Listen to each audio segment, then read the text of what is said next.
Testing YouTube stream 1, 2, 3.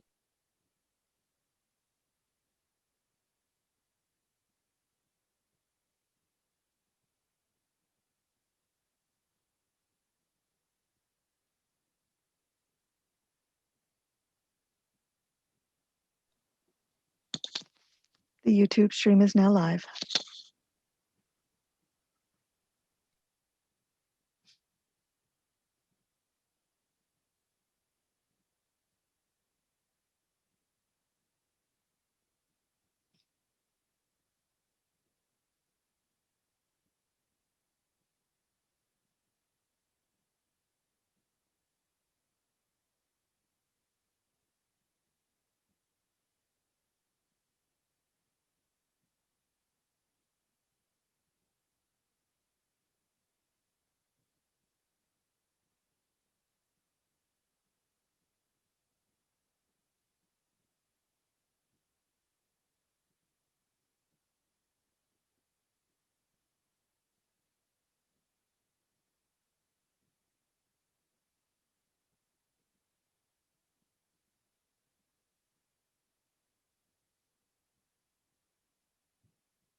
But I can block myself out by just using. Your microphone's on, Mr. Mayor.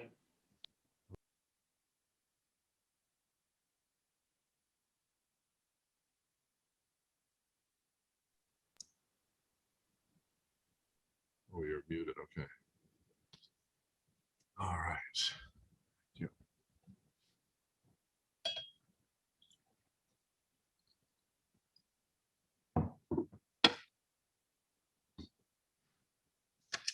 So for the FEDCO portion,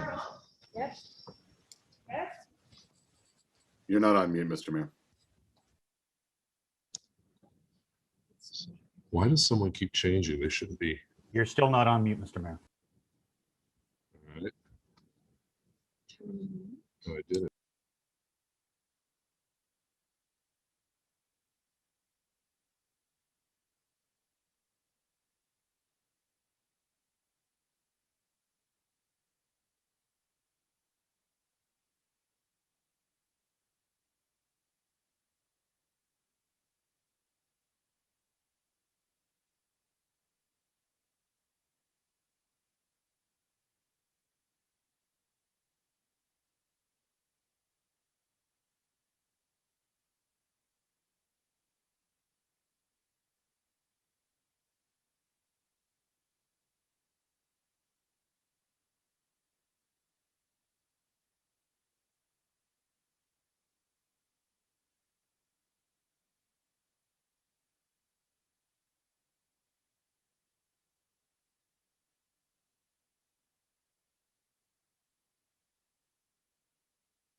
Good morning, colleagues. Bonjour, mesdames et messieurs. On va commencer la réunion dans une minute. We'll We will start start in 1 minute. meeting, a joint committee meeting between FEDCO and CPS in 1 minute. On va commencer la réunion dans une minute.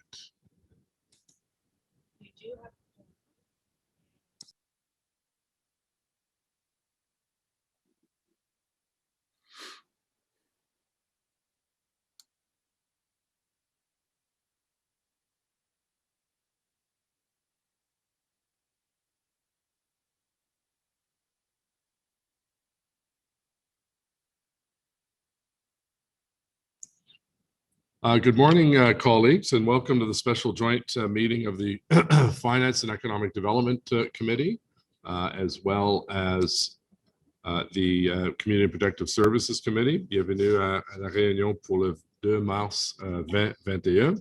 Welcome to the March 2nd meeting. Using Zoom, members of committee and staff are asked to stay on mute at all times unless called upon to speak. Members of council, if you wish to speak to an item, please use the raise the hand feature located at the bottom of the participants list in Zoom, or *9 for members on the phone. And the meeting will be live streamed on YouTube. Members and staff are asked to position their cameras so that their faces are centered and as close to the top of the frame as possible.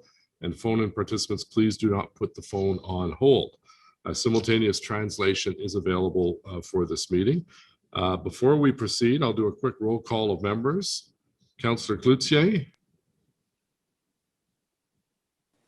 You want to just say yay or nay, please. You're on mute, Jean. Oh, I know. Okay. Present. Great. Thank you. Councillor Deans indicated she's going to be late. Councillor DeRuse. Here. Councillor El Shantiri. Present. Councillor Fleury.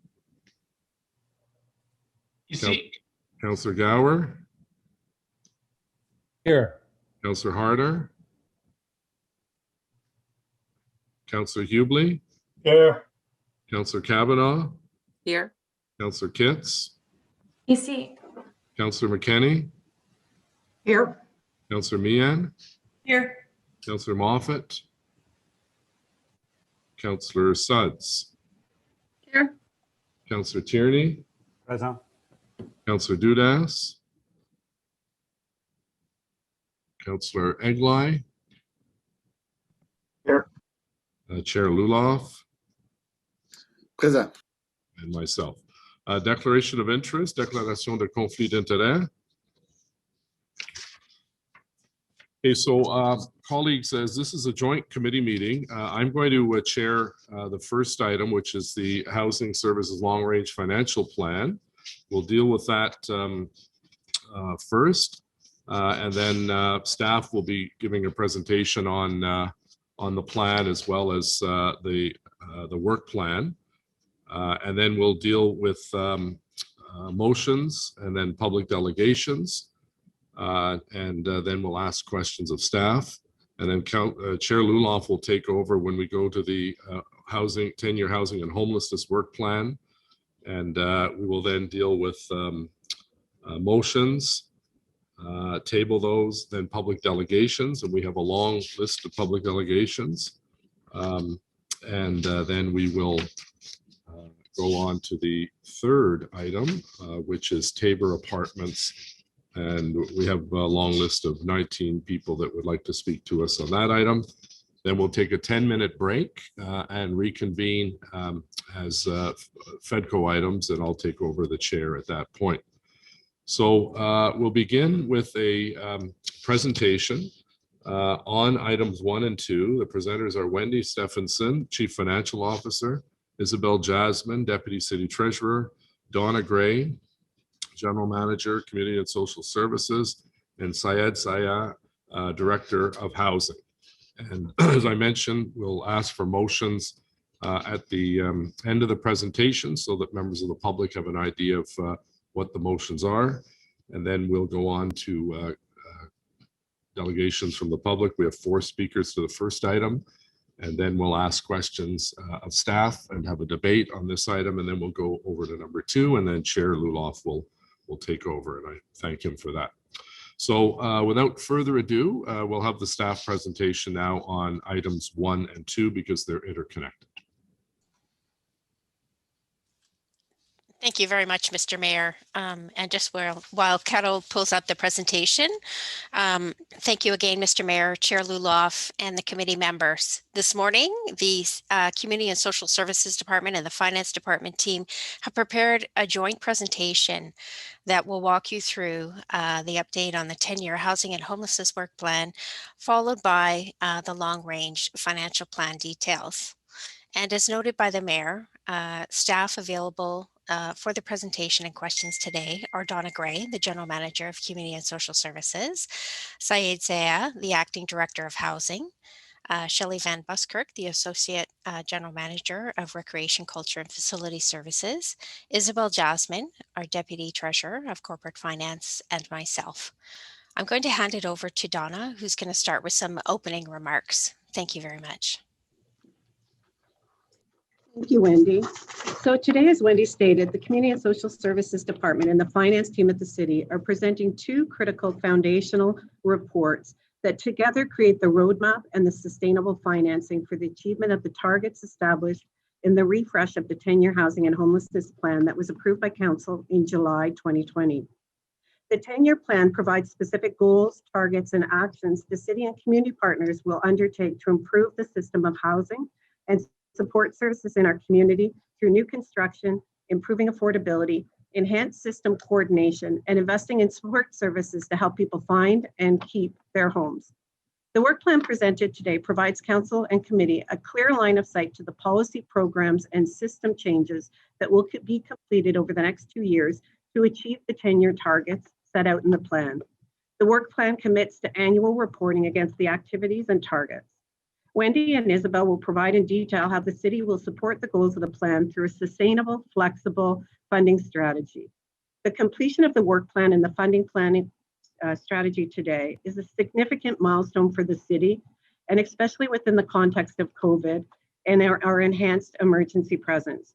Together, these two companion documents to the city 10-year plan will provide the details for a proactive advocacy campaign for the funding we need from other levels of government.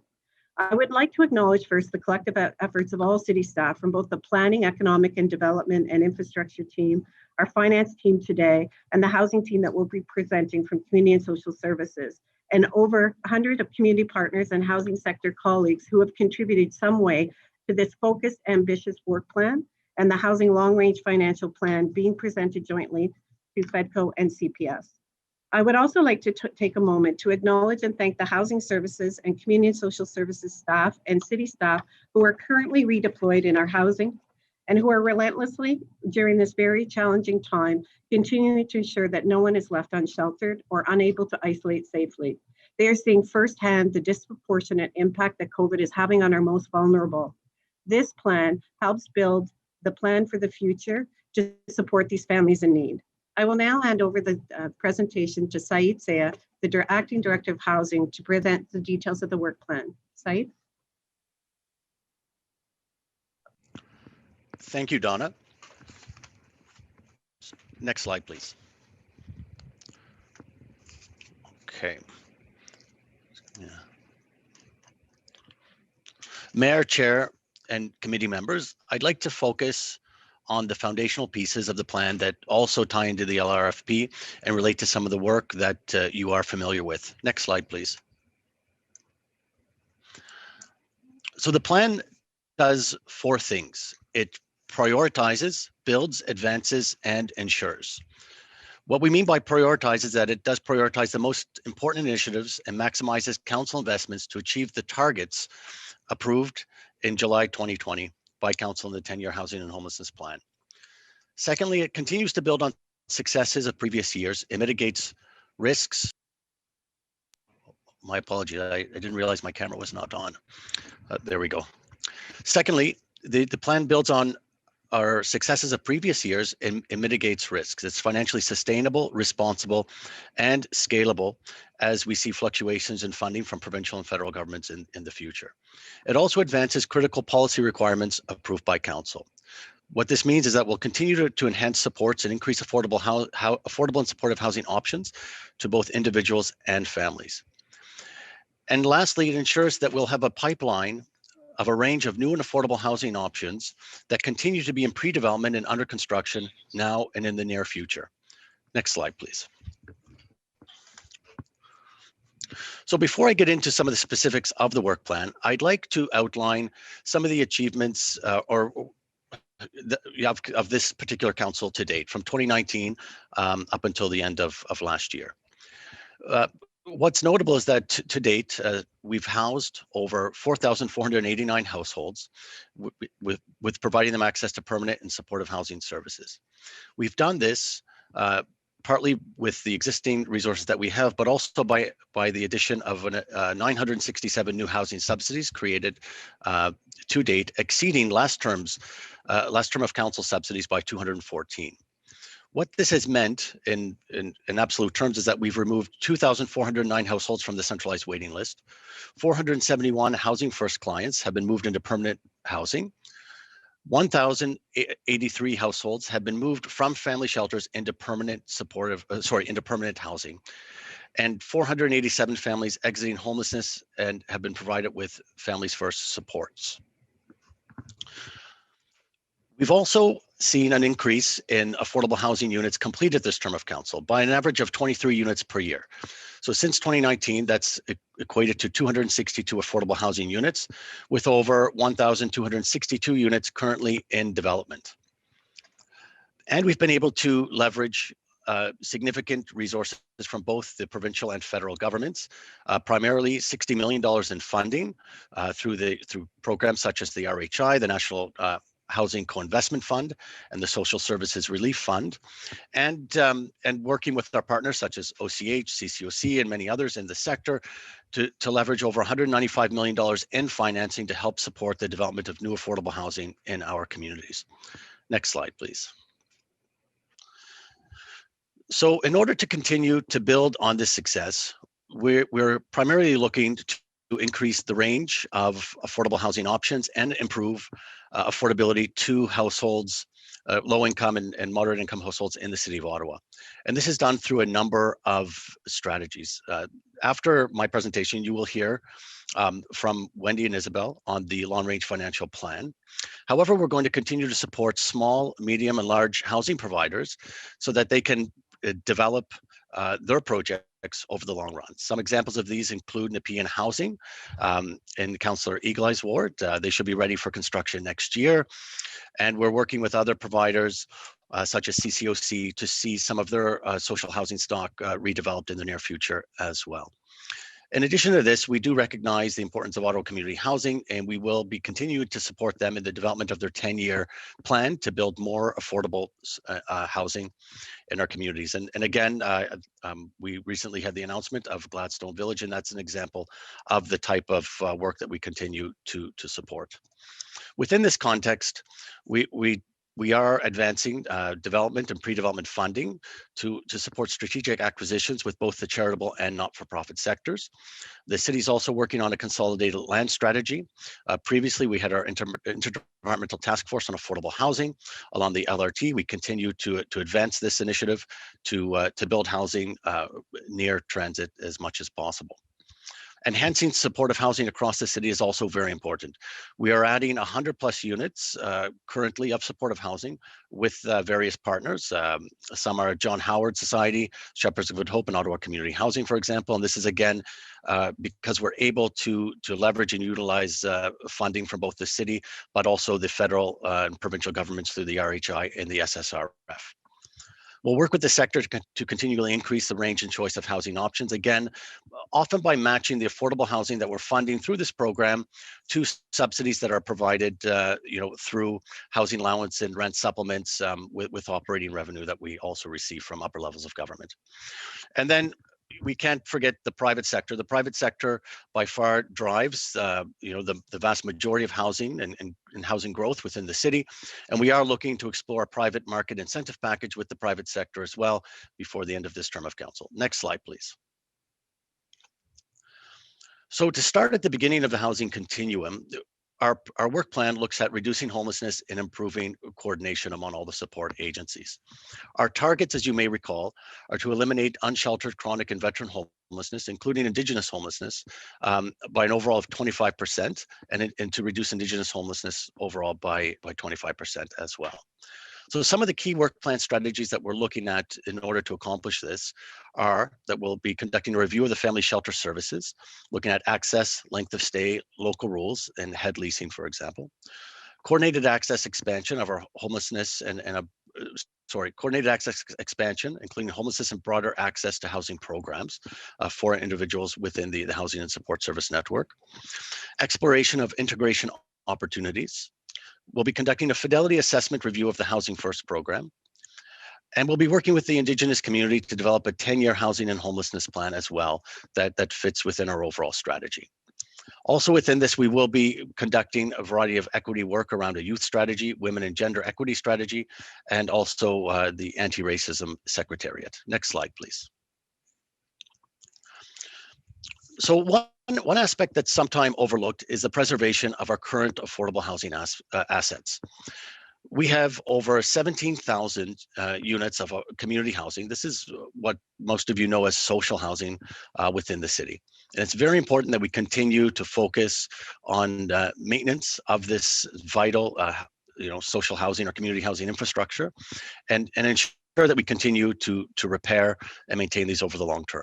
So within the plan, we already have scheduled 178 repair and renovation projects that would impact well over 10,000 units across the city over this term of council. Other work within the community housing sector includes legislative and regulatory work at the provincial level. We're exploring the end of operating and operating agreements and mortgages with the community housing sector, and looking at new funding models for operations and capital in the future. This will provide, we'll be faced with a variety of challenges and opportunities as these mortgages expire, and we see some shortfalls with federal and provincial funding, but there could be also opportunities because we are at the end of the mortgage commitments for many of these community housing providers.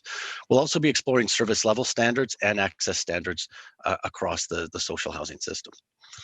Implementation of an integrated housing system. This is new software that would help the city manage its centralized wait list, asset manager software to assist with building maintenance and so forth. This is a major infrastructure piece on the digital side that will help us focus and on the assets, manage the entire system much more adequately.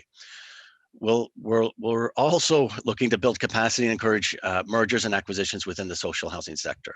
We know that there are many agencies, many that are very strong with good governance, and many that are smaller and with boards perhaps that are aging out. So we are working very closely with the with this very unique sector to look at opportunities where we could see mergers, partnerships, and possibly acquisitions among them.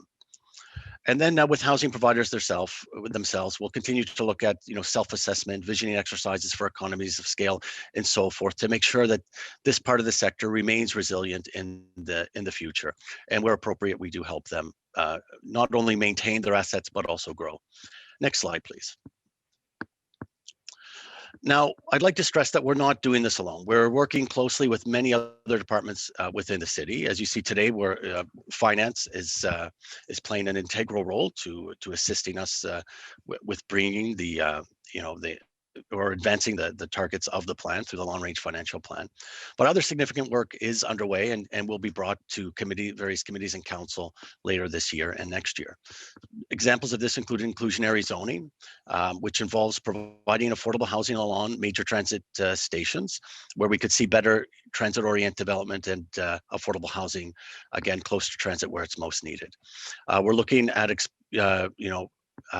addressing renovictions, working with, again, planning, housing, and EPS.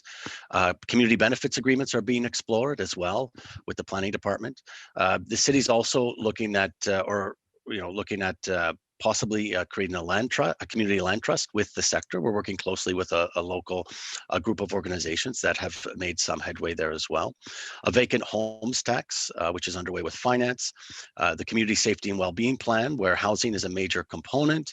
The new official plan, of course, contains many aspects of affordable housing and housing policy that will impact the way the city grows and where affordable housing, how and where affordable housing is provided. Community improvement plans, facilitating acquisitions in the community. I'd mentioned that before, and that's something that we can now do if the long-range financial plan, for example, is approved. This is something that the city can focus on more in the long term. And then the Affordable Housing Capital Plan Steering Committee. This is really where different heads of different departments come together to ensure that we continue to focus and advance targets in the 10-year housing and homelessness plan. Next slide, please. So in summary, the work plan maximizes staffing and financial resources to do a number of things. First of which is leverage funding, land and assets to create new affordable housing. Preserve current affordable housing to ensure and expand affordability options for residents. So again, this is through not only leveraging land, but building new affordable housing and layering that either with subsidies or other, ensuring that housing is accessible to a variety of households on various incomes and with different types of housing needs. Increase capacity of homelessness programs, integrate services and coordinate access, meet the needs of the Indigenous community and equity groups, developing a data and knowledge strategy. We hope to initiate some open data later the next quarter of this year, where we can share data and knowledge more openly within the sector. Improve the policy framework, again, for affordable housing. This is being done through the official plan, such as inclusionary zoning and possibly community improvement plans, and within the housing services branch as well. Thirdly, we're going to prioritize understanding of the financial and support needs of the community to create more inclusive and sustainable affordable housing in our neighborhoods. With this plan, we're able to focus on neighborhoods with a longer term perspective and work with the community and residents to determine what their needs are and ensure that the housing that's developed does meet those needs. And as always, we'll look to report back to committee and council with specific program and project recommendations, including annualized reporting on approved targets to give committee and council updates as we move forward.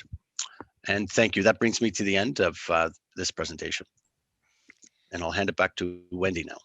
Thank you so much, Said. And my colleague Isabel, Jasmine, and myself are going to walk you through the remainder of the presentation. And I'd really like to express my sincere thanks to Community and Social Services and Finance staff, as well as the operational staff at Ottawa Community Housing, who were major contributors to the development of the overall long-range financial plan that we have in front of the Joint Committee today. The plan was developed as directed by Council and represents a major milestone for the city. This is the first plan of its kind that sets a very clear financial path forward in achieving our goals. Throughout this presentation, we're going to detail the commitment that the city has to fund its portion and highlight the investments that we're going to make in affordable housing in our community. The long-range financial plan is progressive. It's predictable, it's flexible, it's financially achievable, and it aligns with the council-approved 10-year housing and homelessness plan. The long-range financial plan moves the city from being reactive to proactive, and it provides predictable funding over 10 years, ensuring that the city's portion is fully funded. It's a plan that's affordable for the city and provides a clear ask to other levels of government, and one that we can now put a very clear number to. Next slide, please. So today, we're going to walk you through the overview of the long-range financial plan. And as noted, it's a companion plan to the 10-year housing and homelessness plan. We're going to cover the funding that we've contributed to date as a city, walk you through the council-approved objectives, and we're going to talk about the existing funding that the city has committed to affordable housing in the past. Then we're going to address the capital plan requirements and the operating plan requirements. So basically the funding that we need to achieve the plan over 10 years. And then the funding strategy and the required advocacy that we required to be successful in all of this. I'm now going to hand it off to Isabel, who will walk us through the remainder of the long-range financial plan details. Next slide, please. Wendy. So the first 10-year plan was implemented in 2014 with a series of actions to improve the housing needs of residents in the city through new construction, improving affordability and investments in support services to help people find and keep their homes. Council has approved record capital investments to fund new affordable housing between 2014 to 2020. From 2014 to 2020, 1,692 new units were funded, with funding from all three levels of government. The city has provided a $41.8 million capital contribution, 70% of which has been in the past 2 years, with record investments of $15 million in 2019 and 2020. The city also provided $13.1 million through non-transit development charge exemptions, for a total investment over a 7-year period of $54.9 million, representing just over 1/3 share of overall funding. Provincial and federal governments provided $106.8 million in grant funding, representing the 66% of the total investment. Home for Good provided funding for supportive housing, while the Ontario Priorities Housing Initiative, Investment in Affordable Housing Extension, and the Social Infrastructure Fund provided capital funding for new affordable and supportive housing. Under the new National Housing Strategy, the new National Housing Co-Investment Fund provides forgivable loans and low interest financing for new projects. Historically, the funding has been 1/3 city and 2/3 provincial and federal government. This aligns with the funding strategy outlined in the long-range financial plan. Next slide. Between 2014 and 2020, the annual housing services budget has been $172 million on average, with the $106 million being the city's contribution from taxation, and the remaining $66 million from provincial and federal contributions and other sources. The Community Homelessness Prevention Initiative, implemented in 2013, is the city's largest envelope of homelessness funding and is the consolidation of 5 previous separate funding streams.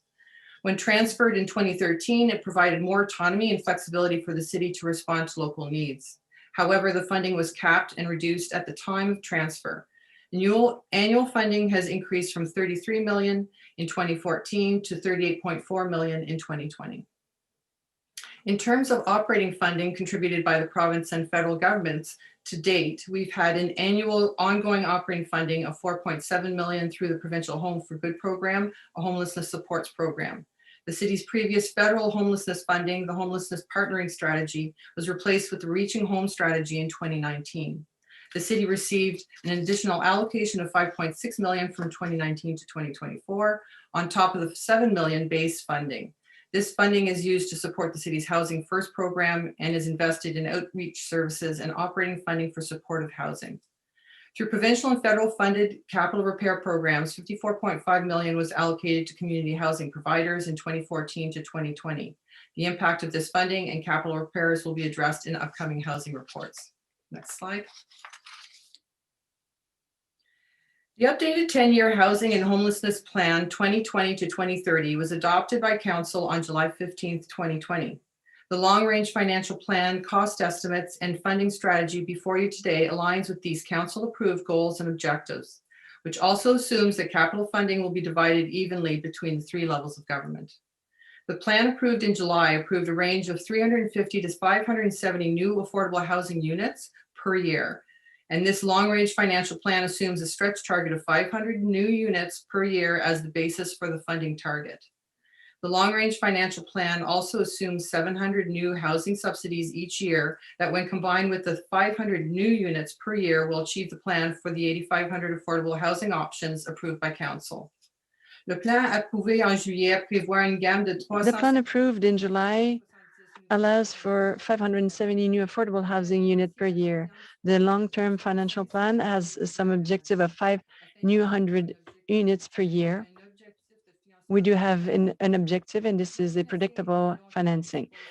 The long-term plan takes into account more than 500 new units per year. This will be added on a new 500 units, and we will be able to reach our targets of 805,000 new affordable housing options. Transitional housing capacity for families and women experiencing homelessness, allowing the city to reduce reliance on hotels and motels and ensuring there is an adequate capacity in the housing system. The long-range financial plan assumes 2 facilities will be developed within the 10-year timeframe, one for families and one for women. Additional operating funding is also needed from the provincial and federal governments to invest in expanding outreach and prevention resources, housing first services, and supports to reduce homelessness. This long-range financial plan expands on the initial 100 million identified in the plan in July to include all additional operating funding required to support the city's 10-year plan effectively and sustainably. Next slide. Les besoins nets de financement des immeubles. The net needs in capital financing recommend more than $565 million. We will have 5,000 new units over a 10 years period. This is an increase of 115% of the number of new units compared to what happened in between the period of 2014 2020. We have more than $565 million. This is about the net capital investment needed on all levels of government. This does not reflect the total cost of construction. The net capital funding requirement for the 5,000 units over 10 years is $565 million. Adding 5,000 units over 10 years is a 115% increase in the number of units compared to what was achieved from 2014 to 2020. It is important to note that the total 565 million amount is the net equity required from all levels of government. It does not reflect the total cost of construction for these units, only the net capital contribution required by affordable housing developers. The estimated capital requirement for affordable housing is based on OCH's plans for 300 units per year and 200 units per year from nonprofit developers. Staff work very closely with operational staff at OCH in developing these estimates based on their plans, and they are supportive of the targets established. This ratio of 300 units for OCH and 200 for nonprofit developers was used as a basis for estimating the overall capital funding required, but may not necessarily reflect the actual allocation of units and funding over the next 10 years. The capital funding and allocation to affordable housing partners is approved annually by council and may vary depending on the readiness and suitability of projects submitted for consideration. One-time capital funding of 30 million is also required to fund the development of new transitional housing for families and women, to address the city's capacity challenges and reduce the use of hotels and motels for family shelter placement. The overall plan depends on 2/3 capital funding from the federal and provincial governments. The funding strategy developed for the long-range financial plan details the city's strategy for funding its 1/3 share. By developing a funding strategy for the city's share, we can clearly demonstrate to other levels of government that we have a plan for committed, sustainable funding and can put a number to how much we need from them. Over the past several years, the city has been increasing its base budget for affordable housing. However, it's not sufficient to fund the overall 198.4 million required over the next 10 years. The estimated annual funding gap is 11.8 million. Next slide. Per the statutory obligations and responsibilities set out in the Canadian parliamentary system, the additional operating requirements itemized in this slide are the responsibility of the provincial and federal governments, not municipalities. The funding estimates have been developed within the existing provincial and federal programs and their prescribed requirements, such as maximum subsidies available. Inflation is a factor that is also prescribed within these programs and is therefore not factored in, as the city has no control over it. Since 2014, there have been 1,725 new housing subsidies created. Available housing subsidy programs are now fully subscribed, and no new households can be supported without additional funding. A minimum of 700 new housing subsidies are needed each year in order to contribute to the 5,700 to 8,500 affordable housing options over the next 10 years. Based on the current Canada-Ontario Housing Benefit Program, an average portable housing allowance benefit costs $611 per month. Therefore, the estimated cost of an additional 700 new subsidies is 5.1 million per year on an ongoing basis. This is in addition to the current funding of 2.5 million and will grow each year as 700 new subsidies are added each year. The total funding over 10 years is estimated at 282 million. 10% of the 500 new affordable housing units developed will need to be supportive housing units. In addition to the capital requirement to build the units, support services must be available for residents. Based on comparable service providers, an estimate of 809,000 per 50 units has been costed for a total of 50 million over 10 years. The current Home for Good program provides 4.7 million per year for housing allowances, first and last month's rent, and support services for Housing First clients. Currently, all housing allowances under the program have been committed, and new and increased funding for both housing subsidies and support services are required to expand the program. The request is for an annual incremental cost of 3.2 million per year to support an additional 300 households annually for a total of 3,000 additional subsidies over 10 years at a cost of 195.6 million. 8.8 million annually in additional reaching home funding would be used to expand the city's Housing First program, invest in operating funding for supportive housing programs, and increase investments in housing search and housing loss prevention supports that help people find and keep their housing. Operating funding is required for the new family and women's transitional housing facilities. Based on a recent analysis of emergency shelters, the estimated cost for an externally operated family facility is 1.5 million annually. The cost for a women's facility is estimated at 800,000 annually. Facilities are estimated to have between 40 to 50 rooms. Sustainable funding is required under the Community Homelessness Prevention Initiative for emergency shelter per diems that reflect the true cost of operations and additional annual funding for emergency shelter solutions, housing with related supports, and other homelessness initiatives that are currently paid for by the city's top up for these services each year. The current annual funding is 40 million, but staff estimate that an additional 6.2 million is required annually for the per diems and 20 million for the services and supports, for a total of 287.3 million over 10 years. Next slide. The city contributes 112 million to the housing services budget annually from taxation. These funds go towards housing programs, the Housing and Homelessness Investment Plan, and the city's contribution to the Community Homelessness Prevention Initiative, and staffing resources. The projected 10-year pressure on this budget is 16 million due to a 2.7 million decrease in provincial funding for the Strong Communities Rent Supplement Program in 2022, and a 13.3 million decrease in federal social housing funding, offset by savings in reduced debentures and mortgage costs.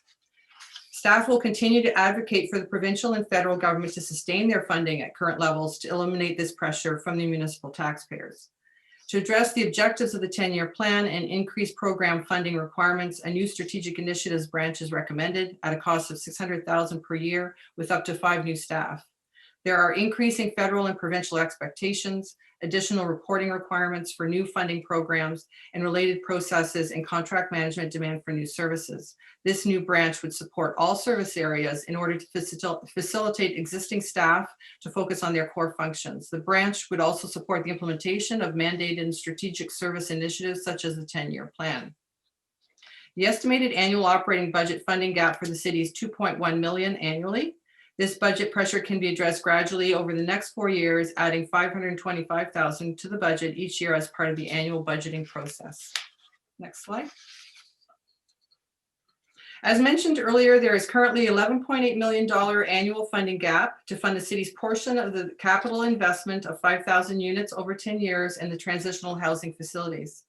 Over the past 3 years, Council has approved 15 million annually, primarily from one-time sources such as the operating reserves, and has fully drawn down both the housing reserve and the affordable housing development charge reserves. However, in 2020, 1 million was added to the capital base annual budget for affordable housing as an ongoing funding source from taxation. And in the 2021 budget, that amount was increased 5-fold to 6 million. We also receive approximately 500,000 from surplus land sales each year and development charge revenues of 800,000 per year for a total of 7.3 million each year of ongoing predictable funding.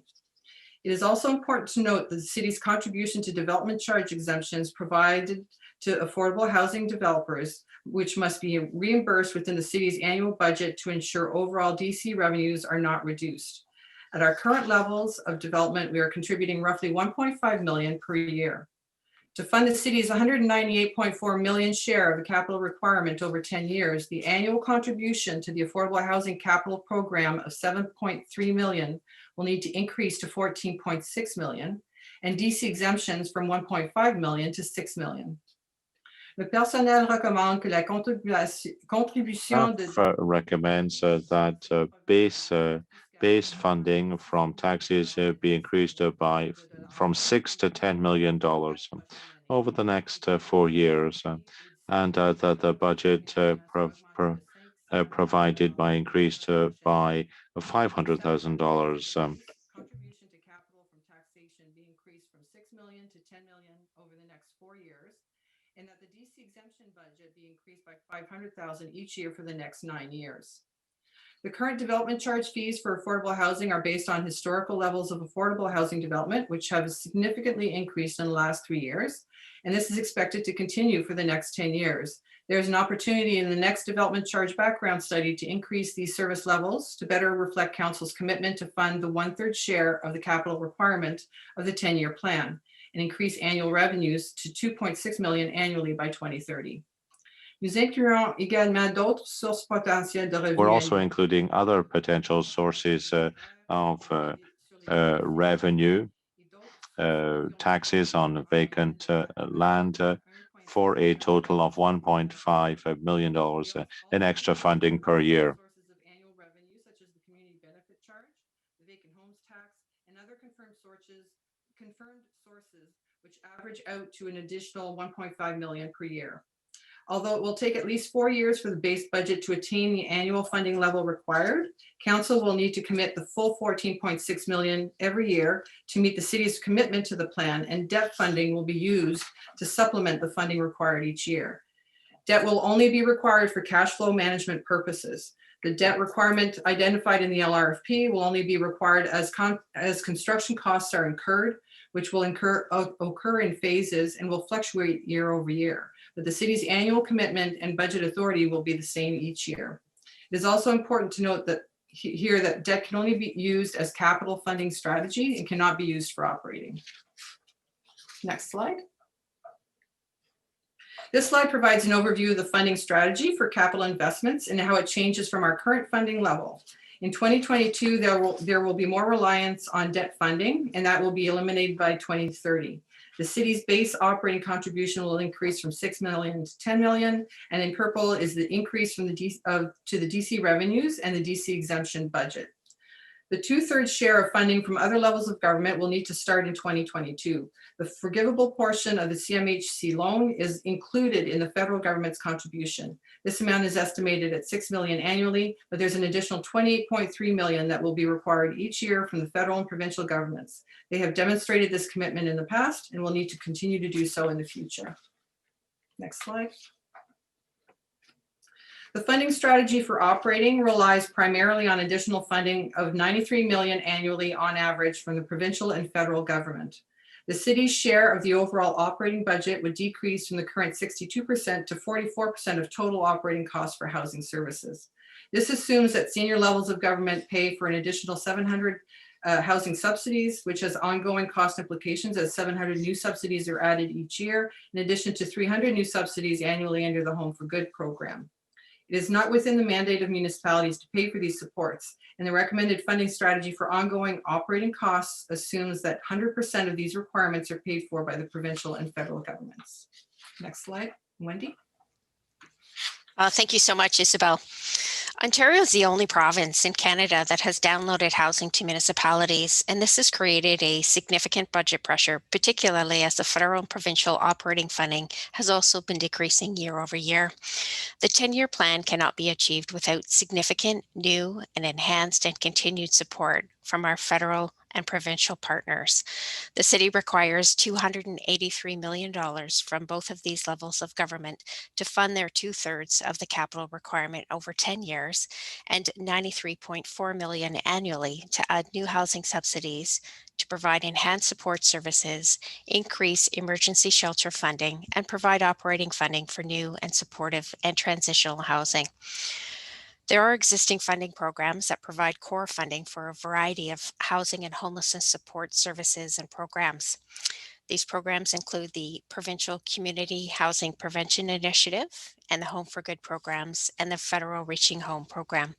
We want to keep the funding that's current from these programs, but we need to expand on them to cover all of the operating requirements that have been identified within the 10-year plan. The COVID pandemic has only heightened the housing and homelessness needs of our community, and all levels of government are keenly aware of the impact that the pandemic has had on the requirement for affordable housing in our community. Housing is one of the top priorities as part of the federal government pillars for COVID recovery, and affordable housing is a key component of the big city managers' discussions with the federal government in addressing our road to recovery. We've started to see some very positive steps by the federal government to address this issue, such as the Rapid Housing Initiative and the flow of operational funding from both levels of government throughout COVID. With this long-range financial plan, we now have a very clear analysis of the costs to implement our 10-year plan and exactly how much we need from both the federal and provincial levels, and something that we've really not been able to do in the past. We now have a clear ask for the provincial and federal government, along with the city's commitment to fund our portion of the council-approved plan. Together, the update on the Housing and Homelessness 10-year plan and the long-range financial plan provide the details for a proactive advocacy campaign for funding from other levels of government. Next slide, please. C'est la fin de notre présentation. So that's the end of our presentation. Thank you very much, Mr. Mayor.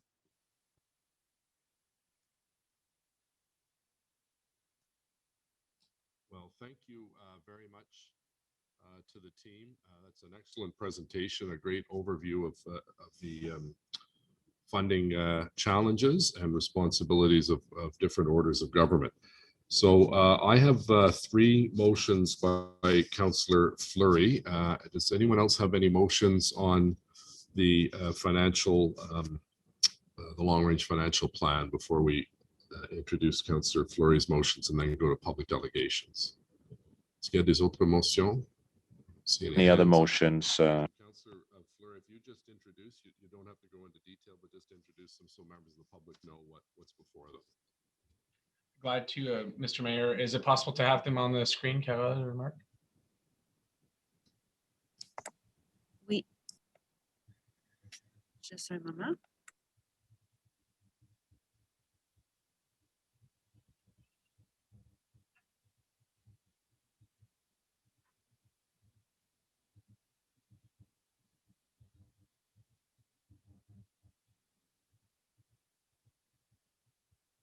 Mr. Mayor, just to clarify, this is on the long term, right? Because I have some on the work plan as well.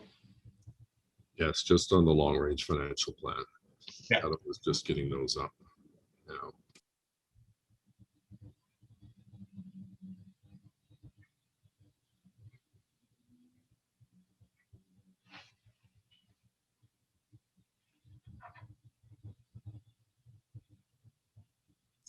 There you go. Okay. So this one is on the long-range financial plan, RGI capital. So whereas Ontario is the only province where the cost of rent geared to income housing has been downloaded to municipalities at an 80 million annual expense to the City of Ottawa, whereas there are over 13,000 people on the centralized waiting list in Ottawa for affordable housing, whereas the median cost to build a new unit as modeled in the long-term financial range and in the housing long-range financial plan between Ottawa Community Housing and other non-for-profit providers is at $120,000. Whereas if the city was released from this 80 million in yearly operational pressure, it could unlock capital investments of up to 666 new housing units yearly. Therefore, be it resolved that Council direct the Mayor to write to the Minister of Municipal Affairs and Housing to request that the Province of Ontario cover the expenses of the City of Ottawa's rent geared to income program.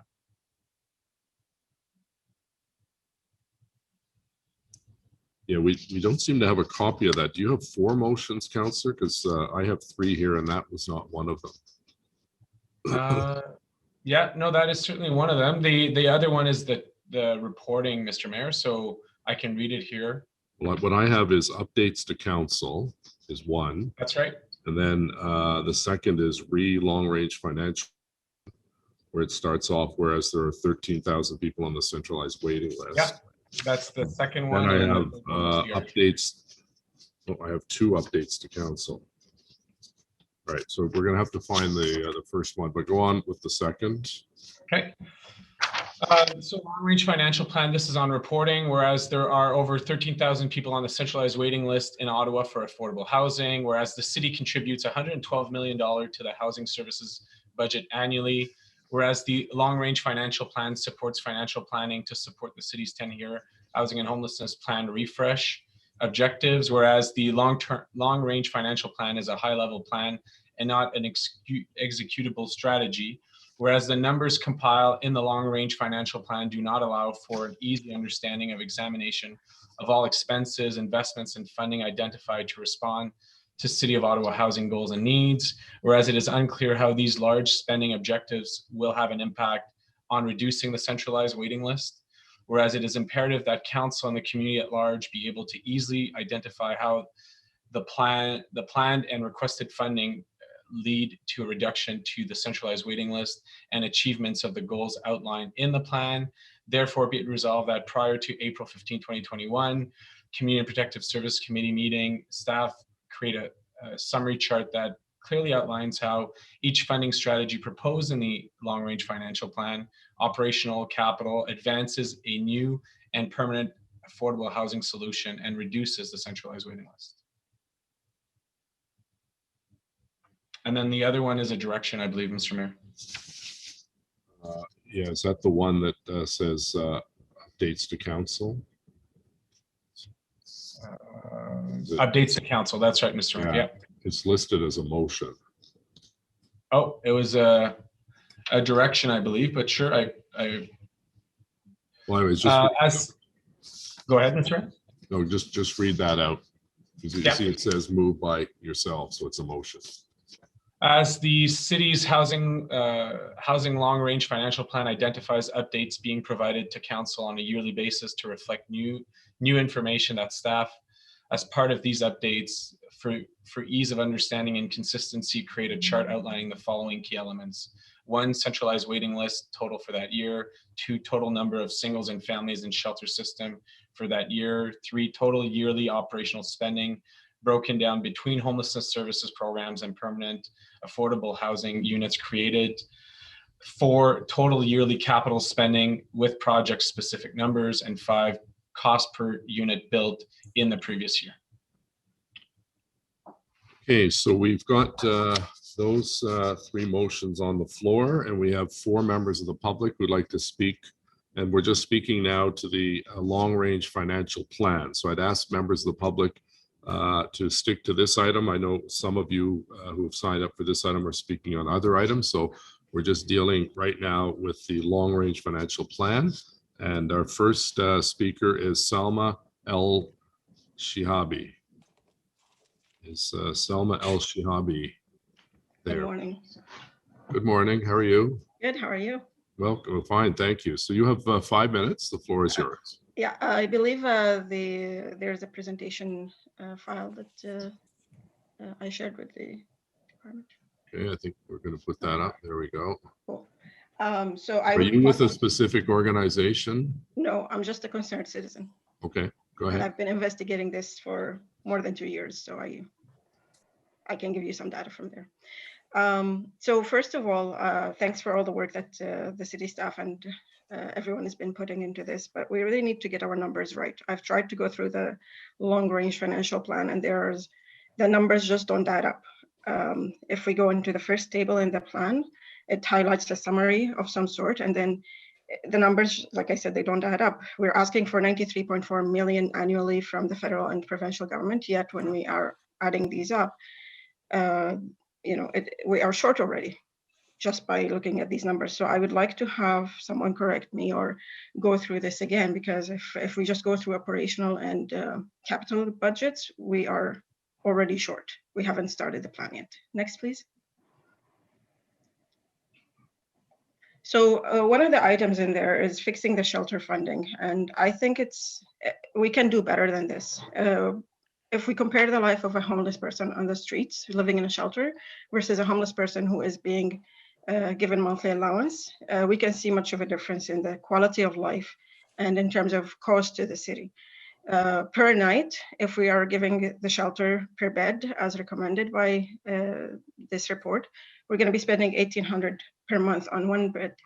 and the person doesn't have a stability, they don't have a chance to start their life, or they have to ask for water, they have to ask for washroom. Not all shelters are the same, but I'm talking from what I've seen at one particular shelter. There is no privacy, no bedroom in the shelter. If you are in overflow, pre-COVID, there will be more than 56 persons living or sleeping in that same bedroom, if we're going to call it that. Versus if you give to somebody else, to someone, same person, give them housing subsidy, they will have their privacy, they'll have their stability, ability to start fresh, and they can be with their loved ones, they could be with their families.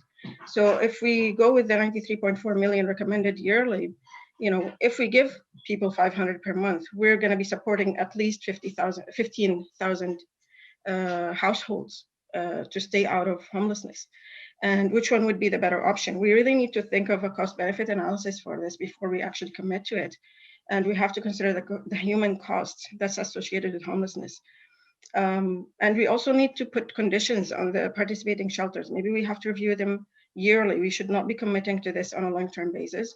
There should be some sort of a return for us as the public and as the general population here who could be at risk or is not at risk, but is paying from property taxes into this plan. Next, please. So I tried to do some math. I am not the most qualified here, but based on the latest funding for OCH from CMHC, if we want to go with that capital funding, we will need at least $12.15 billion to build 50,500 new units. And the reason I'm saying 50,000, not 5,700, is because we have to keep in mind that our affordable housing stock is aging. We have to replace these. If we don't replace them in time, those people who are living now sheltered with no threat to their housing stability, they will be at one point at risk. So we have 17,000 households who are already in affordable housing. There are 12,000 households who are receiving monthly allowances, and we have to have that as a short-term, not a long-term solution. If we want to have a long-term solution, the best way and the cheapest way is to actually go with new construction. We can't continue giving monthly allowance indefinitely. And then there are anticipated shortage of supply of 18 to 19,000 units in the city of Ottawa by 2031. If we want to only achieve a quarter of that, we have to at least provide 4,500 of them. Then we have to also, not forget the homeless population that's there. And I said up to 8,000 because not everyone is a single household. But we also have to look at the tenants who are currently receiving, who are at risk of becoming homeless. And when I went through the data, a lot of our at-risk people in core housing need are seniors, are homeowners, are tenants. And if we want to protect the dignity of our residents, we have to really focus on prevention. And I'm going to be talking further about these population as we go on. Next, please. If you could wrap up now, your time is up. Yeah. So just about the hotel to provide as housing, it is a good short-term solution. And it will, if we're going to commit to fixing these and having them as our city-owned property, that's going to be costly more in the long term. So maybe we should be looking at them as a short-term solution, not a permanent thing to stick to. And green measures. Thank you. We'll have to, sorry, you're over your time, and we have a number of other people. So thank you very much. And I think you're signed up at the next session as well. Yeah. Okay. Thank you. Next is Ray Sullivan, a familiar face to us here at City Hall. Hello, Ray. Hello. Thank you, Mr. Mayor. So I'm here representing Centertown Citizens Ottawa Corporation, CCOC. We are the largest private nonprofit housing organization in the city. And I'm also here as president of the board of the Housing Registry, who coordinates the housing wait lists on behalf of the city. And I want to start by really commending the city for this long-range financial plan. You know, for more than a decade, I've been coming to city committees, particularly around budget time, to talk about the importance of having long-term predictability in the funding available for creating new housing, especially because the federal and provincial dollars go up and down from year to year or have short time commitments. And I've also warned about the danger of accessing one-time sources to try and fill those gaps and depleting some of those reserves that are there. So the long-range financial plan addresses these concerns. It's a very, very welcome thing, and it will help us as the nonprofit sector be more successful to help the city in meeting its goals of the 10-year plan. And I think you know that it's not enough. You recognize that in the report and calling for the federal and provincial governments to each chip in 1/3 share toward the total need. And I want to urge you, if that money is not forthcoming. Donc, si l'argent ne vient pas, alors allez de l'avant avec ce que vous avez quand vous l'aurez. Faisons ce que l'on peut quand on peut. On ne doit pas chercher la perfection tout le temps. Oh. There's one thing though that was curiously underrepresented in the long-range financial plan, and that was discussion of some of the pressures and shifts that are going on with the existing social and affordable housing. And this is more than 50% of the housing services budget, you know, that greater than $100 million per year. And in fact, that's the portion that is primarily funded by the city's own property tax base. Within the next 10-year period, the mortgages will be paid out on the bulk of nonprofit and co-op housing homes in the city of Ottawa. And in that same 10-year period, most of those homes reaching 35 years of age are going to need significant reinvestment. And both are very significant issues that will affect tens of millions of dollars annually and are not well treated in the long-range financial plan. This is a big omission and it needs to be corrected. Now I understand that work is coming. I see it in the work plan, but this is work that's 5 years overdue.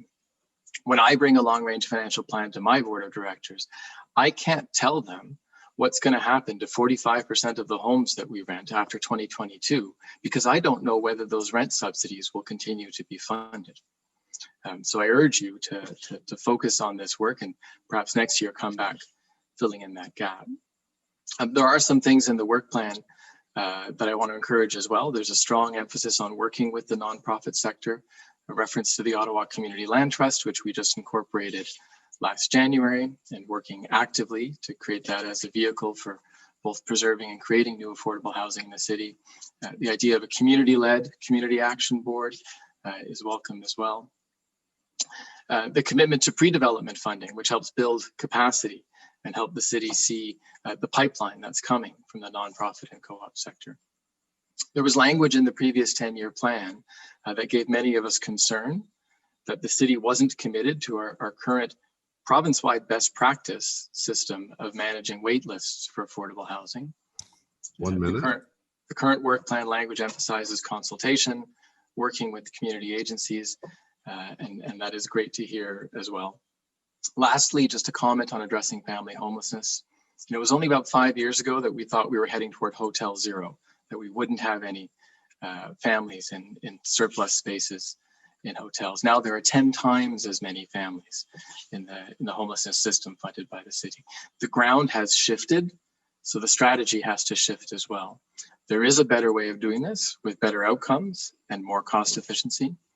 Whether it's $89 per night or $100 per night, that's $2,600 to $3,000 per household that the city is spending.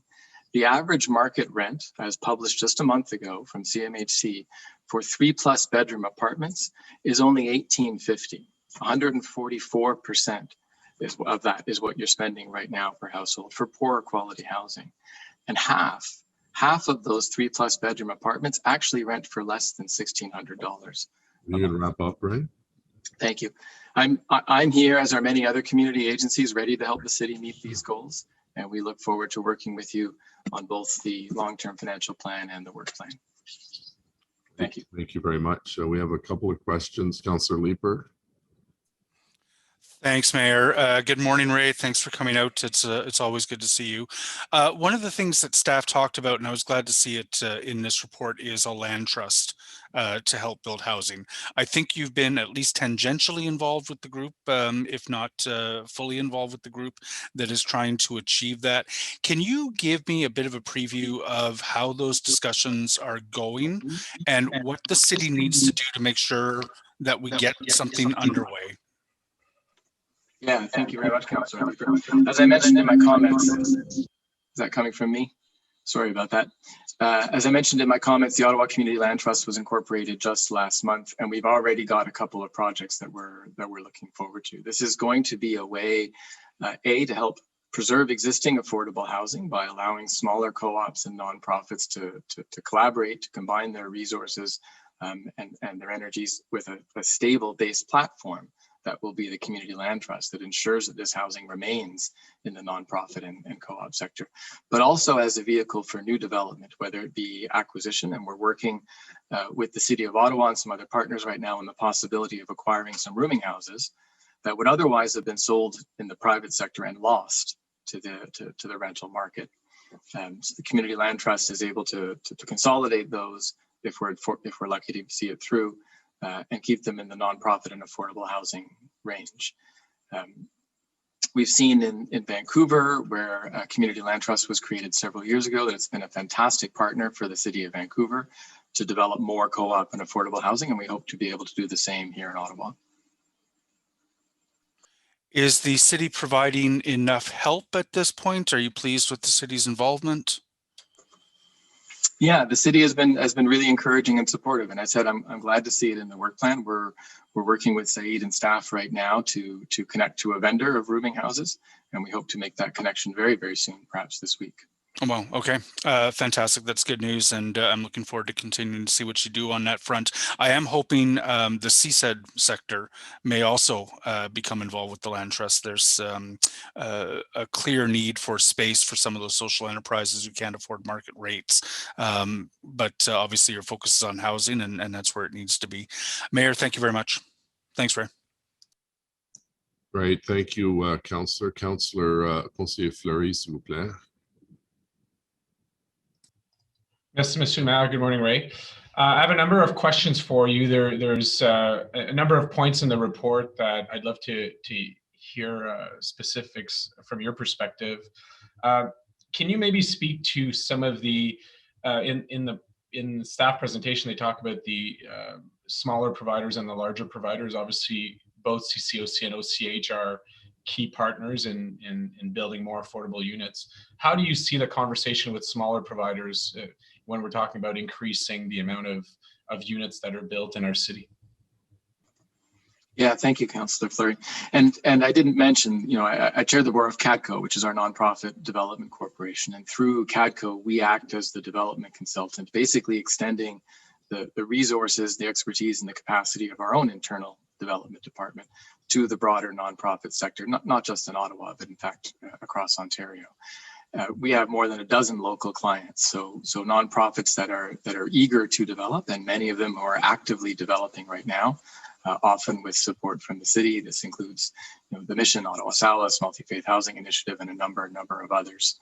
That capacity and that will is there, and there are tools and resources available for the city to work with the broader nonprofit sector. And as I've said before, larger organizations like Ottawa Community Housing and CCOC, we've got the expertise. We're going to figure out a way to do it.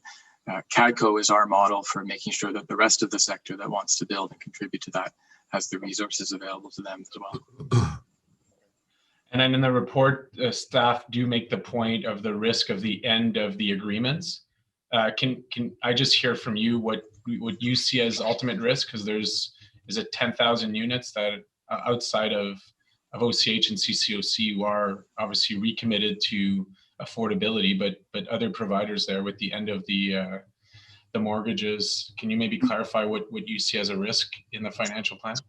Yeah, absolutely. And so there's two pieces of that. So one is federal operating agreements, which have been downloaded like a hot potato to the city to administer, and those are coming to their end points, either 35 or 50-year agreements. The federal mortgage subsidies that were attached to those are being withdrawn in the same timeline. The bigger issue and the bigger priority issue from my mind, because it has a lot more gaps in it, is the provincial program. So under the Housing Services Act that the city funds and administers exclusively, it doesn't have operating agreements. So there's no end dates. It has a complicated funding formula. And when the mortgage is paid out, which is going to start happening, in fact, next year and for the 10 years after that, the formula starts to break down. and it would have the value of the rent subsidies clawed back from housing providers. So it creates risk of housing instability, but it also creates a risk that those housing providers aren't able to leverage their assets to refinance them or to generate greater cash flow to renew and reinvest in the properties themselves. It's a difficult territory because the province is still working on what regulations will impact this housing stock. So the city is in a bit of a gray space, but I would encourage the city as a large service manager, as a large municipal government in the province to move forward and push forward a plan that the province, I'm convinced, will recognize, and to give the housing providers and their tenants that certainty and security. Okay, and my final question relates to families. You alluded to the actual cost of rent for family units. Can you maybe comment on, you talked about Salis, you talked about a number of organizations who support singles, men and women. What's the model that we should go in terms of the long-term financial plan for families? It seems to lack coordination. So I'd like to hear from you on the long-term financial plan, because it is a big group that we need to procure housing for. It is a big group, and I do think we need to reset the strategy. You know, as I mentioned in my comments, I think it might have been Councillor Mark Taylor years ago who was talking about Motel Zero as a goal, and we were close to there, and then things have shifted, and we're very far away from that. So the idea that this motel capacity is an overflow to the system, it is the system. That is where most of these homeless families are being housed. So we need to change our perspective on that. And there is, in fact, a unique opportunity right now. Vacancy rates in the city of Ottawa are close to 4%, which in the 22 years that I've been involved in affordable housing is the first time I've ever seen that.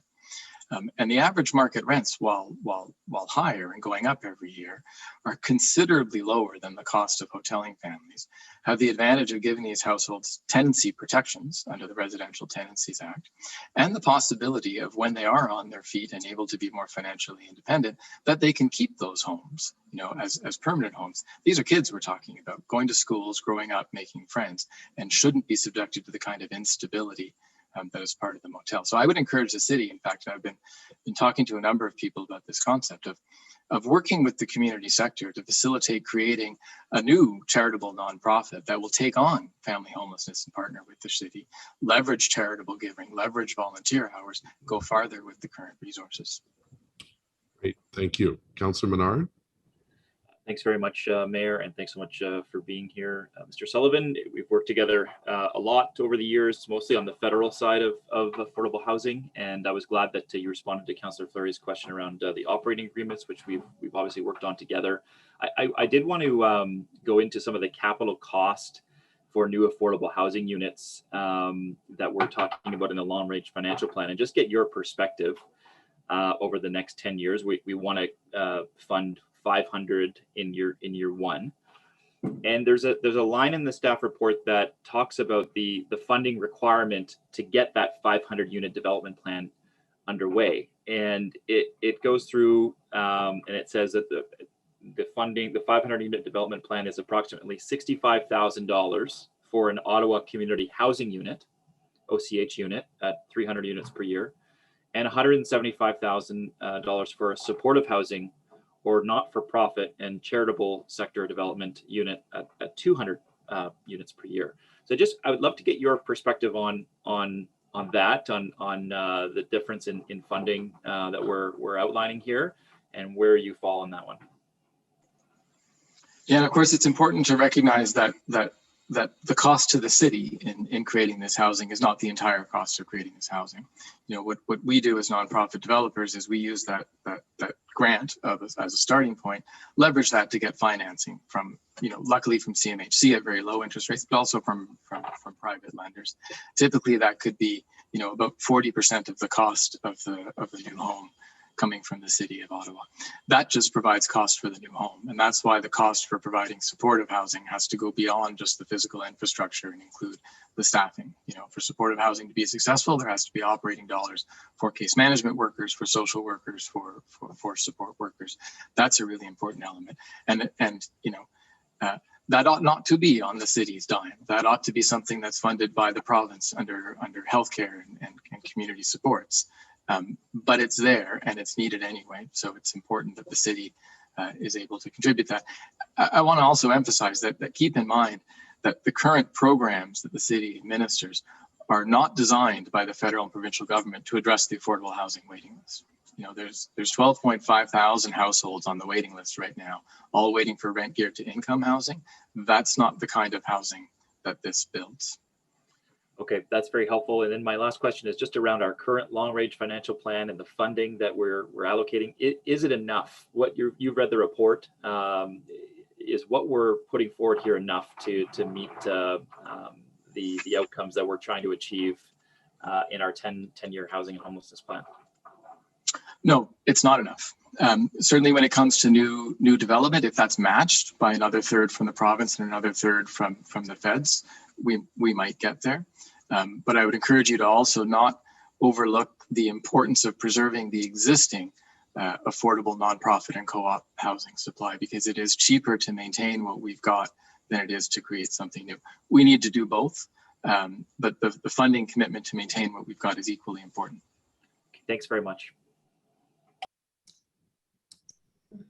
Thank you.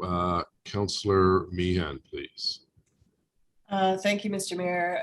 Mr. Sullivan, our plan is based on funding one third from the province and the federal government.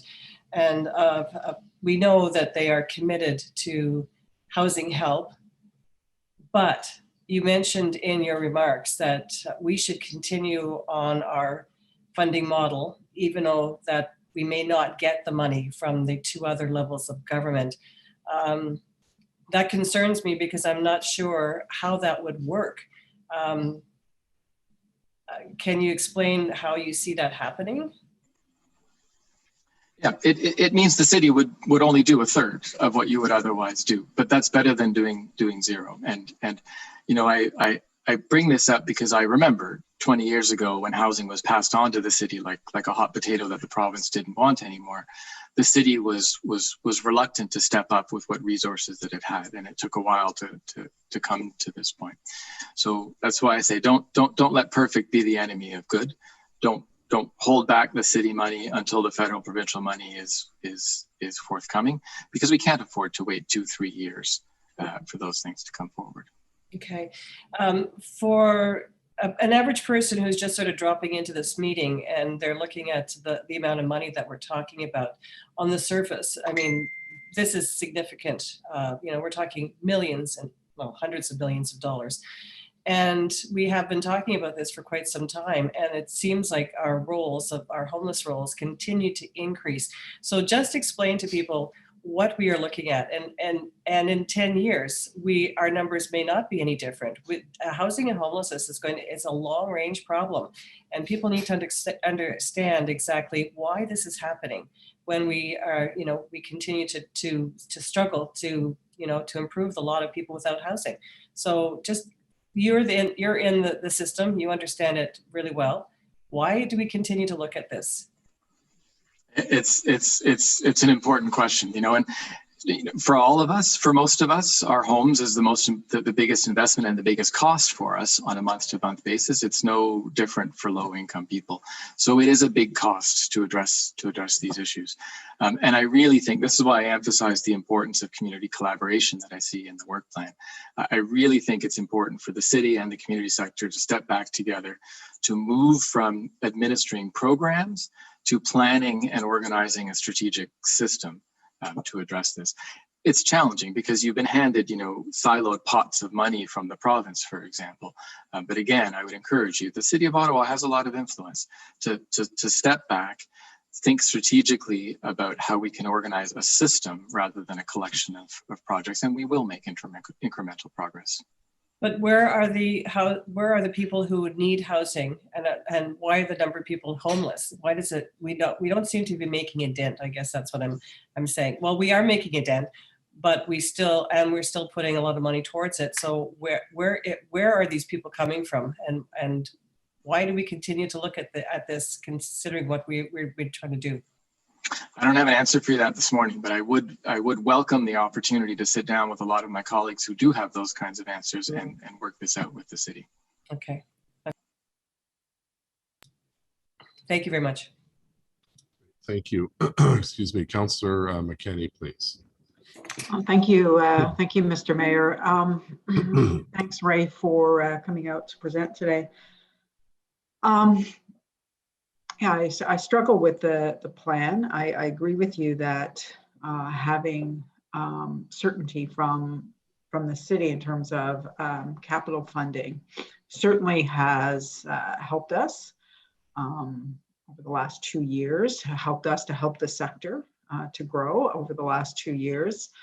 At, 15 million a year. Sorry to see it go down, but it still is there and is will be hopefully consistent. I struggle with the funding that's placed in this long-range financial plan for transitional housing. I don't believe that transitional housing, we know, studies have shown quite clearly, there's just one done, a very large one in the States, 12 cities, that shows that transitional housing, especially for children, has got very, very poor outcomes for kids when they don't think that they're in a home that is their forever home. Their outcomes at school and in life in general, and for families in terms of food security, addictions, an array of issues. The outcomes are not positive. So when I look at the capital budget for transition to build 2 transitional houses in the city, when you talk about because we struggle with how do we house families. We're going to be looking at that a bit later on today as well. And we do struggle. We all struggle with it. Nobody wants to see families in a place like Tabor or a motel. But would you, with your background, your expertise, if we were to establish a new charitable organization that would just take on families, that we could fund that, and we would say, it is up to you not to come back and tell us how many families you've housed, but how many less families, as per Councillor Meehan's comments. I want to know what the number is, like how is it decreasing?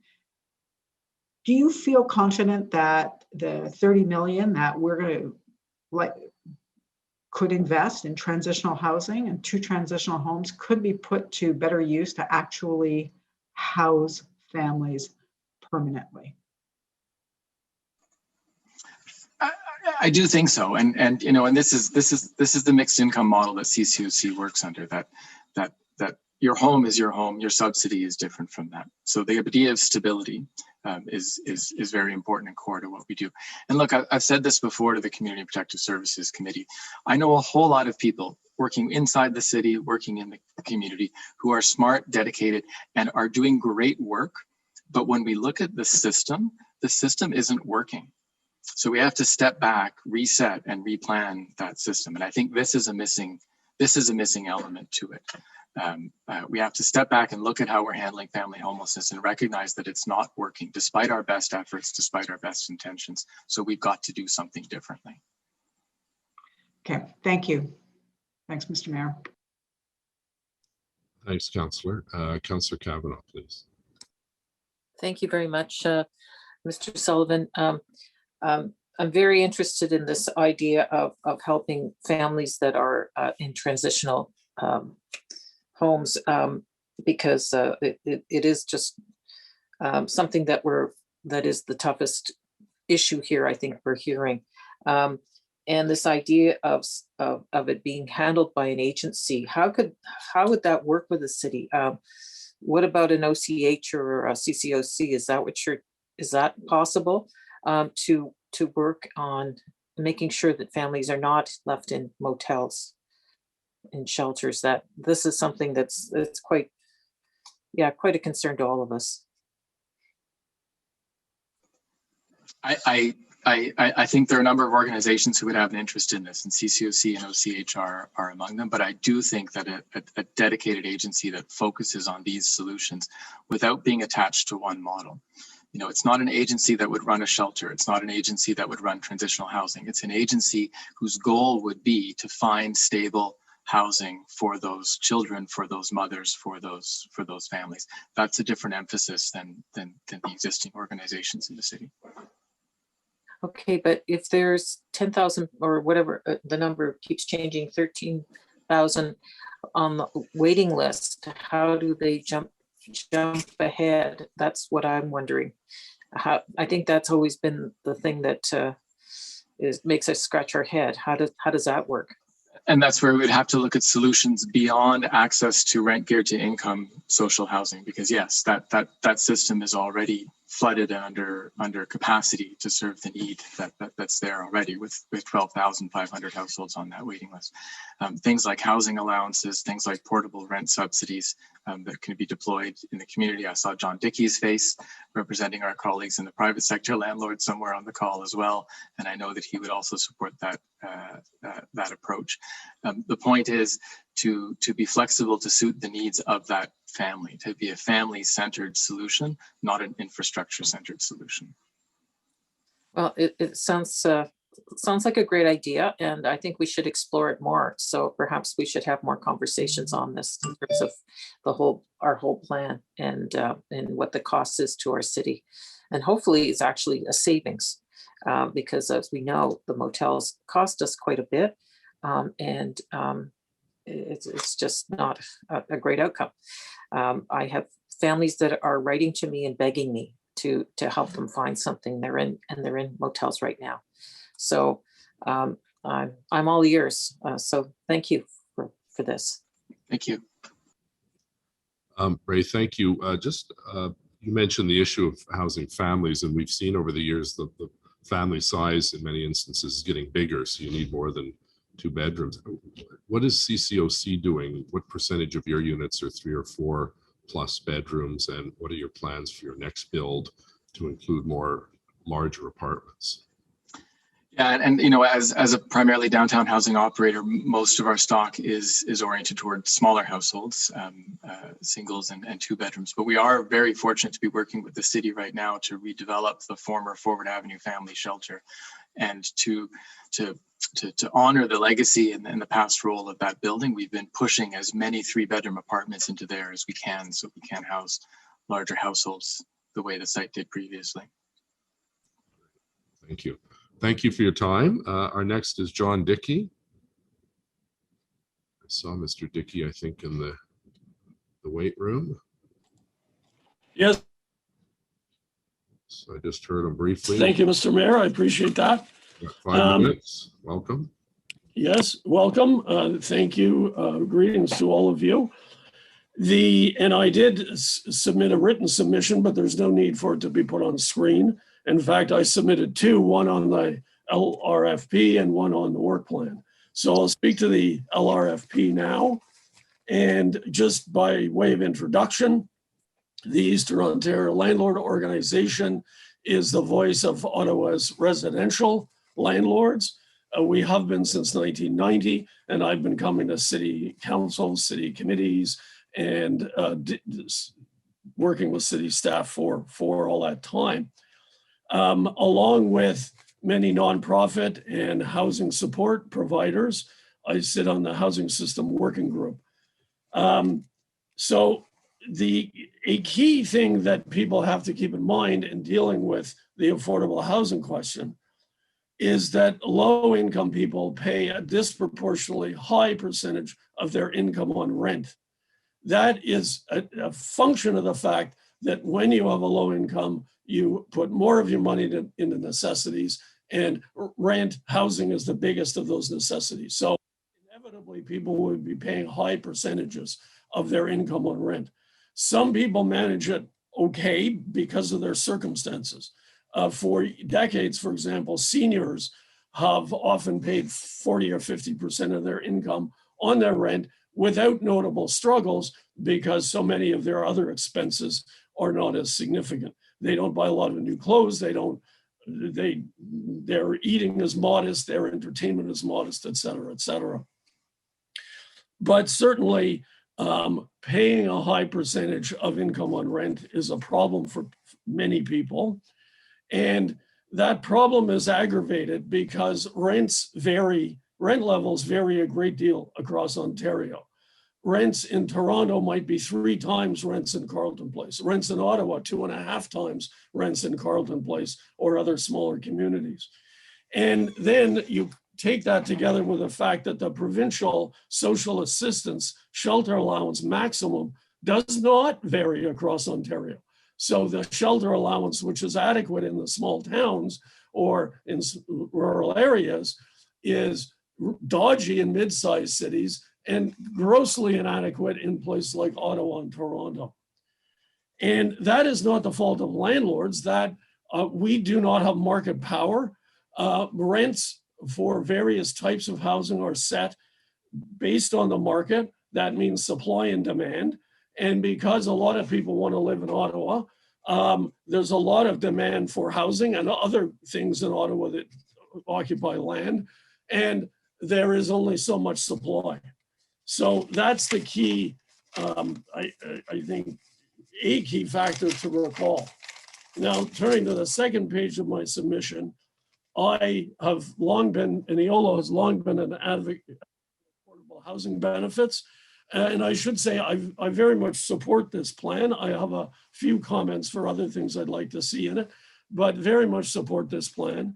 And the city is moving in that direction and seeking to move the province in the direction of a greater use of affordable housing benefits.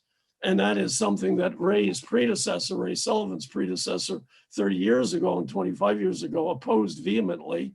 But Ray, on the other hand, is supportive of that as a useful tool in the toolbox. So look at a portable housing benefit, a PHB, if you want to call it, an average cost of $6,000 per year. Compare that with a capital subsidy. 1 minute. Cost of $100,000 per year. That is 14 times as much. And remember that the capital subsidy, and again, at various points in Ray's remarks, he has confirmed that the capital subsidy doesn't actually get us affordable housing that is affordable for very low income people. The $100,000 capital subsidy probably saves the developer a cost of about $3,000 a year, which is about $250 a unit. But a new unit, all costs in, would cost, say, $2,000 plus a month. So that capital subsidy, the $100,000, reduces the cost that the developer, whether private market or nonprofit, has to pay to 17. Wrap up, John. Yes, thank you. So you need a portable housing benefit to actually achieve affordability.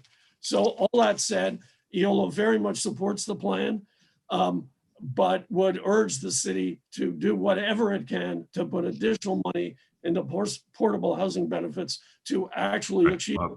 Wrap you up there. If you have a question, Councillor Fleury has a question for you. Go ahead. Thank you, Mr. Mayor. Good morning, John. A question to you relating to vacancies. So in the report, in both the reports, it speaks to low vacancy rates. We've heard from Ray that in 20 years, he's seen the highest vacancy rates. From your members, what are you seeing currently in their portfolio? Certainly, units are more available than they have been for the last 3 years. In the last 3 years, the housing market in Ottawa took off like a rocket. In part, I think that was due to the influx of refugees and other immigrants into Canada and into Ottawa.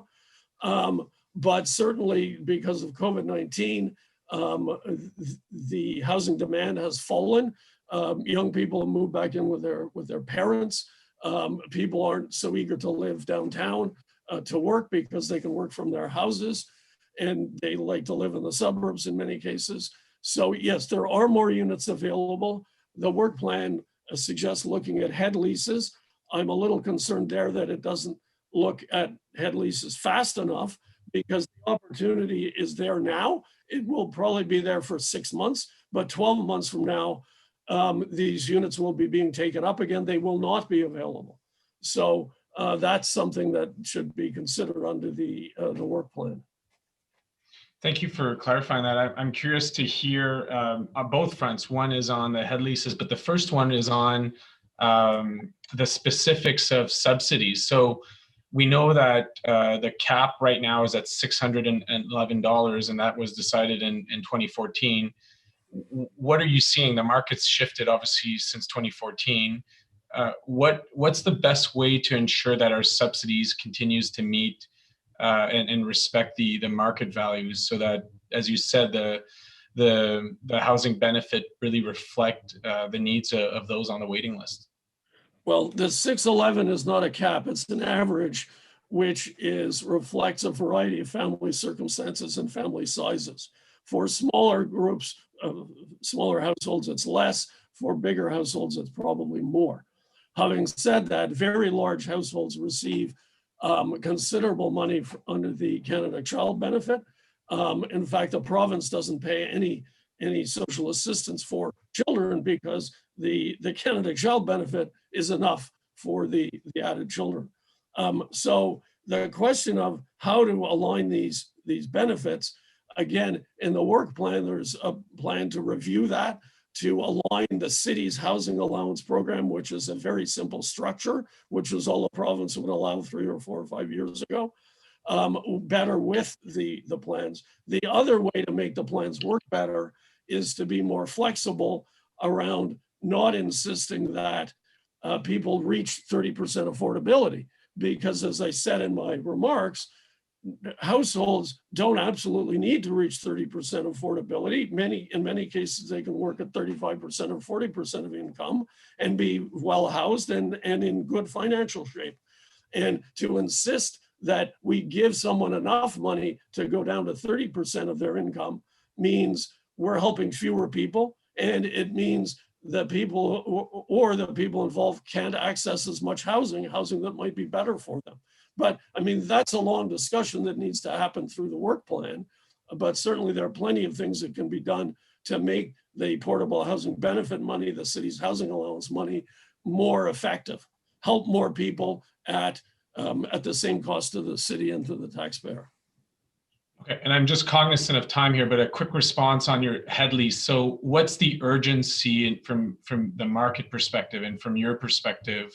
Why are head leases so important right now? The urgency is that with vaccination for COVID-19, I and many others expect that people will go back to their previous practices. In other words, young people will move out of their family homes again, and people will want to live downtown for entertainment and for easy access to their jobs downtown. So that decrease in demand that has moderated rents is going to disappear in a short period of time. Okay. Thank you, John. Okay, thank you very much. Our next speaker is Deidre Freehite from the Shepherds. Hello, Deidre. Welcome. Morning. 5 minutes. Go ahead.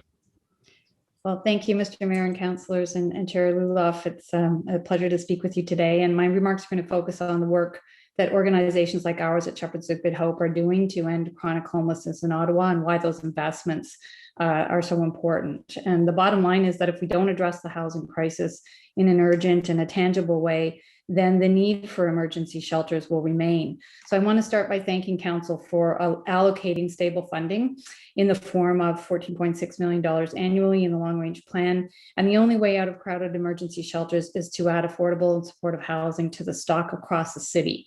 The current opiate crisis, the housing crisis, and the pandemic combined have really highlighted the need for sustained, dedicated funding more than ever before. And as a supportive housing provider, Shepherds really sees itself as part of the solution towards ending chronic homelessness. So providing individuals with complex health, mental health, and trauma-informed supports in their own homes is the key to breaking the recidivism rates of returning to homelessness. And we have a track record in this of moving individuals with very complex needs out of the shelter and into supportive housing. And that permanency shows a success rate of over 95%. So 95% of individuals in our supportive housing residences remain housed successfully and they don't return to the shelter system. And the city's investments in pre-development funding, for example, fosters innovation in creating the kinds of programs and services that our most vulnerable citizens require. It's a wise investment for our communities, and Shepherd's supportive housing residences are very innovative. They're all different. For instance, at Hope Living in Canada, we assist individuals who are aging. They have significant mobility issues and they struggle with their mental health. On Maryville Road, we operate a world-renowned managed alcohol program. And on St. Andrew Street, we house individuals who live quite independently, but who need in-house supports to learn things like life skills and to connect with community resources. We're about to open our newest low barrier housing residence on Montreal Road for individuals who face barriers to obtaining housing. And all residents in all locations were once homeless. They're no longer living in shelters, and they're proud community members once they receive housing. The shelter system has changed drastically over the past decade or so, and to label shelters currently as emergency shelters is really a throwback to simpler times. While we really wish that shelters were not needed, it's important to understand that we're providing innovative social services that are intentionally complementary rather than duplicative, and which offer continuums of care from the first point of an individual's experience with homelessness to becoming stably and successfully housed. There's no shelter that provides the equivalent of what we would have formerly called 3 hots and a cot. For example, 3 meals a day and a bed at night. We've really responded to the needs of very complex individuals experiencing trauma, mental health challenges, and substance use disorders by creating innovative programs and services to fill the gaps that governments and private sector can't. For example, the Ottawa Missions Shelter houses much needed hospice and work training programs. Salvation Army's money management for individuals and families and other programs really provide dignity to people who struggle to make ends meet and who have very complex health challenges. The harm reduction programs at Shepherds of Good Hope, such as our managed alcohol program, our supervised consumption and treatment service, and our police and paramedic diversion program, assist the most complex individuals experiencing homelessness in our city, and all are designed to help people move from experiencing homelessness to being stably housed. Our partnership with Ottawa Inner City Health, which provides our in-house medical services, is really crucial to ending homelessness. So support from governments, and especially the city, will allow Shepherds alone this year to add a minimum of 68 new units from our new build on Montreal Road to an increased units in our current building in Canada to a new build on Murray Street. And this really means that our organization is going to add close to 100 new supportive housing units in 2021-22. And that's going to have a very significant and direct impact on reducing chronic homelessness in line with the city's 10-year plan. So our goal is really to reverse the need for shelter beds by increasing permanent housing options across the city. And the impact of that can't be understated. For example, one person who stayed in our shelter for years was using police and paramedic services over 350 times a year. During his first year in supportive housing, that was reduced to 3 incidents. It's now 0, and he's stably housed for less than $54 a day. The cost savings for that one individual alone are significant. So to wrap up, if we do things right, we'll be able to tailor our innovative shelter services for a smaller number of people and continue with successful transitions to housing. And your commitment as council to supporting the progressive and innovative solutions towards ending chronic homelessness in Ottawa has never been more urgent and nor important. So I'd like to thank you for listening. Great. Thank you very much. Councillor McKenney, please.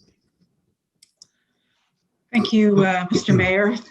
Thanks, Deirdre, for coming out today. And like a lot of our city staff, your staff as well have been out really on the front lines through this pandemic, working in exceptionally difficult circumstances, keeping people who are very vulnerable alive through this pandemic as well as you can. So thank you for coming out and for all the work that you've done over this year, in addition to running a large emergency shelter. I always look at the numbers, and I've said this to staff. I have absolutely no doubt that our staff work tirelessly, as do yours, to house people. And if you look at the numbers, 1,083 households moved from family shelters since 2019. 471 housing first clients, moved into housing since 2019, and yet our numbers stay the same. So obviously my concern with what we're seeing today is that we're not being asked as council for enough money.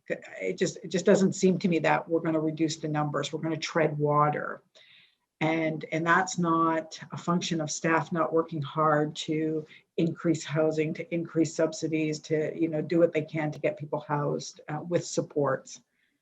But there just doesn't seem to be enough support in the system. It's like moving a bucket. I always say, you know, you can try to house people, but then people are falling into homelessness. And then you move your money over here, you stop them from falling into homelessness, but then they languish in shelters for too long. So it's, you know, at some point you have to double or triple the money and see what happens for a few years and see if you can't get ahead a little bit. So my question to you is, what do you think is the barrier when you look at 471 Housing First clients? So they're long-term shelter clients that have been moved into housing, and yet the numbers are staying the same. They're staying constant in terms of the number of people chronically homeless and in shelter. What do you see as the reason for that? Is it that they're circling back in, or more people falling into homelessness?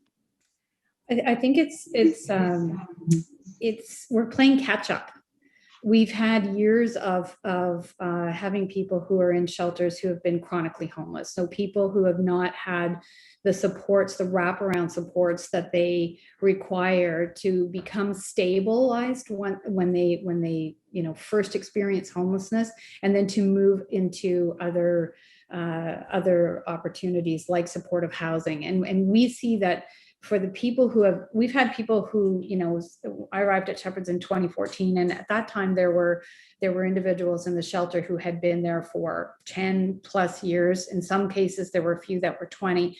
There were no options or there were very few options for that group of people in particular, because their needs were so high and they needed such support.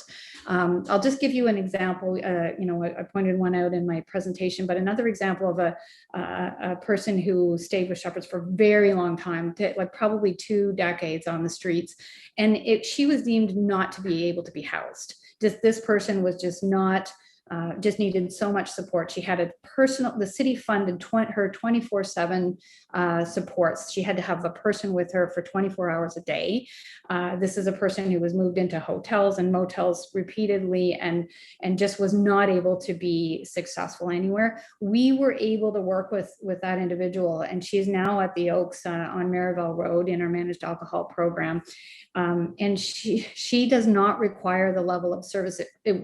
Her supports were reduced from 24 hours to 14 to 8 and then to 0. And she's well able to live in housing right now.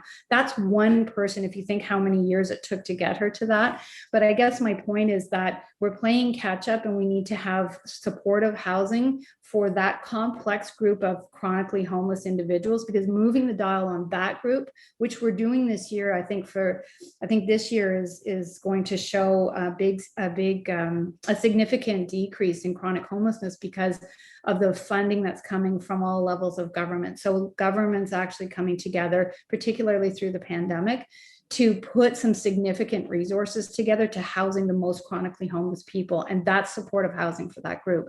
So you're right. I think that there has been, you know, years of playing catch up, but I think some of the resources that are being put in place this year are going to help us move out that really, you know, that group of people who have been chronically homeless for so long, and providing with the supportive housing options is going to make a dent in that.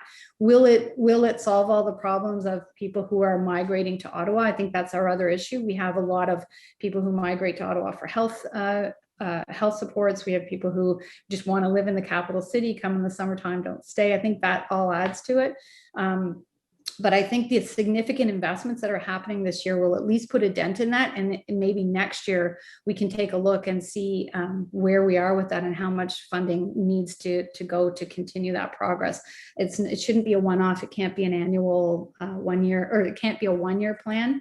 And I think we've seen it, especially with the pandemic, where homelessness has just become so much more visible. So it takes a village, it takes not-for-profits, it takes government, it takes all of us putting our resources together, donors, all of those resources, because governments obviously can't do it all. You only have so much funding. I think the stability of the funding that you're putting in at least is a good start. But as Ray said earlier, I don't think I could give you a number, but we definitely need to do more in order to reduce that.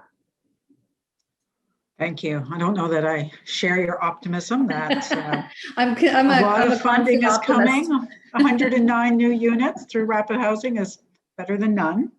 But you know, we need 10 times that. So yeah. I hope to see it. I hope that you're right and I'm wrong. I don't think you're wrong. I think that we need increased investment, absolutely. Yeah. But I'm glad to see that there's more investment this year than there has been in previous years. Absolutely. And I think that's a great start. Absolutely. Thank you. Thank you. Yeah, thank you, Councillor.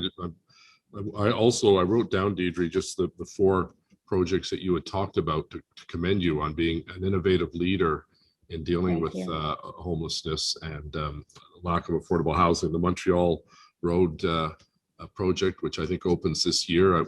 We've been there twice now with different site tours, and I know Councillor Hubley speaks very positively of the Canada property that you purchased, a former seniors home. I remember going by.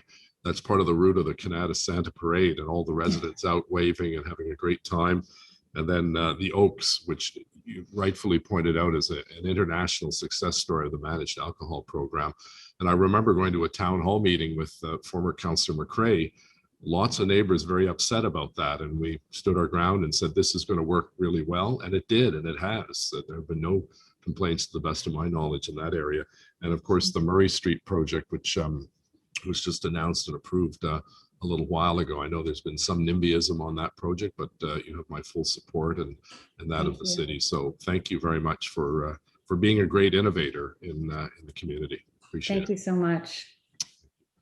Okay, so we now have questions and comments. Anyone who would like to ask staff any questions? And you've got your 5 minutes to do questions and comments. I don't see any hands up. There we go. Councillor McKenney, go ahead. Thank you, Mr. Mayor. I do want to ask staff about the transitional housing. I struggle with it. I have a hard time supporting funding going into transitional housing, and I guess my question is, you know, what is the evidence that that you have that investing this, it's a lot of money into a housing system that really has shown not to have good outcomes. I think it's hard. I don't want to compare having a family in a motel versus transitional housing. Of course, it's better, but we know that the outcomes are not positive, especially for children. I think they are for youth. They've been shown to be better for youth, especially and queer youth, LGBTQ youth, but not for kids, not for families and children. So I just wonder if it was ever considered to just put this money into housing, just to build the housing that we need to house families and women fleeing domestic violence. Thank you, Mr. Mayor. And, absolutely. So, when we talked about the original plan, we had two transitional homes for families in the original plan that was approved by committee and council last year. And we transitioned that to look at additional benefits and how those subsidies would help families move in. And really what we're trying to do is create a continuum of care, very much like what Deirdre's talking about in terms of the singles. And we recognize that there's a whole variety of unique needs. We get caught up, I think, a bit in the language around what does transitional housing mean. And I think that there's, a couple of activities in the work plan that speak to some of the discussion that Ray talked about this morning. So when we talk about re-envisioning and re-looking at the housing and family homelessness issue, we do want to take a look at what are the supports those families need when they show up in the middle of the night and they may be in some sort of trauma or some sort of crisis situation that we know that they may temporarily need supports, a place but actively then move into housing. That it's not a place where people stay for any period of time, but it's a place where the supports and the wraparound supports of these families in crisis get supported before they transition with housing benefits into permanent housing, and that there would be an active progression of moving these families out. And these families then have an opportunity to have supports in place to get the types of things that they need, such as either addiction support or women fleeing violence, or those things happen and people need crisis intervention immediately. How we see that looking and what that looks like in the work plan is what we want to envision and work with the community, just like Ray is saying, and looking at how we would do that actually moving forward. And recognizing that the model, we have an opportunity now with these investments to reinvent that with the community in a continuum of family homelessness supports. Okay, so again, I think that what you described is a family shelter, and if we could, end family homelessness and get people housed, we have a family shelter and we have another transition. Well, we have two. We have the Y and we have the Catholic Immigration Services. It just seemed to me that if we just housed families, we could use that model, what we have already, for what you're describing. So. I am happy to hear that you're having that conversation with the sector to understand what the best fit is for families. So more on that later, but I want to just get to the housing subsidies, like over 10 years, and the goal of ending homelessness. And those are the National Housing Strategy has asked cities to do two things, or they've committed to two things. So I'm assuming they're asking us to help them out, since we're responsible for housing and homelessness here, is to end chronic homelessness and to reduce core housing need. And core housing need, as you know, is, for families who are paying, or individuals, 30% plus more on of their income on rent. And I just don't see how the plan, this financial plan, gets half of those families. So there's 36,000 in Ottawa. So I just don't see how it gets 18,000 households out of core housing need. And I would guess that 12,000 of those are on the wait list for housing. So we don't have to build them housing necessarily. They're already in decent housing. They're in rental housing that they just can't afford. And just seems to me that 700, well, I know that 700 subsidies a year doesn't equal 1,800 a year, which is what we would need to do. So we're not really committing then to reducing core housing need by 50% with this plan. Is that correct? I'll ask Shelley to respond to that, Councillor. Thanks. Thank you, Mr. Mayor. Councillor, in response to your questions, some of the targets under the National Housing Strategy are to reduce chronic homelessness by 50%. I've never seen them reference that they want to remove, 50% of people from core housing need. They've thrown out figures like we want to remove 530,000 households from core housing need. So certainly if we looked at reducing core housing need in the city of Ottawa, and it's, approximately 34,000 households, that's in the millions and millions of dollars to be able to offer a subsidy to all of those households. But I think certainly with what we have in the plan and the commitment to both the new units annually and our requests for the 7,000 subsidies plus over 10 years plus 3,000 subsidies under the Home for Good program, we'll certainly be able to make significant inroads in both addressing the issues of chronic homelessness in the city and reducing, the singles that are experiencing chronic homelessness and the families that are experiencing chronic homelessness. As it pertains to the wait list right now, if you say the wait list, which is, it's actually at the end of December, it's about 12,500 households. We know that 2,900 of those households already live in social housing, and they're simply on the wait list because they're over or under housed. They want a change of area, community, neighborhood.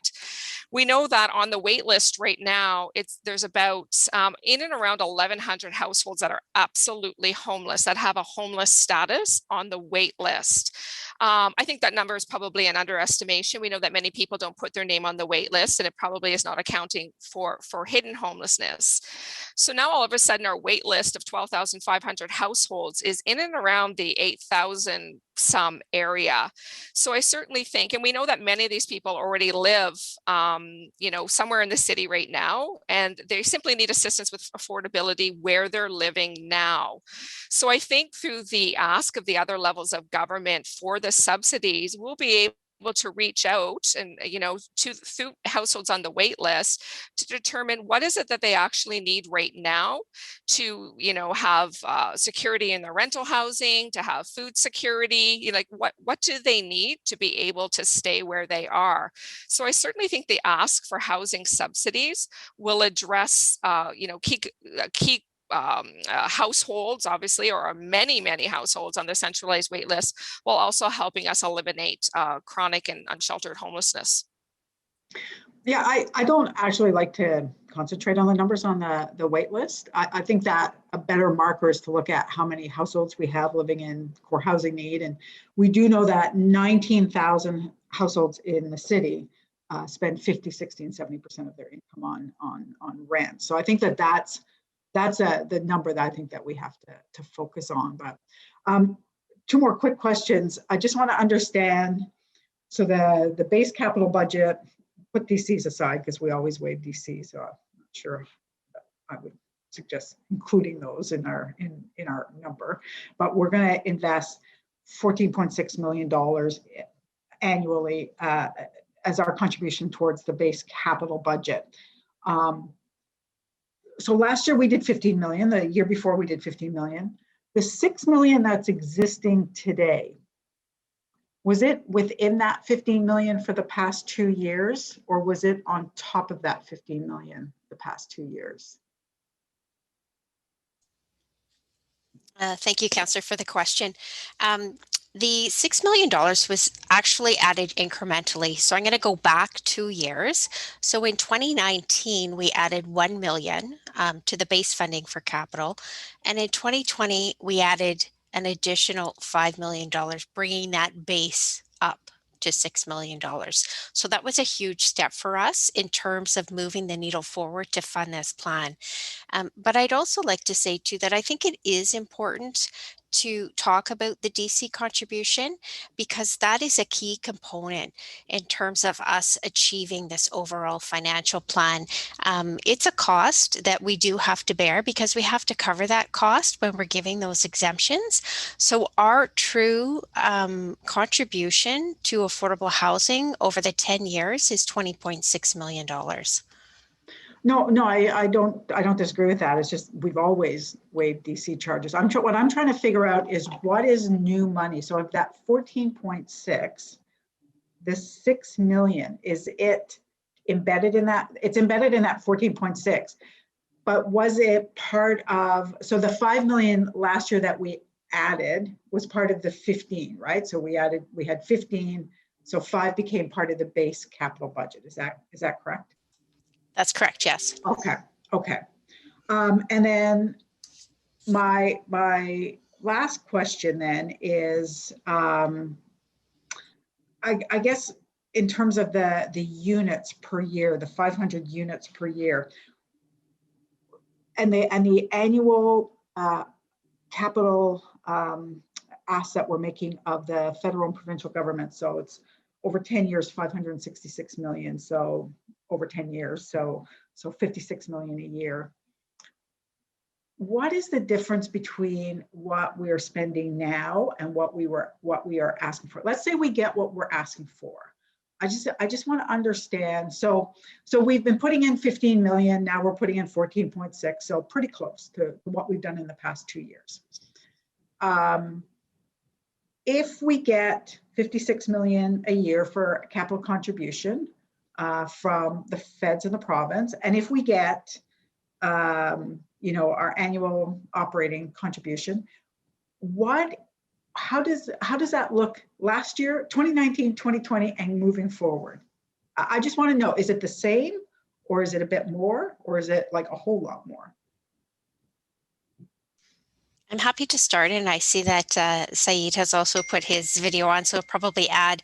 I think the big picture here, Councillor, is the fact that we're actually doubling our investment, right? And tripling it in terms of the province and the federal government with respect to adding to that capital contribution. And when you look at what we've done historically in the past in terms of the number of units, we're more than doubling that as we move forward. So that's a significant increase in the units that are going to come into the marketplace.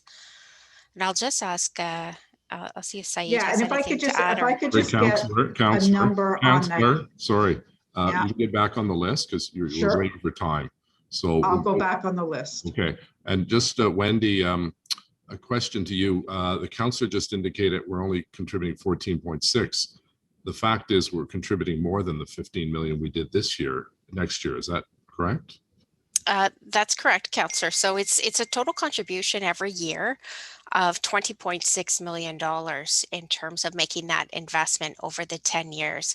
So that is more than 2020. Right. That's important to get that fact. Well, if I could just ask Councillor Kavanagh has the floor.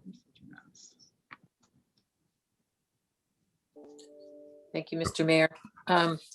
My questions are we're planning for right now the situation, but with the pandemic, I'm concerned that this is a moving target.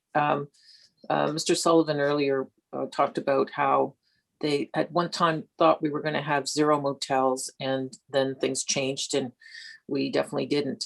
And I just want to know how we're preparing for that, because with the pandemic, loss of jobs, and it's going to cause some permanent damage, I think, in the community.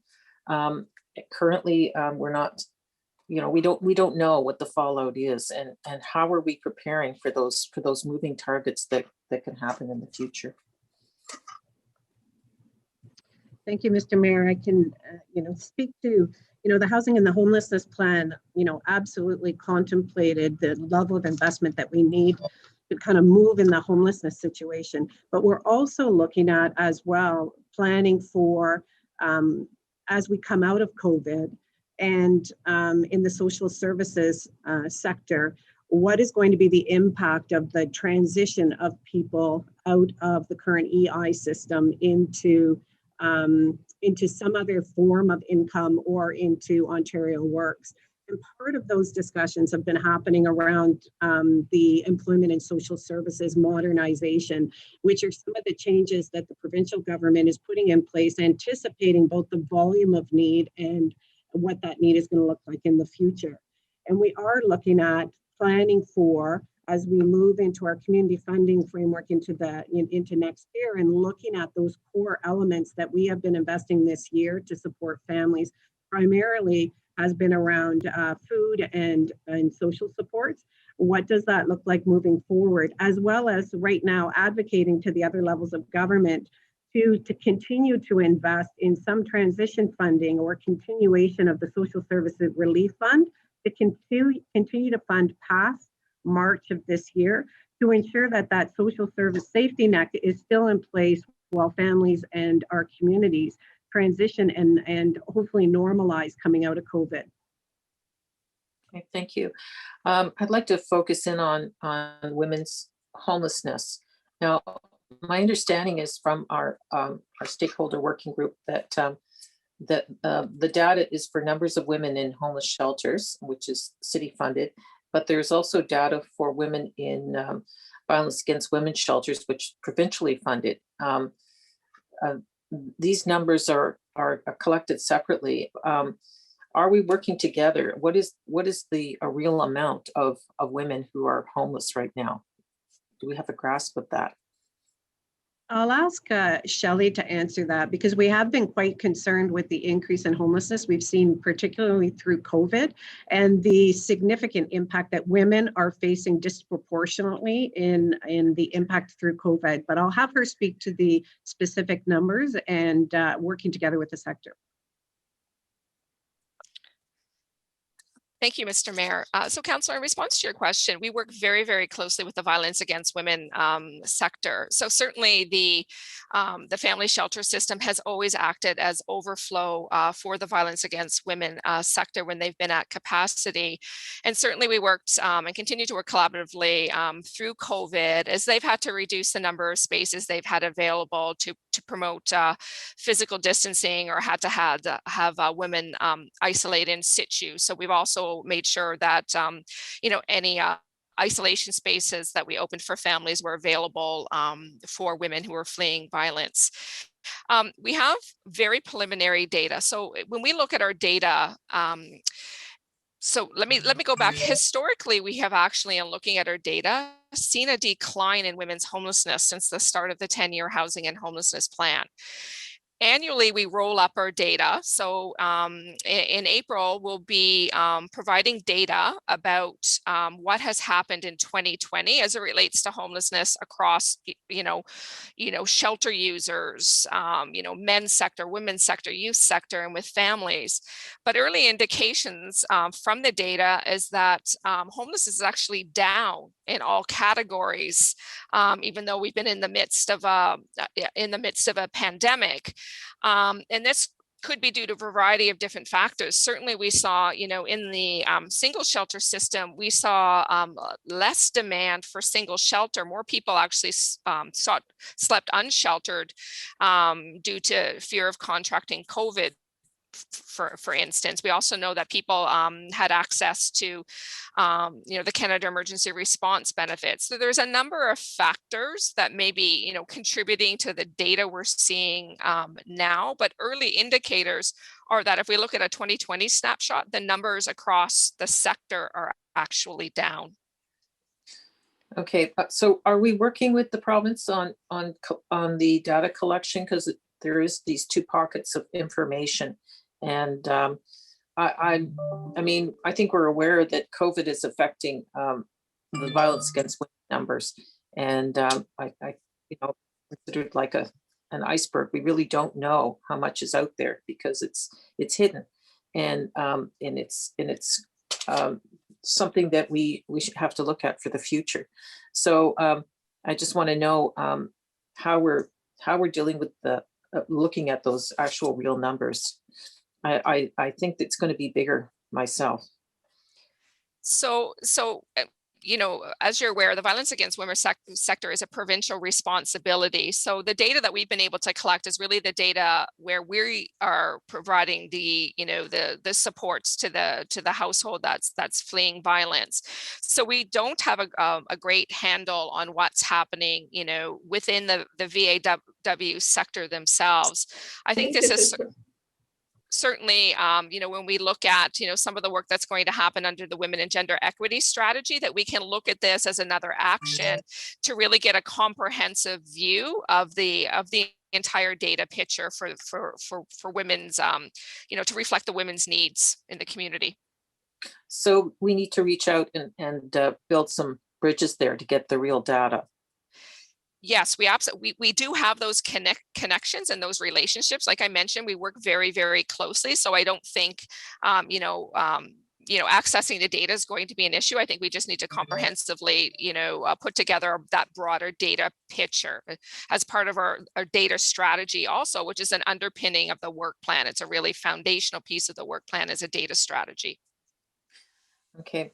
Well, anyway, we've got International Women's Day coming up, and I think women's homelessness is a very big issue. I think it reflects on family homelessness because it's not usually just a woman, it's a family fleeing. So I was very interested in what Mr. Sullivan was talking about in terms of possibilities of working together on different ways of looking at housing. Would you be willing to have a conversation about that? About looking at a different way of approaching the housing to avoid transitional housing? I mean, absolutely. I think that I think we would all like a housing system where when a family or anybody enters homelessness, we could offer them the key to a permanent unit of their own that's subsidized. I mean, I think that's the wish list for everybody that's sitting around this table today. I mean, the reality is we don't have that system right now. So, you know, when families in times of crisis, we do need to rely on temporary accommodations while we provide those wraparound supports to bridge families to permanent housing. But certainly, I think, you know, the work plan speaks to a set of actions around how do we address chronic, like family homelessness, from looking at what are the local rules we have around rent guaranteed income housing, around head leasing, around shelter guidelines. And certainly this cannot be done internally in a vacuum, and it really requires you know, the expertise and experience of other partners in this sector who are also playing in this field. Okay, well, I look forward to further conversations on that. Thank you. Thank you, Councillor. Councillor Fleury, please. Yes, Mr. Mayor, I want to thank Donna and the team and Wendy for bringing forward a long-range financial plan. It's an important policy and report today. I want to thank them for that as well. I believe, Mr. Mayor, that committee members did receive communication from the CEO of OCH relating to the long-range financial plan, if that could be confirmed. In support of OCH as a builder of choice, as well as setting out the baseline for yearly units for OCH. Can that be? Can the clerk confirm we've received that from the CEO? The correspondence I have is from Norman Moyer, Lower Town Community Association, Carolyn Estio from OMRA. I don't see anything else on the list. Okay, I'll pass that along, Mr. Mayor, to committee members just for your awareness. I have a number of questions, and I'm glad to get back on if I run out of time. So Donna or Shelley, on page 2 of the report and page 4, there's continues to be reference to increased emergency funding and expanding homelessness services. Can I understand the policy directions there? I'm a bit confused around. I thought this to be a capital plan, and I see a lot of operational pressures. Thank you, Mr. Mayor. Councillor, I can start with that question. So certainly, I mean, the LRFP is a capital plan, but it also recognizes that, you know, we do need to invest, and we need that funding from other levels of government to be able to invest in support services that help people find and keep housing. So certainly, you know, we consider the housing subsidies piece an operating component of the LRFP, and also the requests from the other levels of government for enhanced and increased support services. We do indicate right now, the true cost to the city to be able to offer emergency shelter services is more than we actually get from the province to be able to deliver those services. So we are asking for a request. We are requesting from the province that they look at the true cost of delivering emergency shelter services as it stands today in the city of Ottawa, and that they provide adequate and sustained funding to cover that pressure for the city, because that's a pressure that the city has to deal with annually. You know, we mitigate it through other surpluses, but at the end of the day, it's money that the city has to find to cover our deficit in spending in that regard. There's also a request right now, and we heard Deirdre put it, you know, very eloquently about, you know, the evolution of shelter services, and that they're more than that, you know, the 3 hots and the cots model, and they provide a wraparound suite of services that help people get housing ready. And very specialized programs. So they've really evolved. But what hasn't evolved is the way that the city funds those services. We fund them right now on a per diem basis. We're moving to block funding, but they haven't had an increase in funding since 2013.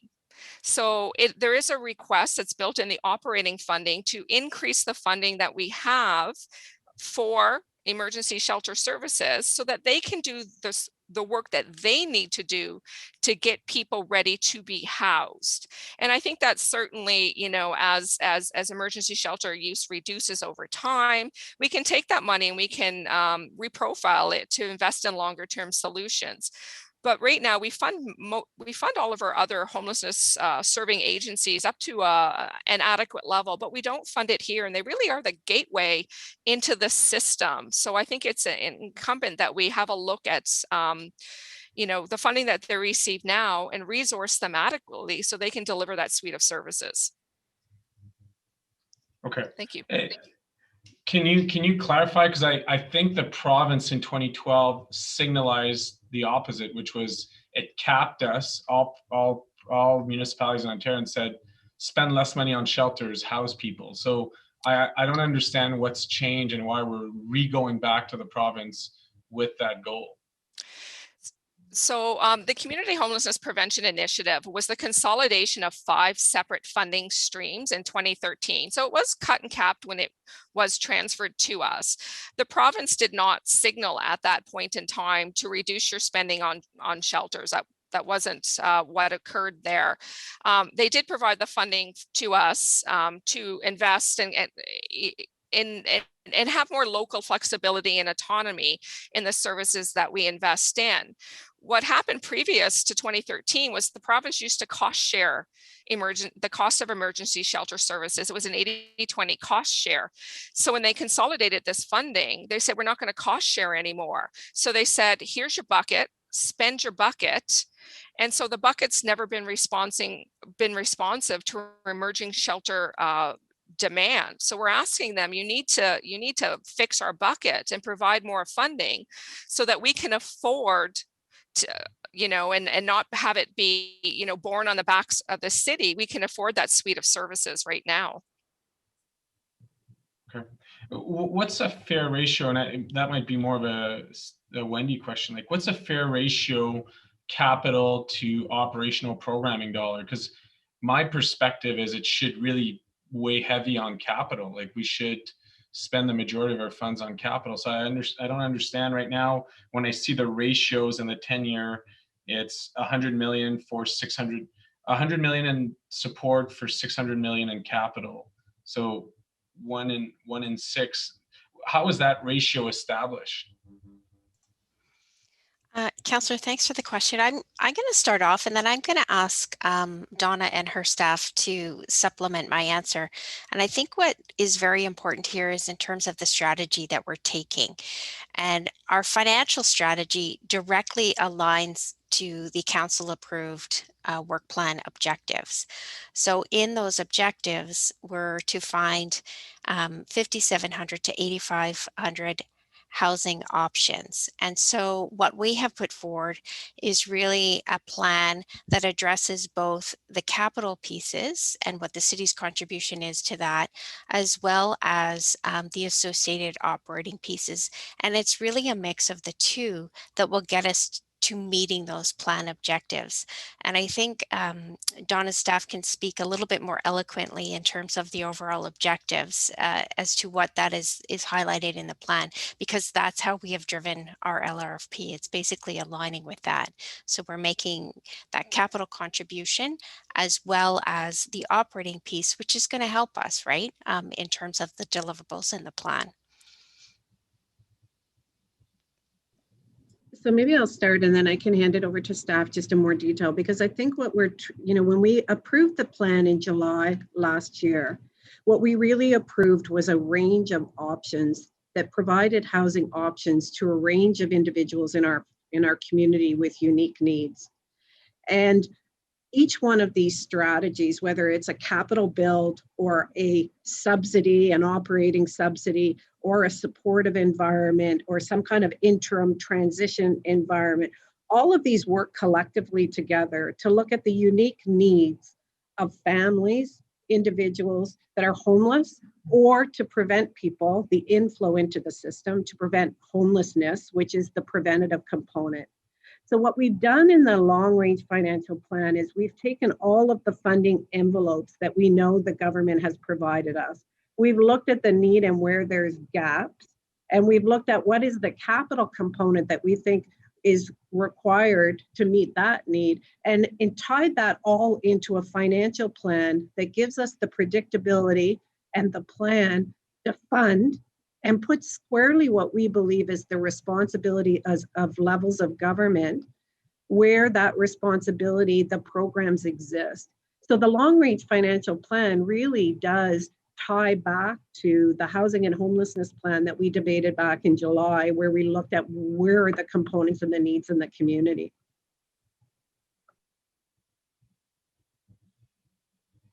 Okay.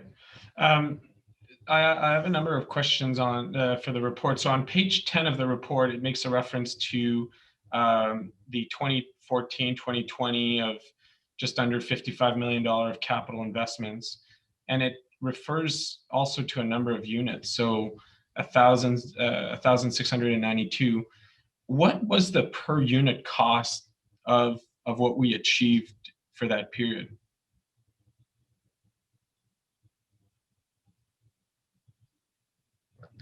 I'll ask Saeed to answer that question.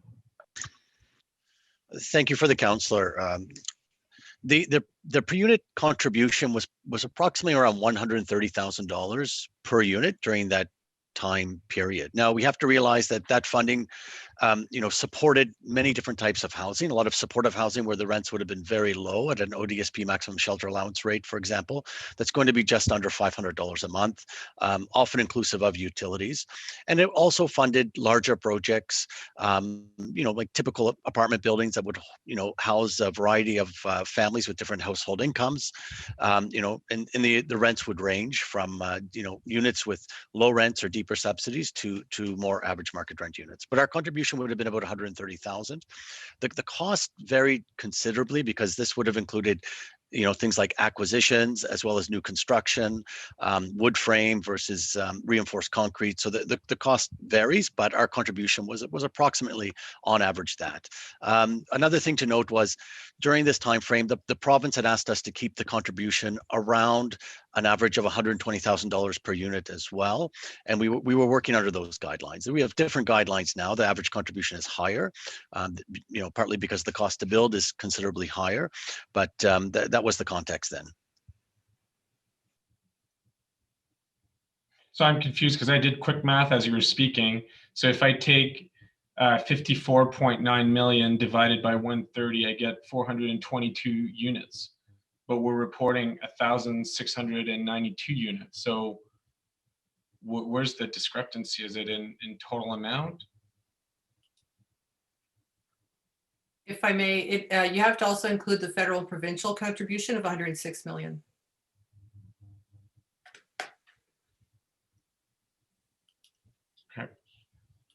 Okay. Turning to page 14, so on that same topic, so looking at the per unit ratios. So in table 2, we have year 1 goals of 500 unit. I appreciate us to be, I'd love for us to be even bolder, but I appreciate us setting that goal. But then we're saying that to build 500 units, it's going to require 50.6 million in equity. When I look at the OCH charts, it's much lower than that when I see the amount of units, like much lower. The total, when I look at the equity and the total DC, is at 23 million for 500 units. So what's the discrepancy in that figure?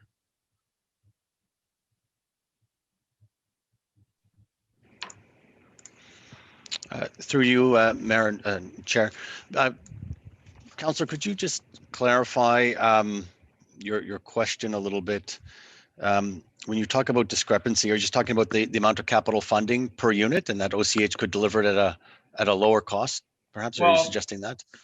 I maybe not. Like, I don't know. I want to understand how our estimation of $50.6 million to build 500 units, what's that based out of? I guess is how I'm using the ratio that I'm familiar with. That's with OCH. Obviously, I would assume committee members to want me to know that.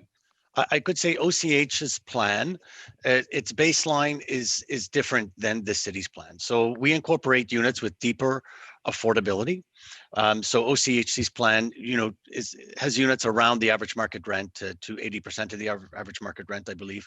Whereas we're looking at a mix of units, where we include supportive housing, for example, where the rents are much lower. So if OCH was to provide, rents similar to what, a charitable organization would, they would need a much higher per unit contribution from the city in order to do that.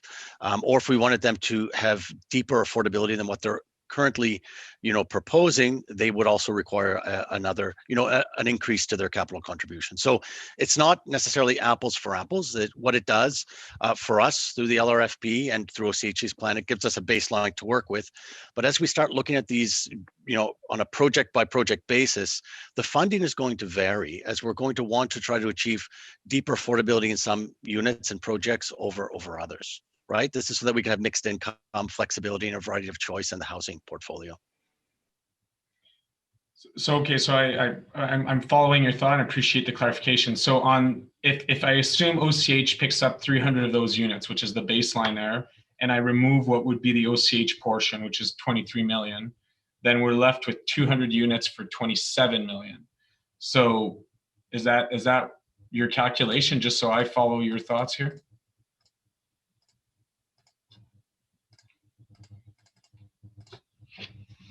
That's about 135,000 per unit. Approximately, Councillor. I mean, that is our calculation. I mean, it will vary on a project by project basis because this is a high level plan at this time. Okay. I'll get back on the list just to not waste time. So I have to coordinate my thoughts here and questions. You still have time. You still have how much? A minute. It's okay, Mr. Ray. I don't want to waste committee's time, so I'll get back on. You're not wasting time. You still have a minute and a half, so you go ahead. I know, but based on staff's answers, I know I have my question, but I want to make sure I'm asking the right questions based on their answers. All right, Councillor Deans. Thank you. And sorry I was a little late for committee this morning. I was at the dentist. And so I missed the presentation, but I just wanted to understand the financing. On page 31 of the report, the 10-year housing and homelessness work plan report, it says that we're spending $15 million a year in 2019, 2020, 2021. And then I just heard in a conversation in answer to a question from Councillor McKinney that we're spending $20.6 million this year, and that seems to take into account the DCs. Have we not taken into account DCs in the past?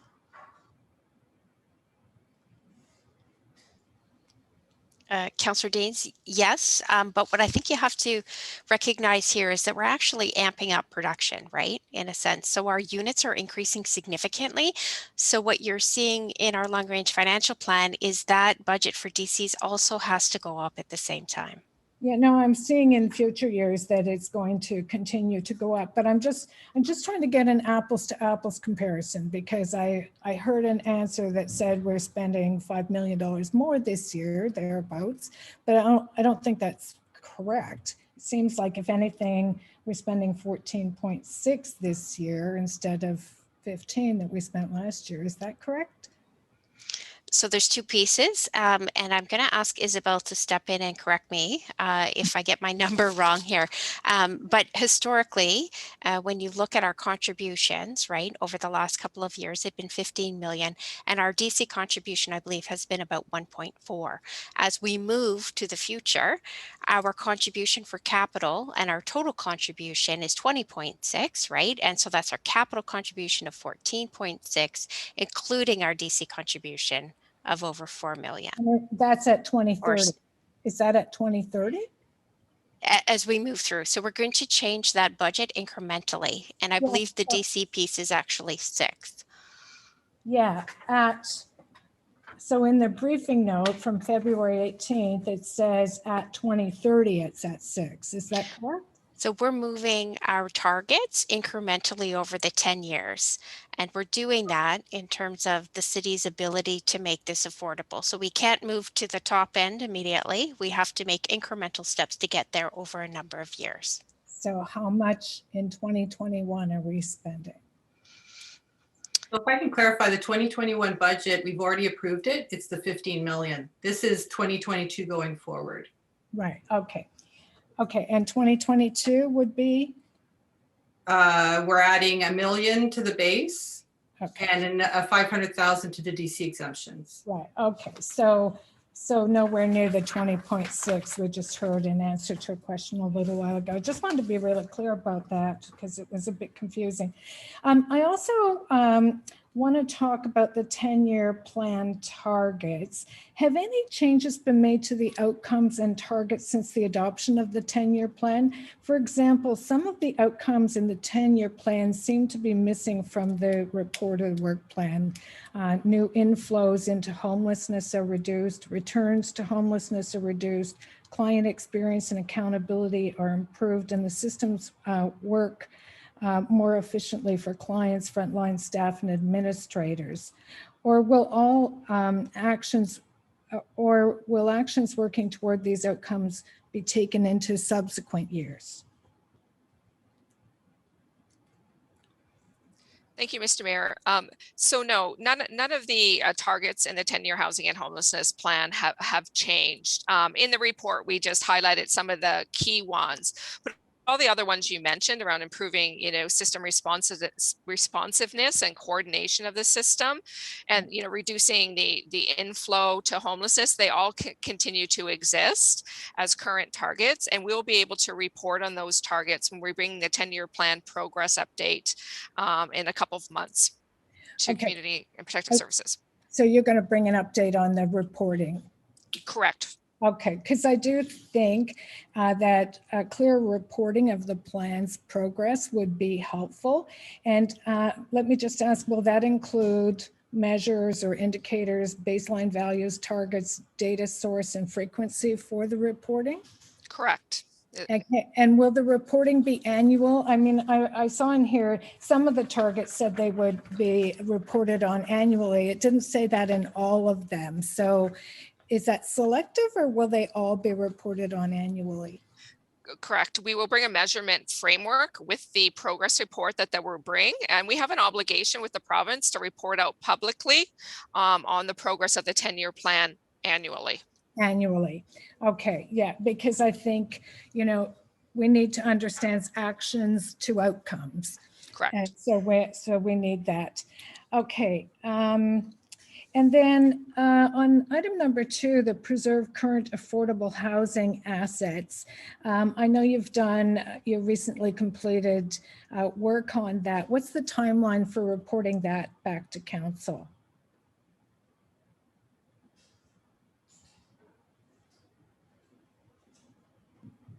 I'll ask Shelley to speak to the timeline. So if you could just give me a moment, Councillor, I'm just looking at the work plan. Okay.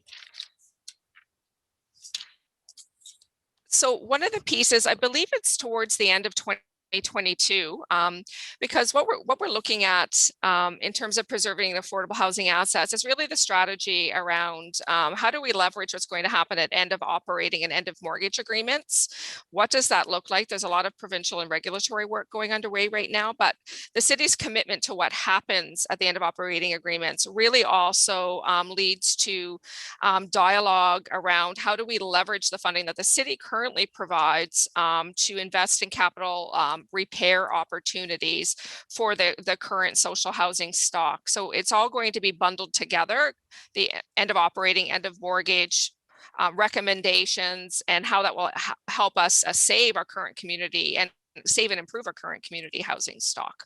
But it's towards the end of 2022. Okay, thank you. A key commitment to the 10-year plan is to foster innovation and growth using data and research analysis by improving collection measures and sharing. In 2021, work will focus on developing a data strategy, including key metrics for the emergency shelter system through open data. So I'm wondering, when will the data strategy be ready, and when will the first client experience survey be completed?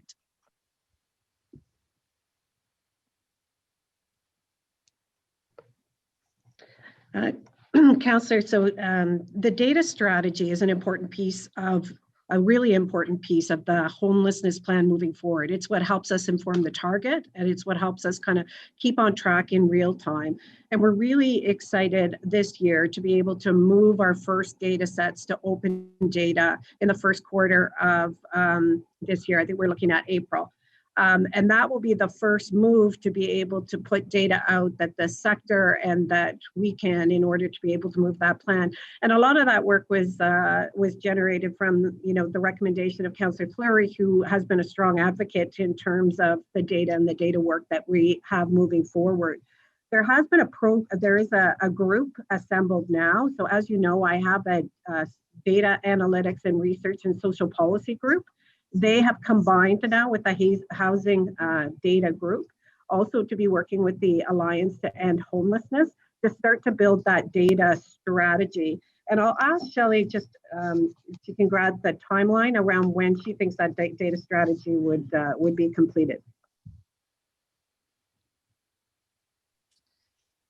Thank you, Mr. Mayor. So Donna provided the majority of the information around the open data becoming available. I believe we're looking, it's Q2, but from that point on, then we're going to start looking at public facing dashboards and having, you know, a more robust public presence around the data so that it's really easily accessible.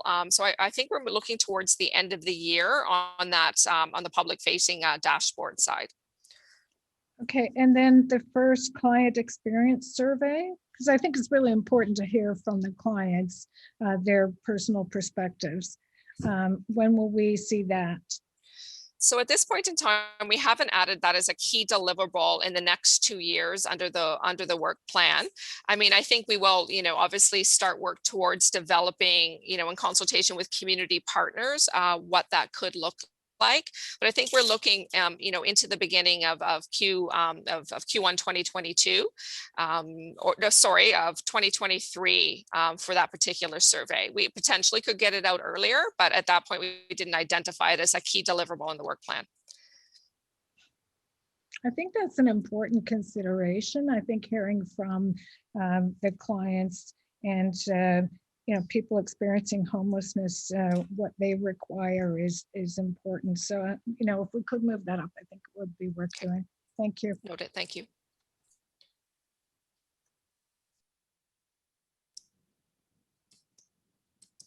All right. Thank you. Councillor Luloff, please. Thank you very much, Mr. Mayor. Look, I didn't feel that staff were given the proper opportunity to respond and to explain the increasing investments year over year and how we get from 15 million this year to 20 million and when. Can staff please take an opportunity here to explain this to the committee, please? Thank you, Chair. I think the key difference between where we've been and where we're going with this plan is we have identified a 10-year investment of approximately $200 million.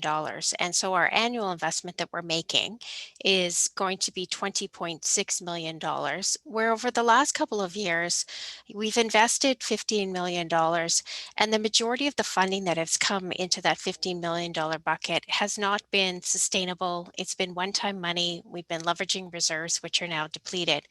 When we look forward, in terms of our annual investment over the 10 years, we're now building up our base. We've got a significant base. We're building it up annually, year by year, to get us to that 20.6.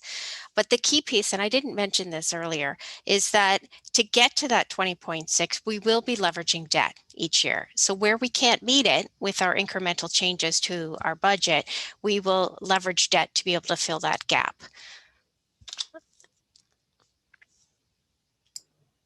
Thank you. I find that incredibly helpful. Just going to switch topics a little bit here. I have some data here that outlines the number of units that have been built by OCH and by the not-for-profit sector over the last 15 years. And I believe that OCH has completed a total of 167 units in 7 projects over the last 15 years. So how did staff determine the number of units projected to be built by OCH moving forward? And is there flexibility in who can build the needed 500 units annually based on capacity? Because looking at the numbers over the last little bit, I don't have a whole lot of confidence that OCH is going to be able to deliver that full slew of units. I'll ask Saeed to answer that question, because he's been working directly with the OCH operational teams and been working with the nonprofit sector in terms of the pipeline of projects that they have available in the community. Yep. Thank you, Donna, and thank you for the question, Chair Lulov. So OCH, 2 decades ago, they weren't really into the development game, and they've only ramped up recently. I'd say, gradually over the last 10 years.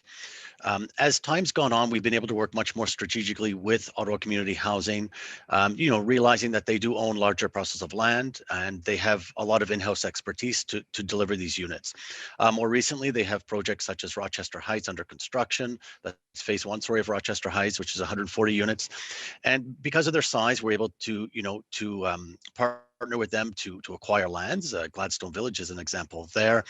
And we can build a pipeline with them. So right now we've estimated that pipeline to be up to or around 300 plus or minus units per year.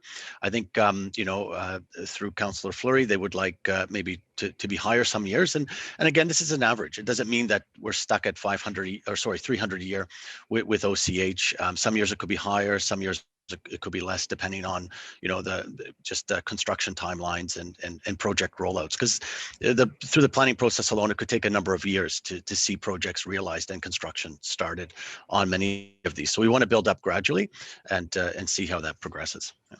So that flexibility does exist then. So we can partner with other organizations, because like some of my council colleagues, I certainly want to be focused on results here. We want to make sure that we are leveraging this major investment, this extra money that we're putting in over the next 10 years to make sure that we're increasing housing stock. I think that that's what everyone on this committee wants, to make sure that we are building, permanent affordable housing in this city. So I just want to make sure that we have that flexibility built in, because we want to make sure that we're meeting those targets year after year. Yep, definitely, Chair Luloff. I mean, this actually provides us with a really amazing opportunity. If I think back to previous terms of council, we never had any certainty as to what our funding would be from year to year, which meant that the city and the community sector, we could not, really strategize for how to develop affordable housing going into the future. It was one thing to have $15 million commitments for the last few years, but having this long-term commitment really allows us to plan forward and to develop that pipeline that we're describing.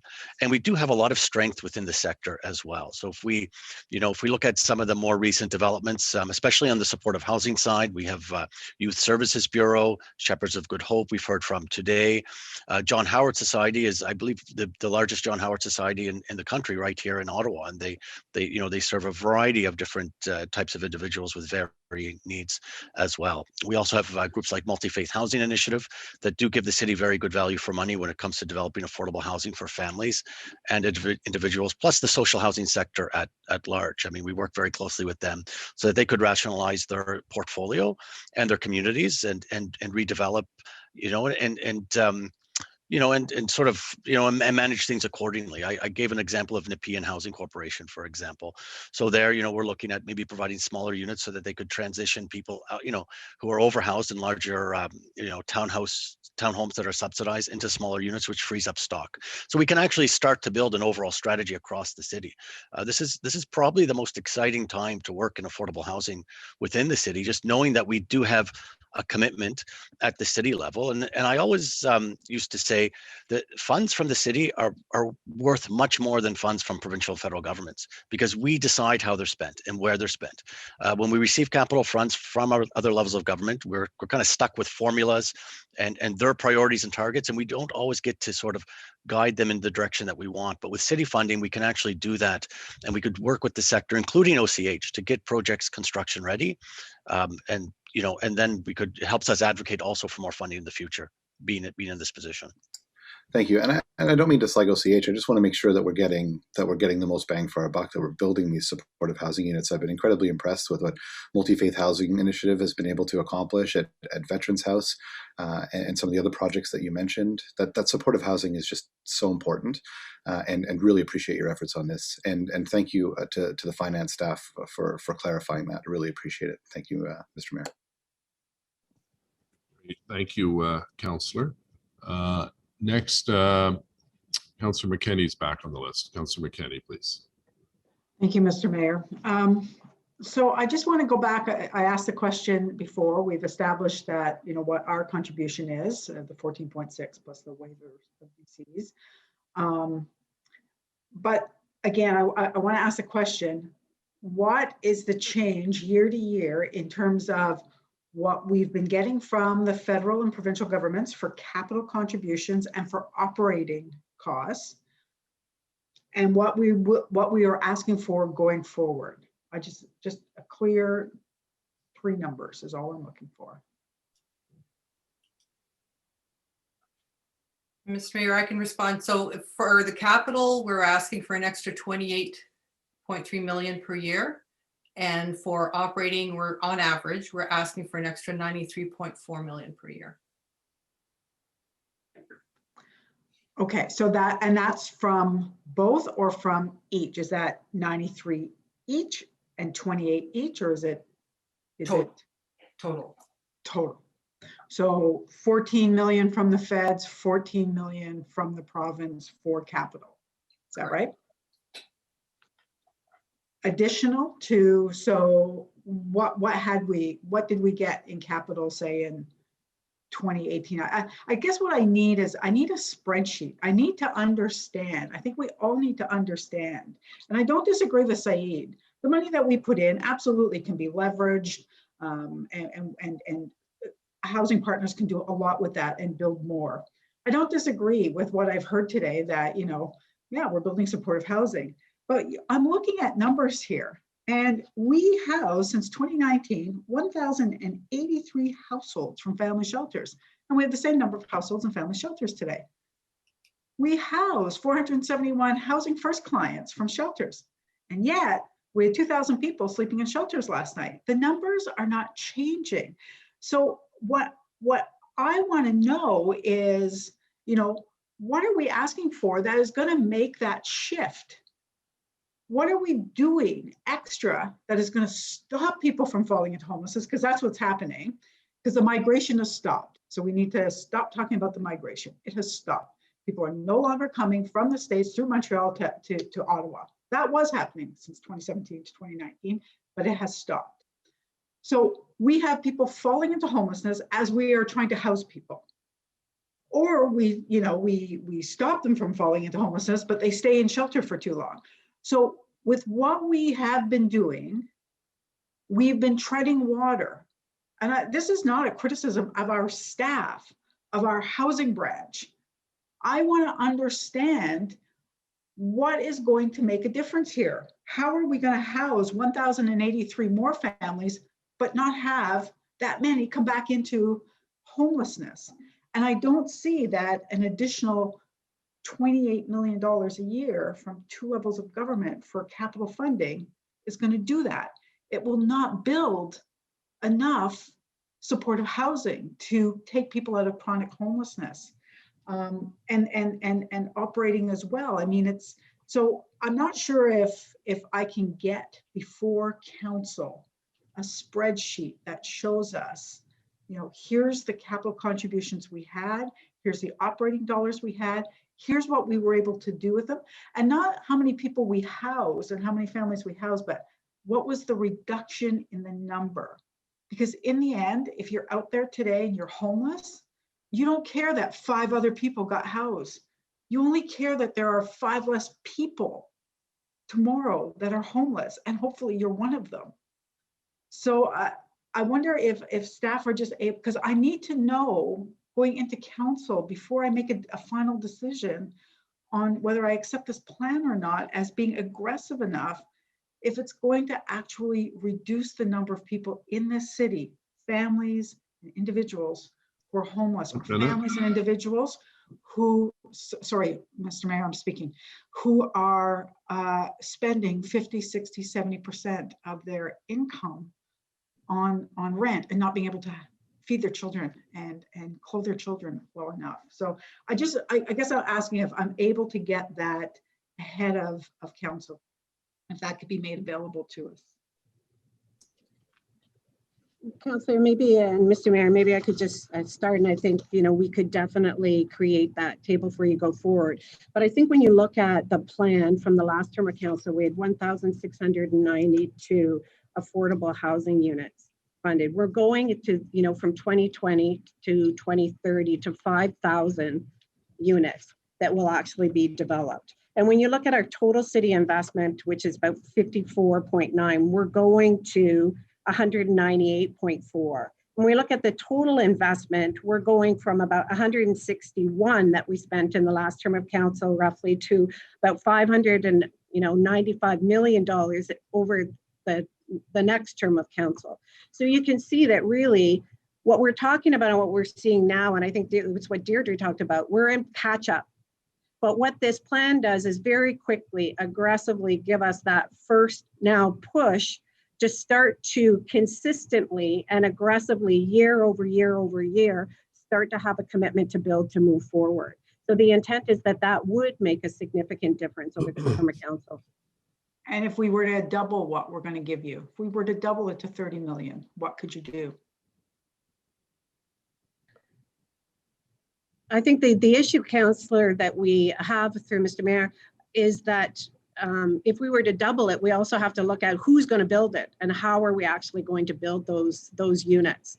Even with the 500 units a year, when you look at what we've done over the whole term of council, 1,692, aggressively advancing to 5,000, moving up to 500 a year, that's a significant investment in stretching of our existing sector to actually build. So I don't think it's just about more money, it's about how do we gradually advance the sector, increase the capacity so that they can build at a much higher rate as well.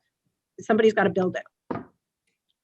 Thank you, Councillor. Sorry, I wasn't done. Sorry, Mr. Mayor. You have to get back on the list because your time. Happily. Well, that was my 5 minutes. I'll get back on the list. Right, Councillor Tierney, please. Great, thank you, Mr. Chair. First of all, I want to say thank you for all the work that's gone into this. It's actually interesting, since the beginning of the pandemic, in Ottawa-Vanier as a riding, we collectively have been meeting on a regular basis, and this is always one of the topics. And we have a minister, we have the minister Fortier, we got MPP Collard, myself, Councillor King, and Councillor Fleury, and this always is one of the discussion points that always moves back into our discussions. And we all agree we need all levels of government to come to the table. That being said, I like toting the fact one great thing that still continues during the pandemic, I was really worried about it would stop, is the new partnership that we're working towards on Jasmine Crescent and the Gloucester Emergency Food Cupboard, and how we can have this new food cupboard, but a partnership with a low-income seniors group on the 4 stories above. That's still progressing. So I want to thank you for that, because I know we're throwing a lot of numbers and chatting a lot about this and that and how we always want more, but I think there's a really good story here. And I want to know, how can we support something in other communities very similar to what we're doing through the long-range financial plan? I'm not sure who best is to answer that question. I'll have Saeed respond to that. Thank you, Mr. Mayor. So through the long-range financial plan, now that we, if this is approved, and if we could start, to plan, knowing that these funds are coming in the future, we can actually make much more, sort of direct decisions when it comes to these projects that are needed in communities like yours, Councillor Tierney. So we can work with agencies like in your case, it's the Gloucester Food Cupboard, and there are more, agencies like this across the city that we can partner with and look to find projects. So what this allows us to do is actually set a schedule and identify where there's need. And then we could allocate funding now and or next year. And then we could, as we start to ramp things up and we get some of these projects closer to development, we can either, allocate funding that we know we're going to receive from the federal government, allocate funding from the city, or we can advocate for additional funding to make these projects happen once they're ready. So the good thing is we don't have to slow down. Previously, for example, on the project that you're referring to, because we didn't have funding, we just basically had to sit on it for years and do nothing. But now that we have funding, we can actually, advance it quite confidently, knowing that we can make this, medium-sized project work. And I want to thank you, Syed, very much for that, because I think you've witnessed on the ground the needs. That food cupboard is one of the highest impacted in the city. And not only that, we're addressing another major issue that I want to make sure that we don't lose sight of, is low-income seniors. It's becoming a greater challenge as a city, and we're actually taking out two birds with one stone and doing something really great for the community. So anyway, I just want to thank you for that and wanted to get that on record. So thank you for all the work you've done. Thank you. Great. Thank you, Councillor Tierney. And thanks for the work you've done at FCM, because they've been a great partner advocating for housing, big city mayors and FCM, that you're the chair of Ontario. Councillor Fleury, please. Thank you, Mr. Mayor. I do want to re-jump on one of our colleagues' questions relating to OCH, and I think Saeed did speak eloquently to that OCH for a number of years simply wasn't set up to redevelop. So a number of initiatives and governance were put in place, particularly the portfolio management framework. We're glad to share that with members of council, and I think that's what's building the confidence. There's a number of initiatives in terms of build out, from Rochester Heights to Overbrook to Water Ridge Village to Foster Farm to Gladstone, that show some optimism relating to OCH's ability to build 10,000 units over the next 10 years easily. So glad to share those contexts with you, Councillor, as well. Back on the specific report.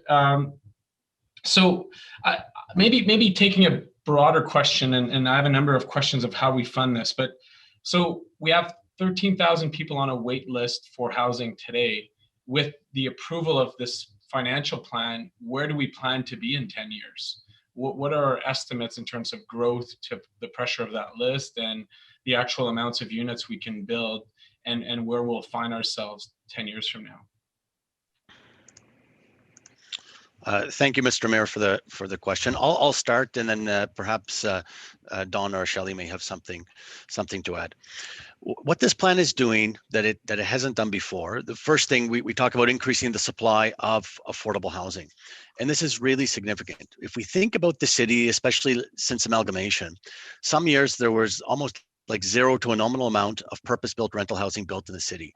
We went many years with very low vacancy rates, but also very little rental housing being constructed. Probably the vast majority of it was rental housing that was subsidized by the city itself, right, or other federal provincial programs, to agencies like CCOC or OCH. What we've been able to see, and this is just speaking to the fact that this is not just the city's responsibility. Through the National Housing Strategy, the RCFI, I acknowledge it's not what we consider affordable housing within the city, but what it is doing, it is increasing the supply of purpose-built rental housing. The market's doing that too, though. So we're fairly lucky in Ottawa to have a market that's conducive to having rental housing built now in the city of Ottawa. That's going to help. But I don't think we can underestimate the impact that OCH and the sector will have on having this pipeline of affordable rental housing come into play within the city. I think, even though it's in the hundreds of units, not the thousands, I still think this will play a significant role in providing units and perhaps even, if we're really optimistic, somewhat stabilizing, rent prices within the city as well as we go forward, because it does, again, for the first time, allow us to have a place in the rental side of the market. And I appreciate the context, Said. I wonder if we put a number to that, right? So, you're seeing a lot of economic elements play out. You've described them well. Every day, let's just be clear, because I think a lot of folks don't understand. Every day there's 13,000 people on a wait list. There's also a lot of financial pressures of that onto the city, from shelters to hotels to we're putting a lot of operational pressure. So I want to understand what's in front of us today. We have a financial plan, but I'm not sure it relates back into where do we plan to be in terms of the wait list for housing. Thank you, Councillor. I think the reason that we find this question difficult to answer is that the city is growing fairly quickly, and those pressures that come onto the city, I mean, it creates a lot of opportunities. The growth allows us, to fund a lot of other projects and do many things, but it does come with those additional pressures on the affordable housing infrastructure and homelessness as support services as well. So that's why it's hard for us to say, exactly how would it impact the wait list, going forward, because we don't know what all those pressures are going to be. I think we could we could certainly take a step back and look at that to see if we could answer your question prior to council. But it's not that so straightforward for us to just say we have this many households on the wait list, and then this housing will solve the problem.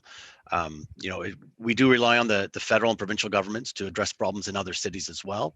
If Ottawa was to do this, or let's say do a better job than other cities, then we just see more demand on our services as we go forward. So we know we need cities around the GTA, within and around Montreal to be doing similar things as well, because this is a national and regional issue.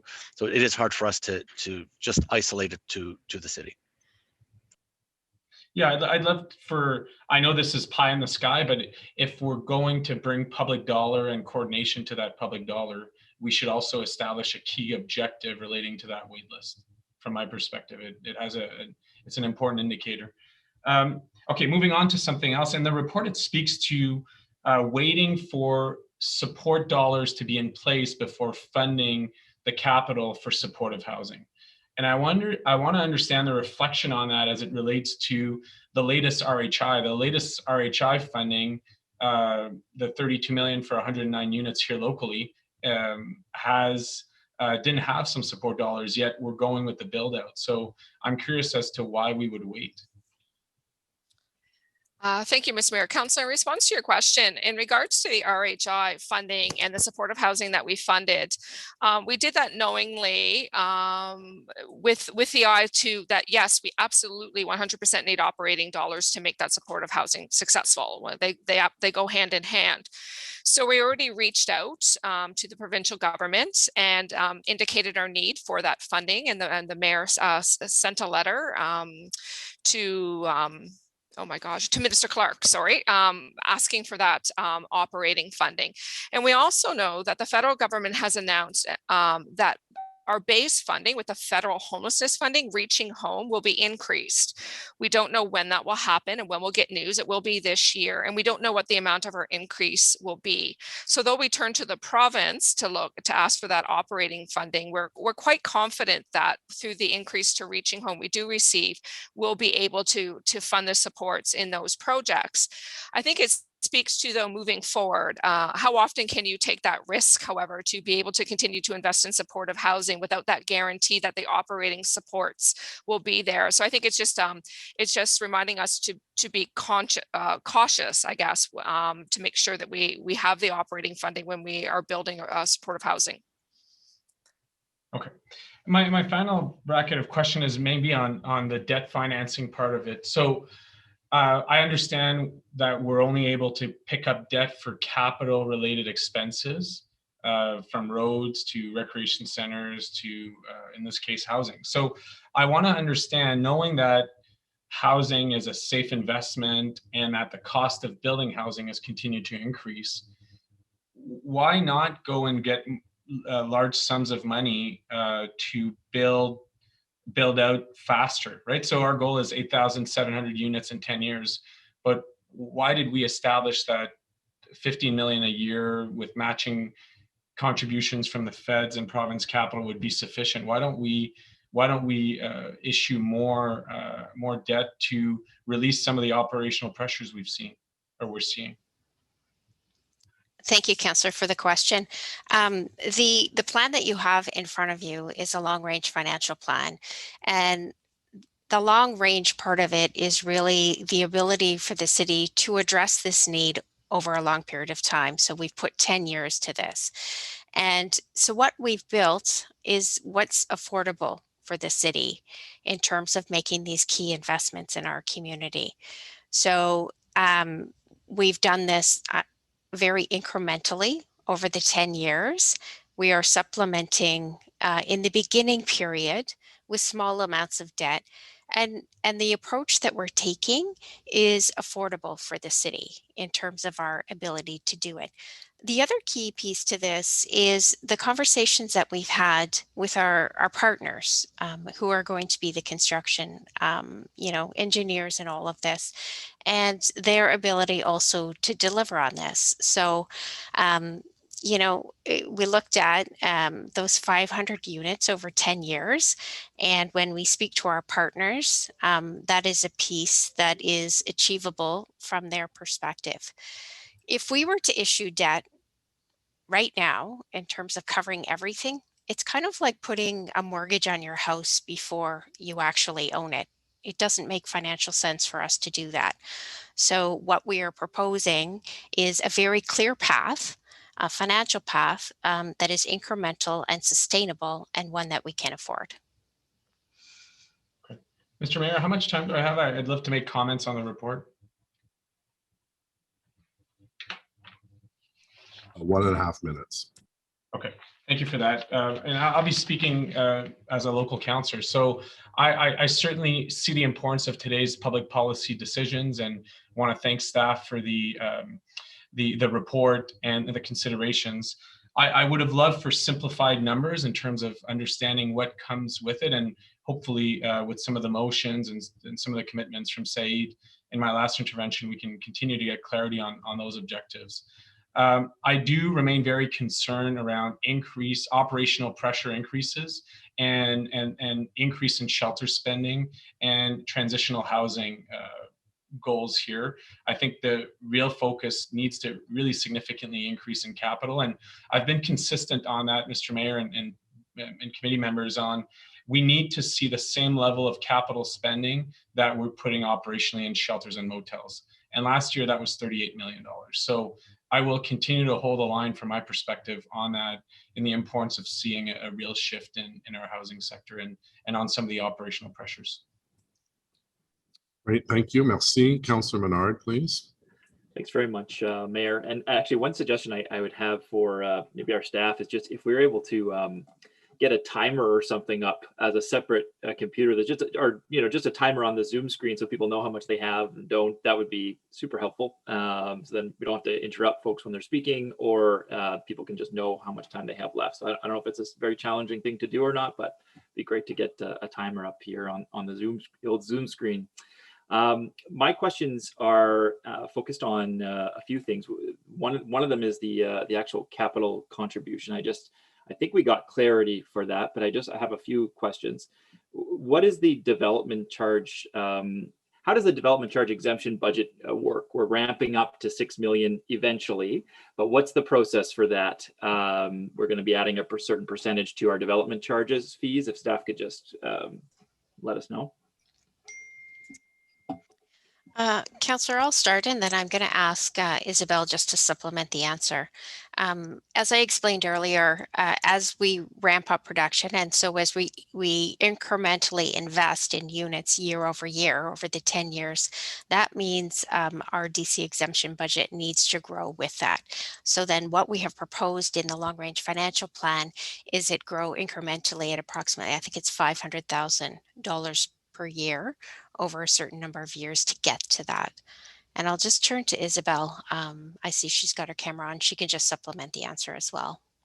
Yeah, so there's a difference between DC revenues and DC exemptions. DC exemptions is the expenditure side. So when we provide an exemption, we have to add to our taxation budget money to replenish that so that DC revenues are not impacted.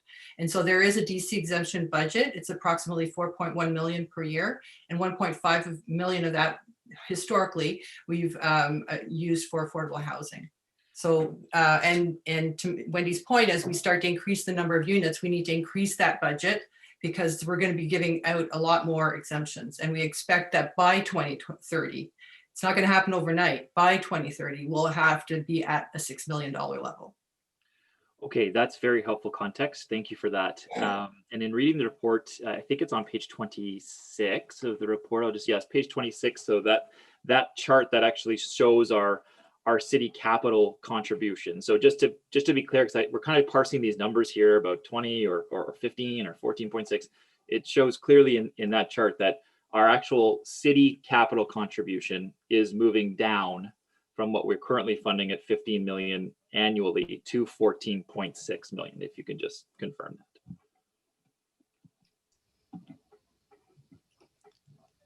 Councillor, we're looking at the overall investment in the spend here. And so when we look at that, it is a total of the two things. I appreciate your comments. Yes, there's a capital investment, but there's also an investment in terms of the DC pieces, which brings that to 20.6 every year. And then we have the operating piece, which supplements it, of which there's a pressure outlined in a separate table of approximately $2.1 million each year.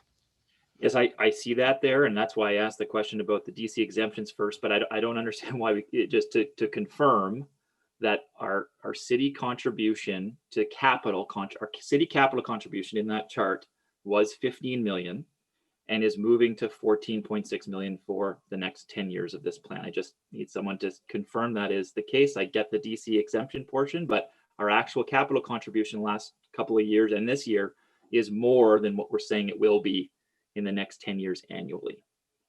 Mr. Mayor, if I can confirm, the 14.6 is based on the requirement.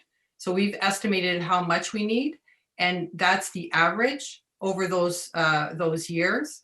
When we looked at how much we can afford, we have to build in the DC exemption piece. That's a significant increase from the 1.5 to the 6. So we look at it holistically from an affordability perspective. And so we based it on the requirement. Yeah, absolutely. Based on the requirement that we're setting out here of the 500 units, I understand that, but there is a decline from what we are at now in that city capital contribution. There's another curious thing in this chart that I just wanted to flag it, and it's on the debt side. So in next year, the debt to meet the requirement you're talking about as a ramp up would be $6.9 million. And then in 2023, it would be 3.6 million. And then there's a negative number on our debt of 1.5, negative 1.5, negative 2.6 the next year, and negative 2.9 million the following year. So are we paying back debt in those years? Is that what that's signaling? Did you want me to respond, Wendy? Yeah, that would be great. Thank you. Mr. Mayor, so this is intended to be an estimation over 10 years. And so, and as in the speaking notes, I mentioned that this is used for cash flow management purposes. So we don't issue debt unless there's actually construction costs incurred. So we're adding debt authority every year to make sure that we have a $14.6 million envelope, but we may not even issue debt in that year. It's just how much debt authority we need to put on. And yes, we can refinance in those future years, because up above, you'll see surplus land, for example, we're expecting an extra 2.5 million in that year. So once in a while, there will be one-time contributions that helps to reduce the pressure of the debt that we need in that particular year. Okay, and I guess what I'm just pointing out is rather than investing in more affordable housing capital contributions that could get our investment above the 14.6 million, say to the 15 million that we had previously been investing in, we would instead use that to pay down an estimated amount of debt during those years. That's what the chart is indicating based on what we said our need is. So I just wanted to understand that, and I think, correct me if I'm wrong if that's incorrect, but I think that I understand now what you were getting at. Okay, so I have a couple of other questions as well. We aren't considering right now to a great degree of how to house people in scattered or kind of market rental units to help end chronic homelessness. We are talking a lot about new builds, and I guess we do some of this work right now, but I'm wondering, why isn't that more of a prevalent strategy for the city of Ottawa to use market rental, as Mr. Sullivan was talking about? And I guess we do some of this, but why isn't it more of a push right now where other cities have been doing this successfully? And my understanding is it costs less to do it that way as well. So can I get an understanding of why we can't do more of that? Thank you, Councillor, and thank you, Mr. Mayor. We try to do that with the existing capacity that's within the sector itself. So we work with various agencies. One notable one is Canadian Mental Health Association. So for Housing First programs, we do fund them to either acquire units or support scattered units throughout their portfolio. And we also do reach out to landlords through our Housing First program to place tenants in their buildings as well. So it is part of the plan. When it comes to funding, however, we through working with the sector, we find that it is more cost efficient to fund them with buildings. If they were to go out and buy scattered units, it would be very difficult for them to maintain them over the long term. And you know, so that's really why we're focusing this the way that we are. Okay, and so what, you know, just to respond back on Councillor McKenney's question around this, around the fact that we're going to be building some, but we're not going to be building, we can't just build forever and ever and thousands and thousands of units with this budget. So how do we start to look at these as an option to actually, you know, help supplement what we say we can build and what the remaining need is out there? And I guess I look to the Alliance to End Homelessness campaign that tried to push to say, look, if you've got extra housing out there and you want to help in this regard, we've got funds to pay, you know, to pay you. So why aren't we doing more campaigns like that? And we did end up housing people that were homeless through that campaign, and I think that is something that would be helpful in this regard. Hi, Councillor Bernard and Mr. Mayor. We are definitely using portable housing subsidies to complement the capital builds in this plan. And certainly Ottawa was one of the first municipalities back in 2011 to start using the portable housing benefit framework. So we've been offering a tiered housing allowance in our family shelter system since about that time.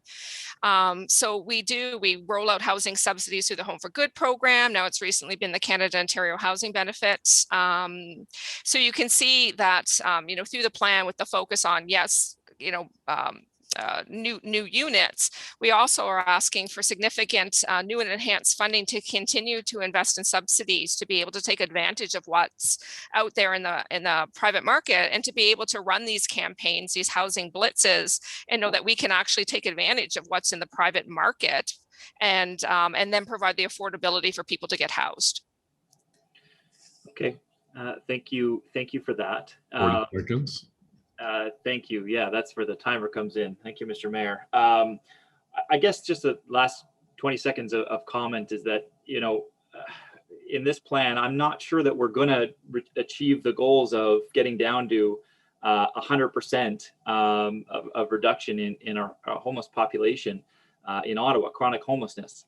And it seems like we're going to be carrying on the way we've been going, but that remains with issues. And I look at what we spend through our DCs mostly on road spending, and I look at things like the Strandherd Drive extension and the rail grade separation, and of course there are implications there with DC spending, and with other bundled projects that are part of that large spend, but that's still $113 million. And I see we are looking to make some changes to our DC structure will change as a result of this plan. And I think it's important that we look at other ways to change our DC structure to recognize the problem of homelessness in our community and compare that as a priority to new road building or road expansion. What is more important to us? For time, Councillor. Homelessness needs to take a larger priority. Thanks very much, Mayor. All right, you're over time. It's now Councillor El Shantiri's time, please. Thank you, Mr. Mayor. And my question to the Treasurer, Wendy, when we talk about the DC development charge, so we understand in the past we had, I think Council made a decision, no one will be exempt from development charge, and any exemption would have to be covered by from the tax. Is that correct? From the taxpayer? Yeah, that's correct, Councillor. We have to fund that, so that's a policy decision by Council in terms of topping that up. Now, when we're talking about the top up, and that's what I'm interested in the long term, so how much you will be adding every year till you catch up? Because obviously what you have right now, that's not enough. Is that correct? Are you referring to the DCs, Councillor? Or are you referring to? Because the DC, it has to come from somewhere, right? Because if you exempt someone, other has to pay.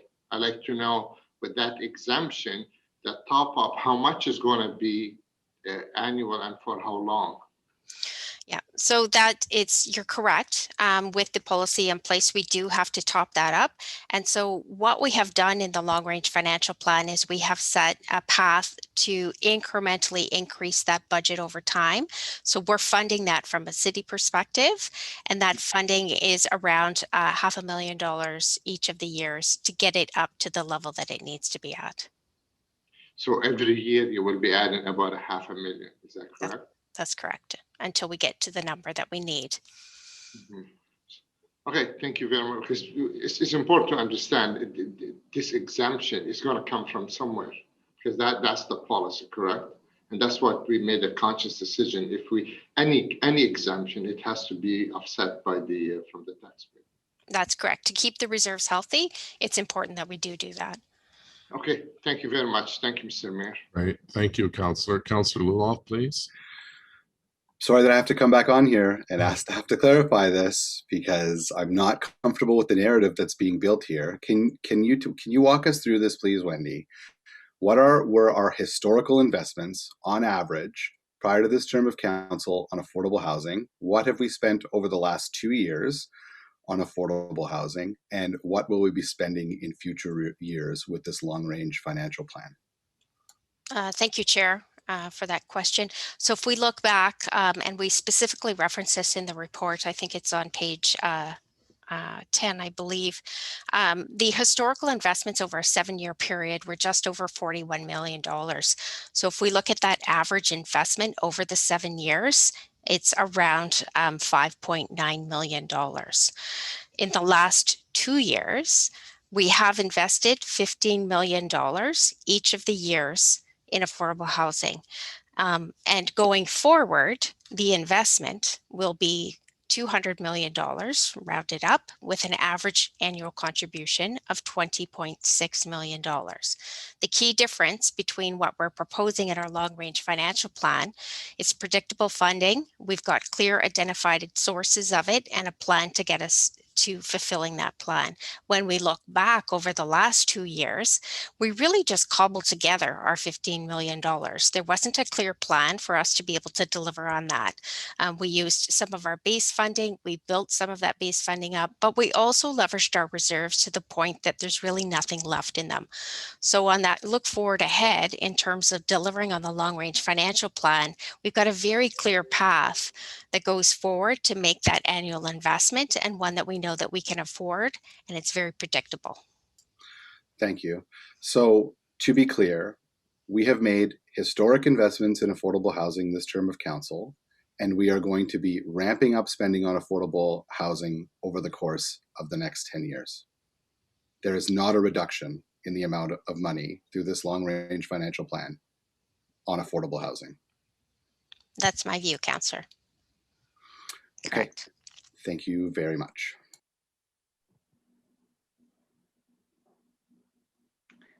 My hand's up. Over Sharon. Okay, go ahead, Councillor McKinney. Thank you. So just to be clear, that on the record amount of funding, the fact that we went from very little, almost nothing, to 15 million, sure, is a record amount. You spend nothing 1 year and $1 the next, it's a record amount. So let's put aside that 15 million. We went from doing nothing or close to it to investing 15 million, and I'm not discrediting that 15 million. That was a good investment. However, we need to be clear here that we're going from 15 to 14.6, and we are waiving development charges, as we always do with community and social housing. It's going to get ramped up. So what we're going to waive as we ramp it up is going to increase. Fair enough.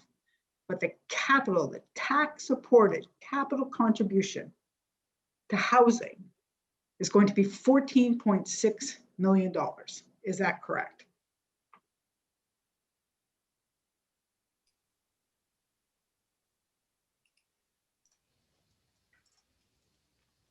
The DC exemptions is also tax contribution. So the total is the 20.6.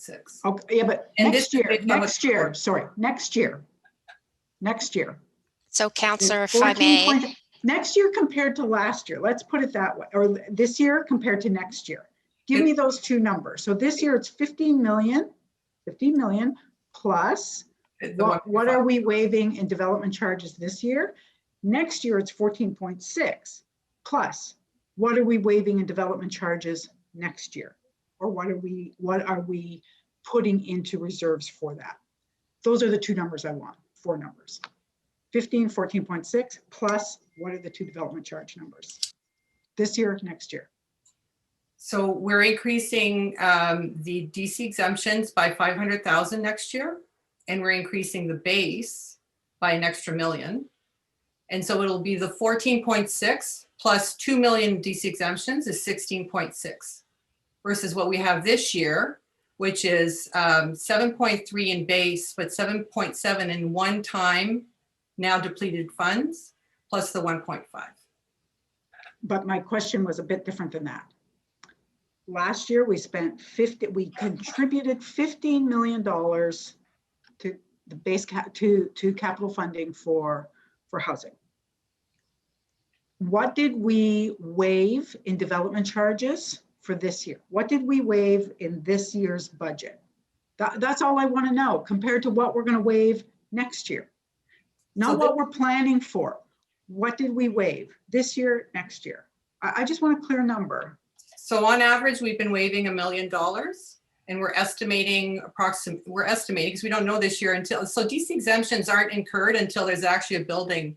Yeah, no, I realize right? that. Correct. Yeah. So it's based on actual building phasing of the building, and that's the estimate we've put in now is the 1.5 currently. So okay, so average 1 million, next year 1.5. Is that correct? So we're spending $100,000 more overall. That was the math that I was looking for. Thank you. Okay, does anyone else wish to speak? No. Well, let me offer my thanks to our staff at both Finance and Housing Services for their incredible work on this project. I know that these reports represent many hours of work, endless consultation with stakeholders, hours of discussion with housing providers, and significant input from individuals experiencing housing instability. I'd like to make a few comments to remind members of council of how we got here, and if these plans are approved today, what it means for our city. For the first time in our city's history, we have a fully costed housing long-range plan. We now know not only what our specific housing priorities are, but we also have a clear picture of the needs within our community and how much it will cost to meet those needs. We're not simply identifying a vision or high-level goal. We have the specific needs identified for our city and a funding plan to meet those needs. The funding plan before us today was created with existing provincial and federal programs in mind, and staff feel that it is both ambitious and realistic. Now, some of you may feel that the long-range financial plan and the work plan have been formulated with too much risk as it require funding from upper levels of government. Well, like many of you, I've been advocating to the federal and provincial governments to ensure that we move forward in a spirit of partnership, which includes increased funding from those other orders of government. I honestly can't count how many meetings, calls, and letters that I have sent on the needs of our community for housing and homelessness support from the other orders of government. But never have we been so clear with our ask. For the first time, we can clearly identify local needs. We have a plan to meet those needs, and we have a fully costed plan to close the housing gap. The city started its first 10-year plan to address housing and homelessness in 2014 and reviewed it in 2019.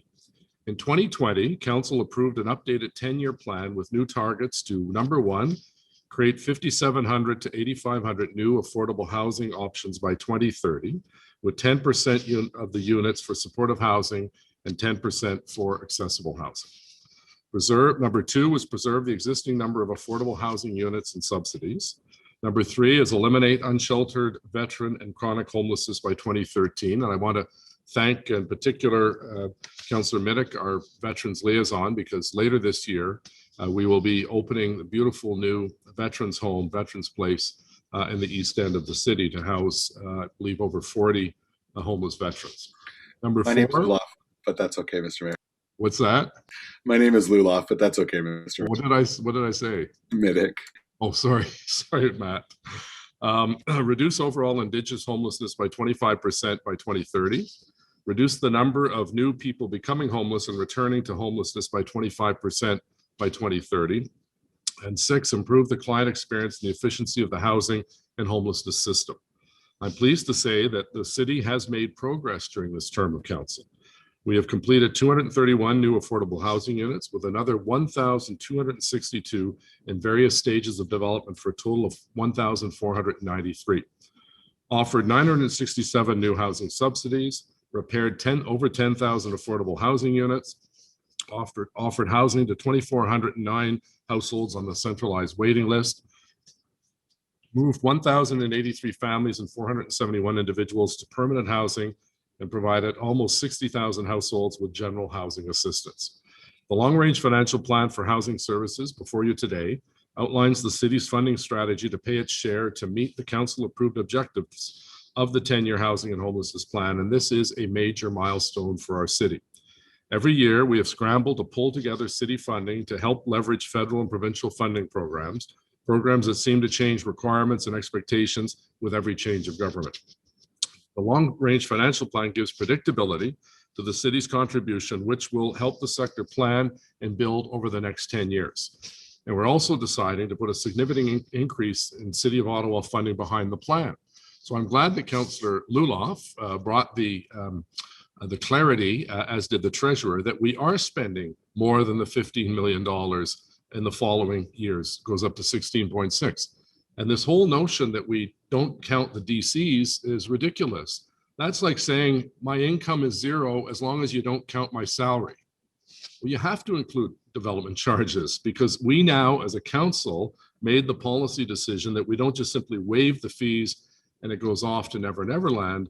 In fact, the money has to come from somewhere and it comes from the city itself through its taxpayers.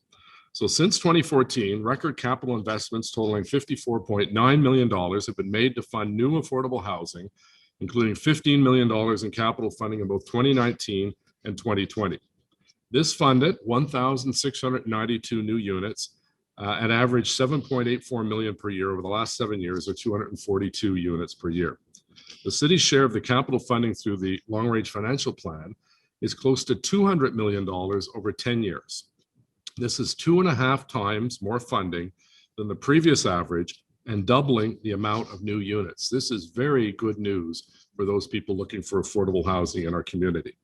And we'll be funding and building 2 new much needed facilities, transitional housing for women and families.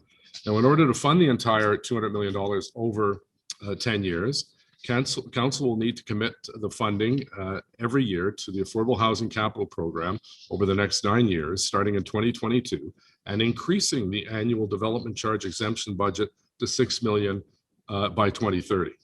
Our team from finance has worked hard to ensure this plan is affordable, flexible, and predictable. Now, you don't need to tell me that the council-approved goals of the 10-year plan cannot be achieved without continued support from the provincial and federal governments. This has to be a partnership between the 3 orders of government. The city will also require $283 million from the provincial and federal governments to fund 2/3 of the capital requirement and $93.4 million annually to fund critical operating requirements for expanding support services. This plan gives us the kind of detailed information we need to have these frank and honest discussions with upper levels of government. Often we've gone into these meetings. I know we've had meetings with members of council and ministers, and we've been asked the simple question, what is the actual ask? And we've had to skate around that a little bit because we've never really nailed down the specific ask. And this is the first time we have a long-range financial plan that details the 3 orders of government, their contributions that are required, the number of units roughly that are going to be built. But the bottom line is this affordable housing plan is increased each and every year and also increases the number of units built to help the most number of people possible. They'll know we're serious when we meet with them. Staff have identified what is needed, detailed how to meet these needs, and council has put the city's share of the funding on the table. The city is also committing to funding our 1/3 share of new capital funding, which will help build 500 new affordable housing units per year and these 2 new transitional housing facilities. So in summary, today approval is also sought for a work plan for the next 2 years. And the work plan outlines 42 specific actions to focus on. Leveraging land to create new affordable housing, preserving affordable housing, expanding affordable housing or housing affordability, increased capacity of homelessness programs, and meeting the needs of the Indigenous community and equity groups. I'm confident that the investments outlined in the long-range financial plan and the accompanying work plan will enable the city to address homelessness and housing affordability in our community. I'd like to take this opportunity to thank Wendy Stephenson, Isabel Jasmine, Donna Gray, Shelley Van Buskirk, Syed Said for their respective teams for these detailed reports and the long hours that you put into getting us to where we are today. This is a very, very positive step forward. And of course, it's not enough. It's never enough. But it's a lot better than what we've been doing over the last decade or so in terms of increasing the budget, increasing the number of units, and increasing the number of people that we're helping. Alors pour moi, certainement, c'est encore une priorité. So for me, this is certainly still a priority. As mayor of the city of Ottawa, during at the last election, I made a promise to add $15 million for affordable housing here at the city of Ottawa. Federal provincial housing agreement in Ontario's history, that those dollars, when they're brought down to the local level, whether it's CCOC, Nepean Housing, Ottawa Community Housing, Multi-Faith Housing, all of these groups work extremely well together, not in competition, but complementing one another to ensure that we get the best bang for the buck for those individuals who desperately need a safe, clean house and a roof over their heads. So we have a number of motions that are 3 motions from Councillor Fleury. I'm going to ask staff for their input on these because they all seem to require amount of work and there may be some duplication. So Ms. Gray on the first one. Sorry, I think someone's mic is on there. The first is the rent geared to income. Ms. Gray, staff's comment on this motion. I think that's Wendy's, Mr. Mayor. Sorry, Wendy. Oh, thank you, Mr. Mayor. I believe this is the one where there's the request for you to write to the minister. And this is really part of our overall advocacy, Mr. Mayor. So I'm happy to support that in terms of our ask to other levels of government. Okay, so on that motion, carried? Carried. Carried. All right, the next is moved by Councillor Fleury with respect to the long-range financial plan. And sorry, I think someone's mic is on again. So this is therefore be it resolved that prior to April 15th, CPS create a summary chart that clearly outlines how each funding strategy is proposed in the long-range financial plan. Ms. Stephenson, is this under your bill? Is this necessary? Is it being done, or is it going to take a lot of time? This is not part of our overall work plan, Mr. Mayor. I know that we did outline some of this in the presentation this morning that provided details for each of the funding streams. So we'd certainly be happy to have a conversation with the councillor with respect to it to clarify it. But development of the chart is not, we can't do that prior to the next committee meeting. So Mr. Councillor Fleury, would you speak with Ms. Stephenson offline?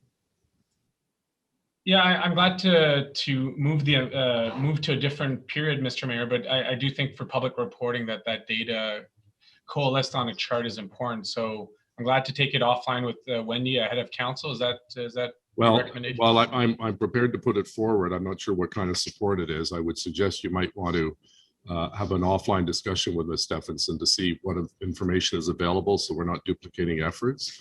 Otherwise, we'll just do yays and nays on it. Yays and nays, Mr. Mayor. Okay, yays and nays. I'd encourage members not to support this. Staff have indicated that a lot of the information is already available and we don't have the resources to do it. So yays and nays on the Fleury motion. Conseiller Cloutier? No. Councillor Darouz? No. Councillor Deans? Yes. Councillor El-Shantiri? I just want to piggyback on what of you a little bit. Sorry, someone has their mic. Hello. Someone is speaking. Please turn your mic off unless you're voting. We're in the midst of a vote. Councillor Eglai. Councillor Conseiller Fleury, Oui. Councillor Gower, No.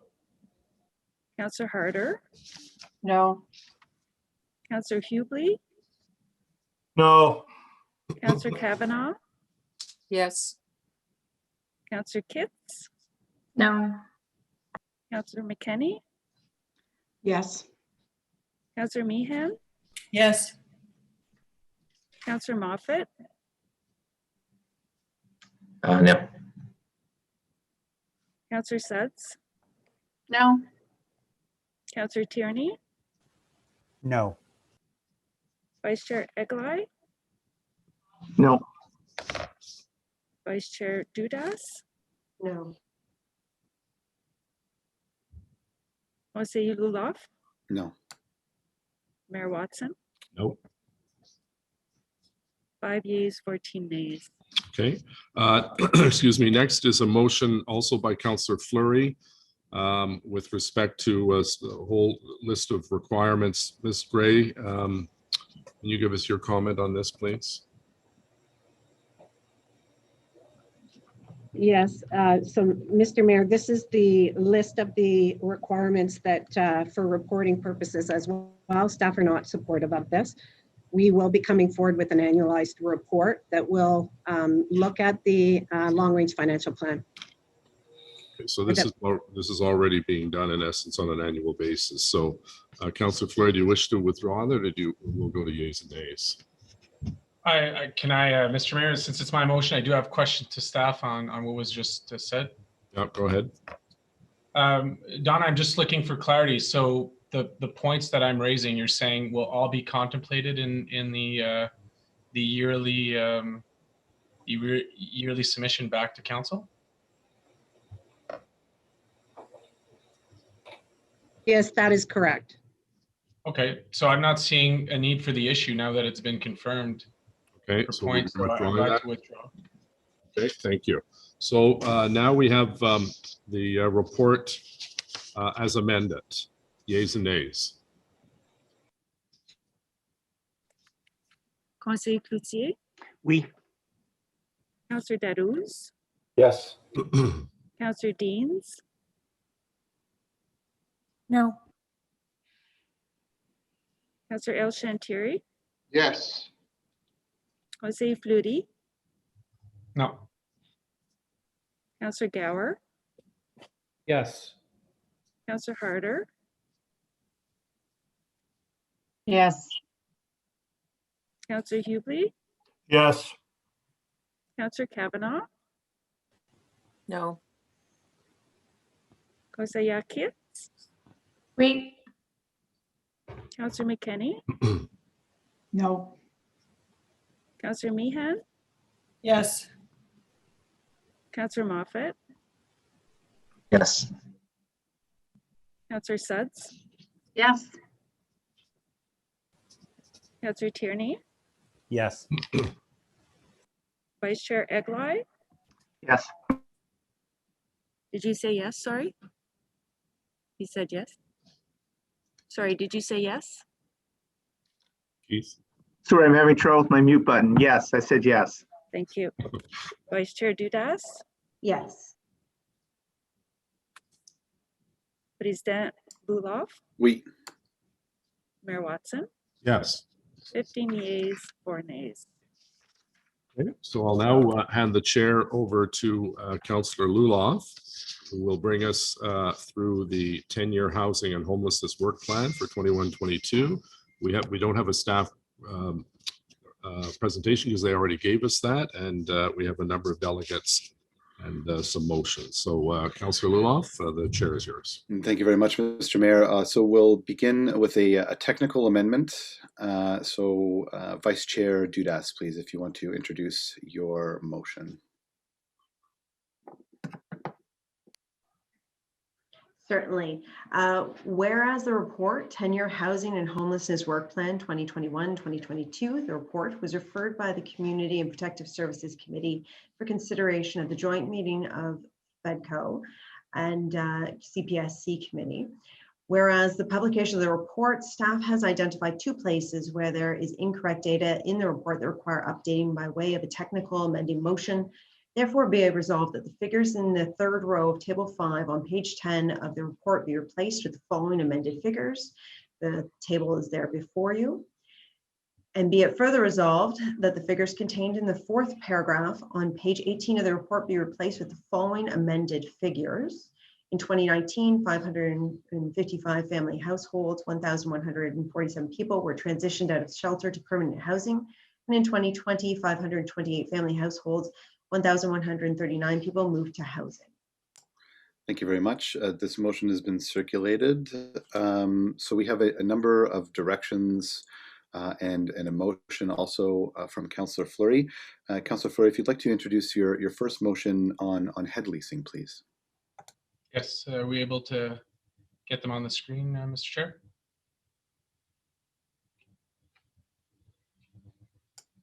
Yep, just a moment. Okay, please go ahead.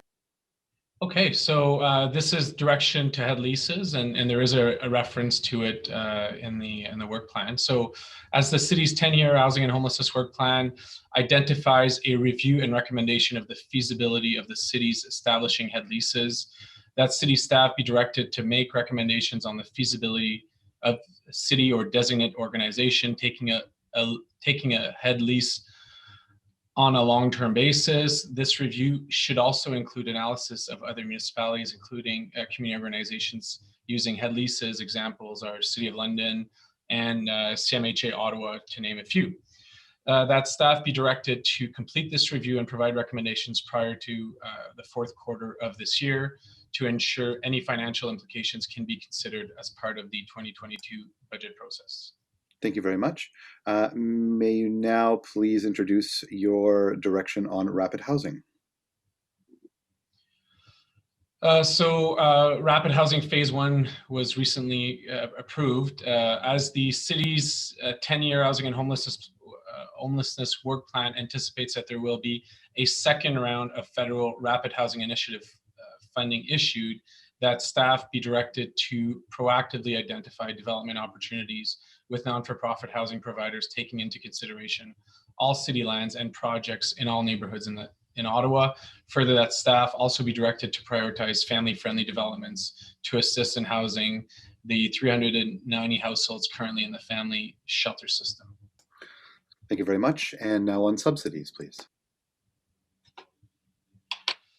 As the city's 10-year housing and homelessness work plan identifies the need for housing benefits based on current and future trends, along with recommendations to redesign the municipal housing subsidy program, that staff be directed as part of this redesign to strike a committee to evaluate changes to subsidy amounts every 4 years, taking into consideration cost of living increases, vacancy rates, and current market rent rates, along with any other relevant factor.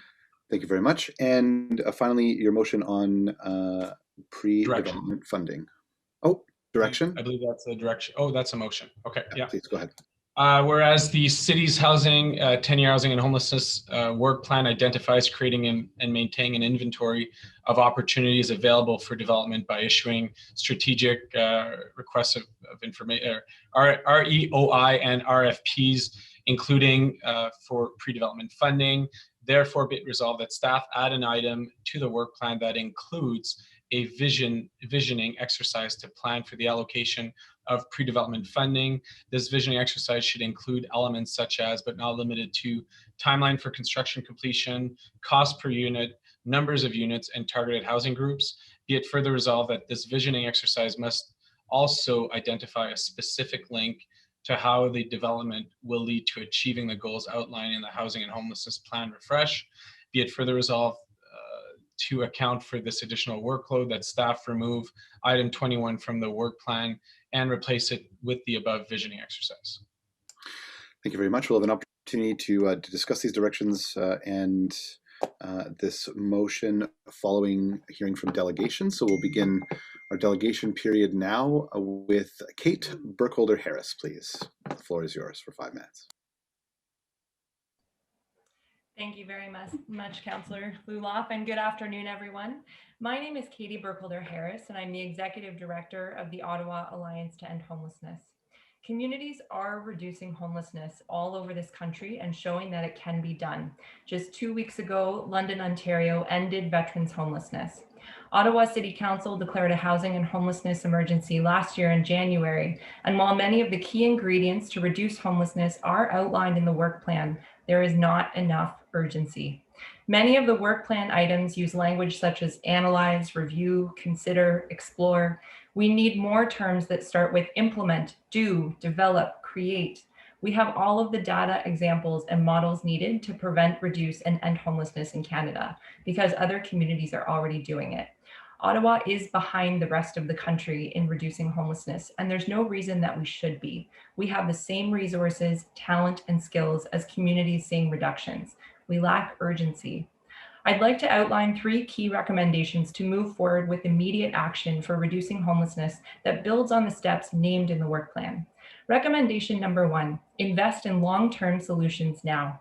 The fastest, most effective, and cheapest way to reduce homelessness dramatically is to rapidly rehouse people through rent supplements. During COVID, we've seen communities do this almost overnight. Within the first month of COVID, there were stories circulating across the country of moving entire shelters into housing or hotels in order to stop the spread. One area where we could make a significant dent is to focus on the fastest growing homeless population, families. Currently, on any given night, there are between approximately 350 to 400 households in Ottawa who are homeless that are families. In motels alone, this costs between 12 to 14 million every year to simply maintain a state of crisis. For less than $3 million a year, every one of those families could be rapidly rehoused today through rent supplements. Instead, we are choosing to keep families without proper lease agreements in unlivable conditions, as is the case with Tabor Apartments. I've heard stories of children getting bitten by rats, mold, and bed bugs, and it's all too common. It doesn't have to be this way. The current rehousing rate for families every month is between 20 to 30 in Ottawa, just from the wait list. In other words, our own data shows us that not only could we house the families staying in Tabor Apartments, we can house a lot more if we expanded our current rapid rehousing toolbox. Shelters and transitional housing do not work. People want permanence and they want a home. If you knew that you were going to be forced to leave after a certain period of time, would you be able to feel secure and thrive? If we resource things that we know don't work, why do we think we will get a different result? The intention to build a new family shelter is moving backwards. Building shelter does not reduce homelessness. It enables a system to keep using Band-Aid solutions. Recommendation number 2, prevent homelessness. Homelessness is made of comings and goings, inflow and outflow. Rapid rehousing is key, but preventing homelessness upstream is perhaps even more critical. Right now, we have designed a system that rewards crisis. A person cannot access resources until they are in crisis. Diversion isn't really diversion if you have to be homeless to be diverted. Evictions prevention doesn't really work if the sheriff is about to be at your door. It doesn't have to be this way. Changing our existing mechanisms, including diversion strategies that happen before homeless people become homeless, they work. They are working elsewhere and they can work here. It requires us to change our mindset. Recommendation number 3, take down the silos. The housing and homelessness sector is a collection of silos that often do not have clear feedback loops and communication to provide effective support for people experiencing homelessness. Looking at the work plan, it is evident that we are still thinking of ending homelessness as a program-based response rather than a systems approach. We can't end homelessness program by program. We have to see the sector as an ecosystem that is dynamic and changes every day. There are positive indications of this in the plan, but few go far enough. Developing robust coordinated access and building comprehensive real-time data is working across the country. We are not there yet. Getting to that point requires sector-wide shared governance in partnership with the city. Again, we don't need to reinvent the wheel. The key is to act. We can rapidly rehouse families now. We can prevent homelessness through existing mechanisms done better. And we can take down the silos of our sector with effective governance, planning, and data. We have the tools needed to make real reductions that are cheaper, faster, and more compassionate than our current trajectory. However, it means we have to change the way we think about homelessness and believe that it can actually happen. I assure you, Homelessness is ending in other communities and it is being done. Let's be the next city in Canada to do it too. Thank you. Right on time. Oh, pardon me. Well done, Katie. Questions to our delegation? Councillor Fleury, please, for 5 minutes.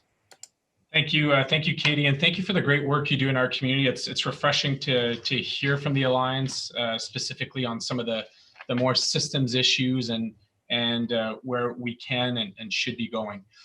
You referred, and in previous conversations, you're obviously well aware of the shelter costs in Ottawa at over $30 million a year, and specifically for family shelters at $12 to $14 million a year.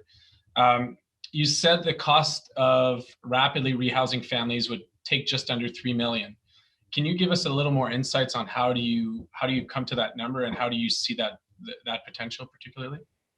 Yeah, so that's based on the max rent sub of 600, though I appreciate staff clarifying it's 611. My quick math this morning showed that it is still around or just under 3 million.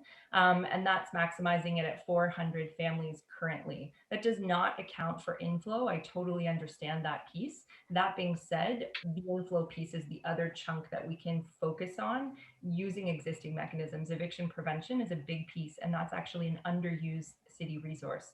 I'll also give example, the city of Peterborough recently did this at the beginning of COVID. They just moved their whole shelter system of families into housing, like pretty much within less than a month.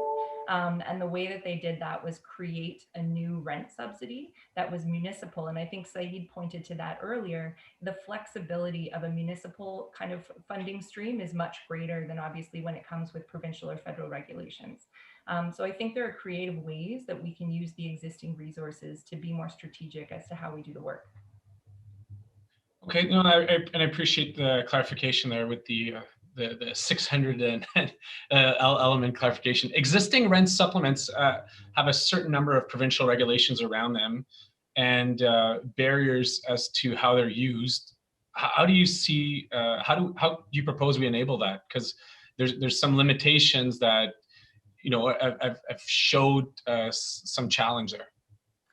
Yeah, so I mean, I think what's interesting is what happens in a policy world and what happens on the ground. And I can tell you right now, people on the ground find ways to get people into housing very, very quickly. And if things are held up sort of higher at the policy level, it doesn't happen. So a good example of this is taxes. If we have to wait for a person to do their taxes before getting their rent subsidy, we lose the unit. So you've seen communities that actually have a signing bonus to make sure the landlord stays on the hook. There's also the ability, I would say, to within the existing rent subsidies, or even if those were sort of piled together to create some kind of municipal version, just creating more flexibility within that, knowing that some people are not going to use 611, but others will. And the housing blitz, I really appreciate Councillor Menard pointing to that. We actually had 70 units offered up. We only housed 30, and the reason was 70 units, we had 100 actually, but 70 units were within 100 or more, like just in that $100, $150 range to what the rent subsidy covered. We had no flexibility for the rent subsidy, except that Wabano did. And Wabano had a larger rent subsidy, and their housing rates were significantly higher in the Blitz. So I think that kind of flexibility around cost, and also thinking about things like a signing bonus and maintaining the vacancy or maintaining the unit while the paperwork has to happen, as well as making the paperwork happen sooner. We've heard too many stories of documents getting lost, and sort of the connection between the ground and the city gets complicated, and if it doesn't happen fast enough, you lose a unit. Okay, and my final question, thank you for that. A number of questions to staff based on what you've just said. Head leases, you and I and John Dickey have had a number of conversations on the specifics of head leases, a way to prevent homelessness, obviously, and house families if possible. How could this be done in Ottawa from your perspective? We also heard, and I hope you heard Ray Sullivan earlier, who was making some goals to bringing specifically head leases and family coordination. Mm-hmm. So I think it's great we have a local model with CMHA, so being delivered through an agency, and the fact that they've just bought condos, and the value, even if it's not purchasing but renting, is that as somebody moves in and out, you don't lose a lower like affordability or an affordable unit as another person who is exiting homelessness or who's at housing risk comes into the unit. That kind of 1 month gap is a real killer in terms of losing that naturally occurring affordable housing in the market. So it could be done directly through the city, and the city just does the rent. I think in a lot of ways, landlords would appreciate that. The risk is taken on by the city. There's already a damage fund. I think the communication could be stronger if that damage fund is connected to the city as a landlord, working with the landlord that's renting out, with the city as the tenant, working with the landlord. So I think there's those two kind of key models. And, you know, you look at the city of Lisbon, I know this has been kind of used recently, but they, at the beginning of COVID, just rented all of the Airbnbs. They just rented them out, and then the city became the tenant essentially, and that's how they rehoused people dramatically who were in shelters quite quickly. So there's a few different possibilities of how that could work, but I think, I mean, your two main options are the city delivers it directly and takes on the lease themselves, or a community agency is contracted to do it and then given the necessary resources for it. I love the energy, Katie, and I love the ideas here. There's a lot we can do. So thanks for your interventions today. Thank you very much. Councillor Kluche, please, for 5 minutes. Thank you very much, Chair. I thought Councillor Leeper was before me, but if Jeff's fine, I'm good. Katie, thank you very much. It was nice to speak with you earlier this week, and thank you for your presentation and your recommendations today.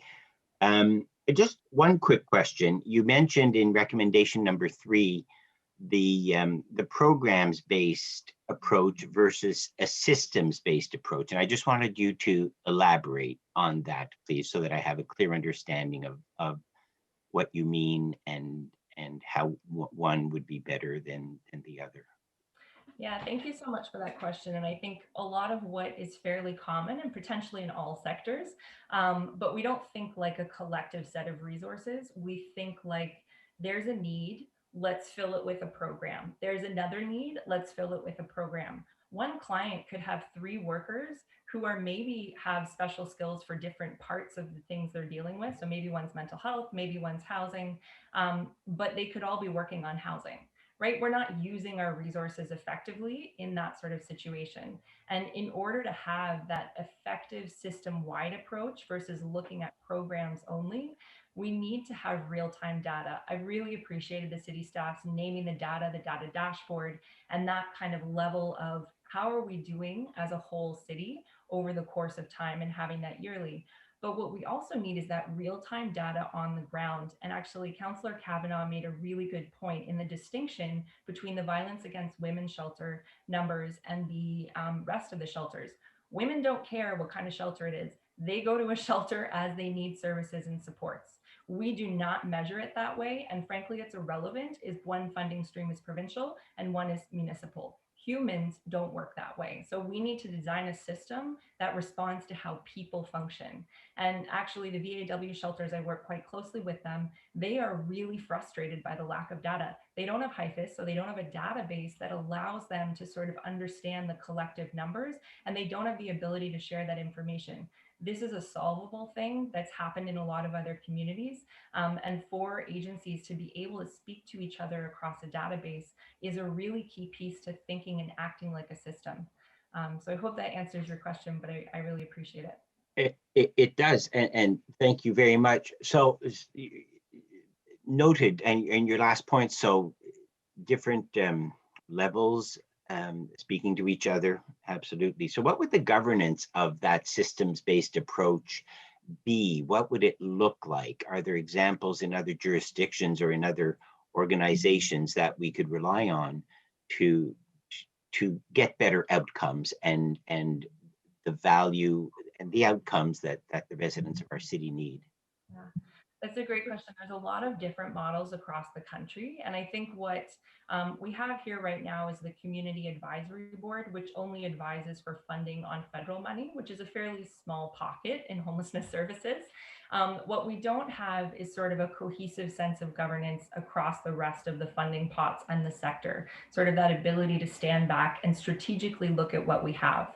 So in Ottawa, just to give you a sense of things, we have 253 programs, over 143 agencies. That is just for ones that name homeless in their 211 description. That doesn't sort of expand for the other ones that may also engage with the same folks And right now, coordinated access is focused on one program spread across 17 agencies. So there's a real difference in where we need to go. And I'm encouraged that that's identified in the plan, as well as governance being explored as a thing that we need to do. To govern a system that complex, I think the best would be a hub and spoke model, where we have that centralized sort of group that has sort of the executive directors at the table that represents the many different populations in the city. There is already a youth working group. There is already a VAW working group. There is already a network for social housing. Let's leverage these. Let's not make new meetings. So if we leverage the existing working groups who then provide feedback and are able to connect with that kind of oversight group, that can become that feedback loop that enables us to have a more coordinated system. And it takes time. I'm certainly not naive about how long this takes. The federal government's given about 3 years to do this kind of work. We have a baseline, but there's a lot more. Some of the communities, End Homelessness St. John's is maybe a good example. They've sort of done it so that the agency End Homelessness St. John's is actually supporting that coordinating work. They are at all of the meetings, but they're not making the decisions. It's the city, it's community partners, it's Indigenous First Nations folks, and they are making those decisions together. So there's a greater level of communication, and then you can also leverage your data and make really good, thoughtful decisions with your data. Hey, we just saw that 50 new people this last month got discharged from this hospital ward.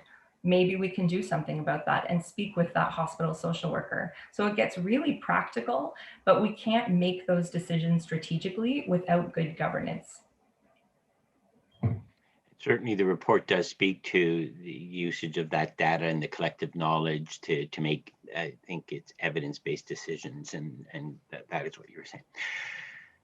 Ms. Burkholder-Harris, thank you very much. And again, thank you for speaking with me earlier this week. I appreciated our conversation very much. Thank you, Chair. That's all. Thank you very much. And just to make sure everyone knows that I'm not snubbing my music-loving colleague, Councillor Leeper, we do have to go through committee members before going to members of council. So up next, with Councillor McKenney, please. Thank you, Chair. Don't mind jumping ahead of Leeper. Thanks, Katie, for your presentation once again. I think we all learn something every time you come out. I want to talk about families and shelters because no secret after this, we're going to talk about 14 families that are in an apartment building that some of us are trying to get rectified so that they are moved out. And when I look at, I want to talk about rapidly rehousing families and what it would take. And when I look at the numbers today we have 339 families, and that's just over 1,200 individuals. So 339 families currently in our family shelter system. And since 2019, we have housed, so in 2 years, we've housed, I thought it was 1,083, but that number changed slightly, but just over 1,000 families. So I wonder if you could, if I came to you and said, you know, what would it take? What do you think it would take to rapidly rehouse those 339 families today? Because we know we can do it. We housed over 1,000 in 2 years, and stop other families from falling into homelessness so that we could actually get that number down to, well, 0, ideally, but close to it. What would that take? So I think it's like an all hands on deck kind of mobilization, but that stuff also I think begets more momentum.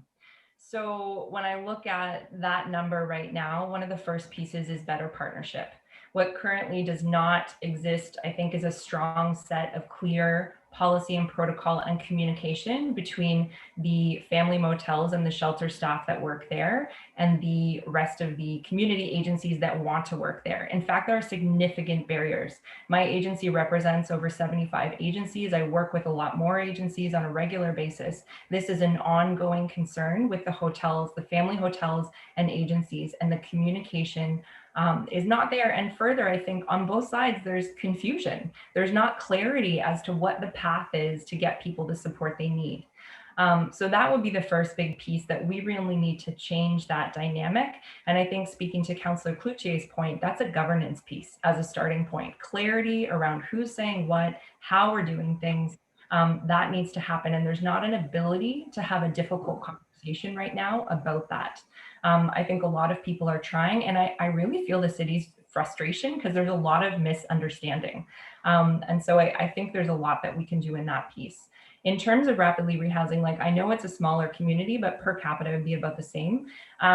Peterborough just kind of rehoused everybody overnight. That was around 30 families. And so all the community partners that were already trying to work with those families basically became housing workers. That was the focus. The first thing we need to do is to get you into housing. Families First, one of our key kind of flagstone family program, has now shifted. So they're no longer helping find housing. They're actually focused on supporting the family once they're housed. I think this is a misstep because it leaves case managers in the shelters or the motels who have 45 families to a caseload. They cannot help find housing for 45 families. It is not reasonable. And we have agencies who are saying, we want to help, we want to work together. How do we do that better? And I think the staff also feel that way. So I think there's a key partnership, a strategic partnership that needs to happen. And ultimately, like, a municipal rent sub, I think, might provide the greatest flexibility in order to make sure that we're leveraging the money that's already being spent. And I know sometimes it's slated for emergencies. And, you know, frankly, I don't think the province is too upset if we start housing people and preventing homelessness. So I think we need to be quite cognizant of that. But our housing rates alone, just for the wait list, show that we could house Tabor. And I think even more broadly, when you start to apply a radical amount of rent supplements, that would be a huge piece. I will briefly speak to the inflow side because not Edmonton, they've also done really well, but Hamilton, Waterloo, and London have reduced family homelessness specifically. I think Waterloo and London were about 60% from people ever touching the shelter. And I don't know Hamilton's numbers exactly, but also a significant prevention effort. And what was happening was they didn't get to shelter before they could be diverted. They had a front desk, and essentially it's 311, but it was direct access. So it was, and the person on the end of that line was trained in diversion strategies and also had access to sort of lower level amounts of resourcing. So could we have an upfront, very flexible amount of money that might support you? In the case of a youth, we've seen things like, I can stay at my grandma's until I get my feet under me, but I need $50 a month just to buy groceries. That's what I need. And we've seen those strategies work, and we're not implementing them. And interestingly enough, Waterloo actually didn't even use their full pot, but they still, year over year, have seen a 60% reduction in families inflowing into the shelter system. So there's good examples. We don't need new ideas. We need to implement the ones that we know work elsewhere.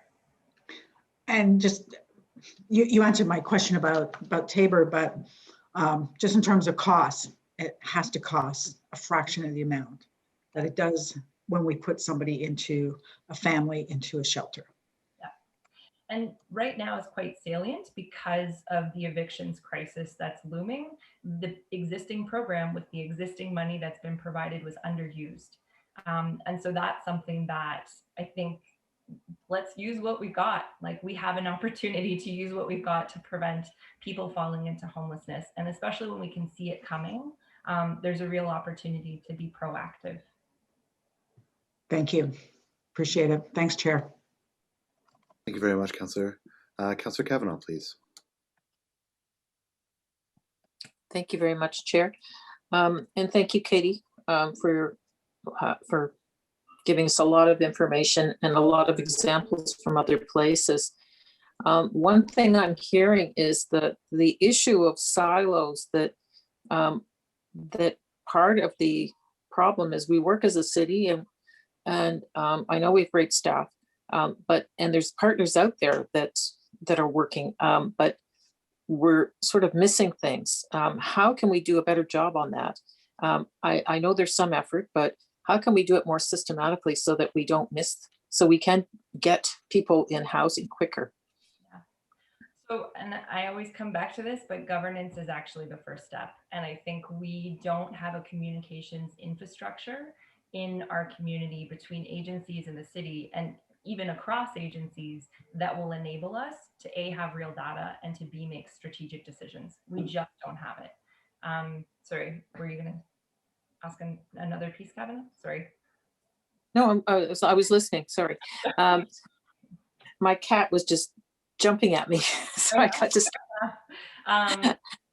So I think that's a huge piece of it. And actually, we have, in the most recent Reaching Home block of funding, the very first step in sort of the how-to of coordinated access is build governance. And the CAB, the Community Advisory Board, is not intended to be that governance structure. They're a funding advisory group, and they were never intended to be full coordinated access governance. Rather, they're supposed to help build a governance structure.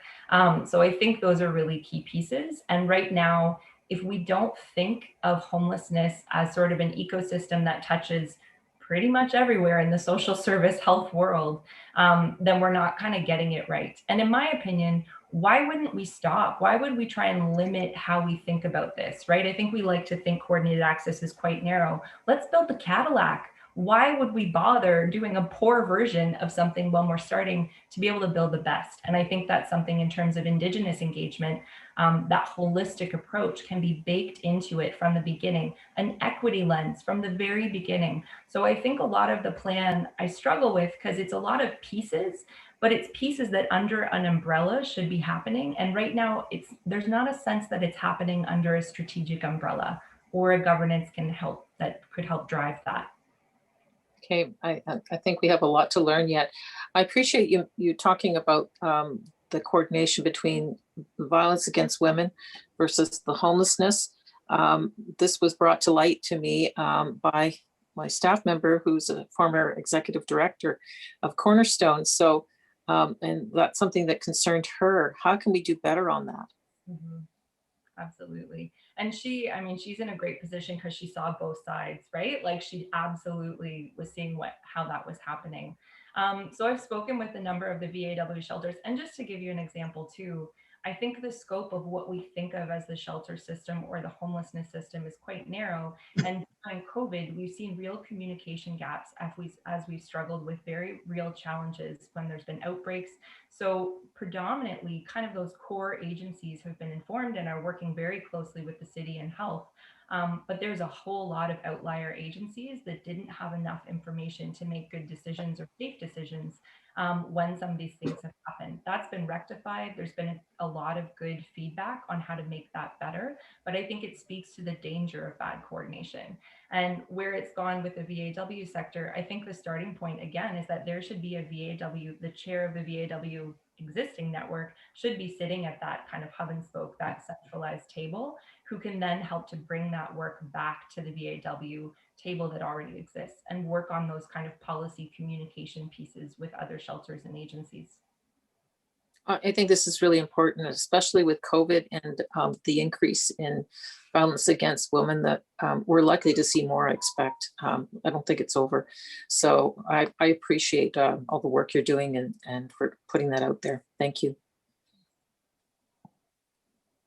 Thank you very much. Councillor Meehan, please. Thank you, Chair.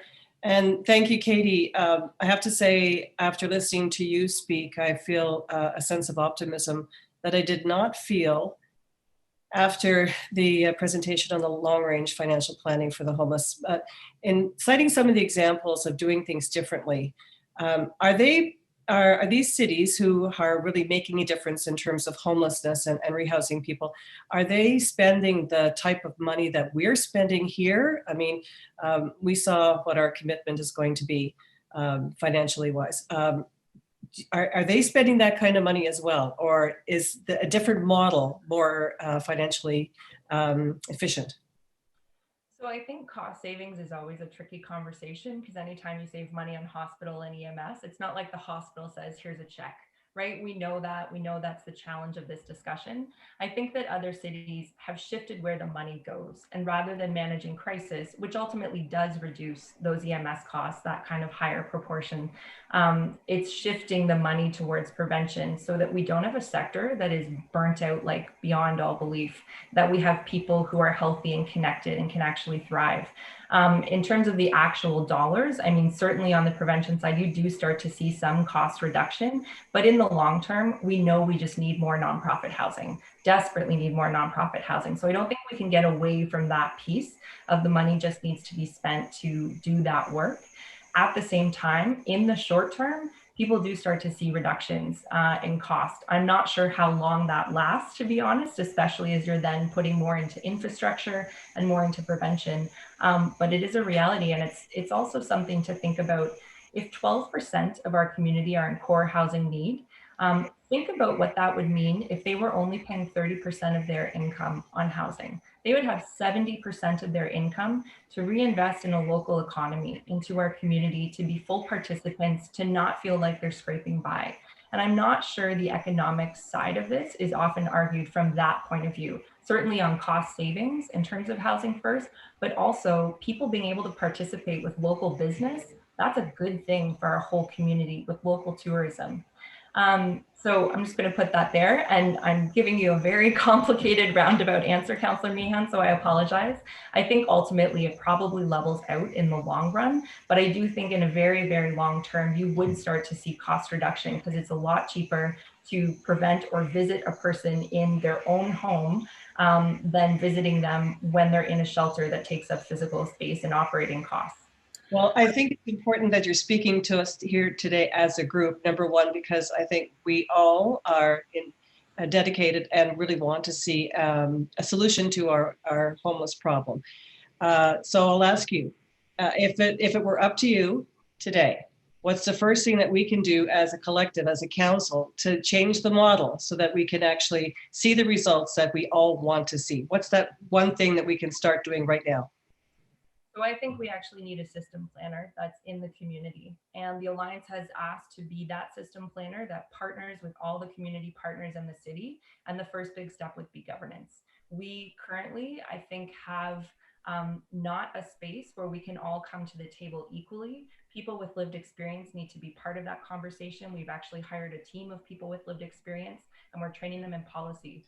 It's not necessarily a situation of telling only your own story, but being able to strategically look at the system and share how we could make a better system. But if we don't start with, I think, community-based leadership in full partnership with the city, I think we're really going to continue to struggle for another 10 years. And the Alliance has asked to be that system planner in partnership with the city, with city councillors. I think that it changes the conversation. It's not a defensive one between the city and the sector feeling criticized. It's actually one of how can we all solve this? And until we do that, I do not think that we're going to be able to see significant reductions. The dynamic and the relationship needs to shift, or we won't be able to move forward constructively. And I think everybody's ready to move forward constructively. I really do. And we've got enough models that we could put that into play and do really good work. Well, I thank you. I thank you for bringing that to us today. I think it's absolutely needed. And I hope that we can all work together, all of us, to make this happen so that in 10 years, we're not having the same conversations. But thank you, Katie, very much. And that's it for me, Chair. Thank you very much, Councillor. Just want to remind everyone that we're on the work plan, and I understand that these two items are pretty inextricably linked. So I'm definitely prepared to be relatively lenient when it comes to it. But I would ask that we try our best to stay on the matter that's actually before us. And with that, moving on to Councillor Deans, please go ahead. Thank you, Chair, and thank you, Katie, for being here. I think a lot of what you're saying is what some of us need to hear, how we're going to do things differently to actually move the needle on this, hugely important file for this community. And I think coming out of COVID, we have all seen it's really put a spotlight on the issues. And I think we, in our hearts, know that we need to do things differently and we need to do things better. And we need to be listening to the community and to people with lived experiences. And I think that's what's sort of missing for me today. You were talking about the report being a little flat and the urgency not being there, and I guess I feel that too. So I appreciate you being there here today to give us a little inspiration. One of the the things that I just would like to know your opinion on how we'd move it forward is all these strings attached funding that we get from the federal and provincial governments. Because what I hear is, well, we could do that more efficiently, we could do it cheaper, we could do it better, but we can't because there's strings attached to that funding, and you know they're in different silos, and they have to be done this way. So when you talk about other municipalities that have actually had better results than we've had in Ottawa, how did they get around those rules, and how did they move the yardstick? So I think a lot has to happen in the way we interpret those regulations. And I think there's a number of communities that have become increasingly liberal in their interpretations of regulation in order to get things done. And, you know, there's also a lot of regulation attached to previous versions of the same rent sub, but it's been given a new name and sort of new regulations over the last like 15, 20 years. So I think that's a piece too, where it kind of gets layered in this sort of old legacy regulation that may not necessarily apply to the current.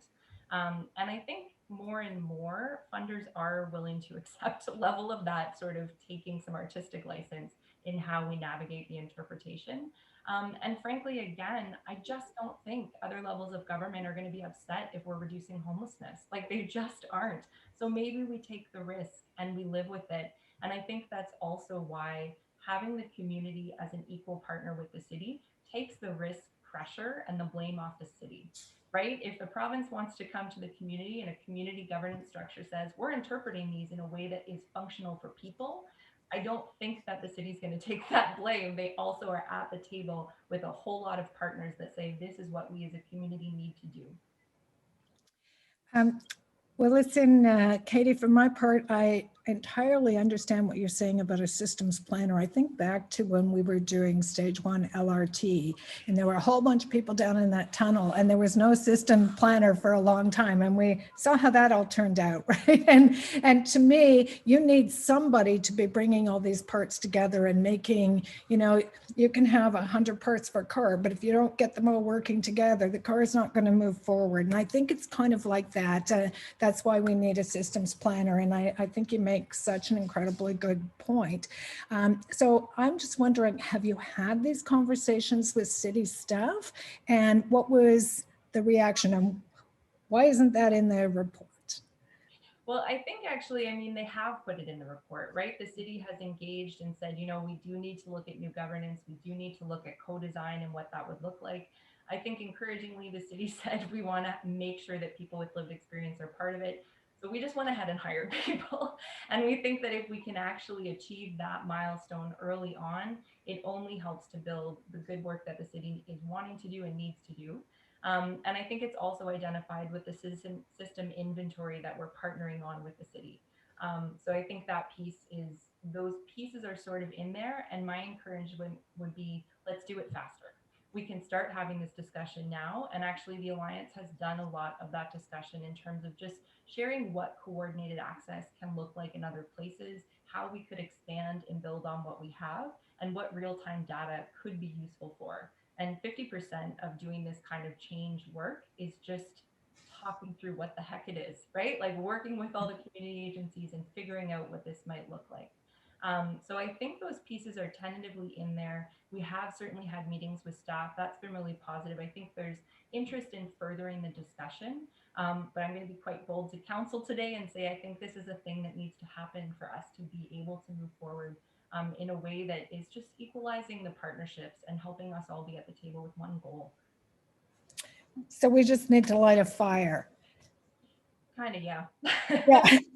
Okay. For all of us, for all of us. Yeah, yeah. Well, I think that's what we're looking for. We need to move forward and, you know, not at a snail's pace. Like I think, you know, we just want to see progress here. And so I think when we get to talking to city staff a little more, it's like, what are the roadblocks to just getting on with that? That's what I would like to know. Thank you, Katie. Thank you very much, Councillor. And thank you, Katie, for coming out. And I also want to thank you for the work that you're doing with the Veterans Task Force to help end veterans homelessness here in the city of Ottawa. I appreciate your collaboration and your insights so much. So thank you for coming out to the committee today. We appreciate it. Our next delegation on this item is Salma Al-Shahabi. Salma, please go ahead. Hi, good afternoon. I did submit some files to be shared on the screen. Thank you for taking the time to listen to us. As I go through this, I would like you to think of why is the city the one responsible for planning its own homelessness and housing plan? And I believe I have some answers to you today for some of the questions you asked to earlier delegations. Next. So the use of data we've been using, oh, sorry, is this not sorry, it's not a presentation mode? Would it be possible to have it as a presentation mode? Sorry to have this, it just will be easier. So basically the use of data, we've been looking at the data in terms of the people in core housing need, and it seems that we have an increase in the affordability. It seems to be consistent over the years. However, if we look at the years from 2001 to 2011, the numbers have actually been lower. And the increase has been in 2016, where we had more than 10,000 families facing affordability challenge. And what are we missing? What are we looking at here? And looking at the staff report, it blamed it on immigration and refugees for the main part why we have homelessness going up in the system. Next, please. But I think we have to look at the composition of this. I'm sorry for this presentation. It would have been better if it was a slideshow. So if you look at the figure to the left side there, it talks about from those 10,450 households that increased in 2016, 60% are non-immigrants. Newcomers are almost 28% of that. And if you go to the lower figure there in the bottom, more than one third is actually senior-led households. 1/3 are singles, and 1/3 are family non-seniors. And what we're missing is the fact we're looking at core housing need, and core housing need is defined by a household that's facing either affordability, adequacy, or suitability challenge, or a multiple of those, but they don't have the means to be able to do it on their own. If you include those who are above the threshold, then you have 1 in 4 households in Ottawa who are facing affordability challenge. So what will happen to these households if they lose their income? If the person is all of a sudden retired, if the person is no longer an ODSP, or if they lose their income because of COVID or whatever, we're going to have a spike just like we witnessed in 2016. Next, please. What we have to really think of when we are planning is, having a proactive. This is what has been mentioned earlier. We want to be proactive in not reactive. And to be proactive, we have to think of those tenants who are spending more than 30%, these households and homeowners who are spending more than 30%, but we also have to think of replacing the affordable housing units we have. We have more than 17,000 units, which are old, and we have more than 62% of our rental stock, private rental stock in Ottawa that is old. We have to not just think of meeting growth, but we also have to think of replacing the old stock we have. We really have to plan for change. We either have to change the plan so that it is what we can accomplish based on the data we've been given, or be transparent about what we can accomplish. Because based on what we have been told, the 5,700 to 8,500 units will not get us to 25% reduction overall homelessness. 1/3 of new immigrants are in core housing need. And that's been consistent. And I only went to 2001, 2006, 2011, 2016. You have 1/3 of the families are in core housing need, new immigrants. So if we don't really tackle the problem where it's coming from, we're not really going to be addressing it. We have to advocate for our citizens at the federal and provincial level to have those OW rates, OIDSPI rates, EI, all of those old age security. If we increase those, people will not need to come to the city knocking on the door saying we need help, because those rates will help them hopefully not need to be in housing need.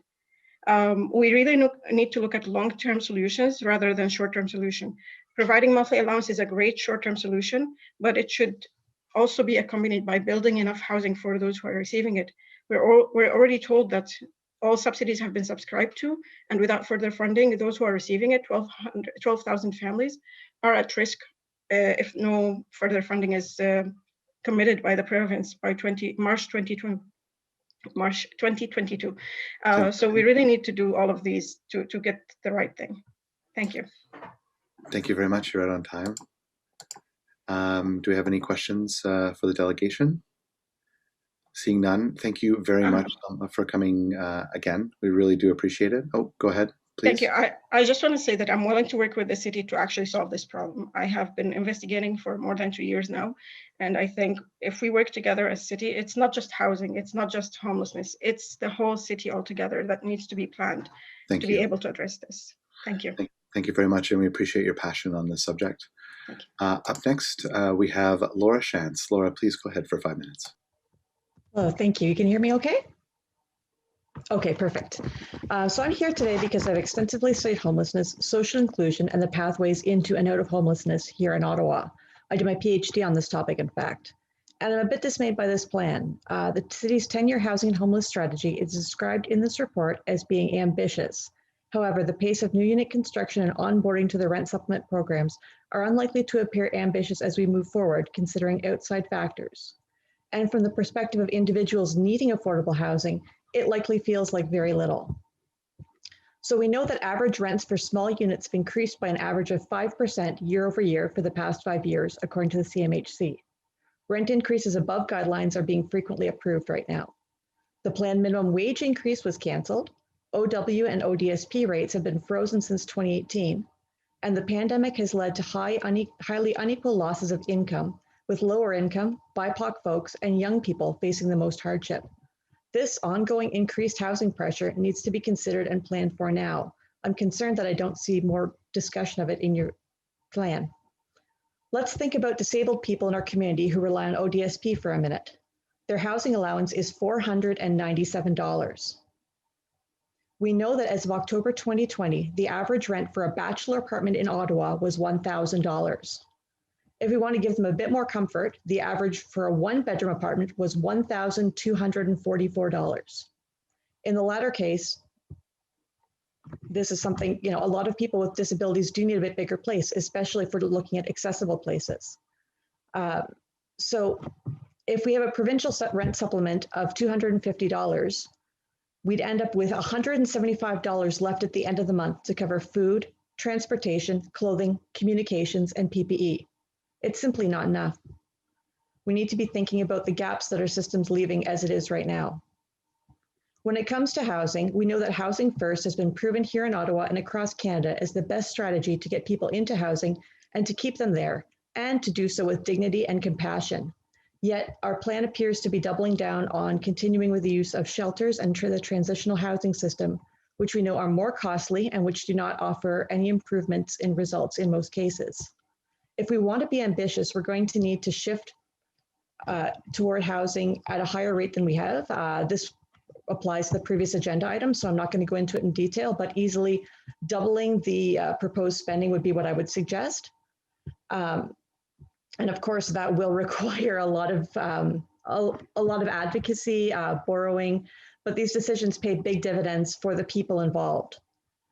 Your report does speak to the block funding that's going to be implemented for shelters, which will provide some welcome consistency. Back when I worked in the shelter system, there was a constant pressure to keep every bed full every minute of every day to ensure that the shelters did not lose out on funding. And whenever possible to use overflow space, even though it meant cramped and crowded conditions for everyone there. What I'd like to see in the longer run, we need to be discussing in our plans, is once we've transitioned to block funding, we need to be thinking about bed reductions in the shelter system. This would serve several complementary purposes. In the age of COVID, as we see right now, it's a way to keep people safe. Annual reductions in beds with large increases in affordable geared to income housing would shift the city toward the Housing First principles that, as Katie mentioned previously, where we want to be. They're where we want to be. Secondly, the reduction in shelter beds would provide more stable, comfortable, and humane conditions for the people who are still waiting for housing. We know that all emergency shelter services were initially planned with the idea that someday they want their services to be unnecessary, and they want to transition to different models where they can help people 1 to minute. be housed. Thank you. I'd also like to quickly address the requirement for families to accept the first housing offer they receive. This often has the unfortunate consequence of requiring them to move farther from services, from things that they grown accustomed to. They're not able to put roots down. They're not able to get their children enrolled and engaged in a school community. They may lose track of, for example, their linguistic and cultural communities, particularly for Indigenous people and Francophones, and they may not be able to access education and employment opportunities that they had in their temporary location. Solving homelessness isn't easy, but the only way it will happen is through a person-centered approach. Remaining on a status quo course won't get us anywhere. I think precariously housed and homeless people really deserve better. Thank you. Thank you very much. Moving on to questions to our delegation. Councillor McKinney, please go ahead. Thank you, Chair. Thanks, Laura, for coming out and presenting and reminding us again that residents who have accessibility concerns need to be kind of rethought, and we have to ensure that we're considering those extra requirements, if you will, but also reminding us that what you get through ODSP from the province is highly inadequate, and it hasn't changed really, except for maybe a small increase in almost 20 years, and that's really unconscionable. I do struggle though with the notion of income redistribution on the property tax base. I think that there's a lot that we should be doing, but in terms of income redistribution, that really has got to. We'll never get ahead if we don't demand that it's not a federal and provincial responsibility. For sure. And that was really part of my argument in the last report, was I just didn't think we were asking the feds and the province to do enough. Can you just tell us, in your estimation, what would universal basic income do to support yourself, to support anyone who has accessibility needs, who is living in poverty, who needs, whose income just doesn't cover rent and food and all of the basic necessities? What would that universal basic income look like to you? For sure. To me, it's really simple. A real basic income for all provides access to dignified life for everyone. It provides access to adequate housing. It provides access to, as we talked about, nutritious food, communications. People in poverty often can't afford simple things like internet connections and cell phones. And we know this is a chronic issue, and we know it's one that the city on its own is not going to solve, but that we do have to have in mind when we're planning. A universal basic income would also offer people the ability to participate in their community. It means basically local economic growth. When lower income folks have money to spend, they spend it in their communities. They spend it in the shops in their neighborhood. They spend it buying things that are necessities of life, and also that add enjoyment and pleasure to their lives. These are things that all of us take for granted at one time or another, but they're all things that everyone deserves. And with a UBI, we would actually get closer to providing that. Thank you. I appreciate your response, and it makes it obvious that it's something that we all should want, and we should all be demanding from our federal and provincial government. Thank you, Chair. That's all. Thank you very much. Any further questions for our delegation? No. Thank you very much for your dedication to this, Laura. We really appreciate you coming out today. Up next, we have John Dickey. John Dickey, please go ahead for 5 minutes. Yes, thank you, Chair. I won't repeat what I said before, obviously, but build on that. And one of the elements, it's been alluded to by speakers using different language, but our EOLO supports portable housing benefits because, among other reasons, because they support autonomy, they increase choice, they help with income mixing without subsidizing people who don't need a subsidy. So the speaker just spoke, Laura, spoke of being forced to move. Well, with a housing benefit that's attached to the person, the household, you get to choose. So those are some benefits to that. Now, turning to the work plan, and I apologize to staff and to this committee or these committees that I didn't notice this sooner and pointed out to staff sooner.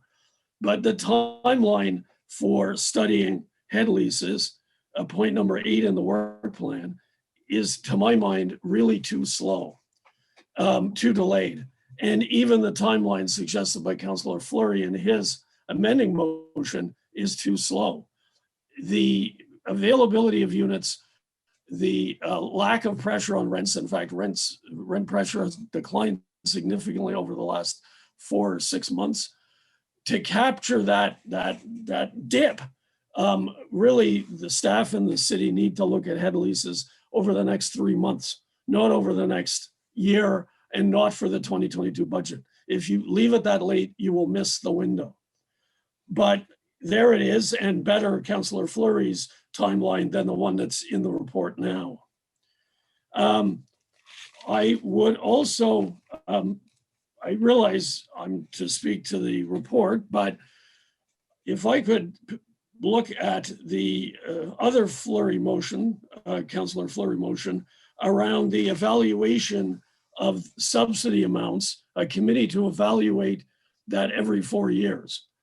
If that is a call for a committee to evaluate every 4 years, what the factors should be, how the formula should work, those kinds of things, then I would support that. And I see Councillor Fleury nodding, because what I would certainly oppose would be a review of the actual rates only every 4 years. The markets change, they change much more quickly than every 4 years. We saw a tremendous improvement in uptake of rent supplements when the city recently, I think it's about 2 years ago now, upped the rent supplement amounts. So I'd be very supportive of a review of the rates every 12 months with a review of the formula and the process every 4 years. Now the other thing, other aspects of the work plan that EOLO is very supportive of are number 7, number 16, and number 17.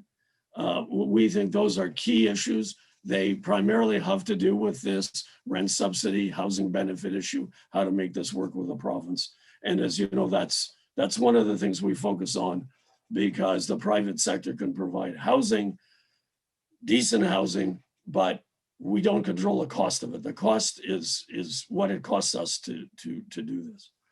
And we are not in the business of subsidizing our customers any more than grocery stores or the department stores subsidize their customers. The last thing I would say before I stop is I was a little concerned, again, with Councillor Fleury and the motion to review pre-development funding and a visioning exercise. That's all very well, but then I looked to see what removing item 21 would do, and that would remove the evaluation of the new family shelter. Whereas it would seem to me that evaluation does need to go forward. Again, not that people want the family shelter to be an ongoing thing, but we will in this city have fires, we will have family breakup, we may be able to get rid of chronic homelessness, but we cannot get rid of homelessness, and we need to be prepared to deal with that. 30 seconds. So thank you. Those are all my comments. Thank you very much, Mr. Dickey. Do we have any questions for our delegation? Seeing none, thank you again for coming out today. We really appreciate it. I'm not sure if we have you in the waiting room or not, but our next scheduled delegation is Marie-Josée Houle. Marie-Josée, you have 5 minutes. She doesn't appear to be there, Chair. Okay. Well, Marie-Josée, if you're watching on the YouTube channel, just hail in to Carole, please. Moving on to Gwen Madiba. Gwen, please go ahead for 5 minutes.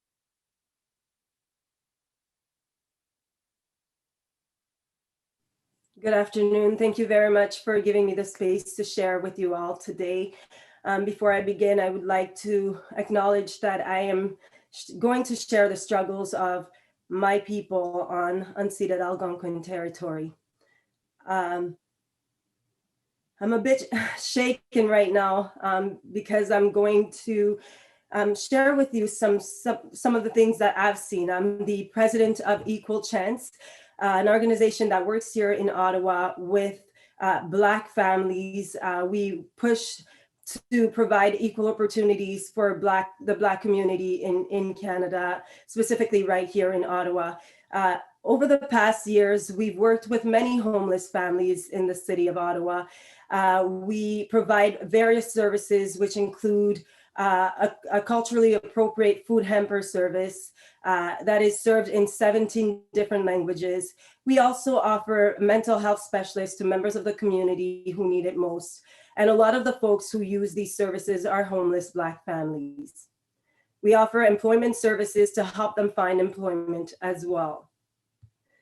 As you know, unfortunately, the COVID-19 pandemic has amplified some of the challenges faced by our people.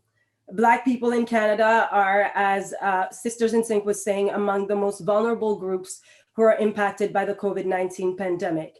There are many studies that have confirmed that Black people in Canada are disproportionately impacted by the COVID-19 pandemic. And this is due in great part to structural and systemic racism, which has had a deep influence on their equitable and fair access to many services, which include but are not limited to housing. I was very surprised when I walked in some of the homeless shelters around the city in Vanier and other places, only to see a majority of family residing there being Black. I asked myself the question, why is that? Est-ce qu'on est en train de ghettoiser les gens? Est-ce qu'on est en train de placer certaines personnes? Are we just putting some people in some strategic locations all together because they are the same color? That's one of the questions I'm asking myself. And I think that I'll get an answer today. Earlier, we heard Mrs. Van Kirk that said that everyone wishes to have access to housing, but that permanent houses, but unfortunately, this is not a possibility currently. Many of the families that we speak with and that we work with, and we are with these families every week. Every 2 days, we are with the families. I sit with the homeless families. I share dinners with them. We speak a lot about their situation and what they want to see. And it is clear that they want permanent housing. They no longer want to stay in hotels. We're wondering how come they're told that this is just a permanent solution, yet they're there for 2 years. Why? Clearly, there are issues within the system. How can we work together to fix this system is my question. Earlier, Councillor Kavanagh talked about how can we alleviate missing points. And another person that was speaking has also talked about working together with other organizations. There are many local Black organizations, Equal Chance, ACAO, and other groups that work directly with the family, that hear directly from the families, and that could help. We're told that there's not a lot of permanent houses for these families. But what if we look into finding houses for these families in the private market? Because a mother at Tabor shared with us that she was informed that if she find private housing, that it could be financed. So how can we really work together to stop this? Because if you see the living conditions of these people, you will understand that they can no longer reside in places like that. Thank you very much. We appreciate you coming out today. Do we have any questions for the delegation? Seeing none, thank you very much. We appreciate you coming to share this with us today. I'll check one last time just to see, do we have Marie-Josée Houle? I am here. Sorry about that. Okay, please go ahead for 5 minutes. Thank you very much for having me speak. This morning, I was happy to see that you all agree that Ottawa needs to increase its supply of purpose-built rental accommodation. And some argue that an appropriate ratio of not-for-profit to private market is 20%. Others argue that it's 50%. Regardless, Ottawa is far from reaching any kind of ratio to meet the dire needs of people and to have any kind of impact on the rental market to keep the prices at a reasonable rate and to consistently offer housing at an affordable rate over the long term. As you've noted, the need for long-term affordable housing or rentals in Ottawa keeps growing as the population increases. And I have a lot of concerns about the continued use of rent supplements in the private market. In a city where the vacancy rate has always been low, the private market never actually had units to take on clients with rent supplements. And in providing rent supplements and portable housing allowances to people, all it did was create more competition for these very few units, which allowed the private market to cite supply and demand to justify increasing the price well above the inflation rate. And it's important to note that the nonprofit providers, well, they didn't follow suit. So, however, the pot of taxpayer money meant to address housing and homelessness issues didn't go as far per household with rent supplements and left almost nothing for nonprofits to actually increase their own supply. We do it cheaper, the private landlords say, but having worked in the sector for almost 17 years in various roles, I wonder how. When a landlord has an expense line called profit, there's no way they can do it cheaper than a nonprofit, unless, of course, they get help from taxpayers. And research shows that in 1996, the Canadian private housing market across the board, which includes private home ownership, received 93% of incentives in form of grants, tax credits, tax exemptions, loans, insurance, guarantees, and infrastructure, compared to the nonprofit and community housing sector, who received 7% of those resources. And by 2016, that percentage for the private market increased to 97%. Break-even rents of nonprofit developments compared to those in the private market, regardless of construction form or material used, always end up being less for the nonprofit providers because they don't have to build in a profit margin. And all mixed income nonprofits and housing co-ops with non-subsidized vacancies charge a significantly lower rent than the private market. Recently, the CBC released a documentary about people in Toronto no longer being able to pay their rent due to the pandemic-caused decrease or loss of income. The documentary clearly reported that while so many Canadian businesses have failed due to the pandemic over the past year, the landlord market remains very stable. Landlords are doing fine. And well, frankly, that's important because every city needs private landlords to provide a good mix of housing options, but not all landlords are created equally. In my 4 years with Action Logement, I have observed and reported on so many abuses that our clients have endured at the hands of the private market landlords. Property standard violations, human rights violations, tenancy right violations. Slumlords and owners of bedbug towers are usually among the first to take up any housing service program to house our clients with the deepest needs. And some landlords charge a non-refundable application fee. Timber Creek, you know, that Timber Creek, yeah, they charge tenants a $250 fee for an internal move, and that doesn't include the top up for rent and top up for last month's rent. I've seen landlords refuse to house people with bad credits, yet very few people go through life's hard moments, such as death, divorce, or job loss, without their credit being affected. And some landlords have co-opted the Crime Prevention Ottawa Safe Community Program and turned it into an excuse to impose criminal background checks on our housing. So this is the same market that's lobbying for rent supplements. And yet they're ready to take them on, provided that, you know, as the report stated, that housing services meets their asking price. So we need to not lose sight that this is taxpayer money that's used to create profit for private sector landlords. And it boils down to a question of optics. Now, no one says the private market should not be allowed to make a profit, and no one says that they should be doing the same work in providing tenant support for people experiencing crises and trauma. But we have to stop believing that they're providing a viable solution to the housing and homelessness sector without real checks and balances in place. And we need to recognize that nonprofit sector is a viable solution and that the plan needs to continue to prioritize capital investments in new nonprofit and social housing. Otherwise, we all pay. We all pay through taxes, and we all pay through skyrocketing rates ourselves. Thank you very much. We'll move on to questions to our delegation. Merci encore, Marie-Josée. Councillor McKinney. Very much. Thank you, Chair. Thank you, Marie-Josée, for speaking today. And while I don't disagree with you that we do have to fund non-housing profit sector and we need to build more nonprofit housing, I think it's really, I had to come on to make the point that, in Housing First, true Housing First model, that works. At Home Chez Soi, which was developed, tens of millions of dollars went into proving that Housing First works through the Mental Health Commission of Canada. And Housing First, one of the first tenets of it is self-determination. Everybody's ready for housing and people choose where they want to live.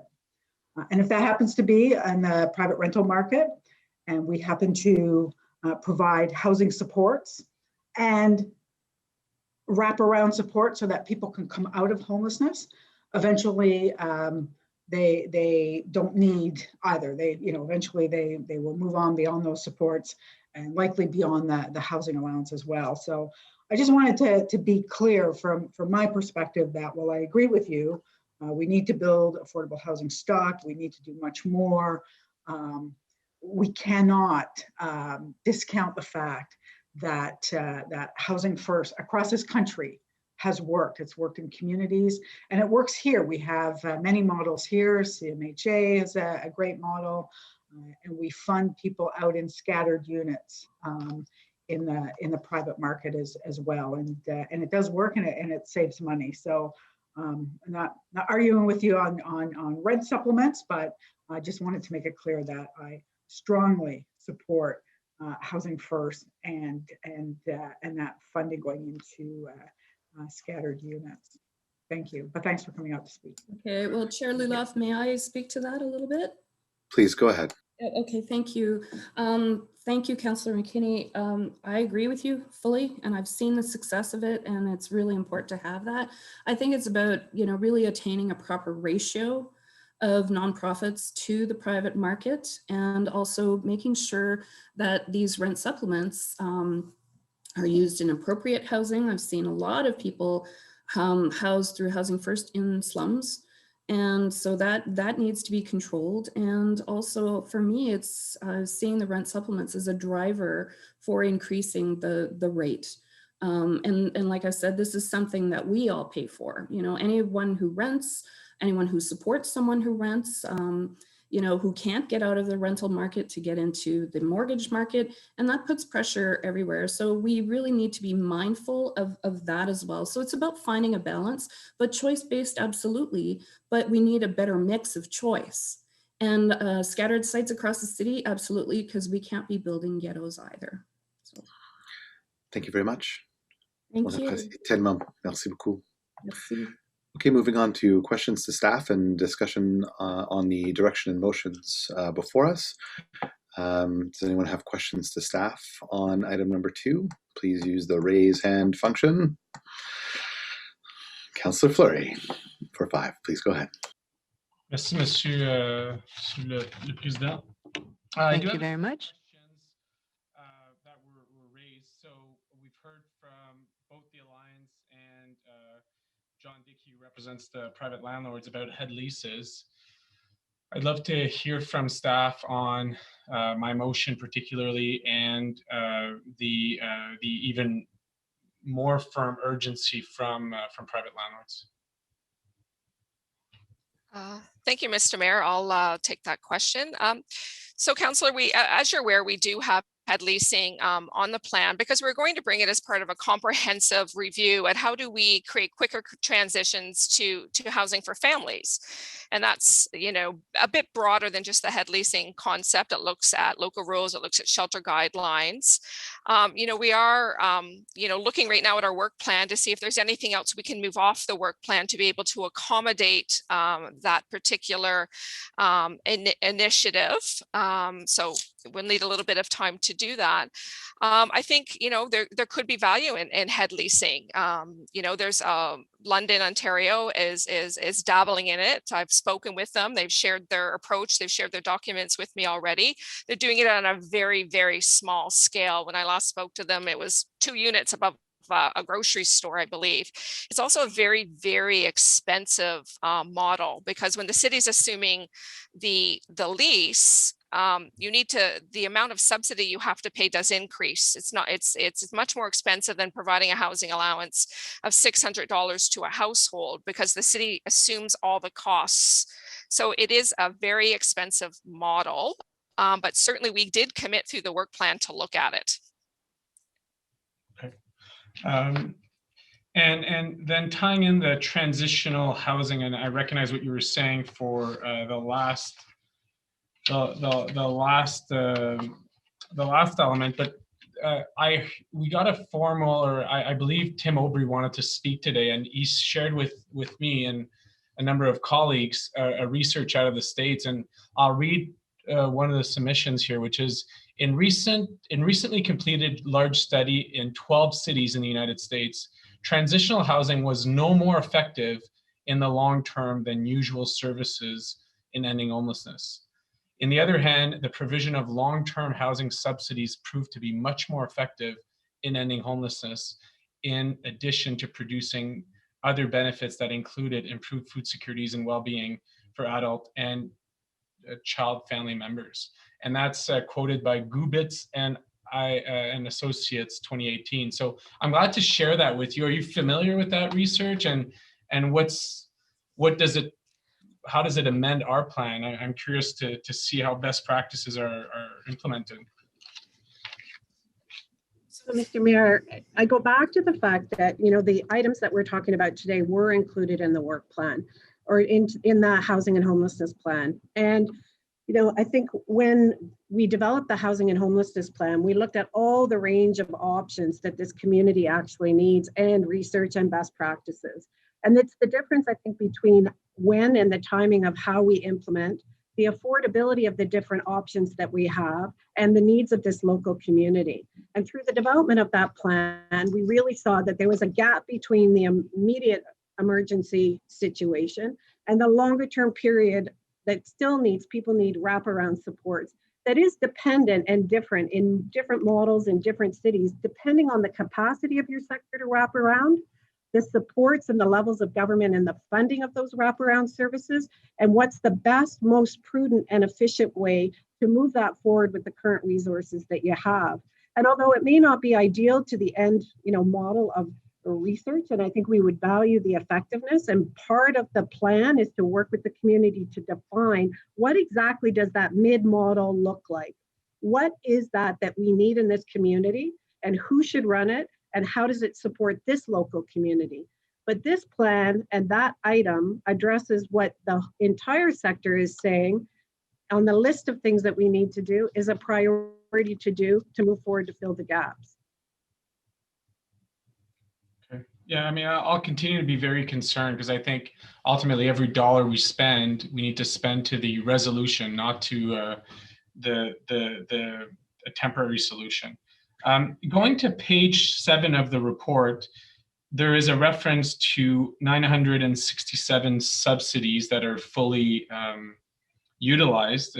I'm not sure I referenced the right word there, but there's no clarity to what would be our waiting list for those who would meet the subsidy threshold. So I'm just curious to better understand, if we had infinite subsidy, as per, I think it was John Dickey or Katie that spoke to the supplement goals.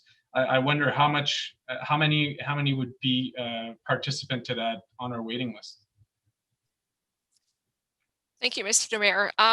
So I would say all 12,500 households that are on the waiting list could have access to a subsidy. I would say also there's currently some of those households on the wait list that already have a municipal housing subsidy, but they don't have to come off the wait list when they're in receipt of that subsidy. So we have a variety of different housing subsidy programs. Some of them we have rolled out and targeted to specific populations, seniors over the age of 60. We saw with the Canada Ontario Housing Benefit, we looked at single women and lone female-led households, but certainly a requirement for a subsidy is that somebody's on the centralized wait list for rent geared to income housing. And then can you speak in the report, it speaks to the review of our subsidies, and that's what led me to bring that motion. Can you maybe speak to how come the amounts not shifted since 2014? Thank you, Mr. Mayor. So the amount's not shifted because we haven't had the budget to shift the amount. The Municipal Housing and Homelessness Investment Plan has $5 million that's allocated between housing allowances and rent supplements. So we are, though, however, bringing a report to Committee and Productive Services Committee in April that is reopening up that envelope of housing subsidies and looking for permission from Committee and Council to mirror what the province is doing at the provincial level. So the province has a portable housing benefit framework, and it uses, adjusted family net income. It has a formula. It uses a certain percentage of average market rent. So we want the flexibility to be able to look at our housing subsidy programs and use a particular portable housing benefit framework moving forward. Okay, so that's new. That's good information. So in terms of the situation that's happened in 2014, the April report would continually update that. So would you say that my motion is kind of redundant because you're seeing that you're beginning the work in April? Is that fair to say? I would say that the motion is redundant, Councillor, because average market rent increases. You're building in that increase already by using the formula that the province has created and identified. Okay, and that will be in front of us in April for actual approval. And how often would that be reviewed? Sorry. But we wouldn't have a plan to review it because, as I mentioned, we would review it when the province, if they chose to update the framework, we'd align with the province's direction in this regard moving forward. Okay, I do have concerns because the housing market here is in a bit of a different bubble than the GTA and other Ontario municipalities. So, okay, let me consider what you were saying here.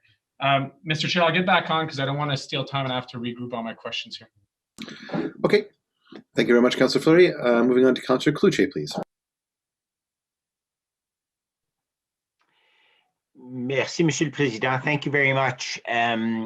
So I just wanted to relate this to what was shared by Ms. Burkholder-Harris from the Alliance to End Homelessness and see a better understanding of what she shared. On page 27 of the report, the work plan report that we're dealing with, it talks about the interconnectivity between housing and social issues, the private sector and others. It talks about the insight and the perspectives that they bring to the table and how the work plan will increase the ability for all these providers to share knowledge and insight and data and research. Perhaps this is to staff, perhaps to Shelley. Can you expand on how the 130 community partners work together? If there's a collective, again, I mentioned this, the collective governance structure, if there isn't a collective decision-making structure, is this something that we are considering? And what would those goals, what are the collective goals of these partners? And how would we measure progress or success of such a collective decision-making or governance structure?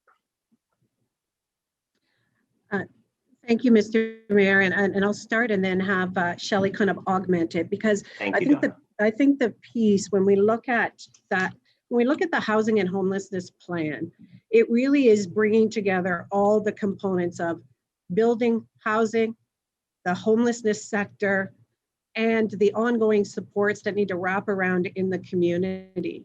And so when we think about this plan, and what we've done is we've really brought together all those pieces. And what's contemplated in the plan and the work that we will do now is how do we, just like Katie said, govern and manage this entire system as we move forward. And that's a piece of work that we want to do. We have worked very closely with the sector to develop the plan.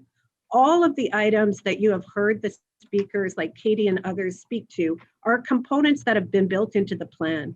The governance structure now will really determine how we work together. But what's really important that Council is aware of is that we don't look at housing and the housing service sector in isolation of the other sectors. And right now, the biggest thrust of the provincial ministries that are coming out of COVID and moving forward on modernization is human systems integration.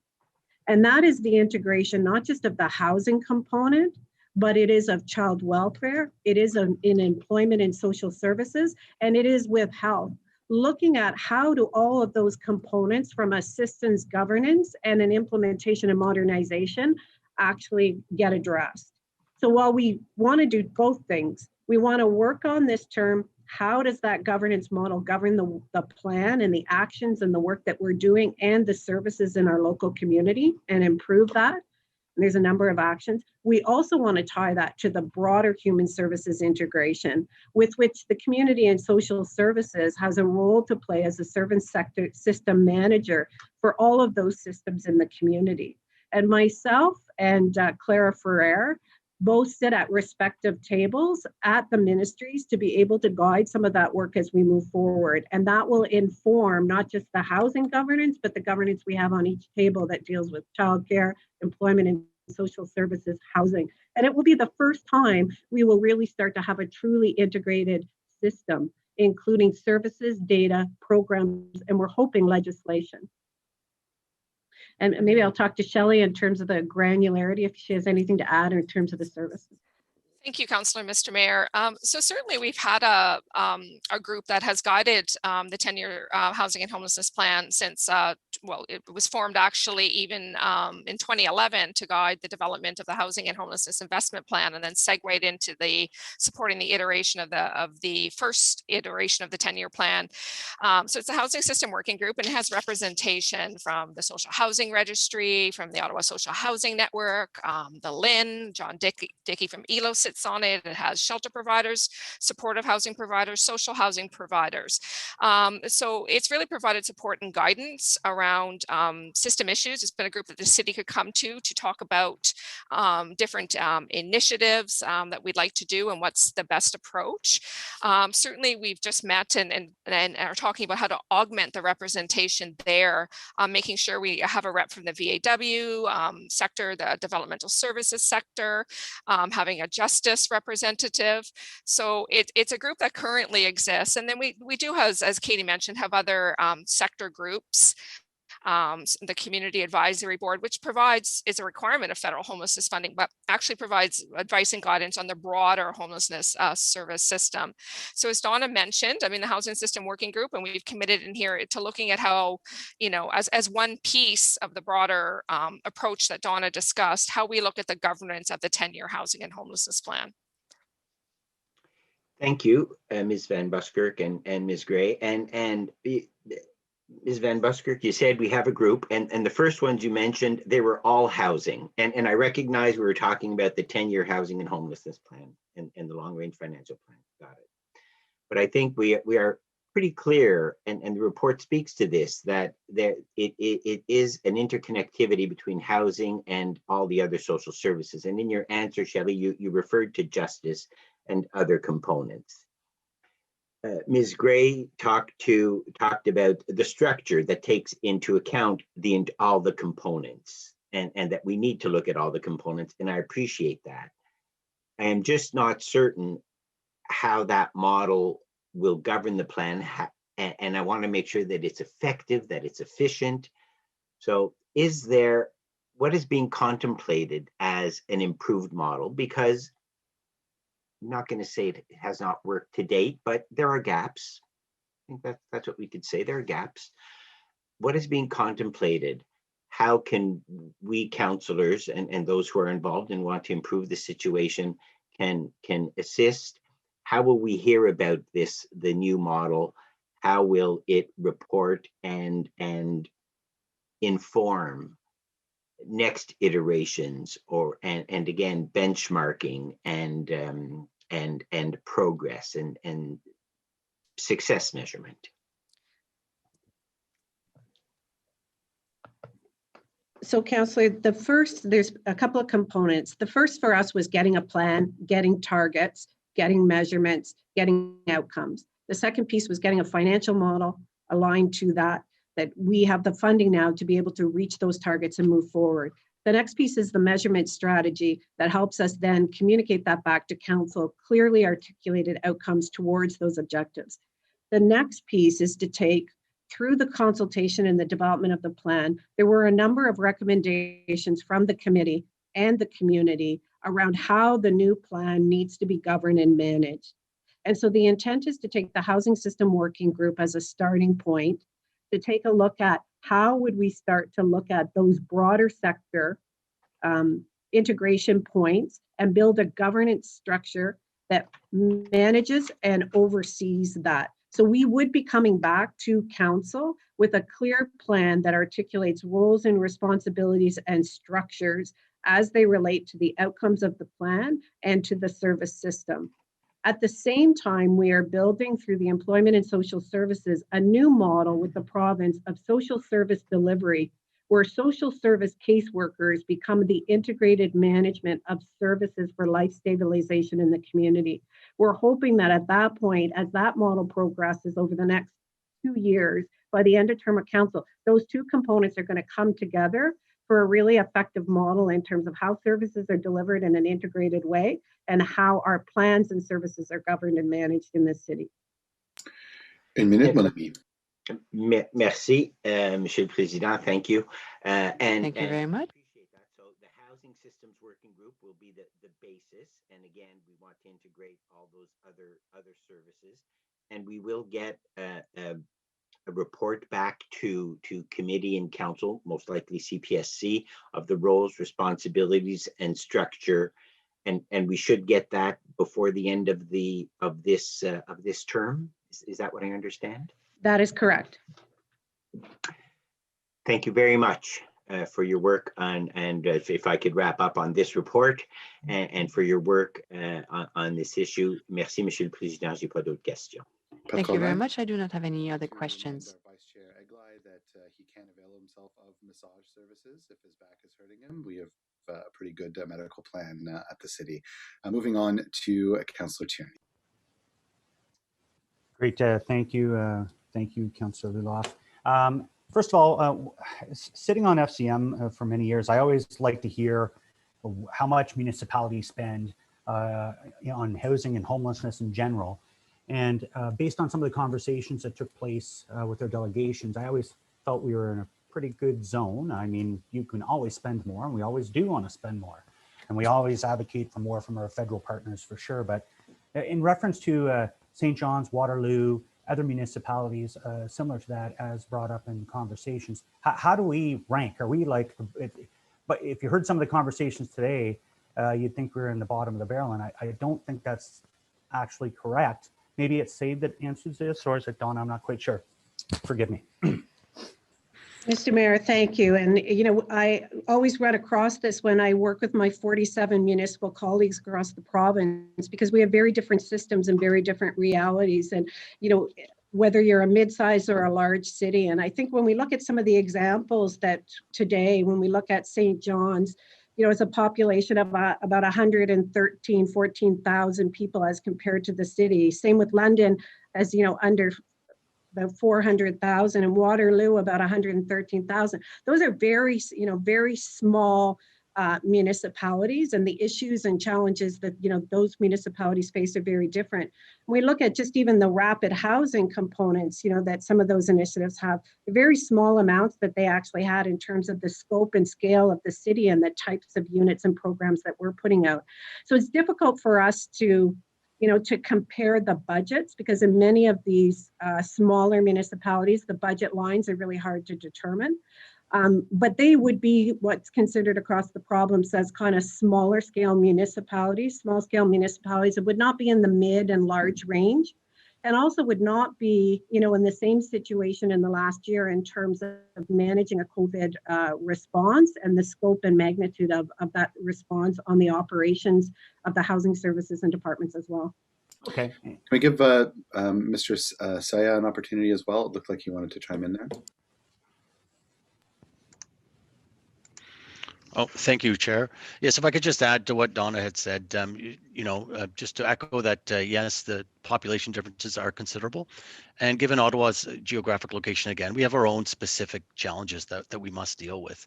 And even when we look at some of these smaller municipalities, just checking the news on the region of Waterloo, in Kitchener recently, they did have a fire in a hotel, and over 100 individuals that were formerly were homeless and being housed in the hotel had to be evacuated, and they had to find accommodation for them previously. So I think it's difficult for us to sort of take snapshots in the news and compare ourselves in that fashion to other cities. We've got to take a deeper dive and really understand the context in each scenario. Thank you.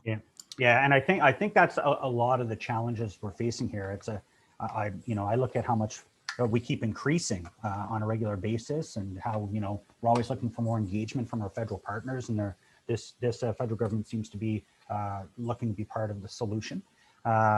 Municipally, we're doing our part. Provincially, there's some there, but I think that's unlike infrastructure where you can benchmark everything. There's no clear benchmark. So I think that's some of the challenge that we have, and I'm proud of the work that's being done. Anyway, that's it. We have a long day ahead of us. Thanks, Mr. Chair. Really, really appreciate it, Councillor Tierney. Moving on now to Councillor McKinney, please, for 5 minutes. Thank you, Chair. I just wonder if it's kind of a little bit off of the plan. However, I think that moving forward, it's something that will contribute to our planning for housing and homelessness, especially in terms of moving people out of homelessness. I wonder if staff could give us some thoughts that they've had on the outcomes and what we've seen happening in the respite centers that have been set up that really, are working exceptionally well. Our staff have been out there, 12, 16-hour days and doing incredibly good work in those centers. But is there some thought to how we can integrate that type of model into our homelessness strategy? It just seems to me that, this is a way of getting to know people who are experiencing homelessness, getting to understand what their needs are, their unique needs, who they are, and what we can do to move them out of homelessness, outside of the regular structure. Thank you, Councillor. And I know that there's been, a lot of media on the respite centers and the value of the respite centers, particularly in COVID, when people have limited access. And in our community, we have limited access to facilities for, people to shower and get the basic needs. But also, with some of the restrictions in COVID too, around food and food stability and food access. And what we are seeing, particularly around the Tom Brown arena, respite center is, there's a significant number of people that are using that center every day. And what we are trying to do right now is when we look at all of the respite centers as we move forward, we're trying to understand if that's unique to COVID, and will those services transition to our day programs, our existing day programs? Because really, in the beginning of the respite, or in the beginning of the pandemic, those respite centers were meant to augment our current day programs because they didn't have the full capacity, and then they were not working at their full resource level. And we have used some of the Social Service Relief Fund, as you're aware, to augment some of those day programs. So they also have access to washrooms and showers, which was also a challenge in the first phase of the pandemic.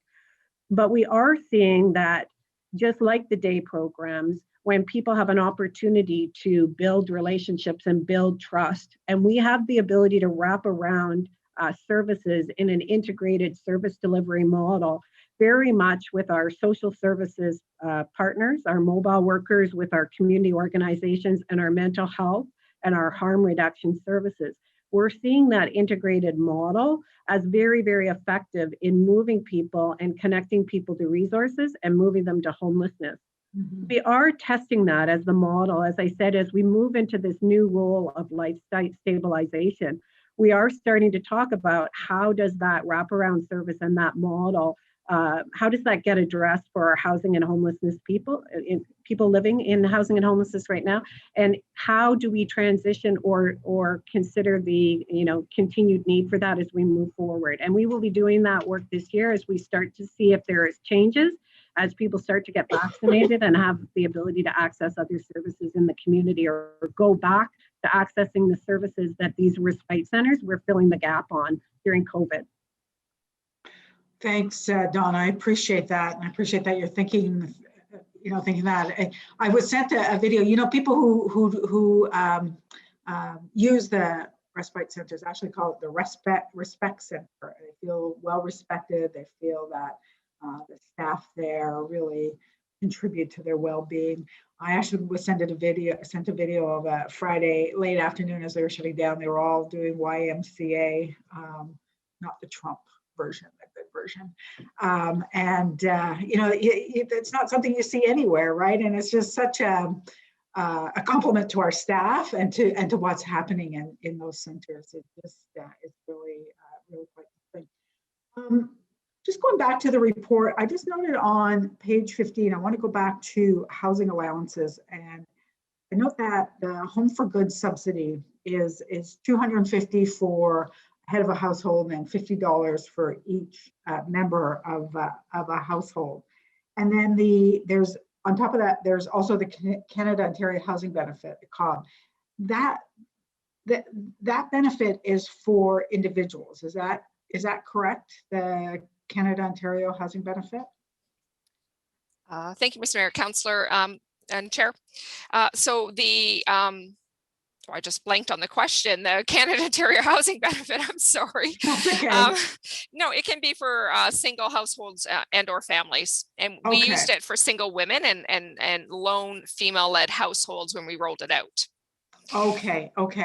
And how can we increase that? Because I think in our conversation, Shelley, we have to think about how do we have families out of shelters, and I know that they sometimes don't want to move out of shelter because the housing allowance can be not as predictable. They might worry that in 2 years, 3 years, it might disappear. Whereas if they wait for a unit, they'll always have that unit. So two things: how can we increase the housing allowance, and how can we make sure that families can do both? They can take a housing allowance, find housing, and then just stay on the wait list. When it comes their time, I would imagine most won't take it because it takes a long time anyway. But it just seems to me it would be a way of moving people families out of shelter. So two questions: can we do both? Give them the allowance, and allow them to stay on the wait list, and how can we increase it? So there's differences between the different housing allowance programs. All of them are slightly different in their rules. So the one that we've been offering to families, the tiered housing allowance, which is the 250 plus 50, which you've indicated, many families do not find meets their needs to get into the private market. That does not require a family to come off the centralized wait list, that benefit. The Home for Good benefit, a different provincial program, we were able to set the housing benefit framework for that. It's a $600, and that's what we use in our Housing First program. They do not have to come off the wait list. But the provincial new housing benefit program, the COB, the Canada Ontario one, they set the rules and the framework, which is that you must come off the centralized wait list, because the government wants to reflect that there's progress being made, obviously, in housing, right? And by taking people off the wait list, if you want to use the wait list as a barometer of how well we're doing, I don't think it's a great barometer either, then that's one way to show that we're making progress. Certainly we are looking to the provincial government for increased funding under both the Home for Good program and the Canada Ontario Housing Benefit program. But the current, municipal housing subsidy program would require new municipal money added to the program to be able to, increase the rate. We've also been heavily using our capital funding program, can be used for new builds, and it can also be used for subsidies. So we've been investing quite a bit of it in subsidies too, but you always have this cliff in front of you when you're using capital funding. So moving forward, we'll have we'll need to support many families in 2022 by using some of our capital funding that comes from the federal and provincial governments to be able to sustain the subsidy. So we're really quite maximized with housing subsidies, and we're fully maximized in rent supplements without new investments from the provincial and federal governments. Just out of respect, Councillor, you have 1 minute left in this round. Sorry, Sorry, I just wanted to clarify just very quickly. So that means then that a family today, if they got Home for Good, $600 allowance, they could also stay on the wait list. So a family, say at Tabor, could access that and stay on the wait list. I just want to be clear. We don't use the Home for Good program for families as it stands right now. It came with certain rules around certain priority populations, youth, Indigenous. It does, people experiencing chronic homelessness, but we've used it exclusively for singles in the Housing First program at this time, and it's maximized at this time.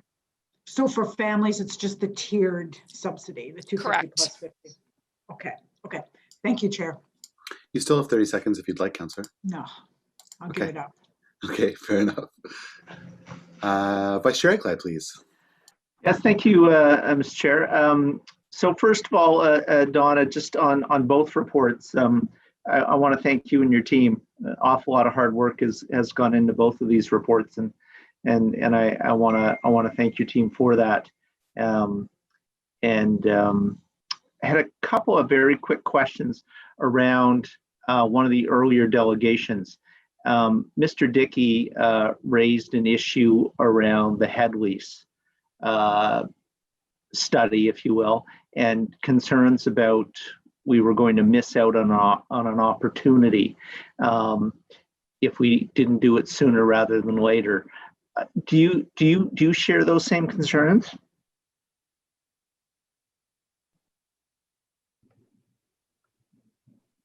Thank you, Mr. Mayor.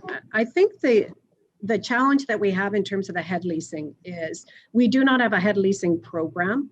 So what the tasks and activities in the plan are to do is to figure out what that program would look like. So that would take, it's going to take staff it's going to take some effort to actually do that. And what we do know in one of the municipalities that does it, that we're aware of now, is it does take some legal work, and it does take some finances, and it does take the establishment and development of kind of a program to do that. So I know Mr. Dickey's, comments were that we're missing the opportunity this year because of where the market is. But that is strictly just to study it this year. So we would not even be in a place to be able to implement that. What we've really done in the work plan instead is we've really tried to drive focus this year into those things that we think before this term of council are critical for us to advance the housing and homelessness plan, which is inclusionary zoning, the land strategy, and the family homelessness, and the end of operating agreements, which are all critical for us to be able to really address those things in the plan that we think are critical. So we could move up, absolutely we could move up the head leasing, but something else would have to come out or be impacted. And we don't even believe that we could implement the program this year. So our preference and recommendation would be that we leave it where it is and we continue to keep the focus on land strategies, the inclusionary zoning, and family homelessness. So just to be clear, if we were to pass Councillor Fleury's proposed motion, which has a somewhat different timeline than what Mr. Dickey was suggesting, but if we were to pass that, then one of the other priorities that you've just listed for us would have to come off your work plan. Is that what you're telling us? Yes, or the timeline would have to shift out. Okay, appreciate that. Thank you. Thank you very much, Vice Chair. Moving on to Councillor Fleury. Thank you, Mr. Chair. So coming back on page 6 of the annex work plan, there's a reference to studying the needs for transitional housing. And I'm sort of confused which takes precedent. I know that we just passed the long-range financial plan. Can you explain what analysis needs to be completed prior to deciding if the model or funding? I'm unclear about what needs to be reviewed. I'll ask Shelley to answer that question. So thank you, Councillor and Chair. The analysis we're looking at at is, what is the best model if you were to create a transitional housing facility? Would it be a city-run facility or a community-run facility? So to do that, analysis is what we is the action in the work plan. Sorry, can you re-clarify what you just said? So the analysis of a transitional housing family facility is to look at the model, is to look at, should this be a city-run facility? Should this be a community-run facility? We have community partners that do this type of work on our behalf. It's to look at the type of building that we would want. What are the needed amenities? What's the space? Where should it be located? So it's just a broader analysis of what that actually looks like. Okay. And then on page 7, there's a reference of that same annex. I think it's the point 2.5. Is it possible? Sorry, I'm having issues reading my writing. It's about block funding for shelters. So I believe to have discussions with Donna on this, that we were locked in the same yearly amounts, but a lot of things have shifted. There's less capacity in shelters, and we've heard that from Deirdre of no intentions of going back to pre-pandemic shelter spaces, at least for shepherds, and I know that's the case for others. So how does that all work? Like, if we don't pay per bed per night and we contribute a certain amount to each group every year, we shift that to a block funding, but there's actually reduction. Will all that be coordinated and managed? So I'll have Shelley speak to the details of kind of the mechanics, but I think it's important to understand what the rationale and the reason is that we're thinking about this as we move forward. One is we have seen definitely through COVID the impact when our emergency shelters have not been funded to the capacity that they need to be able to deliver service. And we know that with the impact of COVID and infection controls, et cetera, that's going to be an ongoing need and move forward. We also want to build into exactly what Deirdre started to talk about, is that these shelters would need to move out of the traditional model of how we dealt with shelters to become much more an innovative organization that starts to take a look at transitioning people to housing and being able to tie some of that housing focused or outcome focused to these particular organizations that has a broader kind of mandate and outcome and approach than just putting a cot in a bed and doing a hot meal, which is really what we have basically been funding, the per diem for. So it's a shift in the philosophical approach to get us as a system working towards collective outcomes and stabilization of individuals in our community and meeting those needs versus just a shelter organization. And so Shelley can talk about how we actually, if you need the details about the mechanics of that, but we would deal with that like we do most of our other operating agreements with organizations and agencies and tie it to outcomes, clear outcomes and objectives.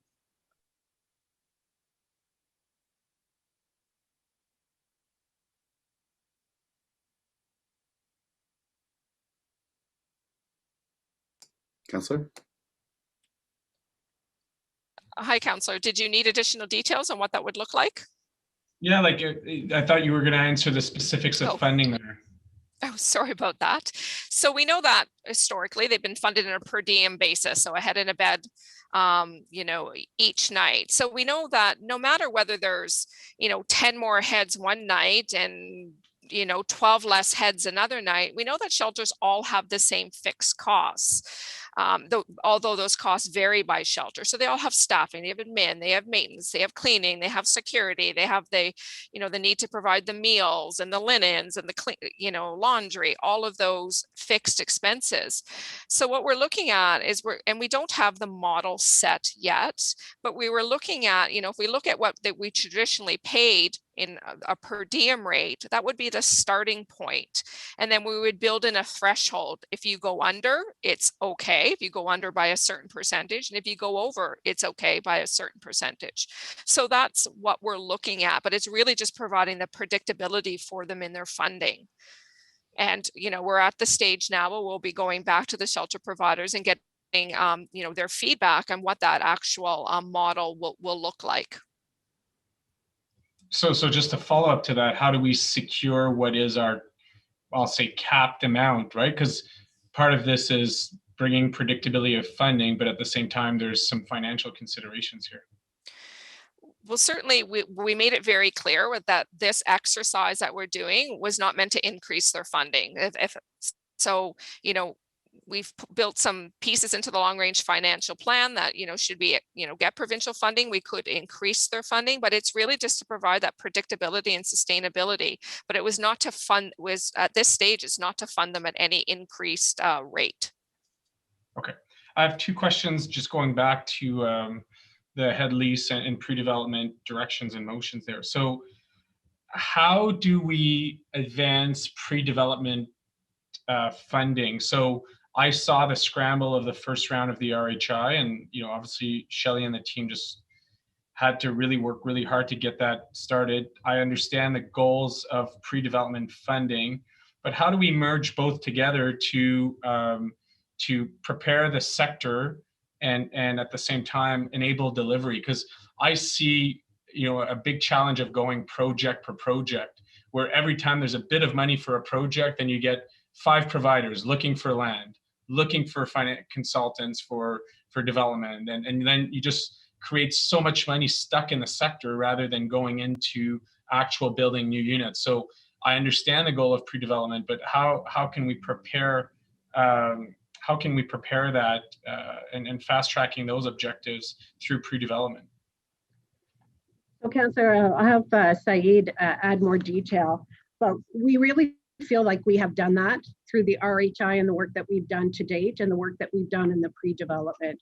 We really do now have a clear idea of the projects that exist in the market, where people are developing, and how we need to move that pre-development forward. I think the challenge with the motion is that, you know, we don't see another a requirement. It would be added work for us to do a committee or a visioning exercise at this point.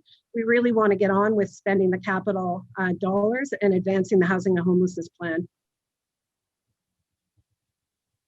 1 minute, Councillor.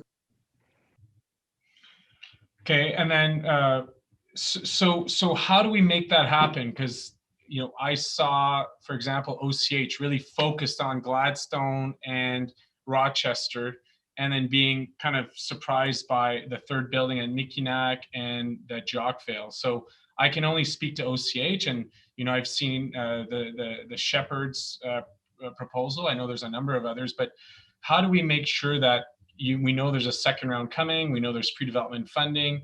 How is there visibility to that strategy?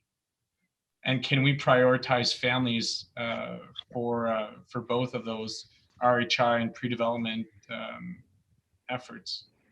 Saeed can speak to that. I'll pass that to. Okay, thank you, Donna and Mr. Mayor. With respect to prioritizing, Councillor, we know through the targets in the 10-year plan and through the extensive consultations that we've undertaken where these priorities need to be. When we established the pre-development funding program or funding, we were, I guess, I don't want to say we were too late, but we just weren't fast enough to anticipate what was going to happen under the current pandemic conditions and the rollout for the RHI. If we would have started some of this pre-development funding maybe a few years ago, we would have been in a perfect position to, you know, to capitalize on this RHI and SSRF funding that's coming to build, you know, faster capital projects. But we only started that, you know, early last year. So we were a bit behind the ball there. But that's our intent moving forward, right? That's a huge part of the plan, is to inject pre-development funding to give OCH certainty and equity that they could receive from the city, so that they can continue to do that pre-development work and have projects that are permit ready.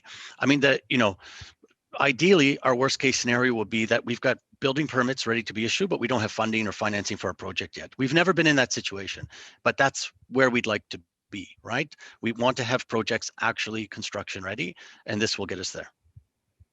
Yeah, and I appreciate what you're saying around OCH. I guess I'm more interested in, I get some visibility on OCH, so I understand where the strategy is going, the board does as well.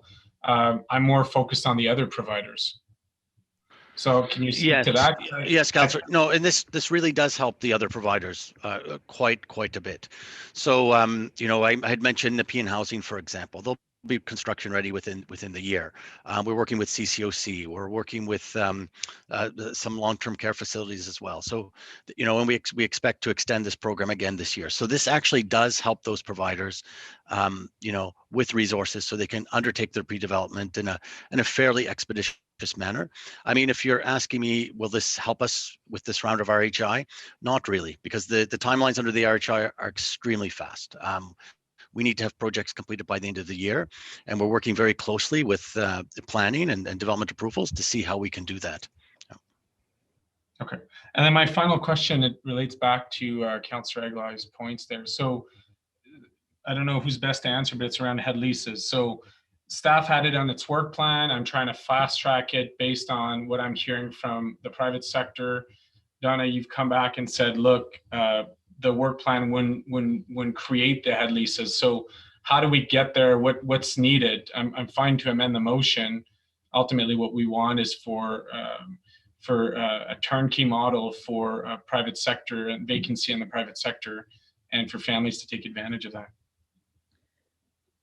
Mr. Mayor, I would say that where it is positioned in the work plan is the appropriate place for us to do that. And that work will advance as a key component of that work plan to move forward, and then won't impact the work that we do this year. As you know, we have limited resources and we have to make priorities, and staff feel that moving that into the next year could still, you know, advance that, but not sidetrack the important work that we have this year to get our land strategy, inclusionary zoning, and our family homelessness up and running. Okay. Okay, thank you very much. Any further questions to staff? Okay, great. Councillor Fleury, I do know that you were saying that you wanted to think a little bit about a couple of your motions, hearing from staff that one or two of them may be redundant. Would you prefer just to go ahead and vote on them, or would you like to withdraw any at this time?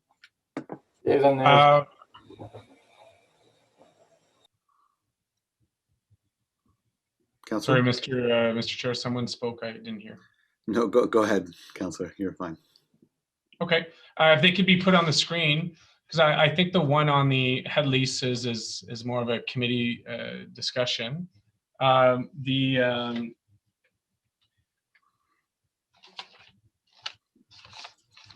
Yeah, I think it's best to get them on the screen so then we can.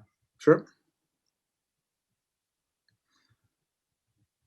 So we're just going to go through them. So we're going to begin with voting on the technical amendment, but I just wanted to ask you briefly if there were any of these that you wanted to withdraw at this time, or if we're going to go ahead on voting on all the motions.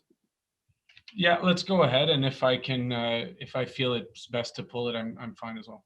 Okay, so we'll begin. We'll begin with the technical amendment from Vice Chair Dudas. Is that item carried? Carried. Carried. Okay, wonderful. The first Fleury motion on head leases. We'll just give staff yeas and nays on head lease. All right. So yeas and nays have been called. Madam Clerk, if you can go ahead with the roll, please. Yes. Conseiller Cloutier? No. Councillor Darouze? No. Councillor Deans? No. Councillor El Chantiri? No. Conseiller Fleury? Oui. C'est ça, vous avez dit? Oui. Okay. Councillor Gower? No. Councillor Harder? No. Councillor Hubley? No. Councillor Kavanaugh? Yes. Conseiller Kitts? No. Councillor McKenney? Yes. Councillor Meehan? No. Councillor Moffat? Councillor Suds? No. Councillor Tierney? No. Vice Chair Egloy? No. Vice Chair Dudas? No. Mayor Watson? No. And Chair Luloff. No. So 3 yeas, 16 nays. The second motion that we have before us is rapid housing. Staff in discussions have indicated that this item may be redundant. Do you wish to pull it at this time, or should we go to yeas and nays, Councillor Fleury? Yeas and nays. Yeas and nays have been called. Please go ahead, Madam Clerk. Conseiller Cloutier. No. Councillor Darousse. No. Councillor Deans. Yes. Councillor El Shantiri. No. Conseiller Fleury. Wait. Councillor Gower. No. Councillor Harder. No. Councillor Hubli. No. Councillor Kavanaugh. Yes. Conseiller Arquette. No. Councillor McKenney. No. Councillor Meehan. No. Councillor Moffat.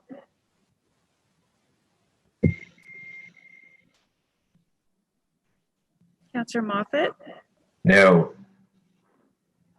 Councillor Suds. No. Councillor Tierney. No. Vice Chair Eglai. No. Vice Chair Dudas. No. Mayor Watson. No. Chair Luloff. No. 3 yeas, 16 nays. On the motion on subsidies, Yeas and nays. yeas and nays. Mr. Chair, that one is redundant. Shelley did clarify that they're planned for the April report, so I'm glad to. Would you like to pull that one? Okay, no That's problem. right. Okay, subsidies is pulled, and the final is on pre-development funding. Yeas and nays. Yeas and nays have been called. Conseiller Cloutier. No. Councillor Darousse. No. Councillor Deans. Yes. Councillor El Shantiri. No. Conseiller Fleury. Wait. Councillor Gower. No. Councillor Harder. No. Councillor Hubli. No. Councillor Kavanaugh. Yes. Conseiller Arquette. No. Councillor McKenney. Yes. Councillor Meehan.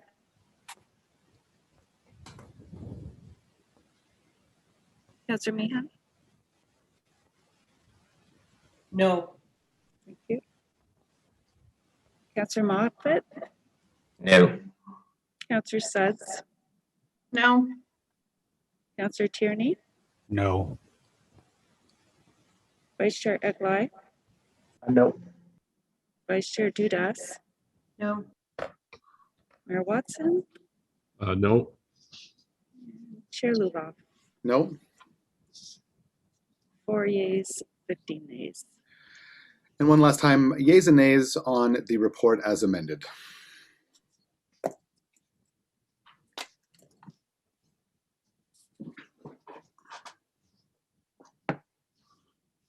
Conseiller Cloutier. Oui. Councillor Darousse. Yes. Councillor Deans. No. Councillor El Shantiri. Yes. Conseiller Fleury. No. Councillor Gower. Yes. Councillor Harder. Yes. Councillor Hubli. Yes. Councillor Kavanaugh. No. Conseiller Arquette. Wait. Councillor McKenney. No. Councillor Meehan. Yes. Councillor Moffat, Yes. Councillor Sutts, Yes. Councillor Tierney, Yes. Vice Chair Eglaw, Yes. Vice Chair Dudas, Yes. Mayor Watson, Yes. and Chair Luloff. Yes. 15 yeas, 4 nays.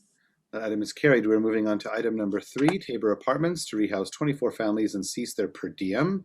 Les appartements de Tabor relocaliser 24 familles et cesser leur tarif journalier. We have a number of motions to discuss. However, I do believe that staff wish to make a brief presentation prior to these motions being placed on the table. So I will now turn it over to Donna Gray. Please go ahead. Thank you, Mr. Chair. And I'll say a few words and then hand it over to Shelley, who has more of a detailed presentation. Really welcome the discussion today on Tabor. And it's important that this conversation does happen in the context of the Housing and Homelessness Plan and the Long-Range Financial Plan that we've discussed today. Our city, like every other major city across this country, has a homeless crisis. And today, committee has made the largest financial commitment in the history of the city of Ottawa towards the achievement of aggressive targets in the Housing and Homelessness Plan, and has set an ambitious work plan to address the policy and rules that are required to provide staff the tools and resources to address family and individual homelessness in the cities. But I know for families today, this cannot happen fast enough. And the Tabor discussion is occurring today within the current context of homelessness in our city in a COVID pandemic. This is an emotional issue, and as it should be. I have seen firsthand in leading the Human Needs Task Force the incredible barriers and struggles that residents in our community are facing just meeting the basic needs, particularly women-led households, Black, racialized, new immigrant, First Nation, Métis, and Inuit families. Housing and food security, along with physical and mental safety, should be available to every single person in the city of Ottawa. COVID-19 has significantly impacted that basic right for so many families, and the closure of businesses of basic service, the reduction and transition to a virtual social service network has not only created barriers, but has exacerbated an already stretched system. But I believe today we're all united on the same intent, which is to improve the living conditions of families in the community that are currently homeless and how to support them to secure permanent housing. Housing staff are deeply committed to permanently housed families, as they are faced with families every hour of the day, leaving extremely traumatic circumstances that very few of us can imagine. Staff have done an amazing job with the limited options available, housing options available, housing over 1,000 families to move from shelters into permanent housing, even in the COVID context. It has not been easy as turnover rates are low, conditions to view homes are extremely limited, and there are a limited number of affordable housing market rentals in the market to fit the needs of these families. In addition, for every family housed, there's a new family that is now entering homelessness. We believe that with vaccinations, opening restrictions, and the housing benefits that each family currently have at Tabor, that we will be able to provide opportunities for the families in Tabor to transition to permanent housing. However, the larger families will take time. In addition, staff are moving and placing families daily in and out of COVID isolation spaces to keep the 370 families who are currently living in temporary situations safe. Our options are limited as we face resistance in our efforts to place and support these families in temporary situations in hotels and motels, even at a time of unprecedented vacancies in these organizations. We believe that now is not the time to limit any capacity that currently exists in our temporary housing situation that could leave families unhoused. The recommendation to prioritize these 16 families living in either 2 or 3 bedroom apartments in one specific location of the city who have added amenities like cooking facilities, Wi-Fi, cleaning, linen, over the other 353 other families across the city in various hotels and motels who are maybe in more dire need, may have more significant need, or may have been in the situation longer, is not possible within the current legislation and rules set by council, and it does not ensure that families are placed in the fairness of prioritization that we strive to achieve across all our homeless families. Unfortunately, these families have led to believe that as a result of the motion today, they will be immediately moved to permanent accommodation that meets their needs.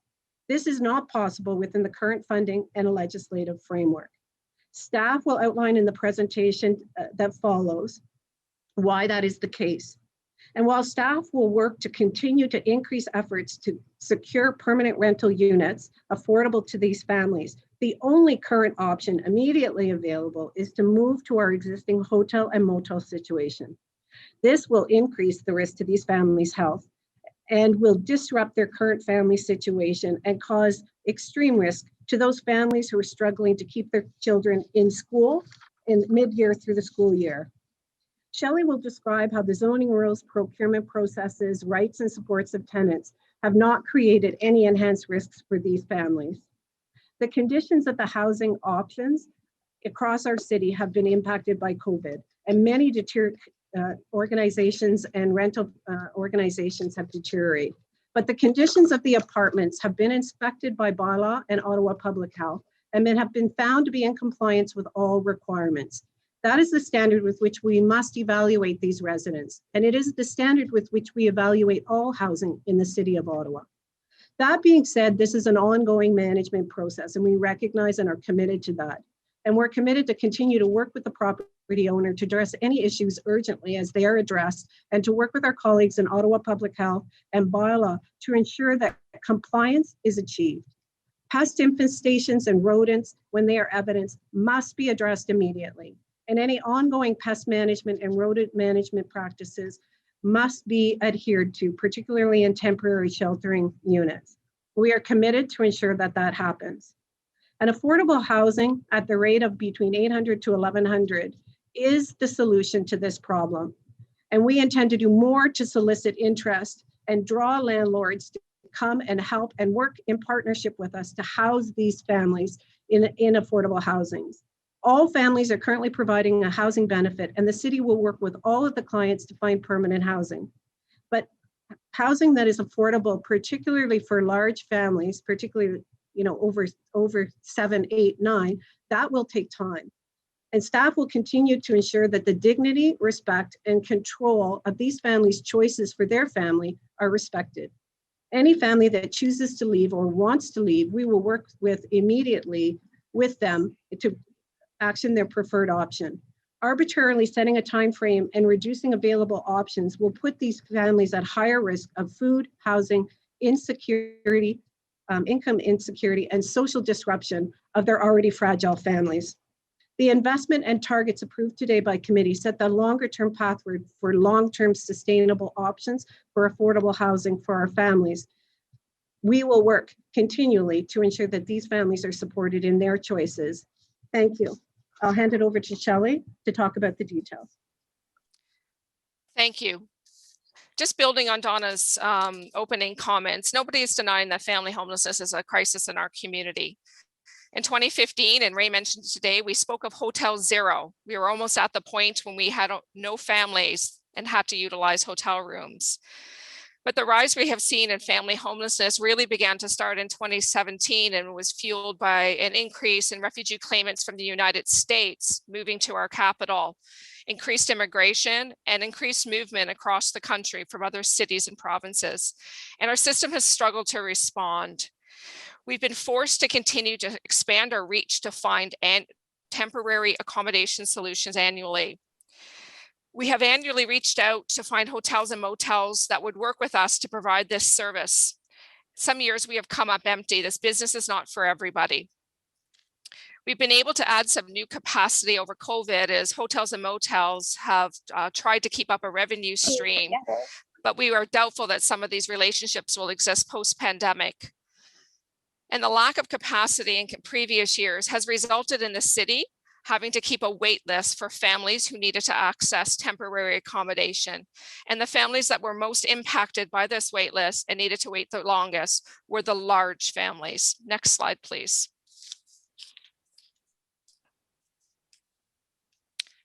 So currently we have 23 agreements, memorandums of understanding with 23 hotels, motels, and post-secondary institutions to provide temporary emergency shelter accommodation when the family shelter system is at capacity. We enter into these MOUs. We do not guarantee the hotel motel owner operator any business, nor are they required to hold rooms for us. We contact them daily and see if they have rooms available. And if we need a room, because we have that MOU, we already have a pre-established rate, and the hotel motel post-secondary institution is aware of the process and the requirements under the MOU. So since 2012, we've had an agreement with the Ottawayan to provide temporary emergency accommodation at the main hotel at 215 Montreal Road. In 2015, we entered into a new agreement to add 8 new addresses for 41 non-hotel rooms, including the Tabor units. At that point in time, we have consistently been struggling to find accommodations for larger families. Often we would have to rent 2 or 3 hotel rooms, which involves sometimes splitting families up within a particular hotel or motel, or else moving other families around to be able to accommodate these families. Since 2019, we returned the non-hotel units to the owner and returned them to the private market. That what we currently remain in our under agreement is the units at 120 and 130 Tabor, and we have signaled our intent to the owner that we will stop using the apartment units at 140 Tabor and return those to the long-term rental market. These premises are zoned residential. They are the family's primary residence during the time that they are living there. So we have confirmed that the zoning use conforms. However, we pay for these arrangements, whether it's a nightly rate that we pay monthly, does not impact the land use. You can see there on the other side of the slide the benefits. It creates financial savings for the city. When we're looking at using, multiple hotel rooms, we're often paying, what we could say an average hotel rate of $3,000 a month. So think if you're using 2 to 3 motel rooms, that could be anywhere from $6,000 to $9,000 a month. It allows us to keep families together. It reduces the impact on sole support parents who may have, small children and need an adult in the room. And it also has increased food security for families. Many of you know that some of our hotel motel arrangements, we do not have full kitchen facilities. In fact, we only have full kitchen facilities in 3 hotels or motels that we use, and we have some limited other cooking arrangements in 5 others. The majority of our hotel and motel arrangements are equipped with a microwave and a small refrigerator. So this arrangement at Tabor has allowed us to increase food security for families and children. Next slide, please. So families at the Tabor units receive the same amenities as any other hotel guest when we're using a hotel or motel. And we manage the Tabor Apartments similar to any of our hotel or motel agreements. If any issues are raised with us, cleanliness, services, maintenance, we address it with the owner operator, and we involve other city departments, bylaw, Ottawa Public Health to do joint inspections. And this occurs until a situation has been remedied to our satisfaction. The families and the arrangement we have is a temporary one. Families understand this when they enter the unit. They need to be on the centralized wait list for rent geared to income housing, and they also need to be actively looking for housing on their own. It's been mentioned previously that all of our families have access to a portable housing benefit. It's $250 for the head of household and $50 for each additional family members. We've heard that this may not be adequate to find housing in the private market, but many families prefer to wait for the deep subsidy that comes with a rent geared to income unit. Families do not have leases because this is not a permanent arrangement. When families sign a lease, that means they have rights under the Residential Tenancies Act, and that means they have rights to the unit. That means that this unit is not available to another family in need. The households and the hotel provider have 24/7 access to supports of the Carling Family Shelter, and we are that conduit between the clients and the owner operator to address any concerns with their placement. We do have a dedicated caseworker that is assigned to each family that provides supports around community resource, applications to the centralized wait list, to other income support benefits. Any issues or concerns with the placement are raised to the worker, and then those are raised to City Services Management, Housing Services Management. Our hotels and motels, and including the Tabor arrangement, also provide 24 access to reception staff at the hotel. You can see here the additional amenities that are provided. We do pay beyond what a standard market rent, average market rent would be for these units. But here's the additional services we receive for what we pay. And the rate has recently been reduced to $89 per night. So we're having our full utilities covered. Families are being provided internet. They're providing cable, phones, parking, basic toiletries, housekeeping, linens, all maintenance, etc. Next slide, please. I wanted to use this as a scenario to point out the funding gap. I've just mentioned that all families have access to a tiered housing subsidy. And they're eligible for this the minute a family enters the family shelter system, whether they're brand new to our community from abroad, whether they're coming from another city or province across Ontario. They're eligible for a housing subsidy benefit to help make rent more affordable in the private market that many, many other low-income households in our community are not. So you can see here on a family of 6, the Ontario Works shelter allowance for that family would be $844. Average market rent is $1,850. And with the current tiered housing subsidy, they would receive a housing subsidy of $500. You can see there that funding gap. That's what's missing. We do not have a program to address that funding gap that lets that family get into that housing at that average market rent and have that sustainable housing long term. And I've spoken earlier about the pressures that we're experiencing, with the housing allowance programs we currently have and how they are currently fully subscribed. And you've also heard today, are asked to other levels of government for housing subsidies to support enabling us to help families make a quicker transitions to permanent housing. Next slide, please. So the impacts of ending the Tabor agreement, as Donna referenced, these families will not be moved to permanent housing. They'll need to be moved to alternate temporary emergency accommodations. They are not able to jump the queue for rent geared to income housing. That's a legislated process that cannot happen.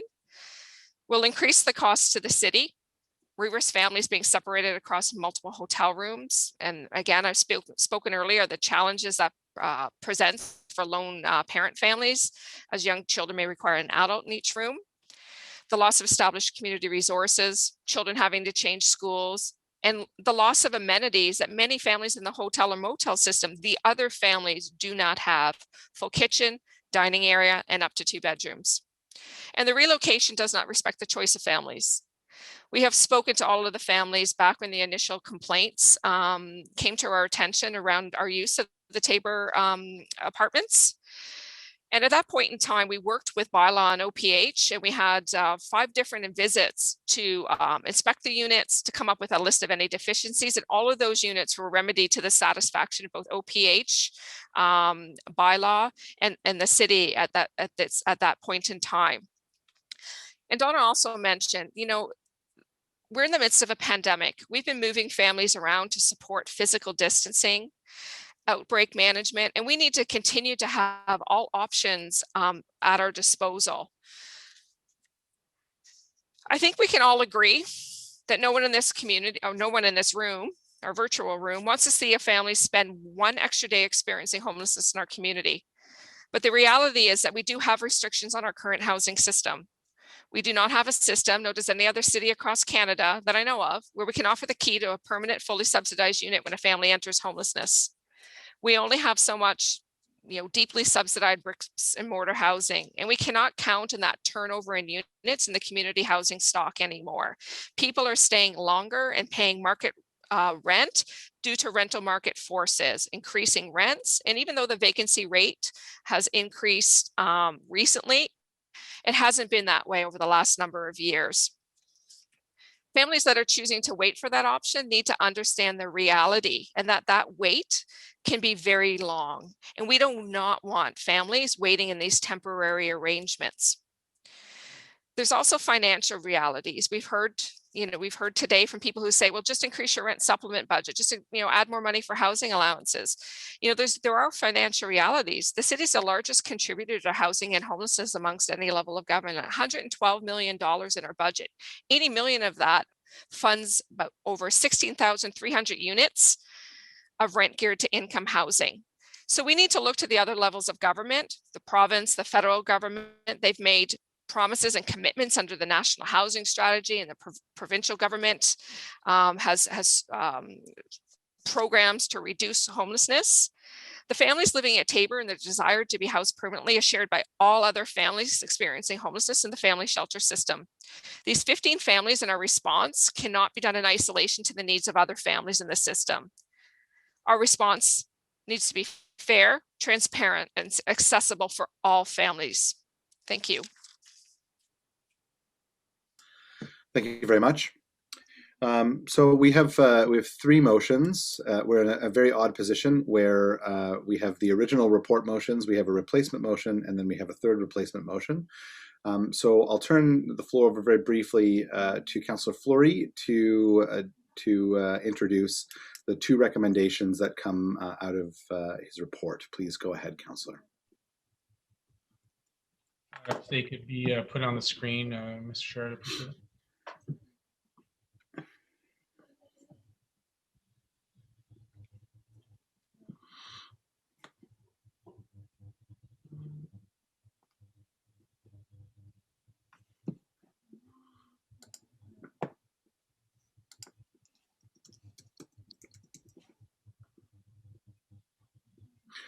I'm sorry for the wait. Sorry, Councillor, what did you want on screen? Can you please put up the recommendations from Councillor Fleury's report? Oh, the report recommendations, okay. Correct.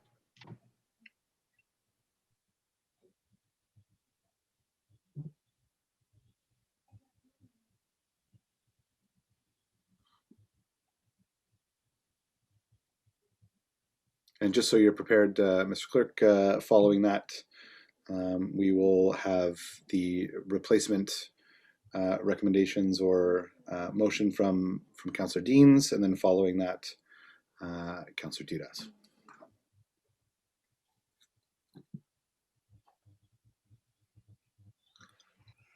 Okay, so you see it on the screen that the Community Protective Service recommend that Council approve that City launch a proper procurement process to house the 24 families living at the Tabor Apartment, and 2, that the City cease the hotel per diem relationship and use of Tabor Apartment no later than July 1st, 2021. Thank you very much. And we have replacement recommendations by Councillor Deans. Please go ahead. Thank you, Mr. Chair. Actually, they're not replacements, they're amendments to Councillor Fleury's and Councillor McKenney's report. The first one is that the city cease the hotel per diem relationship and use of Tabor Apartments at 120-140 Saint Denis no later than September 2021.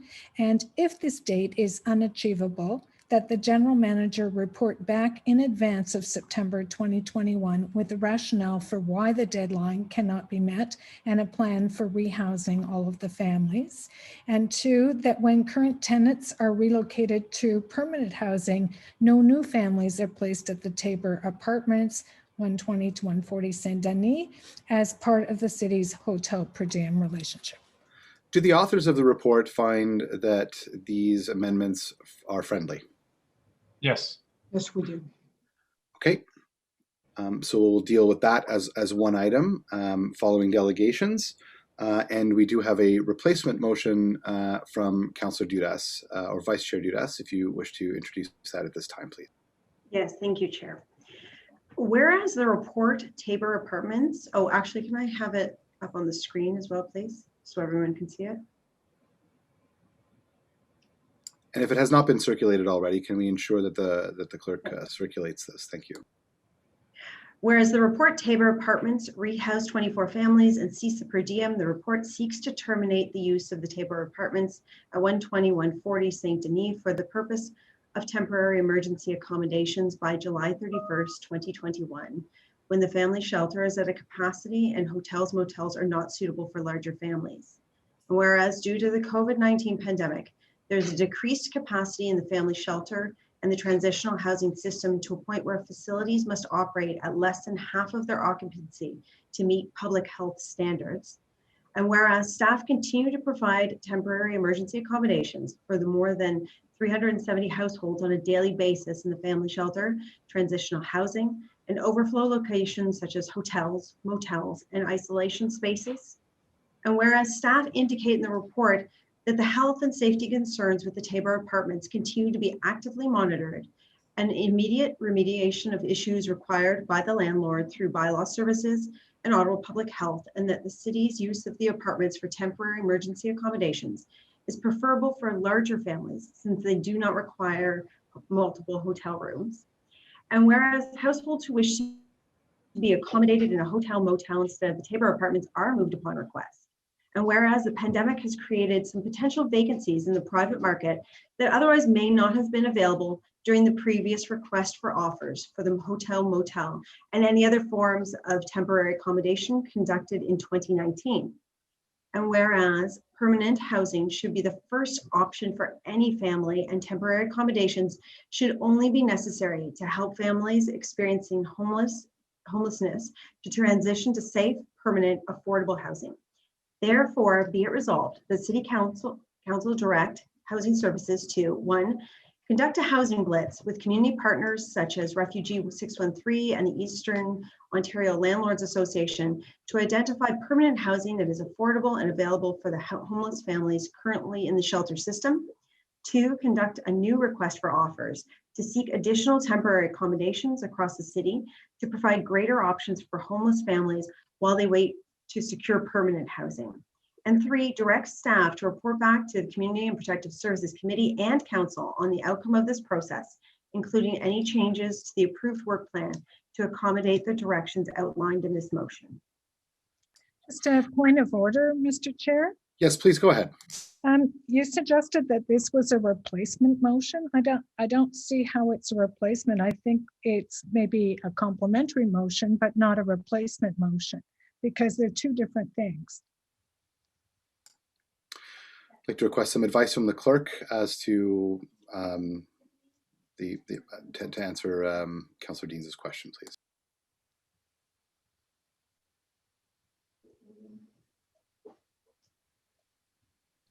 Thank you, Mr. Chair. We had a look at this earlier, and the committee coordinator and I were determined that it was in fact a replacement motion with regards to the wording and the resolutions that were used. I wasn't planning to go through each and every one with the members. Well, Mr. Clerk, maybe you could just elaborate on that a little further. First off, when the reader of the motion read the motion, she was using the July date. That has now been changed to September. But what this motion says is that, okay, whatever you do in terms of a new process, fine, but we still have those 16 families that are currently in Tabor. And this motion gives them a little more time. It says if the staff can't accomplish this by September, then come back and tell us why and don't use Tabor anymore. That has nothing to do with the Dudas motion that says go and use a new process for transitional housing in the future. I don't see how they're anything other than complementary. Oh, Mr. Chair, when I look at the motion, one of them stops the use of Tabor in its entirety. So that is a significant difference. So the Dudas motion does not? Can somebody find this?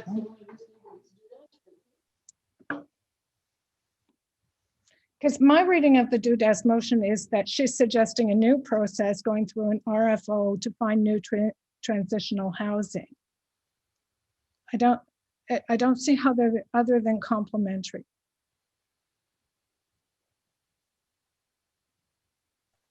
Mr. Mayor, then we're going to have to, or Mr. Chair, we're going to have to agree to disagree, because she talks about conducting a blitz, conducting a new request, It does not end Tabor, but it talks about adding that and then directing staff to report back to the committee ultimately with the results. Okay, so she wants to continue Tabor. Okay, fine then. If that's the intent, is that the intention? Can I just ask the mover of the motion if that is her intention to I continue? can provide that clarification. Yes, it is my intention. Okay, thank you. Okay, so we'll move on to delegations, and following delegations, we'll vote on the Dudas motion, then we'll vote on the Dean's amendment to the report, then we'll vote on the report as amended, however it is amended by the vote.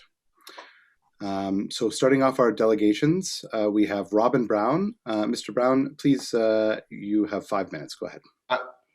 Mr. Chair, I think you have the mayor's hand up. Oh, okay, he took his hand up. Can you all hear me? Yes, please go ahead. Great, thanks.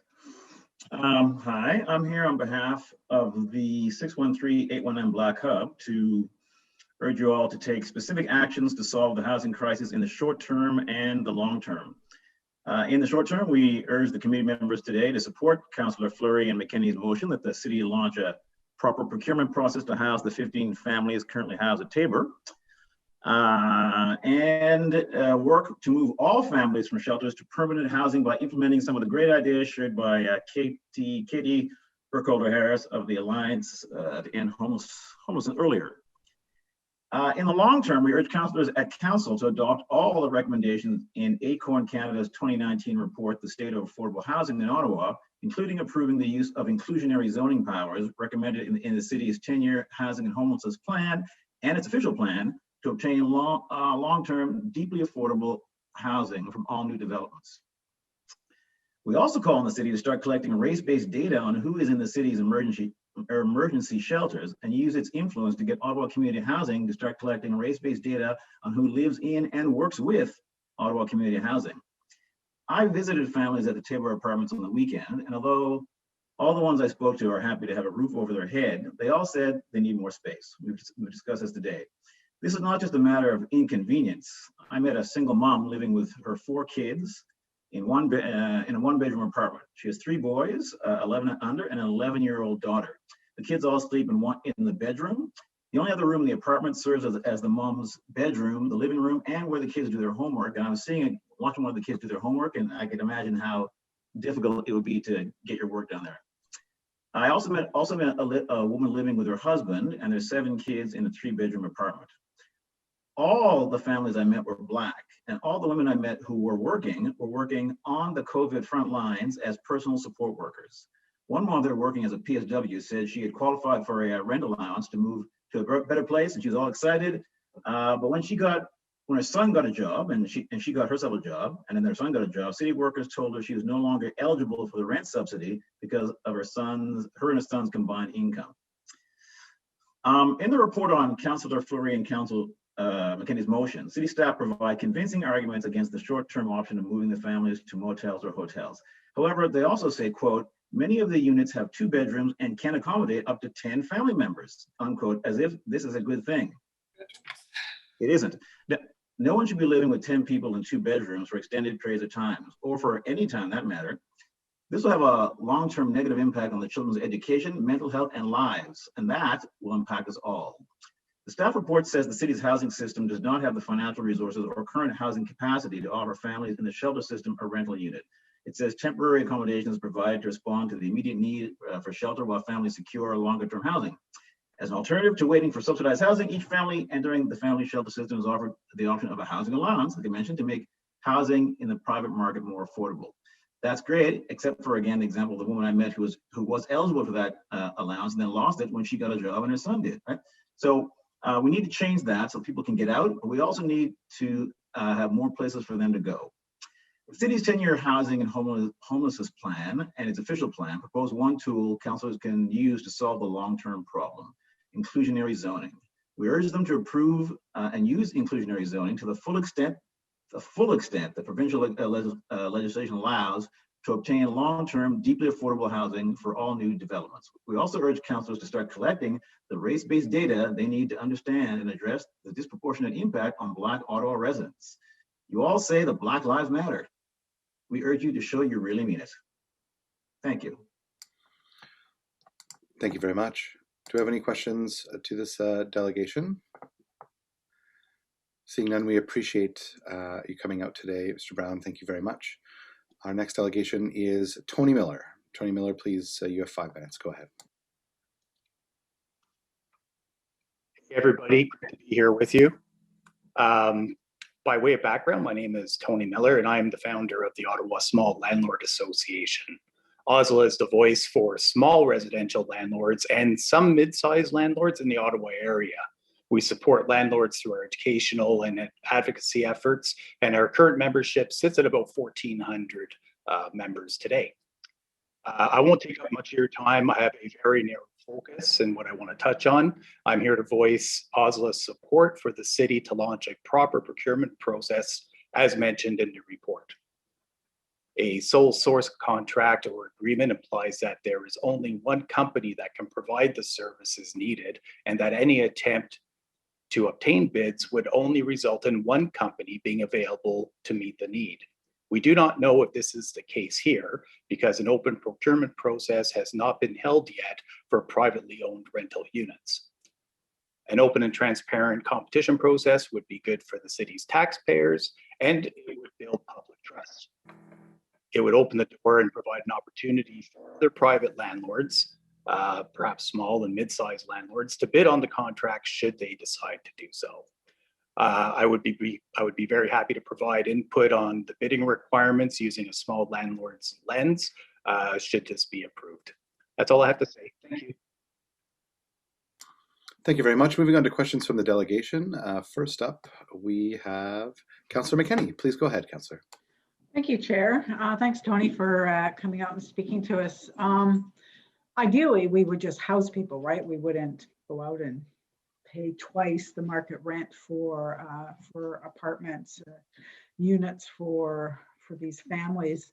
Could you speak to that just from your experience as a realtor and the work that you do in with small landlords? Are there accommodations out there if we were to go out and look for market rent units to start housing families at a decent, average market rent? Do they exist, Tony, in the market today? Thanks, Councillor. Good to see you. I would say they're rare in today's market, and I know that some people have mentioned that CMHC has said that our vacancy rate is at 4% right now. So you would think that there would be more opportunity right now for people to find units, and that's true. There's definitely more availability, but I think you just have to be careful in terms of knowing that real estate is local, and it really depends on the property type, the location, and exactly how many bedrooms and such that you're looking for. So there is more availability out there. It just depends on the location and the property type. But I guess I'm just struggling to understand how we would be able to more easily find something and pay twice the amount for it to house families transitionally, rather than just find them housing in the private market, which is, is better for families and it's better for the entire market, of course. Definitely, it's definitely hard, no doubt. But so it would be hard also to go out for a procurement process to find transitional units that we will also pay double for. Yes, it depends on what's in the requirements as well. And I think that when it comes using a small landlord's lens, I think that there would definitely have to be financial support there to make it happen. Oh, definitely. Yeah, definitely. Yeah. I'm not suggesting that we okay. Yeah. And there's a couple of other issues, but I think the main thing is it could be available. It just has to be a low risk and something that could be profitable for small private investors, because the small landlords are definitely different than from the big landlords that perhaps John Dickey works with. They have a higher financial risk capacity. Of course. But overall, there's 100,000, give or take, rental units in the city? I forget the number Yeah, off the top I of my think head. it's Yeah. I think it's just slightly above. So, Hmm. you know, with a 4%, at like close to 4% vacancy rate, that's 4,000 units that at any one time are available. So it's just a matter of being able to go out and find them. And I get that small landlords are different than large ones. Yep. Okay, thank you. Appreciate You're you welcome. coming out. Thank you. Thank you very much, Councillor. Moving on to Councillor Fleury, please go ahead. Thank you, Mr. Chair, and Tony, good to see you. Thank you for your engagement on behalf of landlords and smaller organizations. I have two questions, one on procurement and one on short-term rental, because I think they're sort of related here. So procurement, you're saying, look, there's a number of landlords that could be interested in that have vacancies and could be interested in supporting families at lower rates. There's a number of motions on the floor. Can you just specify, are you talking about the city picking up a head lease for vacancy, or are you speaking specifically on the type of arrangement that exists for what I'll call transitionary housing here? Bonjour, Mathieu. I'm speaking specifically to the procurement process, just the fairness of it, the transparency, and giving a chance for everybody to actually apply for it should they choose to. That's really what I'm focusing on here.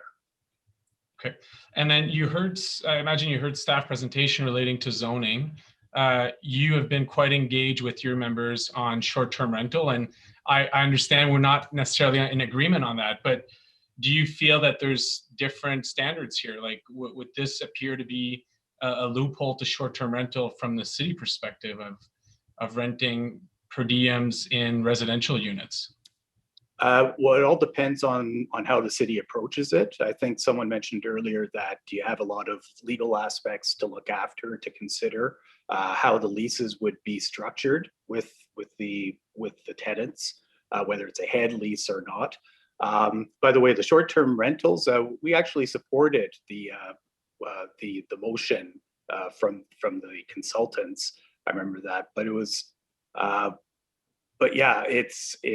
I don't see too much of a conflict there, Mathieu. Okay, no, I appreciate you clarifying. Okay. Thank you very much, Councillor. I've got one question for you, Mr. Miller. Should the DUDAS motion pass today and we reopen the request for information from the industry, would you encourage your members to participate in that process? I would present it, and I would encourage them to at least take a look at it and review what the requirements are and if it makes sense for them. There's definitely some, when it comes to the biggest risk for small landlords to this type of program would be the landlord tenant board and the delays for hearings and for justice, not only for landlords, but for tenants too. But I think that would be the biggest impediment. But definitely, I'm always happy to present and bring it forward, and it's up to individual investors to make up their own decisions, make up their own minds as to whether or not it's the right thing for them. And I'm sorry that I'm asking you to speculate, but do you believe that if this process was opened up once again, that we may receive some interest from your members? This is just it's hard to speculate. You never know. My guess is that until the landlord tenant board is actually servicing members or servicing people to its service standards, I think the take-up would be low when it comes to small landlords and even some mid-sized landlords. And I'd be interested in hearing from the Alliance of Homelessness, Katie's organization, into how many, what the breakup was in terms of landlords who took part in the housing blitz the first time around. My guess is that not too many small landlords. I could be wrong, I don't know for sure, but I'd be interested in just knowing that. That'd be cool to know. Well, should the DUDAS motion pass today, a similar blitz would be conducted by city staff. So we'd look forward to being able to provide you and your organization with that information. Yeah, that'd be great. Thank you very much, Tony. I appreciate it very much. Seeing no further questions, move on to delegation number 3. Jacqueline Sultan, please go ahead. You have 5 minutes.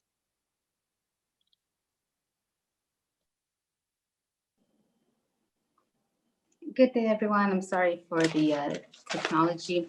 Thank you so much for giving us the opportunity to speak on such a deplorable situation for me and, for all of my community. I'm here as a concerned citizen looking just to be a part of a change. First of all, I'd like to say that I'm hearing great conversations today, and I really look forward to seeing how this exchange translates first into a commitment, from the City of Ottawa, and second into actual significant permanent change. Hopefully this is going to happen very soon. The following is a statement by one of the tenants at Tabor House who is deprived of basic sanitary conditions and ultimately of their dignity. And it goes as follows. Our social worker is barely there. They dropped us here like we do not matter. The owner gave us a letter and asked us to sign it when he was under investigation by the city. When the city asked about our living arrangements, the owner asked us to sign a letter to say that we are okay, when in fact we are not okay. Can you come and see? We are not okay, and this is not okay. I'm sure, like all of you, you understand that this is just a cry for help from the tenants who live in appalling conditions in Canada, and in our nation's capital in 2021. As a mother, a sister, and a part of the community that contributes immensely to Canada and the City of Ottawa's vibrant life, I'm just here to ask you to stand up to this injustice and really to condone the mistreatment and dehumanization of these tenants, our brothers and sisters, as I know that you would in any other circumstance. That's it. Thank you. Thank you very much, Madam Sultan. Do we have any questions? Yes, we do. Councillor McKenney, please go ahead. Thank you, Chair. Thank you, Jacqueline, for coming out to speak to us. I had also heard that, and I've heard it several times, that it's a question I'll put to the owner as well, that tenants were asked to sign something that said they were okay, that if the city came around or anybody who came around to ask how they were doing, that they had signed something to say, that things were going well. In your conversations with families, with people who signed this, can you tell me why they felt that they had to sign a letter? I haven't had myself personally conversations with these tenants. I know that Gwen Madiba, who spoke to you earlier, she has had those conversations with these tenants. She's the president of the Equal Chance, and if she's here, she can maybe add on to what I'm going to say. But I did have a conversation with her who she was devastated. She was telling me that these tenants were they were asked because they were told that there would be repercussions for, well, not they were told, but it was understood that if they said that they were not okay, they knew that there would be repercussions to them. I think we have to understand the truth is that these people really have nowhere else to go. So it is so sad to see that the choice would be either homelessness or just continue to live in these conditions. And I don't know if some of you have had the opportunity to actually see this, the pictures and really how they are living. There are no words, I'm really shaken because it's really unbelievable to see families of, 5+ people in small, 1-bedroom apartments and with mildew and just unsanitary conditions that are leading them to having to essentially lie just to stay in these conditions it's unheard of. It's unacceptable. Thank you. Thanks for coming out. I'll have other questions for others today, but I appreciate your perspective. Thank you for having us. Thank you. Thank you very much. Councillor Fleury, please. Yeah, thank you, Mr. Chair. And I want to follow up on Councillor McKinney's question. So, Jacqueline, can you confirm that you've been firsthand on site with the tenants and you've seen the letter or you've spoken to tenants who've received that letter and were intimidated into signing it? I live in Montreal. I haven't seen firsthand Gwen Madiba, who has actually. Oh, I'm sorry. Can you hear me? We can hear you. Yeah. Oh, sorry. My apologies. Gwen Madiba, who has actually been on site, if she's here, she can attest to that. She has taken the pictures. She has shown me and, several other people. She has spoken to these individuals and she can be the one to answer that if you're looking for someone who was really the first point of contact. Is she on? Sorry, I know she was on the other item.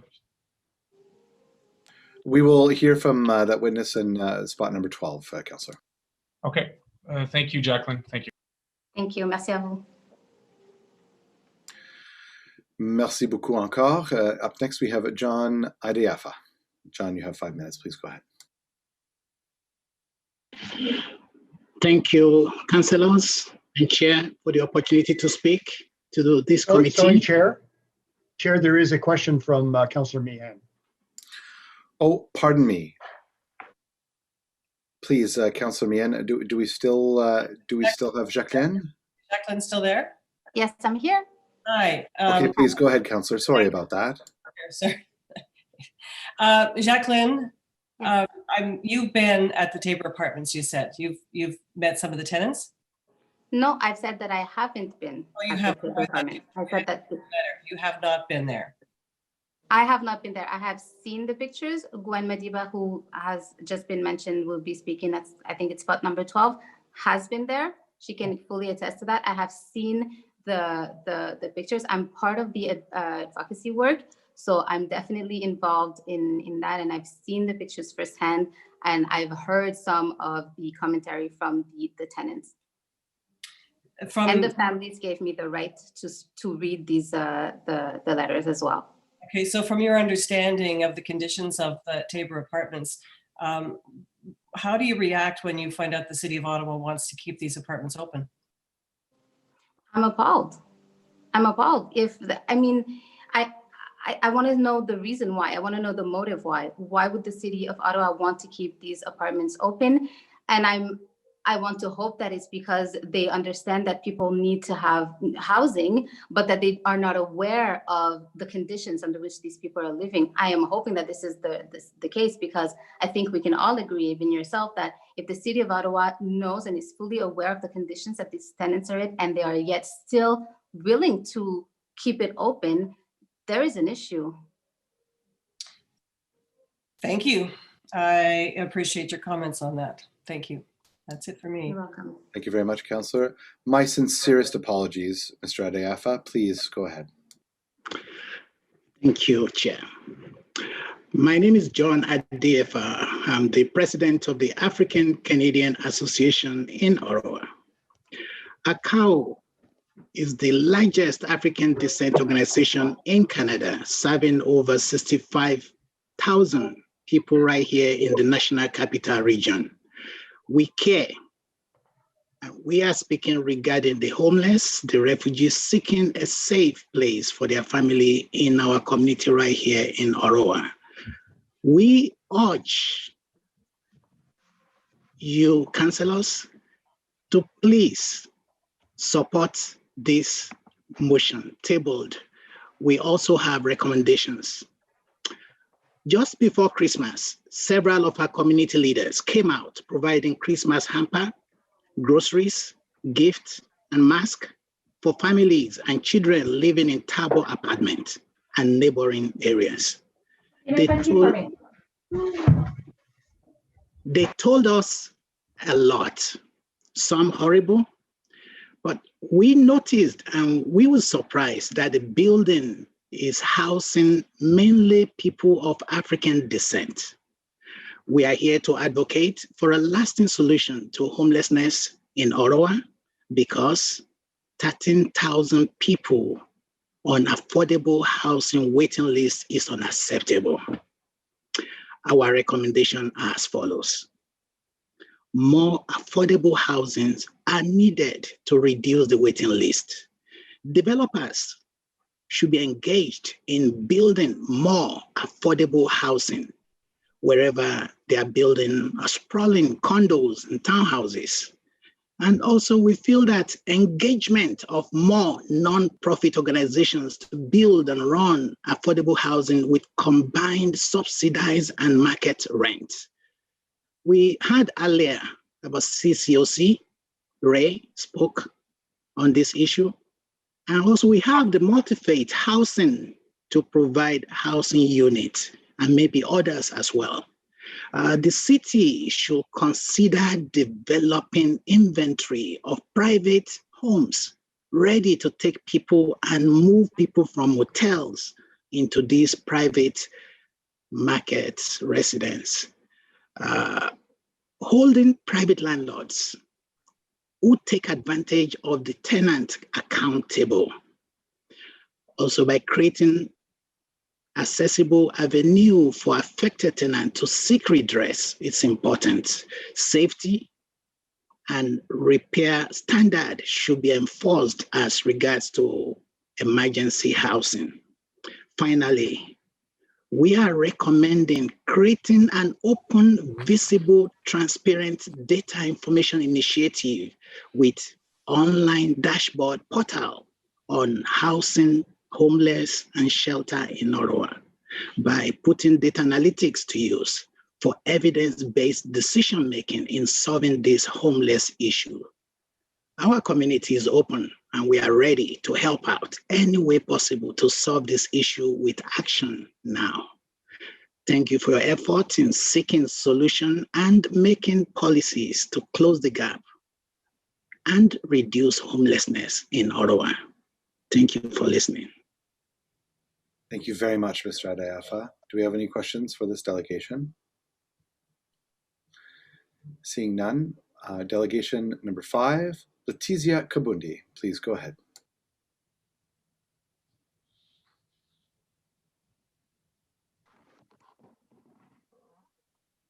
Hi, good morning. Good afternoon, actually. So my name is Letizia Kabundi. I'm a concerned member of the community. The situation that these families have been living is unacceptable, and even more while we're facing a global pandemic. I was supposed to have a child with me that was supposed to give a testimony, but she wanted to stay anonymous just to avoid any further problem. But because of her school schedule, she won't be able to be here today. So on her behalf, I'll be reading her testimony. Just a moment. Can we just ensure that everyone is on mute? We have a bit of an echo. Thank you. Oh, sorry. Is it better? No, it's not your fault, Letizia. No problem. Okay, perfect. So let me just get the message. Okay. I am 11 years old and I would like to testify. I'm incredibly sad to see my mother, who works hard for us, to be sad all the time. My brothers and I are not happy here. It is very hard for us to live on one on top of the other like this in the living room. Since the virus started, we are stuck at home, sometimes where we have to study, but studying has become very hard because all we share is the same small space. I cannot focus and my brother cannot focus as well. The apartment is not well. I am ashamed of our apartment. There's no space for us. Sometimes mom cries and we cry with her because we feel that people forget about us. I have a dream to become a doctor one day, and I do not think that I can become a doctor staying in this place. I can study here. Please get us out of here. Oh, sorry. A social worker called my mother every day to try to send us to Canada. We do not want to go to Canada, sorry. I go to school here. I don't want to move. We prefer staying here. The landlord fixed the cockroach and he put products on the wall for the rats. We don't hear the rats anymore. This is already difficult for us. We don't want to move unless they give us a place where we can stay forever. I also would like to add that I did go visit this little girl couple of weeks ago and actually saw a few families in the building. And I can agree that this is not a place, especially in this time, the fact that we are stuck at home. I saw the way the kids, the mom was not there, she was at work. And I saw the way the kids were all doing their schoolwork, and there was like a big bed in the kitchen, because there's just one room. And they were all like finding place to do their studying. And it really broke my heart to see that they've been stuck in that situation for a long time, and different other families too, with even more children.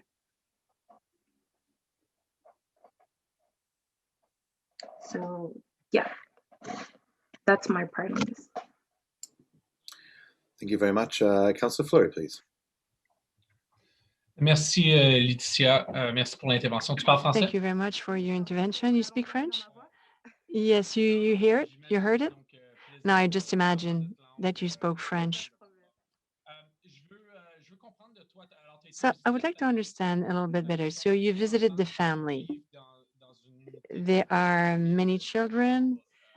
What's the size of the apartment? Actually, I visited more than one family. The family I was referring to, there are 3 children. I think 2 boys, 1 girl, and the mom. And it was 1 bedroom only. Thank you very much. Thank you, Conseiller Fleury. Thank you very much, Madame Kabundi. We have now Vanessa Dorignon.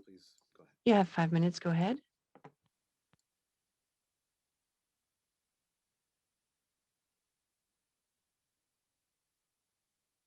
Do we have Vanessa with us?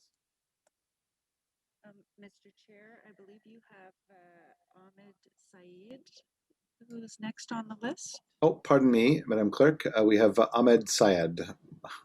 Sorry about that. Don't mean to be skipping ahead. Mr. Syed, please go ahead. You have 5 minutes.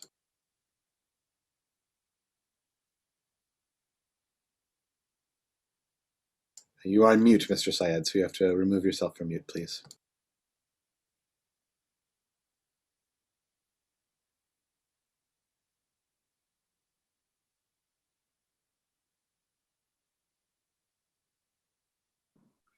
Okay. Can you hear me? Yes, sir, we can. Please go ahead. Okay, thank you, Mr. Chair, and all the committee members. I don't have any presentation to make. I am here if you may have any question.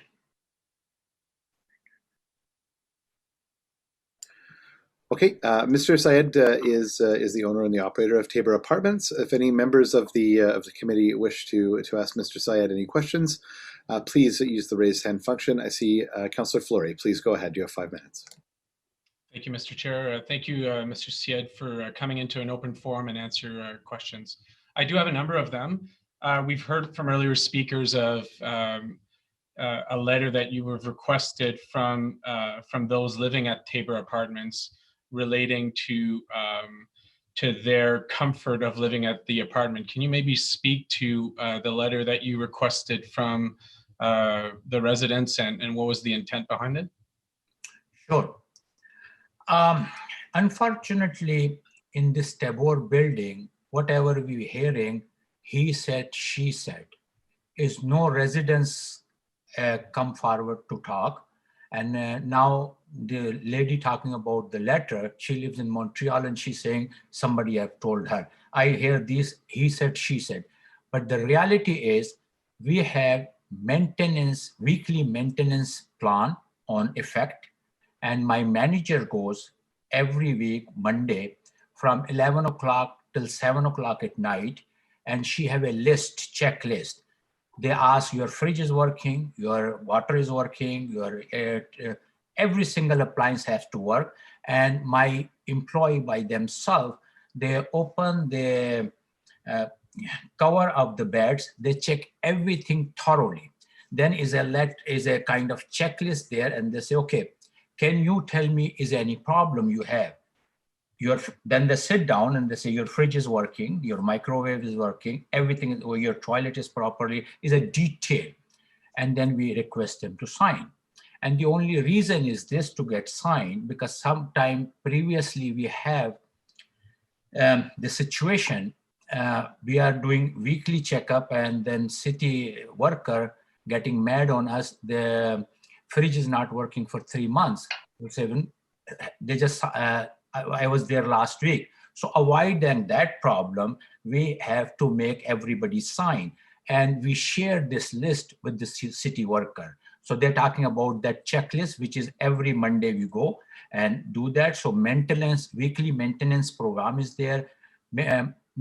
Weekly pest control program is there. So she misunderstanding is a checklist, which is we ask every tenant to sign and sign their comments if anything need to be fixed. We are there to help, and I am like to be part of the solution here. So can you clarify then that you're stating that you did not request for any residents at Tabor to sign a I like living at Tabor letter specifically? This is a checklist, and the lady was speaking earlier going. Not to interrupt, Mr. Syed, I do have a number of speakers, but is that a yes or a no? I'd like No. clarification. No. No, okay. And let me clarify that. The lady was working for Sister in Sink. She had a petition up on last Thursday, and she have make me like a very bad person. And when I saw the petition, I called her and I said, where are you getting this all information? Again, he said, she said. I said, you are the one who usually go to the building. She prepare food and give it to them, and she's going for a long time. I said, can you go and please talk to everyone, what is the situation? And after 24 hours, that report, the petition had changed 180 degrees within 24 hours. And she said, I was misunderstood.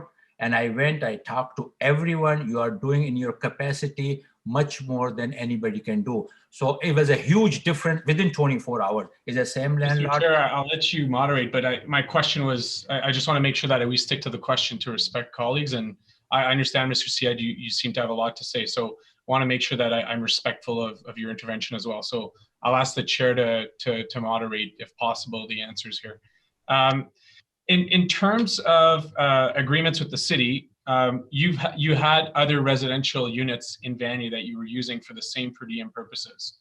What was the reason that the city told you that I believe the number was 41 that staff presented earlier. So what was the reason that the city told you that it got out of that agreement with you? They simply said, we don't want to use. That's pretty much it.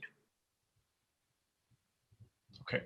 And then specifically on the per diem element. So can you clarify right now, I know the pressures on you and rightly so about the situation and the city. Why did you choose to reduce the rate? We know there's a lot of hotel vacancies currently due to the fact that there's no tourism, for example. What commitment have you made to the city relating to the rate that you're offering now at $89 per night? Okay, to answer this question, I am a part of the society and I understand funding need to be done. And if I can contribute something, I love to do that. Now, reducing the rate is going to cost me $15,000 a month. Just previous speaker, Laura, just mentioned one bachelor apartment in Ottawa over $1,000, unfurnished. Here, what I am providing, 2-bedroom apartment, furnished, fully furnished, with huge living room, eating area, and full kitchen. So what I'm getting for that, $2,600. Market rate of these apartment is around $1,800. The new builders, what they are building is over $2,500 and up. And they need first and last month rent also. Here, what I'm providing for $600, if you take the market rent out, I'm providing weekly cleaning, I'm providing linen, I'm providing toiletry, high-speed internet, 24-hour reception, high security. I'd love for my question really relates to the $89. Mr. Chair, point of order. I think the councillor is asking question. He should allow the owner to respond, or don't ask any question then. I agree. Don't ask a question. I agree. The councillor asked what the residents are getting for $89 a month, and the respondent is giving that response. This is not a court of law. We should allow Mr. Syed to answer the question. Please continue, Mr. Syed. Mr. Chair, just to clarify, because I believe you twisted my question. My question is... I don't think that I twisted it, councillor, but please restate your question if you'd like it. Exactly, I appreciate that. So Mr. Syed is committed now to $89 per night at the Ottawa Inn, which is extended to the Tabor Apartments. I wanted to understand for how long will that price be granted? That is my only question relating to that matter. So can you repeat your question, please? I'm glad to repeat it again. So right now, staff are saying that the per diem for each evening is $89. Mm-hmm. Obviously, that there's a current period because there's a lot of vacancies in hotels. How long do you plan to set that rate when in the past it's been at $110 for most evenings? So how long will the $89 offer be on the table for? Sure. So you have to understand the background as well. When I offered this apartment, that was $99. And because the minimum wages went up and everything went up, and I called them and I say, I can't afford it. I just can't afford it, because just the cleaning for this huge apartment every week is cost a lot of labor. And when 10 people living there, I have to provide 10 linen, 10 bath towel, 10 hand towel is a lot to provide. For $600, which I'm getting on above of my rent. In $600, I have a high efficiency security system, which is monitored 24 hours. So what they are getting for that, as everybody know, this compound have a fence around with the metal gate, and then is a main gate, and then person enter to the apartment. Is very highly secured place for safety and security of my these families. Now, we all know about Ottawa motel system. On my street, a motel is there, which is have a bar in it, and a lot of prostitution and drug dealings goes on there. If somebody get drunk and kick the door of the motel room, the person land right in the families. And that's happened many times. But here, if somebody can get drunk, he have to cross 3 security layers and is monitored 24 hours and monitoring 24 hours, and we show up within 10 minutes. So this is the background. And I bought this building because I have 4 children. I'm a first hardworking immigrant, first generation, and I'm in a hotel business. So I see 5, 6 husband, wife, and 4, 5 people jammed in a small motel room. Not only me, everywhere. They have no place to go because all the motels are located in commercial areas. So I thought, you know, these families need a friend. They need a residential area. So I bought this place, renovated complete, and well furnished. And I called the city. I said, look, this is my idea. You paying $9,600 to 10 people family. We occupying 3 rooms. I'll give you for $99, which is have full kitchen, on walking distance parks, and they will feel comfortable. They are living in an environment where the neighbors are around.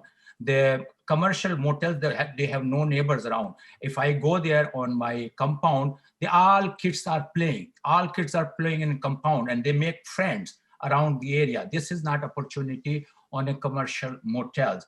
So on that time, Elizabeth Liss, that was the director of the program, and Shannon, if I remember, she was the program manager. They came and they loved it, and within a week they filled it up. They took all the families who was occupying 3 rooms, and the city was paying $9,800. They start paying me less than $3,000. So that was my thing, to come forward and help the community and the society. Society gave me a lot of time to give them back. On that time, I have been approached by Airbnb, and they said the market rate in the hotel on those days, 3 digits for 1 room. And they are coming here from different Alberta and different places for government programs to learn something, Transport Canada and this. And they say, we'll pay you $189 per day. But I went to help city. Now I'll give you another example. Last year in February, is a tent people. The people was living in a tent and minus 30, 35 degrees. And I got a call from the city. I said, can you take these people? No hotel was taking them, none of them. I took them. And because there was a living standard, you understand. And when they move out, I have to renovate all those 10 rooms. I am the one came forward. I am myself try to be a social worker and help these families. And this is very unfortunate. They paint me wrong picture. And this thing was working fine until 2017. And this all problem start. And then somebody was telling city not to use those houses. So city stopped using. Now those houses stop using it. City lost $5 million because I was providing 3-bedroom apartment, fully furnished, everything included for $3,000. Now the city put those people in 3 rooms. So how did we help? City getting help? Now here the 15 families I'm talking about, if the city take them out and put it in a different hotel, their security gone, they split, family splitting. Mr. Syed, if I might, and I apologize for interrupting you. However, the question is, for how long will you be offering the city the rate of $89 a night? If you can just answer that question, we would appreciate it. The city always tells us, you know, we need economical solution, economical solution, economical solution. I work around that. So last time I had a call from the city, we need some cheaper place. And I said, well, I dropped the price and I wrote in a same email, this is my cost. I gave them the exact cost. I'm making $67 per apartment and I'm in a business, right? So I said, I'll drop the prices, I'll watch. I don't want to go bankrupt myself. If it work out, we'll keep it as long as we keep. If it doesn't work out, I will submit it again. This is my expenses. So you will keep the $89 a night for as long as you can. That is your answer. Exactly. If the wages go $20, I can't keep this price, right? Okay. While we do appreciate the extra information, I would please encourage you to answer the questions that are being asked by committee members. Mr. Fleury, you still have 2 minutes. If you'd like to ask further questions, please go ahead. Yeah, thank you. And that number has changed over the years, and obviously as this has come from Circle, the amounts are reduced, and there is a lot of vacancies in hotels currently, as you know. Relating to the procurement, so I want to understand what agreement do you have with the city? Do you have a signed contract that gives you per night use, or you have a set rate? What's the agreement that's in place for Ottawa Inn for the hotel components?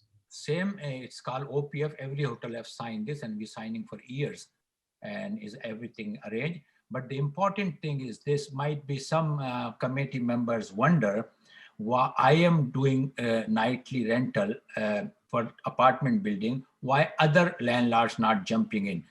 I like to hear me out. The city of Ottawa does not guarantee occupancy, does not guarantee. We have to be ready 24 hours. Anytime they call, we have to give them apartment. But the tenant lived there for 10 days and he's gone. And my apartment is vacant for 20 days. Sometimes people stay 3 months and gone.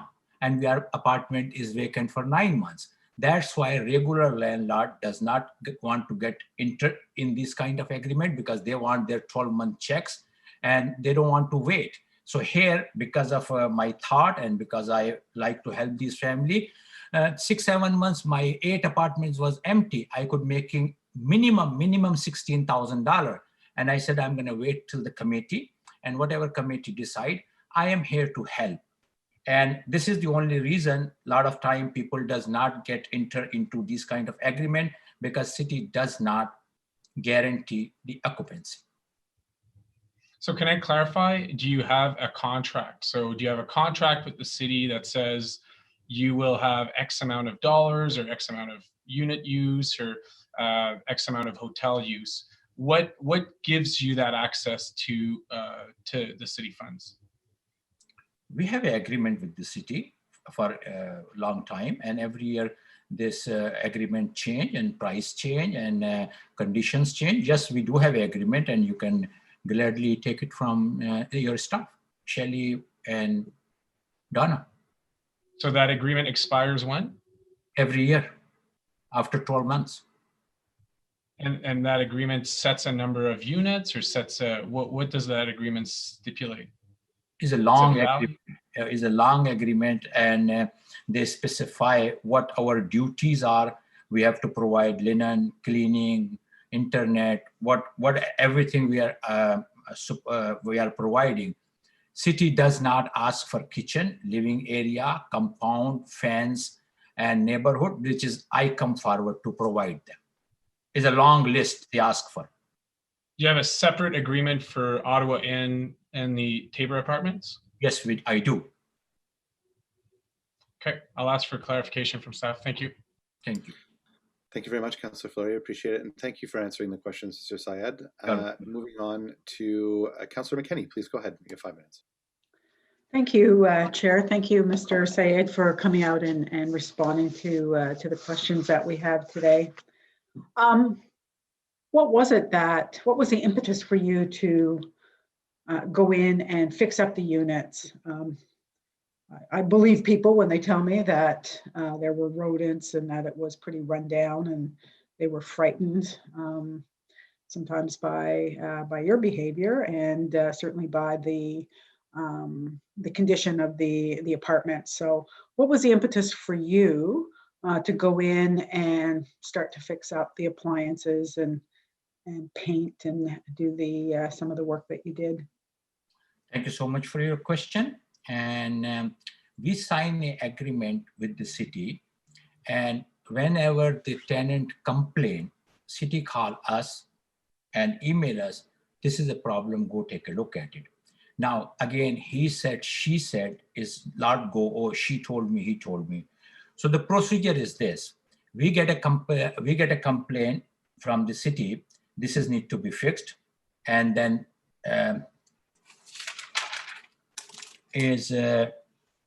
four people show up: building standard inspector, bylaw inspector, building inspector, health inspector, and city staff. They shows up and they require me to go. And they go with very fine tooth, looking for an infestation, or bed bug, or rat, whatever. And they recommend, do this, do this, do this. We are giving you a week time. And we do that. And we call them, it's done. So they come back and they took a look at it. And if any deficiency left, they give us again, okay, fix this, fix this, fix this. And they give us a week time. And then they come finally and they write it to the city staff and their manager, final report. So this is regularly done, regularly. So the inspector comes and they write, and the final report, they say everything has been done and he went above and beyond of our expectation.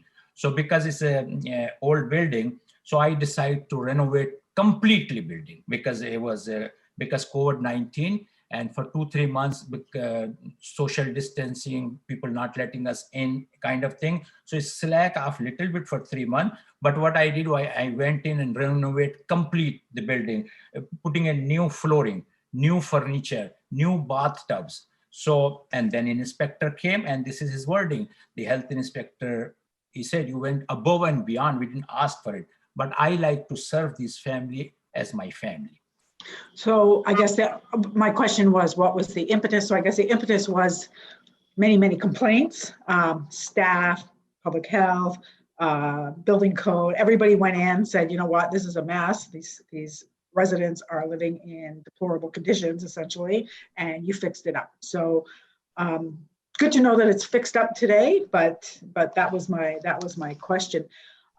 Just on the rents that you charge, so you have 41 units in the Tabor Apartments, is that correct? No, this is not correct. Well, how many units, period, like in total do you have? 23. You have 23 units? Correct. So the 41 that the city was, so the 41 weren't all being rented from you, is that correct? Because we went from 41 to 15. Yeah, correct. No, let me explain you what happened. When the program director, Elizabeth Liz, took this 23 unit, they encouraged me buy more building, but I'm not a big landlord. I'm a very small businessman. I could not afford to buy big building. We was being encouraged. So I didn't have that kind of money. So I have little money. So what I did is start buying triplex, threeplex, triplex, threeplex, renovated them. And they put families there where they're paying $9,800. They start paying me $300. The benefit they got is it was a big apartment. And then— Yeah, no, I understand all of that. Sorry, Mr. Said, I do. We've already been through all of that. And we do understand that we do understand that part of your story. So that 41 I just want to know how many units were we renting? Was the city procuring from you 41 units at one point? No, that 41 unit was separate than this 23 unit. And they weren't yours? No, We did not, okay. All mine. Okay, so today we're down to 15. There are 15 families left. Correct. How much rent do you charge the other tenants? Just in this building, say, the other 8, just in this building. How much is their rent for a 1-bedroom, a 2-bedroom, and a 3-bedroom? On those houses? Yep, on the Tabor Apartments. Tabor Apartment, I charge $2,600 per month. Not for people who are placed by the city. Do you have anybody living at Tabor? No. I think that we should be keeping the questions to the cities. No, the questions are very relevant. And I'll tell you why. What I want to know is what do you do if in fact the city said, okay, we're not going to place families in Tabor anymore?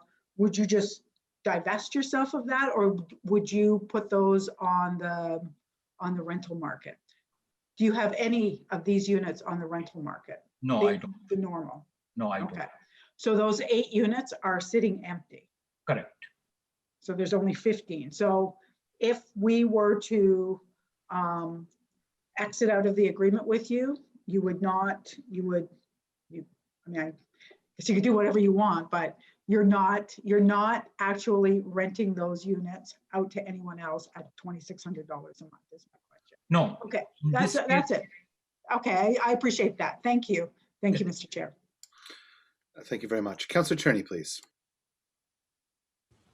Great. Thank you, Mr. Chair. I just wanted to go through a couple of, I actually did want to hear the rest of the list of amenities because, of course, I don't think if it was a regular cycle and you're renting out your apartments at $2,600 a month, you would hire security and do all this sort of stuff. So, Mr. Syed, can you just keep it to the bullets and tell us what I hear Wi-Fi and different things like that. I don't know if that's a standard city contractual thing. There seems to be a lot of items in this pick list.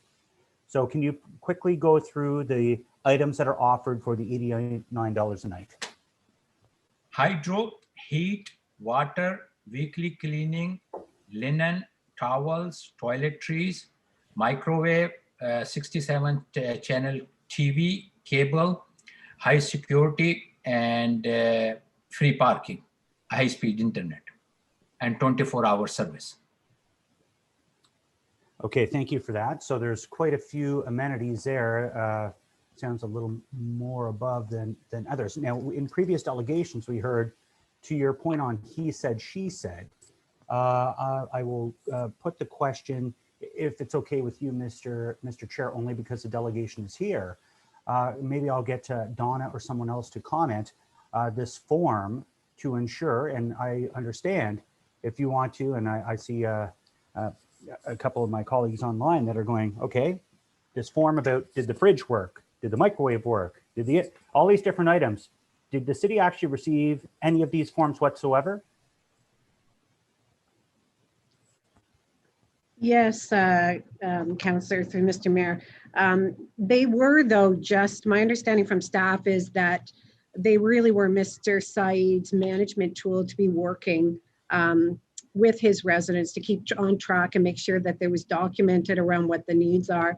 But they were forwarded just as, you know, an indication to see when there was some concern about the types of forms that were being presented. And basically it says, you know, just things like, is the fridge working, not working, microwave working, not working, telephone, air conditioning, heating, lights, smoke detector, toilet, bathroom sink, shower, bathtub, floors, the condition of the floors, good, fair, needs some repair, walls, curtain condition, good, fair, needs repair, TV working, not working, beds, okay, in disrepair, bed bugs, rodents, cockroaches, and the date, and then the status with the person's signature and the room number and the name of the person on that.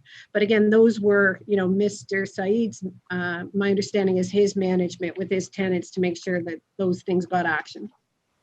Okay, and that's a fair question. So I guess, and just a quick yes or no is fine. Was there any threat? Because it's been the accusation has been laid through he said, she said. Was there any threat within the wording of the document? And I'm asking our city staff of that because, of course, they're not present for any verbal discussions, and I'll go back to the delegation on that. Was there any threats written within the document on a legal perspective? No, it's a simple list. What Hold on, sorry, Mr. Ahmed Sayed, please wait. Donna. Not that we can tell, it strictly is a list with a check box. And definitely when bylaw and Ottawa Public Health went into those particular locations to actually do the review, those weren't documents that were part of that review process. They did their own reviews based on their requirement to look at the location and facilities. Okay, so on that, thank you staff for that. So Mr. Ahmed Sayed, in any point, was there any discussion, because it sounds like from a written perspective on what seems to be just a checklist, was there any verbal threat given to anybody to say, if you don't sign and say this is good, you're out on your ear? Not at all, sir. Thank you. So I think there'll be more questions and answers for the delegations upcoming. I also read on a couple of other items that is it true, and I think you sent this out to a few people, so now I'm kind of wondering, do you employ people that are residents? Not at all. Everybody is on a payroll. Sorry, I mean, do you have tenants that are actually employed by yourself? No. Okay. I just wanted to double check on that. Great. Again, thank you very much for the time, Mr. Chair. Thank you very much. Technically, committee members are allowed to ask a second round of questions. Please go ahead, Mr. Fleury.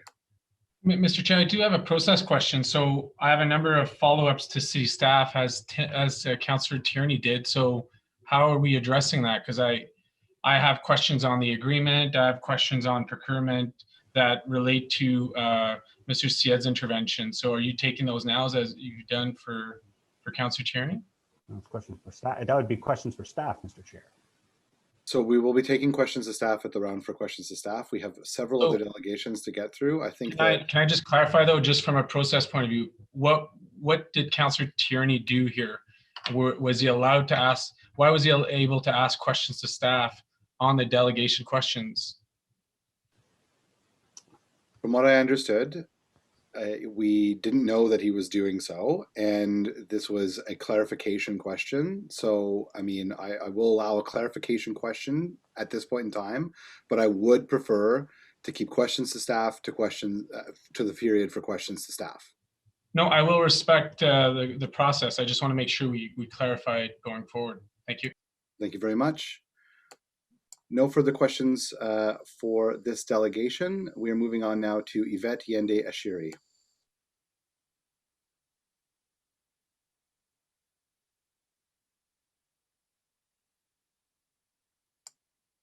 Yvette? Okay, seeing that Madame Ashiri is not with us, Dasha Gualatina. Hello. Thank you so much for your time. My name is Dasha Galetina, and I've been living about a 5-minute walk away from the Tabor Apartments since September of 2017. So I'm a member of the community, and this issue came to my attention recently, but the Tabor Apartments definitely haven't. In the 4 years that I've lived here in warm weather and during the winter, seeing the kids who live at Tabor were a major part of what makes the neighborhood of North Vanier a community. And it's the part of living in that area that reminds us that we're not, well, at least to me, it makes me feel like I don't live in a frequently derided low-income crimescape, but as a home for myself, for the people I live with, and for families like the people living in the Tabor Apartments. So I've been listening very attentively to the now 7 hours of discussion about the homeless and housing plans put forward by the city. And I think that in all of that, there's a very great focus on incremental long-term progress, but for a child's development only lasts a couple of years in critical development. And if they spend those couple of years in housing that includes rats and includes mold and includes instability in their families that come from not knowing where they're going to be living next month, that already has long-term impacts that's going to be faced by that child, that family, and that community. I have an enormous amount of respect for the city staff who are here today. You work with ridiculous conditions, with continuous disinvestment from multiple levels of government for decades. You do impossible work, and you've been the front lines of the pandemic response, and the people working in housing and homelessness deserve every award in the world. But the families at Tabor Apartments are suffering now, and their kids are stressed, and just as stressed as the children of the counselors here today, but in tiny apartments with parents who don't know where they're going to be living in the next 2 or 3 months.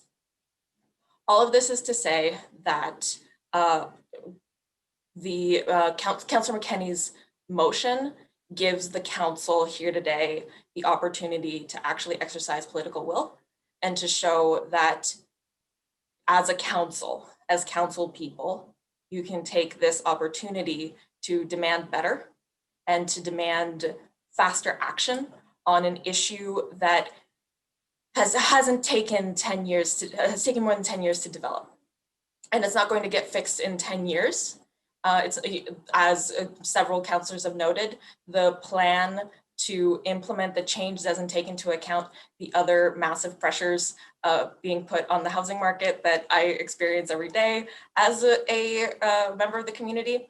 But in terms of Tabor Apartments, there is an opportunity to actually put in a competitive procurement process. There is an opportunity to look to the community, look to the nonprofit sector, look to neighbors to see what can be done to make sure that that children aren't living in these conditions anymore. Because I may not have never been inside a Tabor unit, but I've lived there for 4 years, and I see the kids and I hear the disputes, and I see that this just isn't working. And after reading more in-depth accounts of the people who live in these units, and after listening to 7 hours of discussion on housing in Ottawa, I still wholeheartedly support the councillor's motion and thank them for all the work they do. And I would deeply appreciate it as a resident of Ottawa if this went forward and concrete, innovative, urgent action was taken for families that have been failed in a lot of ways. And that's all I have to say. Thank you very much. There is no McKinney motion on the floor right now, but I do see that we have questions for this delegation. Councillor Deans, please go ahead for 5 minutes.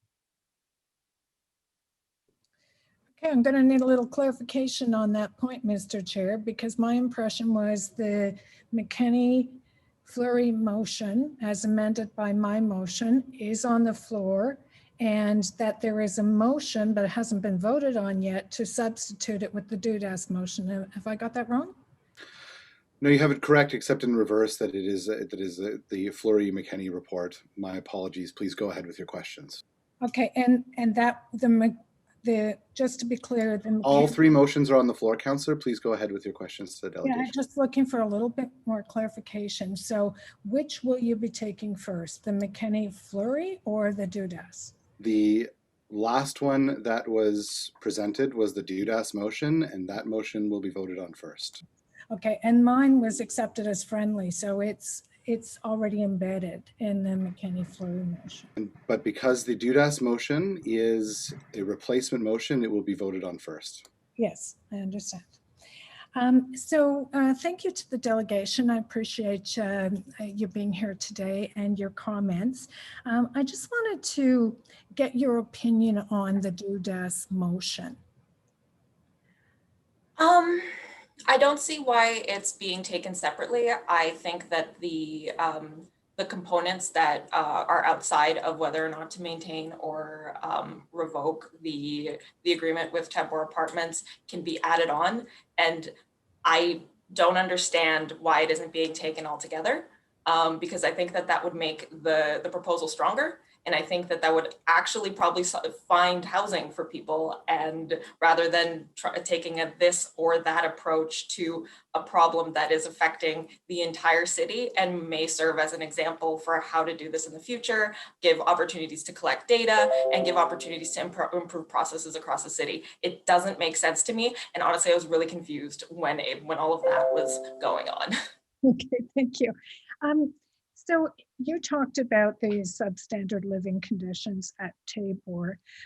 We have been hearing that it's been cleaned up. So is it your impression that substandard living conditions are continuing? I can't comment on the actual living conditions inside the Tabor Apartments, but I used to live in low-income housing as a child, and low-income housing is low-income housing. And while this round of possibly substantial renovations has taken place, old buildings degrade, and there will be more problems. There will be more cockroaches. There will be more rats. Like, I don't know when the last time anyone here has rented an apartment, but that's just a fact of life for a lot of people. And I worry about the fact that the residents at Tabor don't have tenancy rights. The problem is fixed now. Who knows if this council will be as strong, or if the civil society will be as strong the next time that there's an infestation. That's my primary concern about the use of Tabor Apartments in apartment settings without any kind of tenancy relationships or tenancy requirements on the landlord who was here earlier. So just back to the Dudas motion for a moment, then you would say it would be critical to embed tenant rights into any agreement with any procurement that we did going forward. I don't think it's appropriate that we're taking, like, the council of the city of Ottawa is weighing in on something that is a tenancy concern. As in, like, I'm so happy that it's being done, but this is something that I believe should be taken up in tenancy court, and there should be stronger regulations for landlords to ensure that these problems don't add up and accumulate into this fiasco, because there's really no other word to describe it. In listening to Mr. Syed, I have a lot of empathy for the fact that he's expected to run a shelter for families. He's a businessman. He's not a social worker by trade. He's not a manager of a large family shelter. So it's understandable that in trying to find efficiencies, things get missed.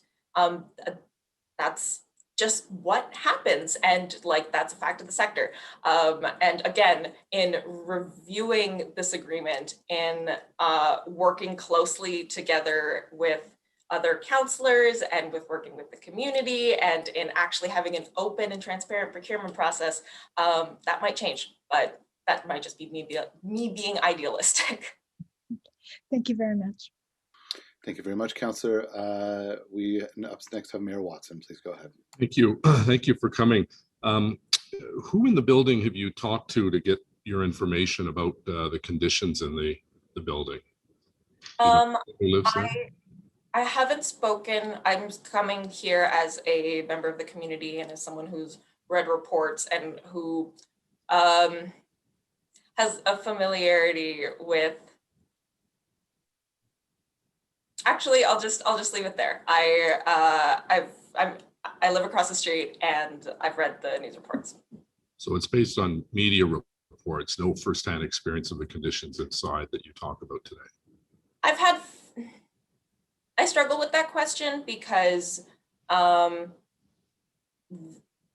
have firsthand experience with low-income housing, and I don't think that the question before the committee today is about the specific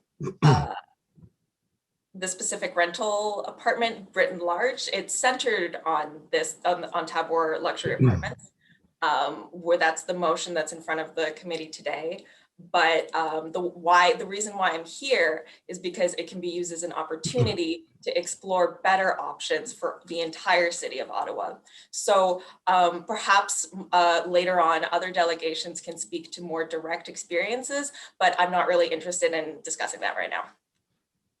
So you indicated you were not satisfied that the owner had any qualifications to, in essence, run a shelter.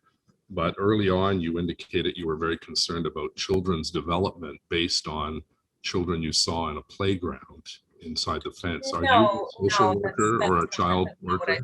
That's not what I said. Well, I took down exactly your comment. You That said you were concerned about the children's development. Is Yes. that based on a professional background? Do you have a background in children? In children's development, yes. I have worked in childcare for 8 years. I am very what was interested the in basis? What was the basis for your observation that you had a concern about them? Was it based on just them seeing them in the play area? My concern is based on the long-term psychological and social impacts of poverty on children that are well documented and that bear evidence, not just from any possible anecdotal evidence that I might have, but in reams of educational, pedagogical, pediatric research. I don't have any anecdotal evidence to add. Yeah, I think that's the concern that you'd have to speak to the kids. Obviously, that's part of the assessment process. And I would love for the kids to speak to any of the kids. Yeah. Okay, you didn't have any contact with them, and you, by your own admission, you'd never been in the building. No. Okay, thank you. Councilor Dudas, please. Thank you, Chair. Thank you, Dasha, for your comments. It sounds like you have some personal connection. Maybe I'm just surmising that, but I appreciate you coming and speaking to this. You did mention early on in your comments that, seeing the families and the kids living there, that adds a sense of, community to the area, and that it's something that's worthwhile to have there. And I want to point out, just for clarification, that in my motion, it does speak to, as your point, transparent and open procurement process, and really reopening the city's request for offers so that we can look at additional opportunities. But I do want to point out that if we were to, go with the other motion and completely close down the Tabor Apartments in terms of using it as an opportunity for the city to house some of these families, that would certainly change the dynamic of what that apartment would be. And that these are meant to be temporary accommodations. And while, once again, the city can always work to find shorter term accommodations for folks, we want to make sure that we're providing them with permanent housing. So my question to you is that, in respect to the motion that I have brought forward, including Tabor and continuing to work with the landlord and making sure that this is worthwhile accommodations and meeting the standards of the tenants that live there, do you not think that brings continued value to your community and provides additional opportunities to finding additional housing throughout the city for more families, that we're housing more people, even if it is temporarily? I think that the availability is absolutely important, and I absolutely respect the need to find housing now for people. I just think that the urgency of Councillor McKenney's and Councillor Fleury's motion gives an opportunity to actually reevaluate the relationship that the city has with Tabor Apartments, and to consider alternative options for more community-centered housing, and for more housing first and income integrated housing in the city. That's sorry. I absolutely support every single sub bullet of your motion. And I think that it's necessary to house families who are on that waiting list that's been mentioned so many times today. I just think that I think enough is enough at a certain point in terms of, actually, I don't think I've reflected enough on your question to answer it fully. Okay. But I do support every sub part. I have follow-up questions for staff. Thank you. So thank you very much, Dasha. Appreciate it. Thank you very much, Councillor Deans. You're on mute. Yeah, thank you, Chair. I just wanted to follow up because I just wanted to be clear what you're saying, because I didn't hear in anything you were saying that you didn't think Tabor Apartments should be available as rental units on the open market, but that any tenancy that would be there would have some sort of a contractual relationship so that they would have tenant rights that they don't have now. And presumably those apartments on the open market wouldn't be $2,700 a month either. So my impression with what you were saying is you like to see the animation of families in the neighborhood. You just want them to have a better kind of living environment than is being offered through transitional housing with no rights and no way of dealing with things like rats, cockroaches in the apartment. Ms. Deans, you took the words right out of my mouth. And I think that for $2,600 on the rental market, a family of 5 would be able to find more than a 1-bedroom apartment, and children would have more than one table to share between the 3 of them to do their homework.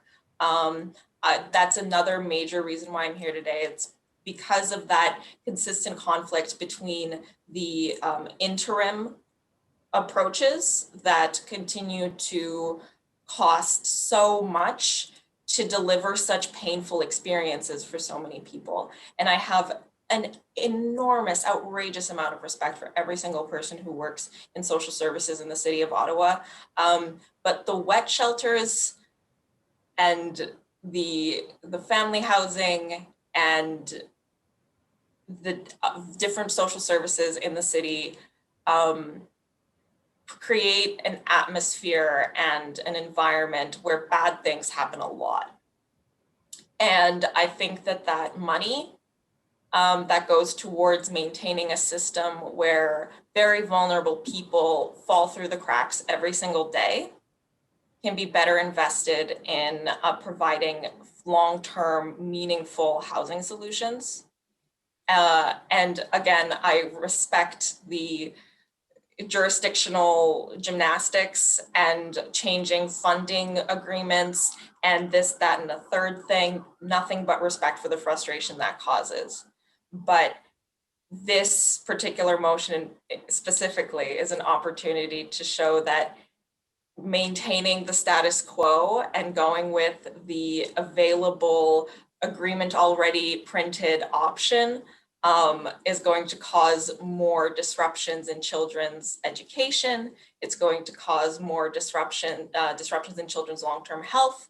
And it's going to create a continued instability in my community because children come to live at Tabor Apartments, but they leave rather quickly. I see children all the time, but I haven't gotten to know any of them because they change so frequently. I want Vanier to have deeper roots. And yeah, that's all I have to say. And for tenancy agreement, yes, I just want people to have tenancy rights as their neighbor. Yeah. Okay, thank you. Very well said. Thank you. Thank you very much, Councillor Deans. Thank you very much, Dasha, for coming out today. We appreciate it. Moving on to our next delegation, John Dickey.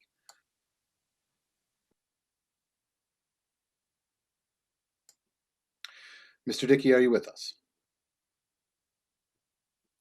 Our next delegation is... I'm sorry, I am here. I just had to unmute. Go ahead. Jeez. Thank you. So I was, I signed up to speak to one narrow point, which was the question of, was EOLO in favor of an open procurement policy as opposed to sole source contracting? And I can certainly say that we are in general in favor of open procurement strategies rather than sole source, because one tends to get a better product, one tends to get at a better price. It's respectful to other people who are competing with the person who is otherwise the sole source. I would add that in our view of the thing, what's important is to get the people who are coming forward requesting the city's help, who need the city's help, what they need. And, you know, there can be times when sole source is appropriate.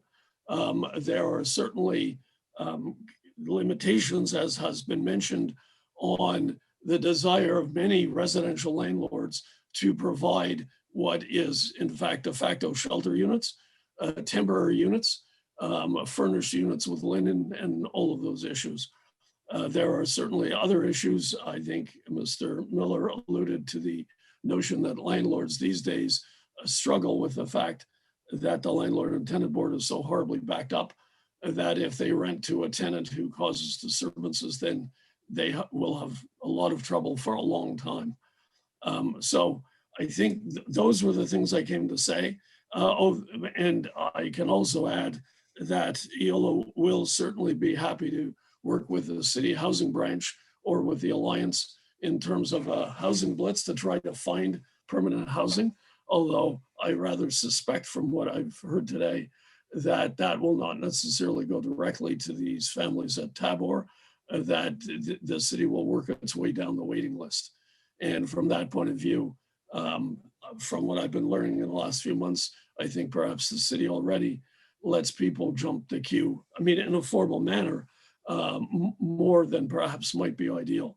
So again, I can provide you support for that, although again, as with Mr. Miller, many of our members will not be jumping up and down to provide what may be sought here in this situation. And it's become an awful mess, but I don't envy you your jobs. So that's, I think, all I need to say. Mr. Fleury. John, thank you for your time and your engagement on all three reports today. So I jumped in when you said our members might not be interested in what's being sought. So can you clarify that comment? What in your mind is being sought? Is it transitional housing where the city holds a head lease, or is it a head lease for more permanent rental? And why would one be more interesting for your members? Well, our members are typically in the business of long-term rental accommodation. They were not typically the people who, hardly any of them, you were in the short-term rental business. They're not in the shelter business. They're not social workers. So what they are wanting to do is to screen tenants to, in compliance with the Human Rights Code, make sure that the tenants that they would take up are able to and willing to pay the rent and will pay the rent, will not damage the unit, and will not disturb other tenants. Those are the three things that every housing provider wants, whether they're for-profit or not for-profit. And so that is what we're in the business of doing. So it is unclear to me what the city would be coming forward with in a procurement policy. In a housing blitz, I believe that is, they're looking for permanent units. That's certainly what we looked for in the last housing blitz. So this one, in that sense, some people may be interested. In fact, more people may be interested than were interested the last go around. The other thing, I mean, there's a time factor, but we'll leave that aside. In terms of head leases, yes, some landlords might be interested in the head leases for a block of units or a whole building, especially a whole smaller mid-sized building, because that relieves risk. And that also, the London model, I too investigated the London model for head leasing. And in London, the city makes an agreement, an occupancy agreement with a tenant so that the tenant does not have rights under the Residential Tenancy Act. They explicitly want set up an agreement outside the RTA so that the city avoids the problem of a tenant who causes a problem that they cannot deal with.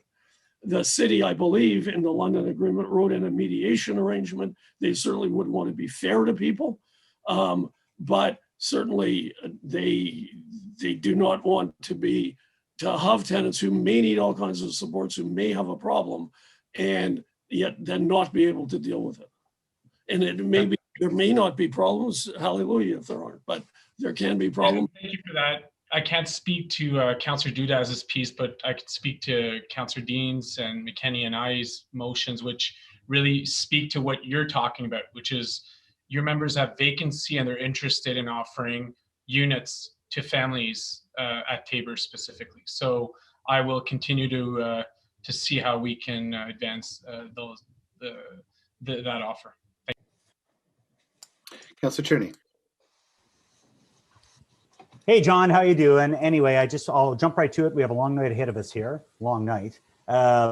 So I think you're right. I think we heard from Tony, and he was very lukewarm to putting his toe in the water on if small landlords would do it, but at the same time, it wasn't completely discarded. And while this is not a sole source, and you look at Councillor Dudas's motion, where it actually opens the opportunity to future discussions on these things, I look at what is being provided at Tabor now with security, which is, and again, I'll hold my questions to staff till later, but you know, that's kind of outside the norm. So adding security, there's a couple of different amenities. Just real quick, John, what's your uptake or your thoughts? You're in the industry, you know it well. How many people are going to offer in this super hot market the ability to be able to have, let's call it for what it is, the rates that are indicated in front of you based on all the amenities that you heard during these delegations? Is it's slim to none, or do you think there's actually an opportunity here for private small landlords? Some people might be willing to provide units under those conditions. They're not that dissimilar, the conditions, than what the STR operators provide. And certainly there are people who are bleeding, who are hurt, who have vacant units, often downtown. Frankly, in Sandy Hill, typically more than Vanier, but they may be there as well. Anywhere the students rented, there are vacant units. So it is possible that people would step up. They might want a more long-term arrangement, some kind of guarantees of some form of occupancy, even if it's not 100% occupancy, you know, a guarantee of 70 or 80% occupancy or something like that. But yes, people might be willing to provide these services as well as the units. And certainly in those neighborhoods, there are some big houses. The landlords were used to renting them without the services for $2,600. So I don't know if now they'll rent them with the services for $2,600, and if some of the short-term rental operators might step up to provide the services. I mean, this is a new territory, I think, for all of us. It certainly is, John. I've known you for quite a while. I think for the full 10 years I've been in office, and I'd be very curious who would actually put their toe in the water on something like this. And the fact that Councillor Dudas's motion actually would allow for a possible opportunity on this. Where is Elo on this? So is this something that they would support Councillor Dudas's motion? I believe we would support Councillor Dudas's motion. Thank you. Thanks so much, John. Thank you very much. Our next delegate is Gwen Madiba. Please go ahead, Gwen. No stranger to this committee today. Hi, everybody. Well, first, I would like to start by clarifying something and saying that whenever and wherever a person is oppressed, and by person, I mean all of us, none of us can consider ourselves free. When a person's human rights are threatened somewhere, none of us can feel that it doesn't concern us. It concerns every single person. And I'm tired of hearing people telling Black people when they can and can't speak about issues that concern them. When we're talking about the young lady that spoke earlier, Jacqueline Sultan, who is in Montreal, she has witnessed the situations of the family because she FaceTimed the family and obtained permission from the family. Our advocacy doesn't stop where we are geographically. Everybody has the right, if they feel so in their heart, to speak up and to speak out, not just the right, but the responsibility to do so. So I would like to just clarify that point. Beyond race, this is an issue that concerns all of us. However, as I said earlier, I saw that the majority of people that are in the Tabor are Black people. When I was there earlier, it was, I believe back in October, it was about 20 out of 21 families or something like this were Black. And I wondered why. Why is it that it is all BIPOC people that are put in this building? Now, let's talk about the conditions of these families, because I have been with these families every single day. And I believe that when we're advocating, we have to be honest, we have to be fair. And this is why, as committees with other organizations, Sisters in Sync, as well as ACAO, we even sat and had a meeting with Mr. Ahmed Syed so that we could hear his side of the story. We sit with families every single day. I don't believe in advocating for families when you don't sit with them. Walking down the street and seeing the building isn't enough. You have to go in the building. You have to sit with the families to better understand so that you can speak on behalf of them if they allow you to speak on behalf of them. So I was given the permission to speak on behalf of some of the families. And here's the deal. All these families want, as we've said, and as you heard, and as some of the city workers said as well, is permanent housing. However, we heard today through Ms. Shelley and other people that it's almost impossible right now. I have the responsibility as the president of Equal Chance, a Black organization that fights for equal opportunities for the Black community, to be honest in my process and to report exactly what was told and what I've seen. I have seen families that have shown me bites of bed bugs on their body. I've seen a mother who took off her t-shirt to tell me this is what I have to deal with. But I also spoke to the same mother who told me that she never complained to Mr. Syed. She never brought this to the management. So this is something that they were unaware of. When we spoke with Mr. Syed, he said that he was never made aware of the situation, and that is true.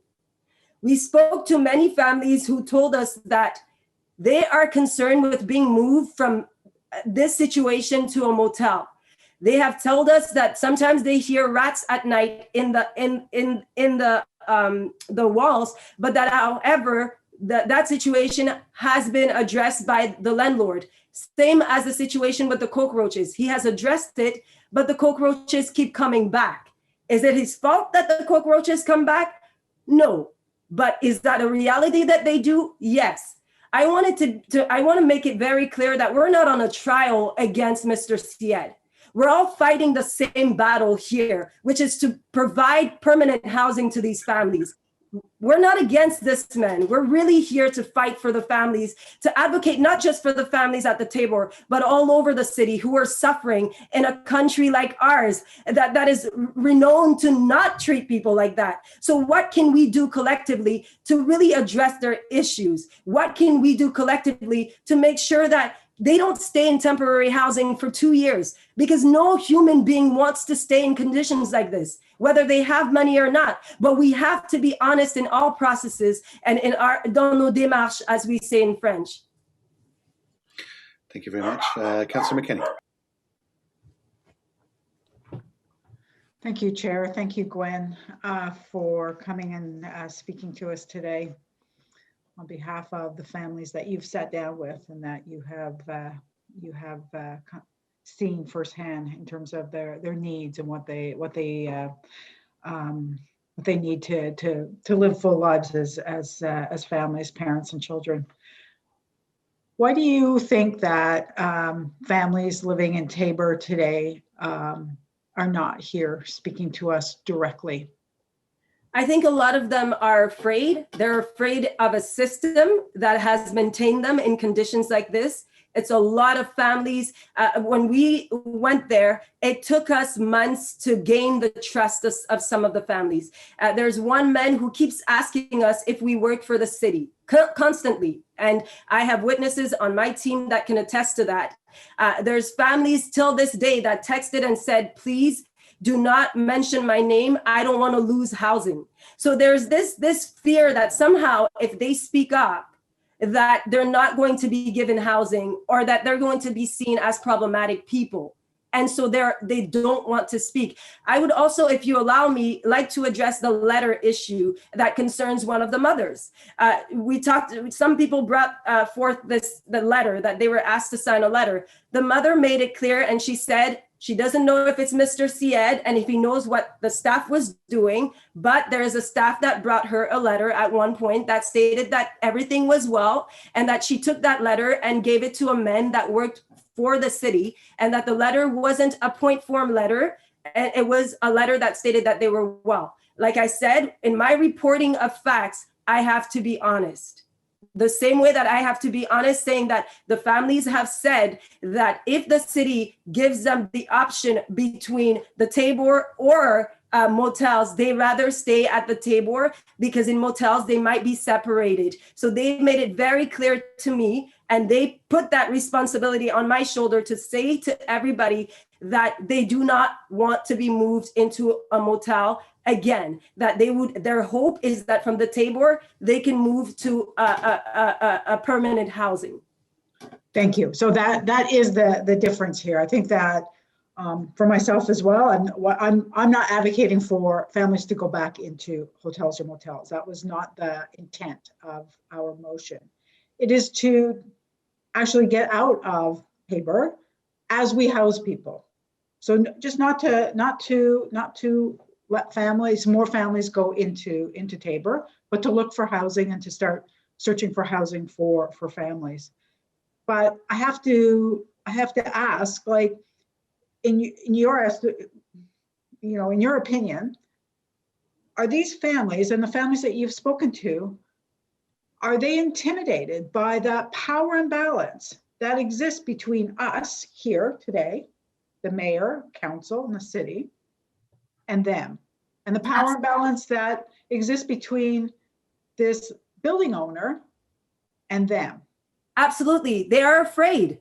They are afraid because they know that they don't have tenants' rights, and some of them don't know their rights. We speak with people every 2 days and sometimes every day. These folks have access to my personal home. They have become like family to me for some of them. Some of the kids come here and I open my house to these kids. Their parents open up. They are afraid. They don't know their rights. They don't even know they have rights. And we have to keep in mind, I appreciate that you're asking this question, because some of them come from refugee camps. There is a mother there who comes from a country that I won't name because I don't want her to be identified, who was sold at the age of 14, raped multiple times, did not have rights in her country. Out of these rapes, had children with the men who raped her, and then tried to protect her children and brought them here through the Department of Global Affairs Canada as a refugee. And so she is grateful to be here, but she is not well. And again, I want to make it very clear, this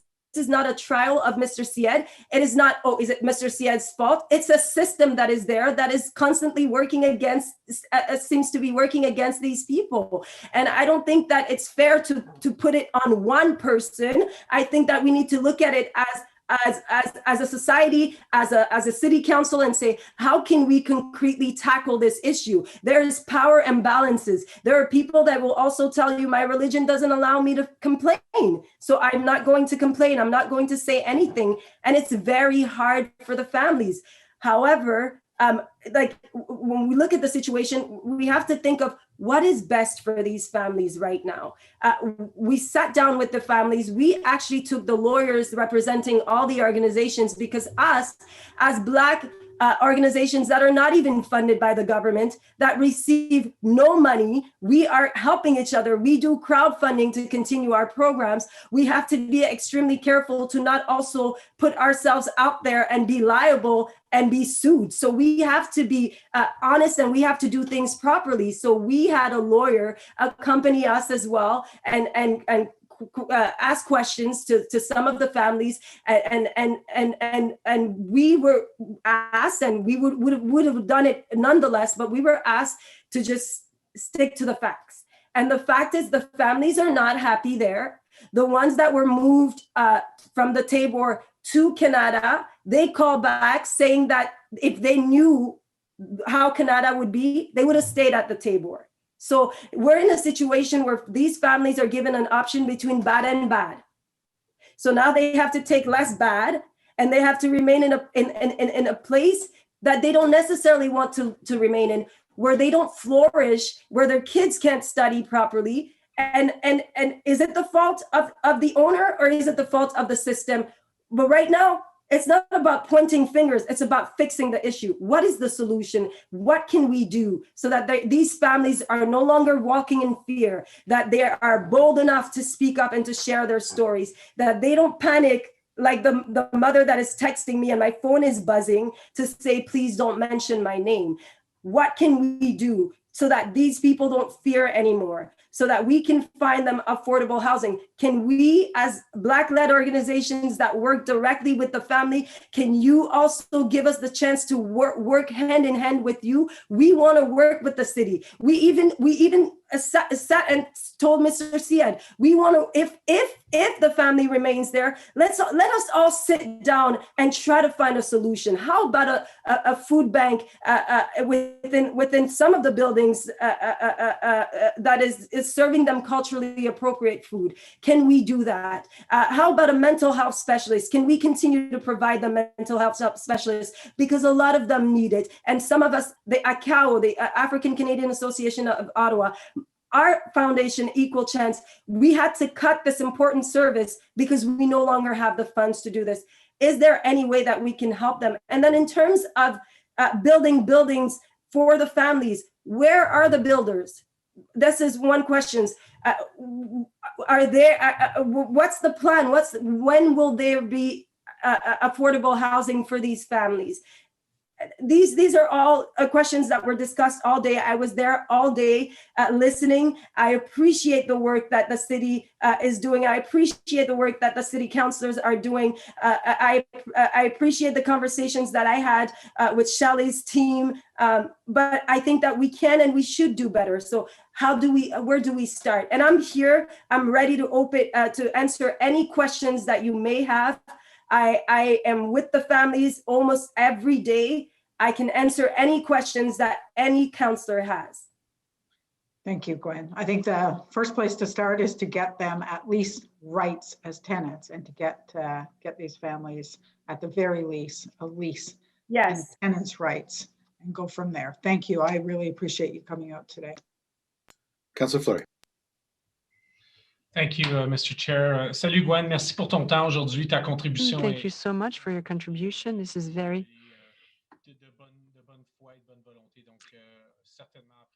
it's all done in good faith. Thank you for being here. I would like to clarify also that the motion has no objective to remove these families.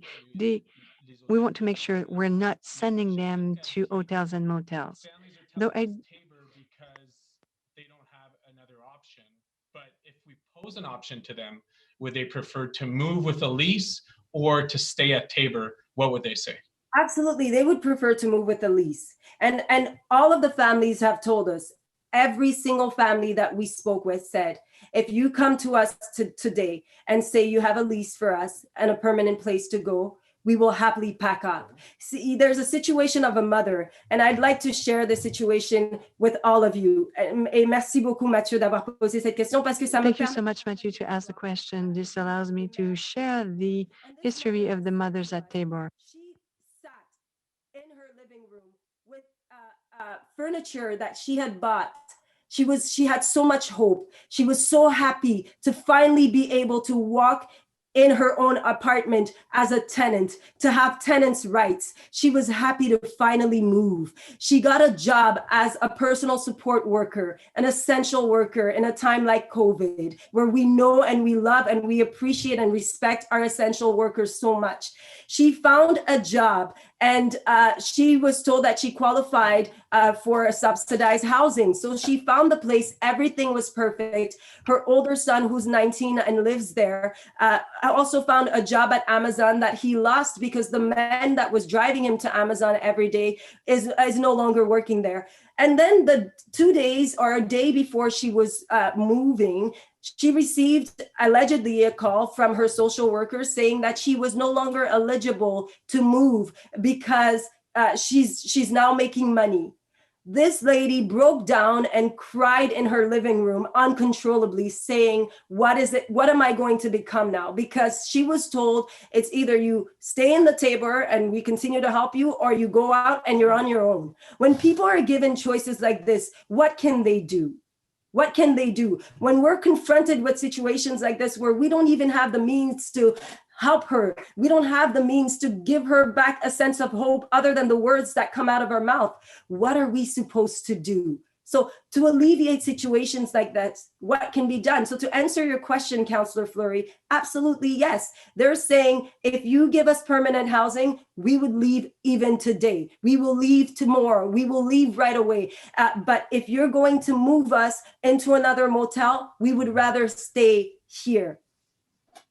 And maybe on that front, so you're working with the residents that are there today.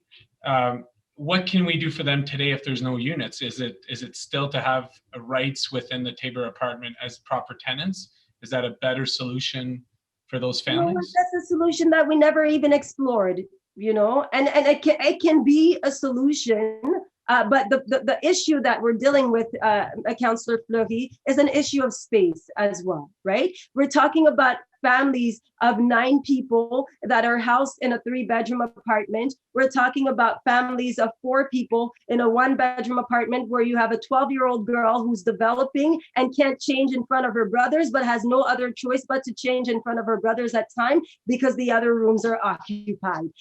We're talking about an issue, a real issue of space. So even if they were to have tenants' rights at Tabor, and also the legality of it. Is it legal for people to be 7, 8 people in a 1-bedroom or 2-bedroom apartment? There's also that. Is it legal? And of course, the families need more space. So I'm not sure that that would be the solution. It may be the solution for some families, but I don't think that it will be a good solution for all families. Thank you, Gwen. My last question to you relates to, so if we have capacity in the sector, and that's where council and committee will debate this today, obviously relating to this motion, but I believe there is capacity in the sector. I believe there's ways that you can do RFPs for permanent housing. But what should we do at Tabor? In a perfect world where we house the 16 families, if the owner currently at Tabor doesn't want to do leases, then we properly house them and lease them. Right away, we're back to square one, because then the city takes people in hotels and sees that as a transitional unit. So as a policymaker and obviously looking at the public purse today, how do we resolve that issue? We have the issue of the families and housing, and that's a conversation, but we have the issue of backfilling. Every time you move families out, there's families in, so you're back to square one with a new group. So it never ends. It never ends that approach. Yeah, and it's the same. It's the same situation with motels across the city, right? So I feel like this is a question that should be posed to other city councilors as well, and other Black organizations, and see how we can collectively work to see if there's other spaces, for example, that in which the families can be put. But when we advocate for families, we have to respect what the families tell us and what they ask of us, right? So when we speak to these families, we have to also know that the families of the Tabor apartment, they don't know any other than the Tabor and motels, right? So if they don't know other than Tabor and motels, we always say, you know what you're losing, but you don't know what you're getting yourself into, right? So a lot of people are apprehending this as well, and they're scared. And so for me, I think that this is a conversation that also needs to be had with the people concerned, right? I can't speak on behalf of families on subjects that I haven't further discussed with them, because ultimately, whatever I say will be taken as what the families want. What I know they want is permanent housing. What I know they want is tenants' rights. What I know they want is to be able to live a life where their children can flourish and never become a statistics because they can't study at home and they fail classes, not because they're dumb, but because the environment in which they are is not prosper to their success. And so these are issues that we have to address. But I think that right now, if there's no other solutions, what can we do? The families have said that, 9 out of 10 families that we met with the lawyers said that the issues of cockroaches, et cetera, have been resolved. But I feel like when we keep talking about pests, pest control, etc. Yes, it's important. Yes, it needs to be dealt with, but we forget the other issue of space. There's simply not enough space. And as a temporary solution, I understand the city's trying their best. They're working with what they have. You do what you can with what you have, but sometimes what you have is not enough. So we have to look into other solutions. But right now, if this is what the families are saying, okay, well, we are choosing between bad and bad, and so we want to stay at Tabor. What can be done so that their experience is bettered, so that they're safe? Merci, Gwen. Merci beaucoup, Gwen. Thank you so much. Merci. Thank you.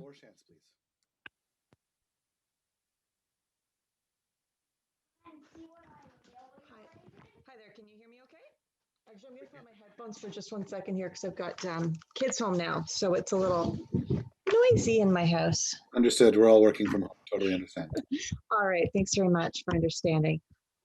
So I've already spoken to you once today. I'm here again. I've shared my reflections on the 10-year housing and homelessness strategy, and I'd like to talk about the Tabor Luxury Apartments, a building that is here in my community of Vanier. I'm going to drop the luxury and just refer to them as the Tabor Apartments because I think anyone here with good vision and a conscience can agree that the word luxury is a bit of a farce. Tabor Apartments are located in North Vanier, just off Avenue des Pères Blancs. Before conversion into emergency temporary housing, these apartments were just that, apartments where tenants signed leases and had stable, affordable housing. Instead, they are now used as emergency temporary housing without the protection. Martin, please, I'm on the, Martin, shh. Without the protection of a lease or a guarantee of stability for the families who live there. While I understand that families have been offered other accommodations, let's think for a minute about that choice that represents. Often, this will mean being moved across the city, having to enroll their children in a different school where they have no friends, or to try to find new childcare options, having to familiarize themselves with a whole new set of community programs and services, possibly losing access to opportunities that they may have found here in Vanier, like education, employment, and other services, because the commute by public transit would simply be too long as to be untenable. Add to this the concerns about ending up in a situation that could be even worse, and it becomes easier to understand why families remain at this location, even if something else has been offered. Apparently, the city does not find it problematic that this is a unique agreement, that no other hotel owner has decided to take a rundown apartment building and fill it with homeless families to make triple or more the market rent off of these units, while still having them taxed as residential properties and not completing basic maintenance. We've heard this has been ameliorated, but as other, it's, who knows, right? If it's better now, is it really going to be better in 6 months? We don't know. The city has responded to the auditor's report by indicating that it will in the future implement the recommendations. Well, this is of course the right thing to do. It's just scratching the surface. Thank you very much. Right. Oh, I'm not done yet. I'm not done yet. Sorry. I just had something in my throat. Sorry. So we know that there have been issues about pests.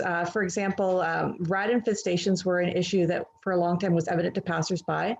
On multiple occasions, my children and I have seen rats around the garbage dumpsters and found dead rats in the road near these apartments. I don't want my kids playing around rats, and I'm pretty certain the families in the apartments feel the same way. I don't want that for their children. We also know that there's been media reports of insect infestation and sanitation issues. I don't blame the residents in the building for these issues. We can look to the building owner, but we can also look to the structural challenges of having large families in units that are, yes, better than hotel rooms, but still small, too small for their needs. I'd like to conclude by pointing out that the families housed in these substandard conditions, without the protection of a lease and without the living standards that all of us would consider basic necessities, are by an overwhelming majority Black families. Many are also speaking languages other than English, often with English or French as a second or third language. I know children who have lived in these buildings and have come to my children's school, École Élémentaire Publique Maurice Bélanger, and where French was a second language for them. In these cases, often families are unaware of what their rights are. They're unaware of what conditions they should be expecting in Canada. And to them, this is what they know of emergency accommodation, and they'll take it because they don't know that they deserve better. The families have already faced so many difficulties in their lives, and they should not be further put at risk due to the situation in this building and not having any kind of tenant rights. Thank you. Thank you very much. Laura, do we have any questions for this delegation? Again, thank you very much. Seeing none, our next delegation is Jenny Campbell. Jenny, please go ahead.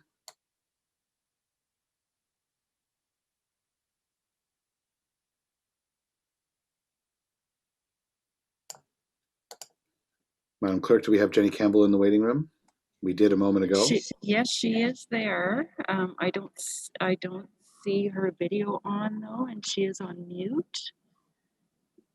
Jenny Campbell, are you able to join us?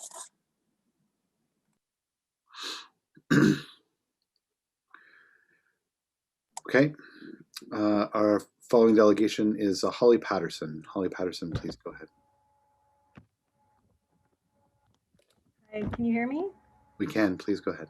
Madam Clerk, do we have Jenny Campbell in the waiting room? We did a moment ago. Yes, she is there. I don't. Can you hear me? Yes, we can. Please go ahead. I'm not on mute. I'm here. Jenny Campbell, are you able to join us?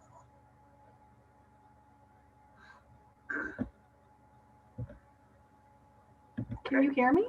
I'm Yes. here. Okay, good. If you can turn off your YouTube stream because we can hear the echo. Please go ahead. You have 5 minutes. We can. Please go ahead.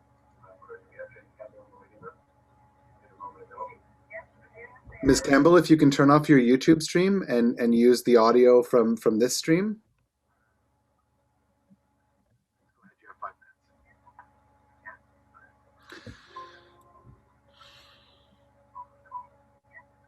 Ms. Campbell, if you can turn off your YouTube stream and use the audio from this stream. I'm doing that. Can you hear me? We can hear you. There's a major delay because you're using the audio from the YouTube stream, but please go ahead. You have 5 minutes. She used the wrong thing. Ms. Campbell, you're on mute.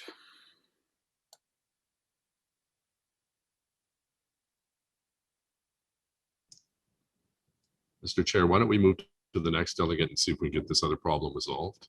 Okay, Madam Clerk, if you can please work with Ms. Campbell to sort this out. Holly Patterson, please go ahead for 5 minutes.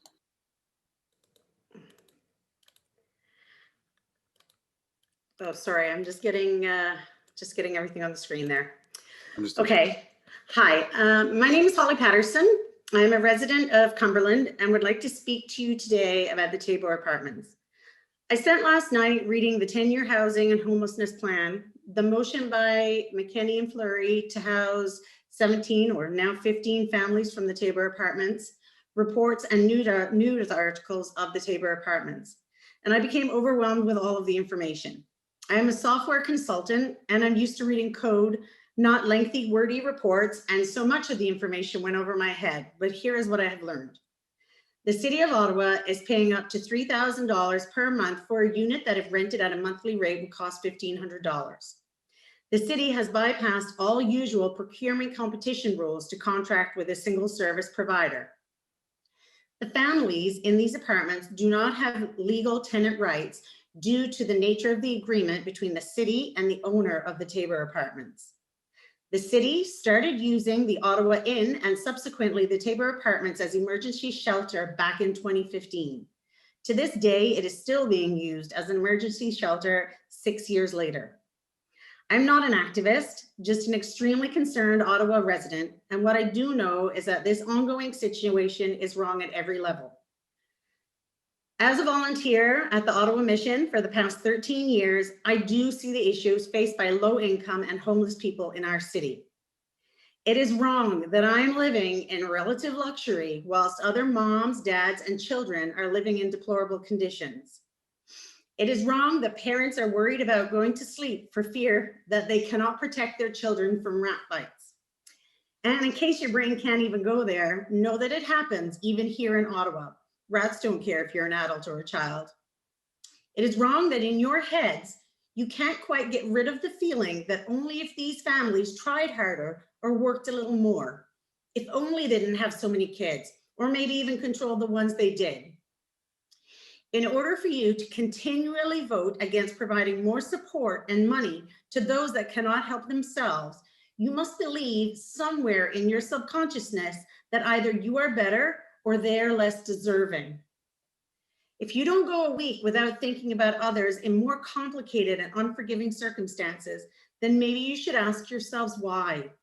Why is it okay for babies, children, moms, and dads to live in less than hygienic and rat-infested accommodations whilst we sleep soundly in our beds at night?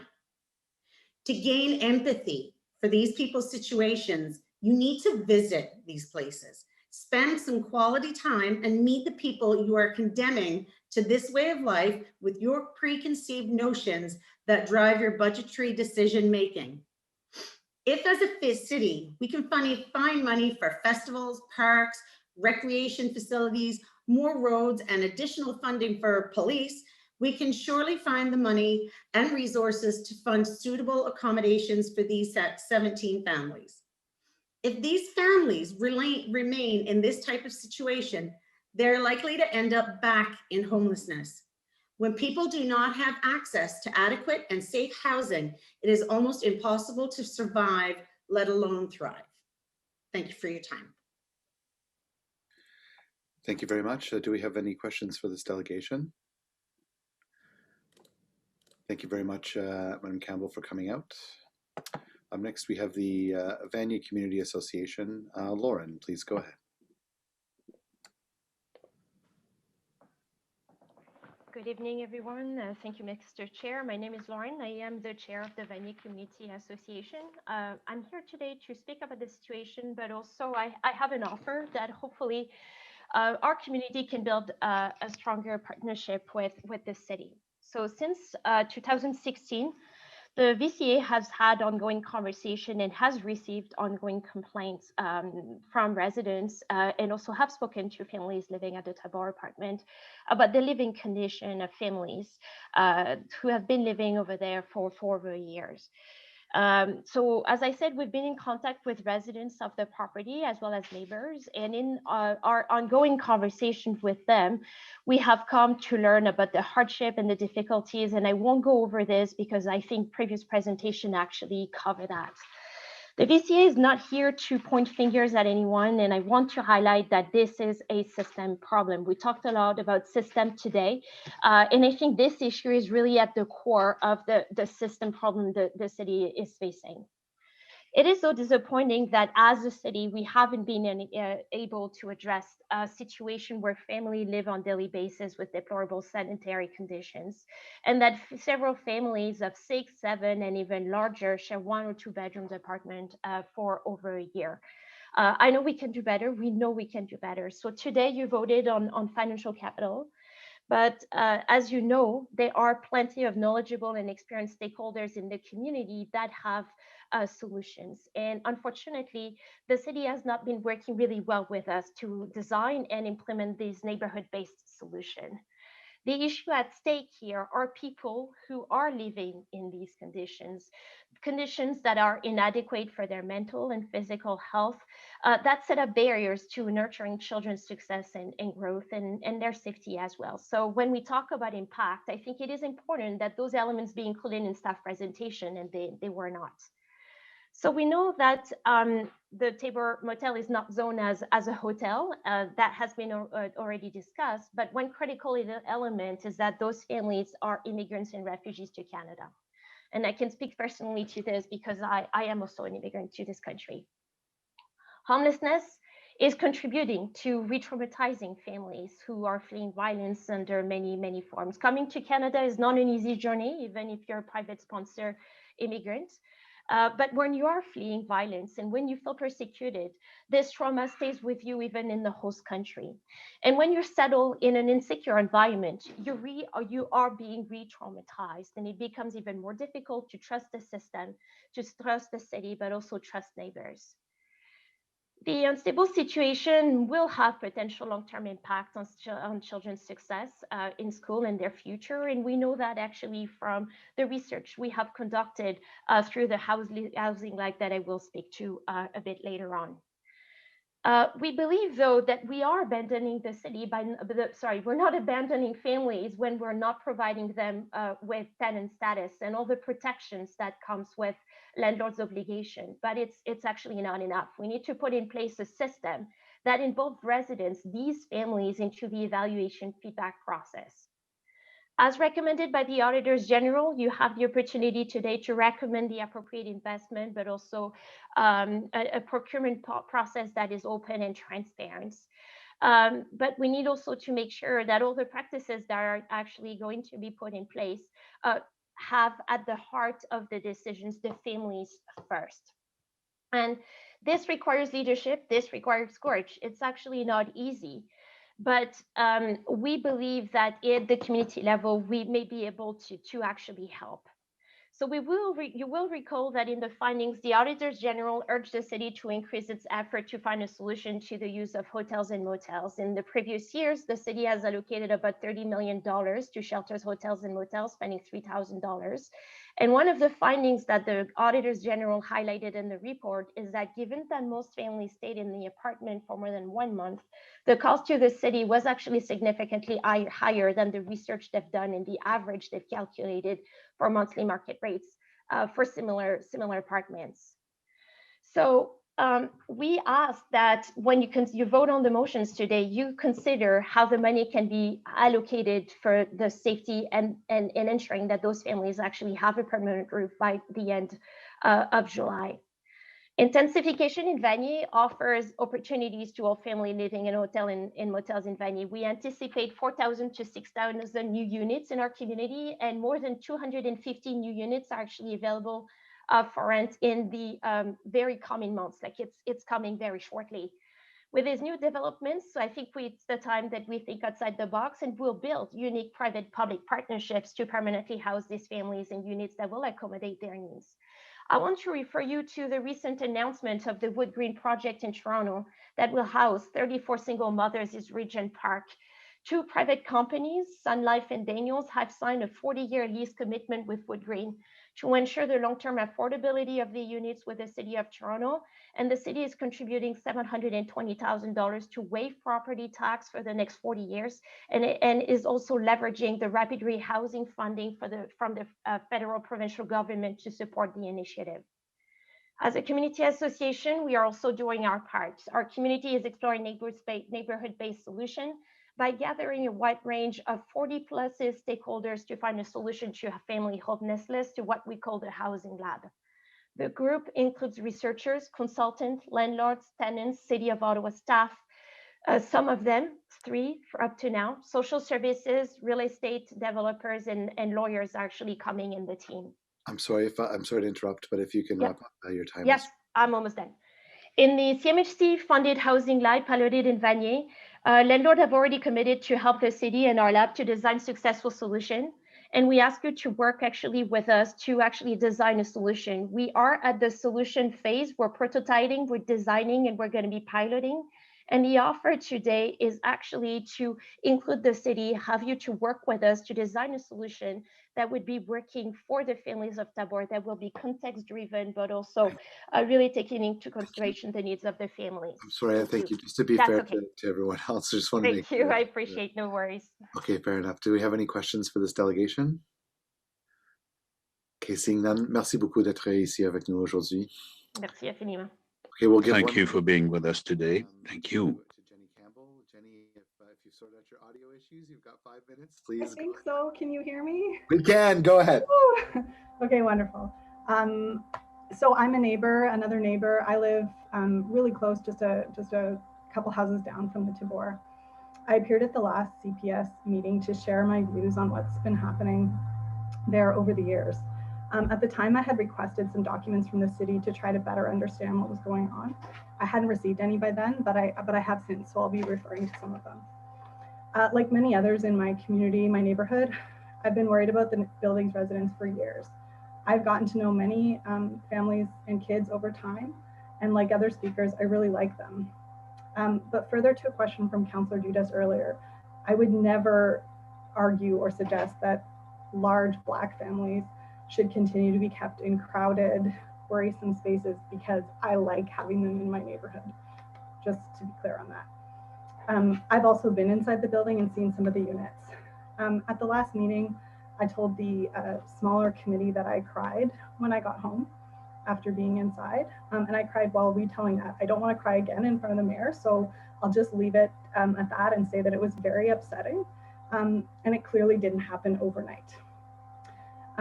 I learned from these documents that unbeknownst to me, many others were raising similar concerns all at around the same time last fall.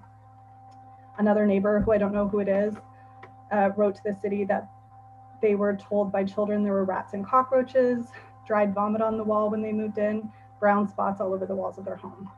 A social service provider wrote to say that staff were appalled to see live cockroaches, blood stains on bed sheets as a result of bed bug bites, rat feces, mold, leaky water pipes, windows without screen.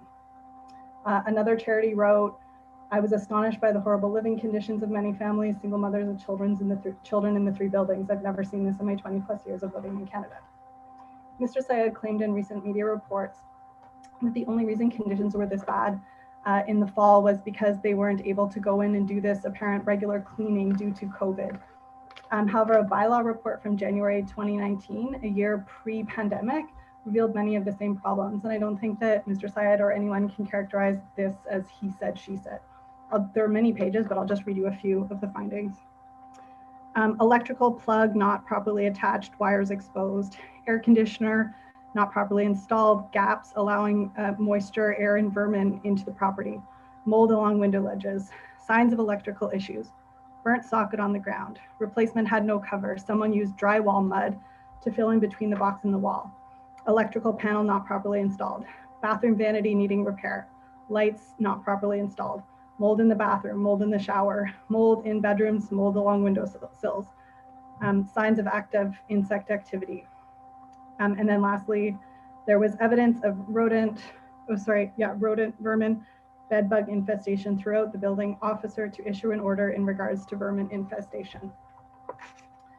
So that is some of the physical conditions. I'd also want to raise that this is also far from the first allegation of improper behavior issues. I've personally witnessed Mr. Syed and his staff or family yelling at nonprofit workers attempting to deliver food, threatening to call the police on them and sue them for trespassing. In an email in this package dated October 15th, 2020, relating to a totally different issue from Ms. Van Buskirk to Matthew Fleury, she wrote, I agree that tenants cannot be threatened if they raise issues, and I will personally speak with Mr. Syed.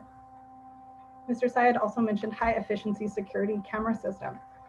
He didn't mention that he or his family have posted a surveillance video of children on Instagram and another video on the neighborhood Facebook page containing identifiable video of kids, like kids that I know. Oh, I won't say their name, but children who I know.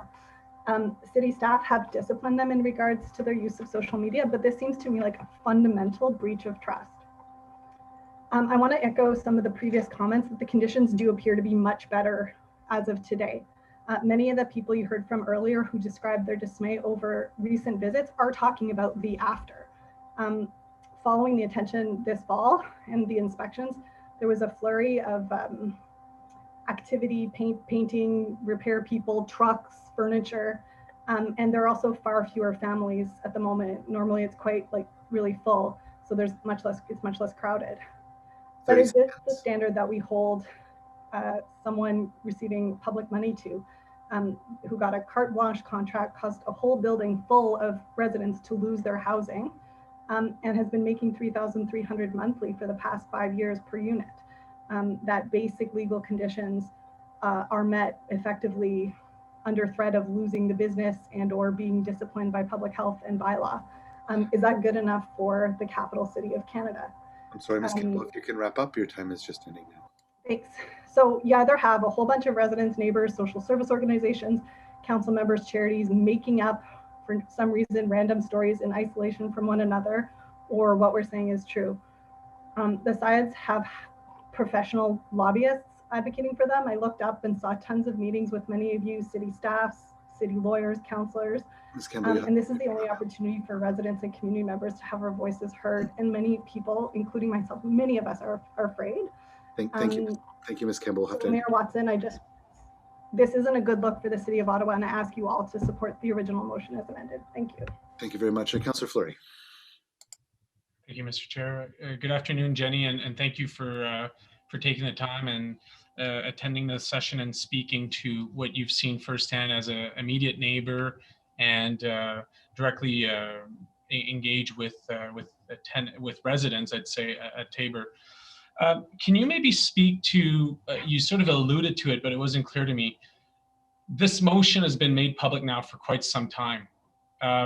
And you saw that standards pre and post when this motion was aired changed a lot of things on the ground. So I think members of committee today would see, a situation as it is today, but it unfolded over the last 7 years. So can you maybe speak to what was it let's say in early 2020?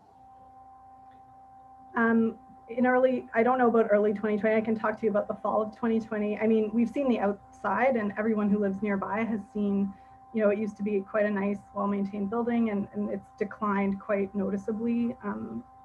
I shared some photos, and I know there have been other photos at the last meeting, but, last fall, the conditions inside were really, I stopped myself. I said it was the worst I've seen in Ottawa. I was going to say the worst I've seen in Canada, but I have visited a place in the downtown east side that was probably a bit worse, but like that was the level of disrepair, just sort of very, very disturbing. I haven't been in again, it's COVID. I'm not going in. It was a one-off thing.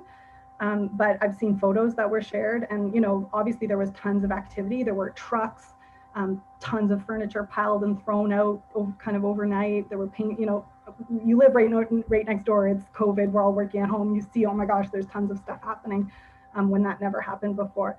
So I've seen a photo in the newspaper. It looks very different, and I assume that they all look quite a bit better and different. That's all I can tell you. Okay, and then you alluded to intimidation. Can you maybe speak to what you faced specifically? Because you made reference to service providers and so on. I just want you're a resident neighbor, and you have described to me particular intimidation, which I think needs to be aired. Yeah, I was just walking my dog one evening, take my dog out for a walk, and I heard really loud yelling, and I thought it was a domestic dispute. So I passed by to see if 911 needed to be called. And in fact, it was not. It was a charity workers trying to do food delivery, and they were involved in an altercation with Mr. Syed and some other family and staff. And it was like very, very aggressive, very intimidating. I was shocked and taken aback. And I just tried to be, like an active, supportive bystander sort of thing. I wrote the city afterwards to say how alarming I found it. So I think you have those details, but it was very strange. I'm not going to speak to it because it wasn't, the conflict wasn't directly involving me, but it was very intense. There was another incident where another resident tried to raise concerns on the neighborhood. You have your Barhaven neighbors page. It was the Vanier neighbors page, and someone was talking about it, asking, let's get donations for these kids. What can we do? Can we get them a little playground? That sort of thing. People were talking, and this Mr. Syed's son, I think it is, or another member of the membership, joined the group under false pretenses because I don't think he lives in Vanier, and got really, really aggressive with the original poster, and said, do not trespass on private property. And she was, told that she's not welcome there anymore, and that message was passed along to the children anymore. So my understanding is that she stopped offering assistance to them. Okay, I appreciate it, Jenny. Thank you for your testimonial today. Thank you. Thank you very much. Councillor Deans, please. Thank you, Mr. Chair, and thank you, Jenny, for being here. And I appreciate your description. I think it's very helpful for us who haven't been in Tabor to hear what you have observed there for a long time. The way the rules of procedure work, we probably won't I heard you say that the original motion as amended is the motion that you think is appropriate, but it's probably not going to get on the floor. I mean, the way the procedure works, the Dudas motion is going to go first, and presuming it carries, that will be it. So I just wondered if you think, I don't know if you've been following along today, but what you think about that motion, which is basically to do a request for offers from other organizations, but it wouldn't take the Tabor out of the running. And I just wonder if you think that that's supportable in your mind. I mean, I think that the reason that this was raised and the reason it was a separate issue is because it's such a unique and problematic and like isolated issue. Putting families in apartments instead of hotels seems to me, I don't know anything about housing particularly, but it seems like a super good idea.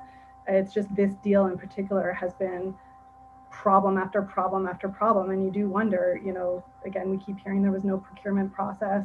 Other different landlords or providers had no opportunity. How many passes do you get? How many times, you know, all these different things, which would seem to me as an advice, you know, to be like giant red flags when you're giving the power to someone in a private capacity, you know, control all this power over the most vulnerable kids in our community. I don't understand why that would be taken off the radar. It doesn't make any sense to me. I think her motion is great and the housing blitz is awesome and we should obviously try to increase housing, but it makes no sense to me. And I hope that Councillor Dudas, after hearing some of this firsthand testimony, would change her mind and maybe be willing to combine the two somehow or leave that on the table, because I don't see how you can look away. And I agree with you. I think that they weren't mutually exclusive. And if we combine them together, I think they would probably work in the interest of the situation we're facing right now in the city of Ottawa. So we'll see what happens when we get there. But thank you very much for being here today.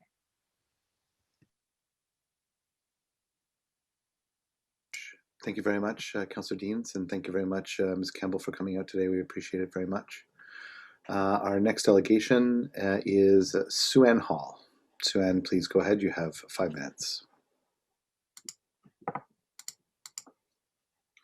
Madam Clerk, do we have Ms. Hall with us? Yeah, I'm here. Oh, okay. Go ahead. You've got 5 minutes. Thank you, everyone. Good afternoon. It's been a long day. I was one of the original 17 individuals who was to speak at the Community and Protective Services Committee meeting. And I had been asked to share some words on behalf of one of the families that was living in the Tabor Apartments. But today I just want to share a little bit more of my reflections on that. In that meeting, I listened to Councillor Luloff introduce the new Director for Gender, Race, Equity, Inclusion, Indigenous Relations, and Social Development Services, and that's Susan Obiora. And he also mentioned housing as an essential social service that promotes inclusion, self-sufficiency, and improve the quality of life. And so I was a little bit surprised then when the members of the community were referred to this committee without hearing what we had to say on that issue. And then it was like flippantly mentioned that we could arrange our schedules to return again in 2 weeks. And for me, it showed a lack of regard for the time and energy many had placed into being available for such a meeting, especially when the majority of the people who were set to speak and whom the situation impacts are from those same marginalized communities that the anti-racism and ethnocultural relations initiatives were created to support. And I know like it probably wasn't intentional, but you have to admit that that doesn't look good. The issues which have been highlighted at Tabor Apartments are extremely unfortunate, and they bring to light a much larger housing and social services issue in our city. These families have been placed in these apartments for emergency dwelling quarters. Keyword is emergency. They are intended to be for very short-term stays for these families who, for whatever reason, are in this precarious situation. In fact, the city's own housing and homelessness plan goals include emergency shelter stays that are less than 30 days by 2024, and that's coming up really soon. Yet there are people who have been in this type of housing for 6 months to a year and sometimes even more. And the fact that these emergency stays are supposed to be short is why we don't have these tenant rights. But I think we can all admit here that if somebody's living in a space for over a year, that they should be allowed to have tenant rights and bring complaints and concerns directly to a landlord, and not have to go through various third-party channels. I just want to pause here to add that for a third party to really work as an intermediary, there would need to be significant amount of trust built between these individuals. And there would also need to be cultural sensitivity and understanding. The ability of a third party to help the inhabitants understand not only when and how they can raise complaints, but also notice and understand why a person may choose not to mention an issue, perhaps due to fear of reprisal, such as ending up on the streets, loss of other supports, poor understanding of their rights or the norms of such types of accommodations, etc. And Gwen spoke to that a little bit earlier. This is an area where a lot of work can be done by the city, which continues to grow in diversity of all kinds. The report submitted to the previous committee mentions a portable housing allowance option, which was mentioned earlier today. This allows individuals to seek other housing. However, this amount is significantly below what they would need to be able to rent in Ottawa today. Even if that amount was raised to $1,000 per family, it would not even cover the average cost of a one-bedroom apartment, which is approximately $1,500. So people know that accepting such an allowance with very little or other money may leave them with no place to live, which is enough to keep you from voicing your concerns or your complaints. I understand the financials and some of the difficulties that may have come up when you consider these apartments, and that make them seem like the best option, especially when you consider having to split up families in multiple rooms, each with added costs. But what you guys have really done here is put a Band-Aid on a larger systemic issue, which is the lack of affordable housing options. Housing these families, the report says, would cost more, yet you're willing to pay over $3,000 a month per unit to house these individuals in poor conditions. $3,000 is more than the cost of an average 4-bedroom apartment in this city. So if anything, this is not about necessary, it's more about the necessary and needed reallocation of these funds. If the city informed the landlords that they would be willing to pay $3,000 a month for emergency housing, I am sure that there would be a lot more options for better temporary housing with improved conditions, particularly for the larger families. And I really do hope that the city does this so that options can be found not only for the large families housed at the Tabor, but other hotels and motels across the city. So please, when you make your decision, think not only of the families at Tabor, but across the many spaces in the city as people and not just as policy. While this hope might have been dampened by the systemic inadequacies of our city's housing situation, I trust that you will restore their hope and that of our communities for better days ahead by making further steps to heal these fractured relationships. Thank you very much for your time. Thank you very much. Do we have any questions for this delegation? Seeing none. Do we have Anik Boye from Mayimbe with us? Madam Clerk, do we have Anik with us? I don't believe we do, Mr. Chair. Okay. Point of order, Mr. Chair. Please go ahead. I believe Councillor Dudas has a motion to extend the meeting because we obviously have a number of items left to deal with. So could we ask Councillor Dudas to bring forward a motion that allows us to meet beyond 7 p.m. Yes, please go ahead. Councillor Dudas. Yes, thank you. Could the clerk please put it up on the screen? Yes, just one moment.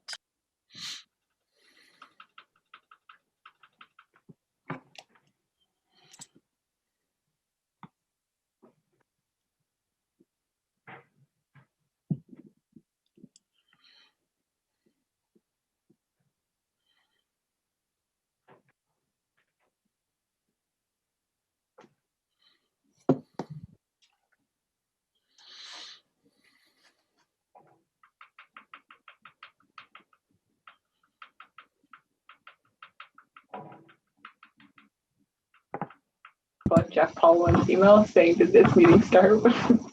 Abraham Lincoln. Please.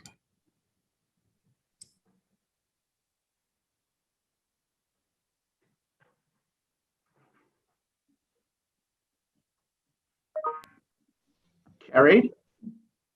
Yeah. I think I can just read it out. I was going to say, I don't have it in my email. Oh, here it comes now. Here we go.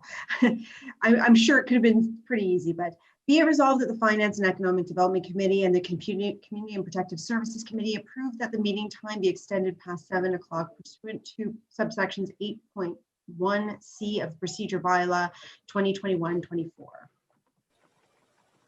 Carried. Carried. Carried. I have a hand up here.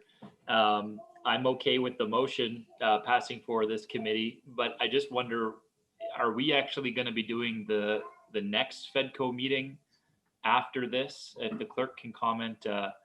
I can comment on, yes, that's the intention for FEDCO to continue its meeting.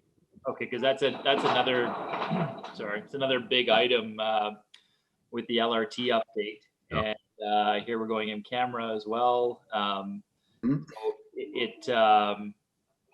don't think we're going to be able to give it the time it deserves. I think finishing this meeting makes sense today, but why would we do the other meeting for the other FEDCO discussion another day when we can actually give our give our all to it? We all have families or other responsibilities, and this meeting's been going on since 9:30. So why don't we move that other meeting to another day where we can give it the time it deserves? Mr. Mayor. The motion is before us. It's to extend the meeting, both this meeting and FEDCO, and we can call yeas and nays on it, please. If I could just get the clerk comment, because I actually think the motion is just speaking to this meeting. It's for the special meeting. Mr. Clerk, the intention of the motion is to have us continue because FEDCO is to follow the joint FEDCO meeting. Yes, Mr. Mayor, I haven't actually seen the motion recently, but I understand it's the intent to go directly from the joint meeting to the regular FEDCO meeting. That's correct. Sorry, can we see the motion then, just to ensure that that is actually the case? The clerk can put the motion back. I can read it. Be it resolved that FEDCO approve the meeting time be extended past 7 p.m. pursuant to section 8(1)(c) of the procedure bylaw 2021-24. So this is just, sorry, Mr. Mayor, this is just speaking to the joint committee meeting of CPSC and FEDCO. So we would actually need to vote on another one to continue the meeting. Yeah, I'm happy to move the second one. You can Yeah, put the, so we'll get yeas and nays on both. Thank you. okay, great. So why don't we do the yeas and nays on the first one, Mr. Chair? Yeas and nays, please. Conseiller Cloutier? Oui. Councillor Darouz? Yes. Councillor Deans? Yes. Councillor El Shantiri? Yes. Conseiller Fleury? Oui. Councillor Gower? Yes. Councillor Harder? Yes. Councillor Hubley? Yes. Councillor Kavanaugh? Yes. Conseiller Kitts? Oui. Councillor McKenney? Yes. Councillor Meehan? Yes. Councillor Moffat? Yes. Councillor Sudds? Yes. Councillor Tierney? Yes. Vice Chair Eglai? Yes. Vice Chair Dudas? Yes. Mayor Watson? Yes. And Chair Luloff? Yes. 19 yeas. So on a point of order, Mr. Chair, just to the clerk, for the FEDCO extension, would only FEDCO members vote on that? That's correct, Mr. Mayor. Only FEDCO members would vote, and quite frankly, you could do it when the FEDCO meeting starts because you're still in the joint meeting of the FEDCO and CPSC. Okay, I think we'll move it anyways, just to get it out of the way. So I don't think you can extend a meeting that hasn't started yet. Mr. Clerk, can you clarify, are we able to extend a meeting that we haven't been able to begin yet? I understand the desire to move the motion now so that everyone would know and be prepared to stay later. So I'm in your hands, Mr. Chair, as to whether or not you believe that motion should go ahead at this time, or we should wait for the next meeting, which will just be FEDCO members. I believe that it was important for committee members to know what is happening with the rest of their evening, so I will rule in favor of passing the motion now. So, carried? Carried. Carried. Carried. Okay. Thank you. Okay, thank you very much. So moving on to questions to staff. Sorry. Okay, moving on to questions to staff. We have Councillor Suds. Please go ahead. Thank you very much, Mr. Chair. A couple questions, presumably to Donna and her team. First of all, so we've spent a tremendous amount of time today talking about specifically the families that are at the Tabor Apartments, but I believe we have about 370 families that we're providing emergency housing to. So I guess the question to you, Donna, why are we focused specifically on the Tabor Apartments in contrast to the other 350 families that we're also housing? Mr. Mayor, I think that's the question that staff have asked back to council, because for us, we should be looking at all 370 families and should be using the legislative and council prioritization process in terms of moving people to housing that are contained in those. Okay, I appreciate that, Donna. It's hard to get my head around, obviously all 370 families are important. So I think, in our discussions, it's important to keep that in light and not just those at Tabor today. Another point that we've heard raised a few times is around tenancy rights. Can you clarify or shed any light from your perspective as to what those tenancy rights are, if they exist or not at Tabor? I'm going to ask legal to respond to that.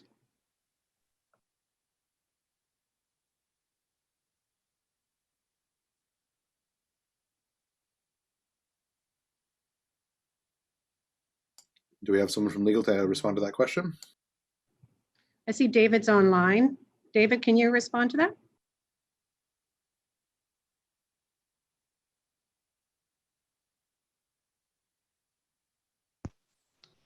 Apology, can you hear me? We can hear you. Yes, please go ahead. Technical difficulties. I also have Genevieve Longley, who's counsel in legal services, who does a lot of support on this. I mean, and I'll ask her to weigh in and fill in some of the details. Generally speaking, tenants' rights contemplate a contractual relationship between a tenant and a landlord. Of course, every right comes with a responsibility, and so in the ordinary course, that would be the tenant would have the right to the premises, but always enforced not through the city, but enforced through, for example, the landlord and tenant board. In the current scenario, the occupants that the city has housed have a relationship with the city, and if they've got an interest or if they have an issue, that is resolved through the city rather than through the landlord and tenant board or through the province or something like that. Those rights exist, but they contemplate that tenant will also have a responsibility, for example, to pay rent, failing which then they're subject to the rights of the landlord, again enforced through the landlord and tenant board. So Genevieve, I don't know if you have any other points that you might want to fill in that regard. No, I think you've covered it. It's that the relationship with the household is with the city instead. So we're the direct link instead of them going to the landlord and tenant board if there are issues or calling 311 to try and get to property standards.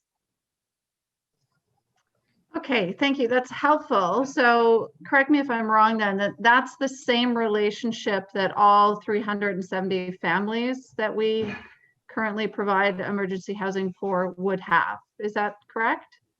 That is correct. So those rights are built into the agreements that we actually have with the landlord and then the city or the business owner.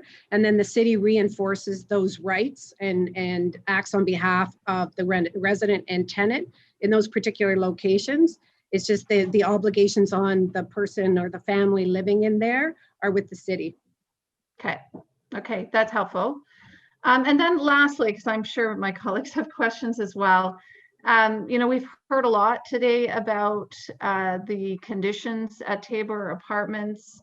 I'm not sure how many of my colleagues, if any, perhaps apart from Councillor Fleury, have visited Tabor Apartments. My purview has been through committee work and through media reports. Do staff have photos or something that they could share with us that would help us grasp what we're talking about here today?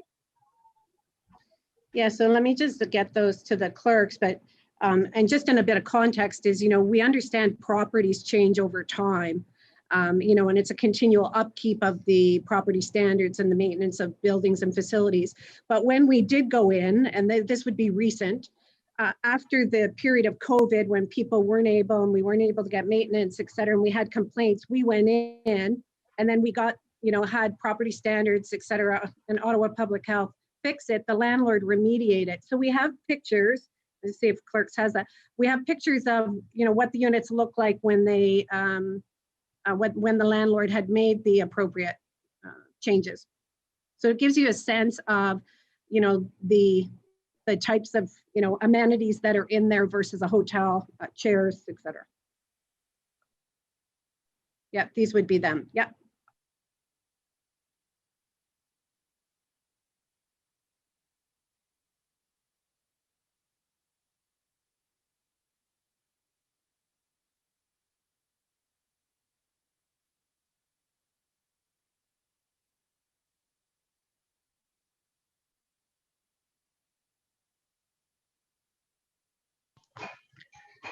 Okay, thank you for sharing those. I think that's certainly helpful, and from my perspective, gives me some insights as to what we're talking about. And I think in comparison, again, when we talk about 370 families that we're providing emergency shelter for currently, a hotel room versus what we're seeing here today.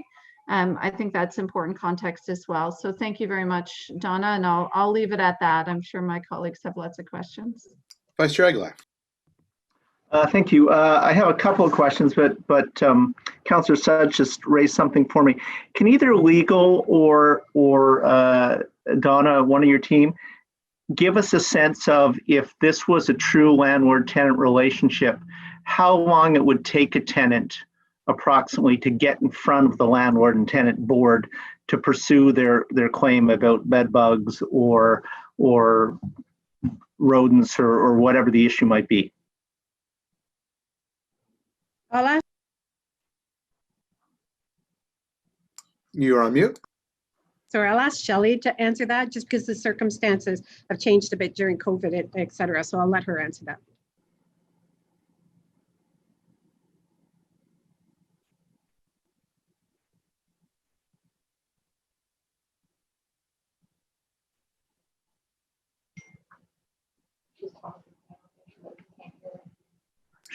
She answered. I don't think she can hear. Go ahead, please, Ms. Van Buskirk.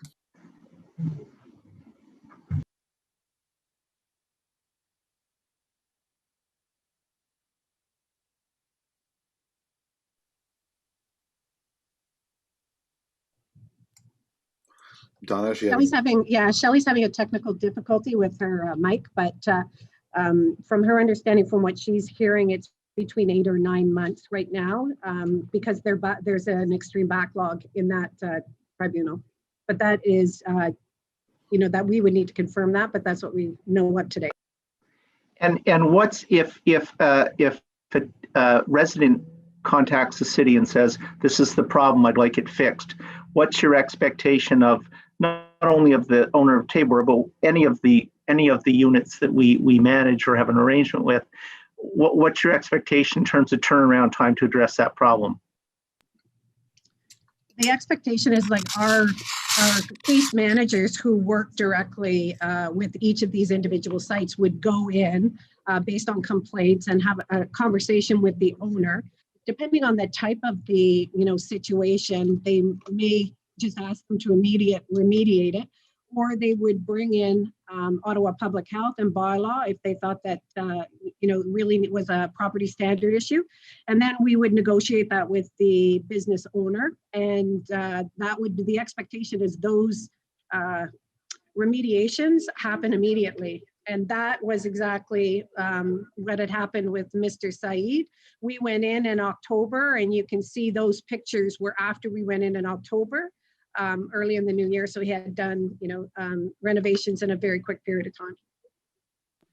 So, the unspoken message sort of hovering around the room here is some sort of a suggestion that if we were to pass the Fleury-McKinney motion, somehow that would allow the city to immediately fix the problem for the people in Tabor, give them a place to live that would be spacious enough, would not be a hotel or a motel room. And I guess the question I have for you, Donna, is any of the three motions in front of us today, if we pass them, am I wrong that that's not the impact of any of the motions, correct?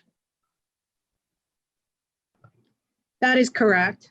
That is correct. I think what the solution is, to have landlords who are coming willing to rent these spaces. That is the solution. And the other piece related to that is we've talked about the list. So is there any way for the city to move an individual or a family from their spot on the list to the top of the list? Can we legislate if we do that, or are we're not allowed to because of provincial legislation? We are not allowed to because of the provincial legislation. It dictates the prioritization of housing using our benefits. Okay, and last question, and this is actually a note that Mr. Dickey sent me after he spoke to us for the third time on this matter. He had a kind of an interesting idea for the larger families as an interim fix. If there are additional units in Tabor that are vacant right now, could a larger family be placed in, instead of just in one apartment, adjoining apartments to give them more space? Is that something we could do? Yes, we absolutely could do that. We'd have to go back and speak to Mr. Saeed, because we would be going back and using more apartments that we have gotten out of. No, I appreciate that. Would you take direction, though, to, regardless of what motion passes today and what the report is, would you take direction to have those discussions and see if, for some of these families anyway, we might be able to give them a bit more space to move around and a bit more privacy, I guess, in that regard? Is that something that you would take direction for? Absolutely. Okay, thank you very much. Thank you very much, Councillor Eglai. We have Councillor Meehan up next. Please go ahead. Thanks very much, Chair. I was wondering if there's any chance that we could get a look at the contract that we have with Tabor Apartments.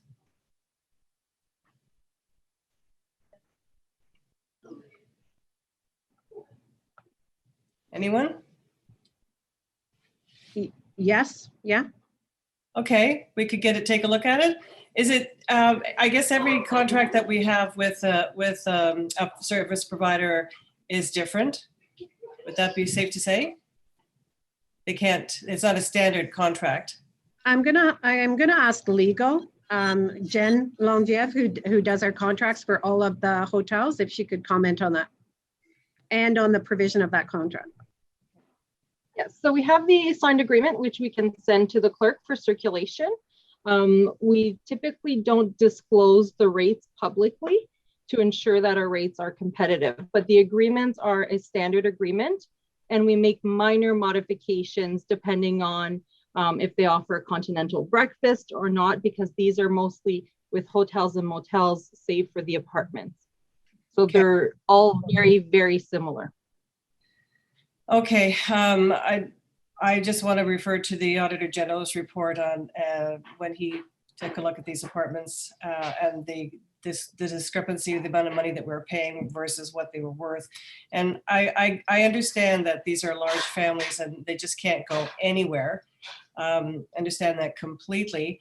I also understand that the pictures we saw today, paint them in really not a bad light, but this is after they were cleaned up significantly.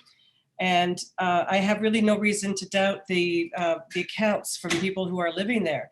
I don't want to think of babies or children or anyone being bitten by rats at night. When you go in with a camera, you're not going to see a rat. We know that for sure. And the history of the apartment, I'm just wondering why we want to continue to do business with these people. And I'm wondering if there's any chance that if we are compelled to do business with this landlord, if there's any way that we can make sure that it is temporary emergency, it's a temporary emergency shelter. And that means like that it's a very short amount of time. We move them in there and out there fast. We don't leave people lingering in there for weeks on end. If there's any way that we can do that. And I believe the councillors in the area who feel that given enough time, we can relocate these folks to areas that they will be happy in. I can't imagine these people who are in there being so afraid to talk about how they're living for fear of losing their accommodations. And on top of it, being worried about being bitten at night, living with mold, breathing problems. And I do believe the people who say that we're re-traumatizing them. This isn't good enough for Ottawa.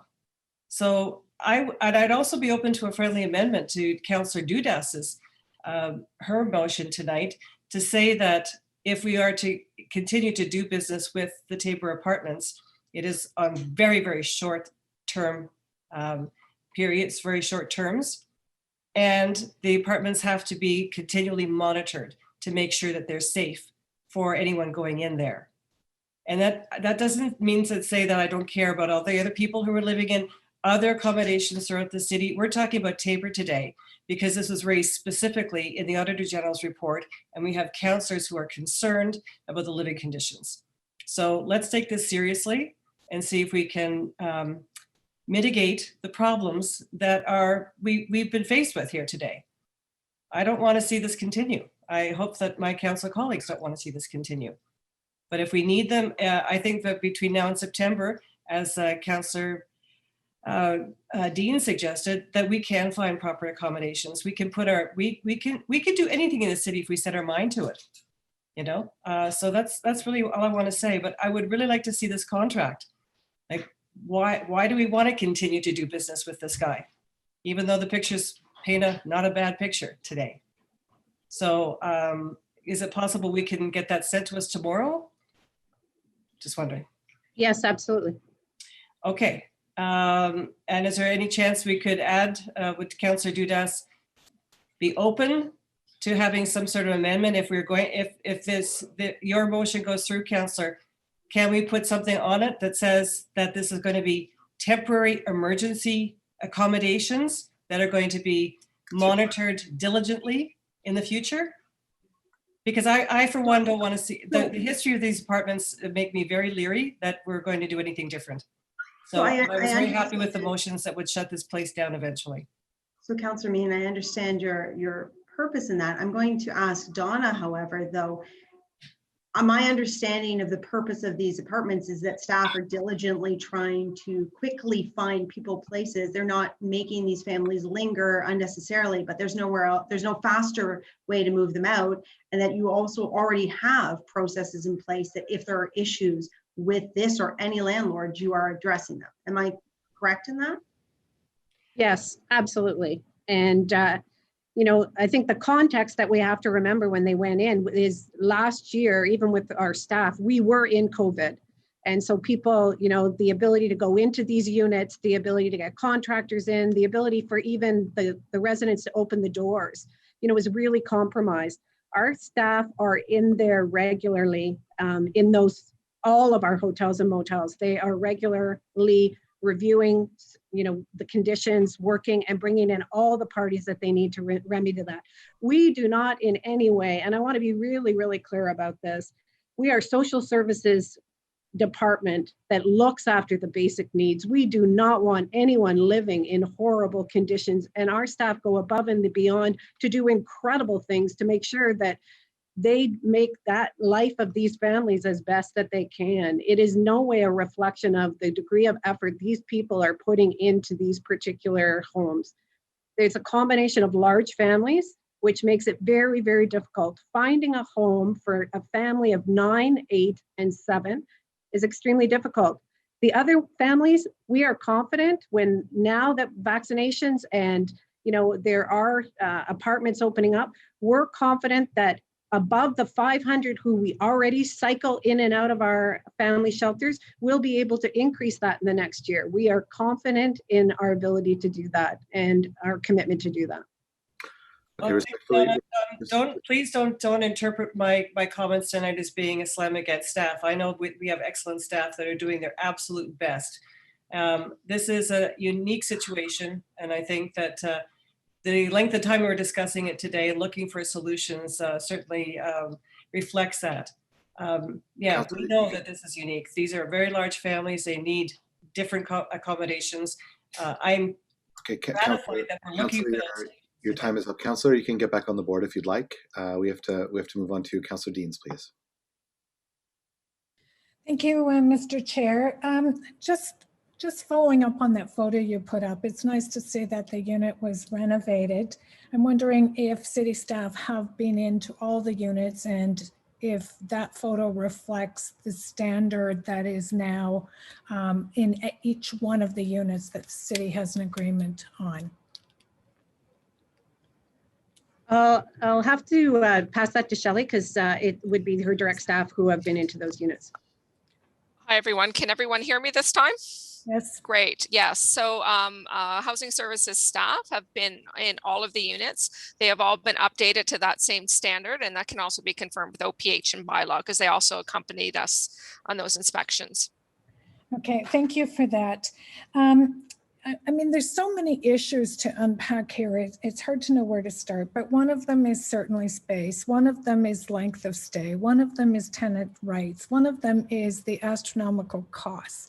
So if we wanted to kind of figure out a way forward, one of the things I heard from the delegations that spoke to us today is that many other municipalities are kind of pushing back on the stringent rules around the dollars that the province gives us for this program. And, they talked to us about the province goal is to get these people properly housed at an cost-effective price. So they're not pushing back on municipalities that are looking for innovation.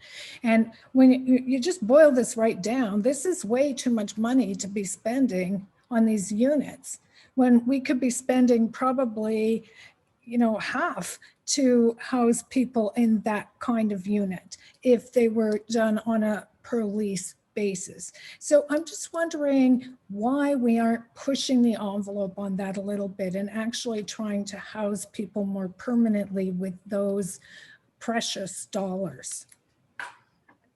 See in the housing and homelessness plan, that's a big piece of the plan when you look at the operating pressures and the subsidies is moving to subsidies. I think the challenge that we have right now is absolutely, we're totally agree. That is the place that we want to be in. The long-range financial plan calls on the other levels of government to provide the subsidies to allow us to do that. At this point in time, those subsidies are fully utilized. So anyone who's in that, hotels, motels right now has a subsidy and we'll move them out, but we need more subsidies. And that's what the long-range financial plan gives us to do that. And the transition or the temporary or that, when we talk about that interim facility, transition facility, addresses some of the issues where people need a little bit more support until they can move into transition. It supports that other component where you're seeing some of these unique needs of these families. So that package in the long-range financial plan and the plan address the issues of familyness. Yeah, it's just that it seems to go on for months and months in some cases and like a really long time. And it's not cost effective when it goes on like that. So to Councillor Meehan's suggestion about if we're going to have transitional housing, if we restrict the time, is that something that you could agree to? Like say 30 days? And no, I don't think at this point in time we could agree to restricting the time, because it would be futile, because we really don't have anywhere for people to go. So there would be no option if I set a time frame for 30 days of what would happen at the end of 30 days in terms of people living. I think some of the rules that we've done about taking, you heard examples today where there were other opportunities or options and people choose not to them. That's some of the work that we're looking in the housing and homelessness. And we've done some of that where we expect that people take their first choice and not have the perfect location and the perfect community for them. We have done some restriction of choice, but to set an arbitrary timeline with no option in terms of where to put them, it just doesn't make sense. Then we're pushing people into a waiting list, and that's how we end up with people, in very violent, dangerous situations. Because again, we have to remember some of these families are fleeing abuse. Yeah, I mean, it's a really, really tough issue, because it seems without putting some sort of time limit on it, we're ending up turning these transitional units into semi-permanent units for families. And we know that's not good for families. And we're not moving the envelope how we need to move the envelope. So I'm just wondering if putting some pressure on ourselves to find more permanent, lasting solutions doesn't make some sense. But I think the pressure should be on landlords around affordable rent, putting pressure on the development of having affordable rents for people, and asking, landlords who come to the table today to rent to these 370 families at a rate that these families can move into homelessness, and to champion that in our community, because I believe our landlords in our community have just as much as responsibility as government to take care of those that are most vulnerable. Yeah. Just under a minute left, Councillor. Okay, well, I do have other questions I can get back on, but just for the record, I want to move an amendment to Councillor Dudas's motion, and it is those two pieces that I had moved in amendment form to the McKinney-Fleury motion, so that we allow them till September, and then that we not use the Tabor Apartments in the future. I mean, once a slum landlord, seems to me always a slum landlord. I'm sorry, I don't understand what you're trying to do here. Are you now removing your motion from the original report and trying to apply it to the Dudas motion? No, Mr. Chair, I am not. I would be happy to let that one stand on the original report if we ever get there, but in anticipation of us never dealing with that, I do not see the Dudas motion and my motions as mutually exclusive. I think that they can be married together and it will make a better motion. So I'm just adding my motions to the Dudas motion. Mr. Clerk, can you please give me advice on how to handle this in the grand context of all of this? We've got, amending, we've got a replacement motion, we have an amending motion. Can you please speak to this? Again, Mr. Chair, and I thank you for the opportunity. And you have previously ruled on this, whereby you have two recommendations in the report by the two councillors. The first motion to move an amendment motion was from Councillor Deans. She very clearly has called it a replacement motion, so she replaces the first two motions from the report.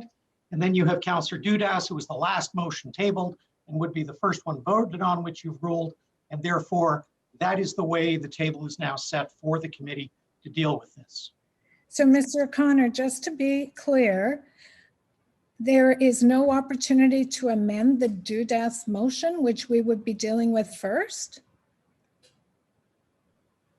Mr. Chair, not in the way I understood the member to say that her motion would now be with the Dudas motion. So with respect, I did not understand that. The way the motions have been tabled with respect, and the way that they have been already deemed by the chair and determined to move in the motions that they are, that's already been addressed. So if you want to write out a motion and explain it, then I'd be pleased to look at it. Okay, maybe it's just late. I don't think it's that hard. I just want to amend the DUDAS motion by adding 1, that the city cease the hotel per diem relationship and use the Tabor Apartments no later than September 2021. And if this date is unachievable, that the general manager report back in advance of September 2021 with a rationale for why the deadline cannot be met and a plan for rehousing all of the families. And 2, that when current tenants are relocated to permanent housing, no new families are placed at the Tabor Apartments as part of the city's hotel per diem relationship.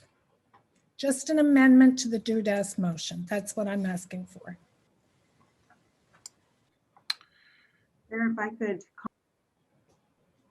Just before we, so Mr. Clerk, procedurally, how would we handle this now that we have another amending motion to the first motion that rests on the floor? I want to be perfectly clear here, please. Sorry, can I just, point of order? I don't see this as a friendly motion. I'm asking it to be friendly, Councillor Dudas. I am moving it. I'm not saying, would you accept it as friendly? I am moving an amendment to your motion. As long as we're all clear here.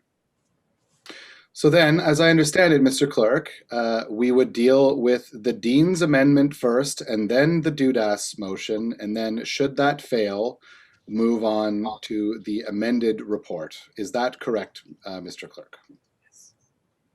Mr. Chair, if I understood, and again, I was trying to follow along with Councillor Dean's, if I understand it, she would now like to move her motion ahead of Councillor Dudas's motion. No. That is not what I understand, Mr. Clerk. This is a new motion that has the same wording as the original motion to amend Councillor Dudas's motion. So this is a brand new motion that Councillor Deans would like to apply to the DUDAS motion using the same wording for... I mean, you can call it whatever you like. It's an amendment. I'm moving an amendment to the DUDAS motion. I am perfectly within my rights, the rules of procedure, to amend the DUDAS motion as I see fit. If I can get the votes to do so, it is perfectly in order.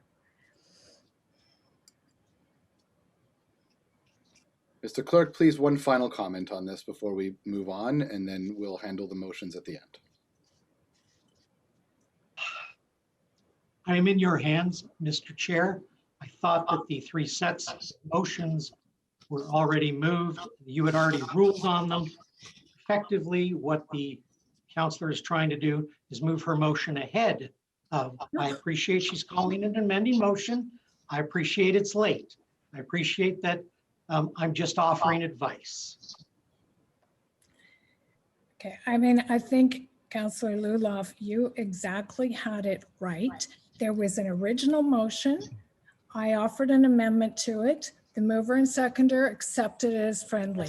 Then Councillor Dudas moved a substitute motion, which will go ahead of the original one. That one is now on the floor. And as a member of council, I have every right to move an amendment to the motion that is on the floor. That's all I'm trying to do. Well, I accept your amendment. We will vote on the amendment first, and then should that pass, we will vote on the amended DUDAS motion. And should that fail, then we will move on to the other remaining 2. Let's please continue on with... Point of order, Mr. Chair. Please, Mr. Vice Chair. What you just said sounds like we're going to vote twice on Councillor Dean's motion, because you said the remaining 2.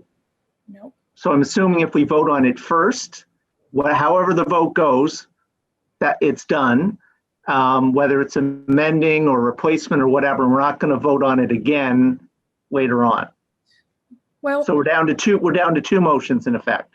Technically, no, because my amending motion to Councillor Dudas' motion becomes a very different motion than the standalone motion from Councillor McKenney and Councillor Fleury. So they are not the same. One speaks to going to an RFO and also doing these other things. The other one just speaks about doing... So Councillor, to be clear, you want your motion voted on twice, potentially? No, there are 2 different motions. And I am just using the rules of procedure as they are presented to us to address this issue with whatever motion is going forward from this committee, joint committee. That's all. Well, it's as clear as mud, but it's late in the day, so we'll just leave it there. Councillor McKenney, questions to staff, please. Gladly, thank you. It's actually crystal clear to me, but I can explain it to Councillor Egley another time. I want to ask. Explain it now, please. Go ahead. Yeah, it is. I think that where you are confused is that it is the same mover. If this was another councillor that moved an amendment, we wouldn't even be having this conversation. I think the fact that it's the same mover is what's confused. It's also the same It's also the same language. Sure, but it's still allowed within the rules. So to staff, I just want to know, I just want to be clear what the bedroom count is of the 15 units that we are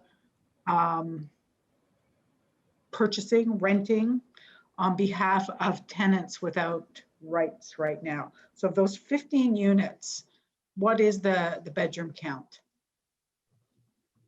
I just asked staff to get that number for you. Okay, maybe I can ask another question in the meantime, just for expediency. We went from 41 to 15 units that were owned by this same owner. Is that correct? Yes, correct. Okay. I just don't, I'm not sure whether to call this person a landlord because, you know, there's no tenant. So I'm just not sure how to refer to Mr. Saeed. But so those 36 families that we no longer contract with Mr. Saeed, where are they? Those families were either moved into other hotel and motel accommodations or they secured permanent housing. Do we know how many secured permanent housing? I'm sorry, Councillor, I don't have that number readily available. We'd have to go back and look like retroactively at our records. Do you have an idea? Like, is it more than 15, more than 20, more than 30? Like, just a rough idea.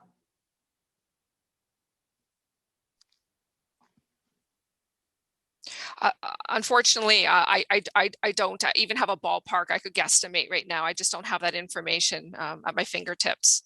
Okay, let's just say half. Let's say half went into hotels, motels, because that was a better deal for them than staying in these units. And the other 18 we found housing for. That is in what time frame? What's the time frame that we went from 41 to 15?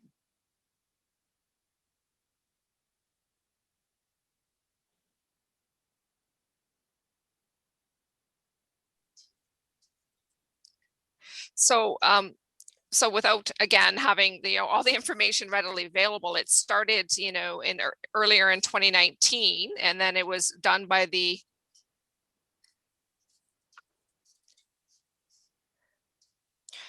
Sorry, if you could just give me a moment, Councillor. Sure, sure.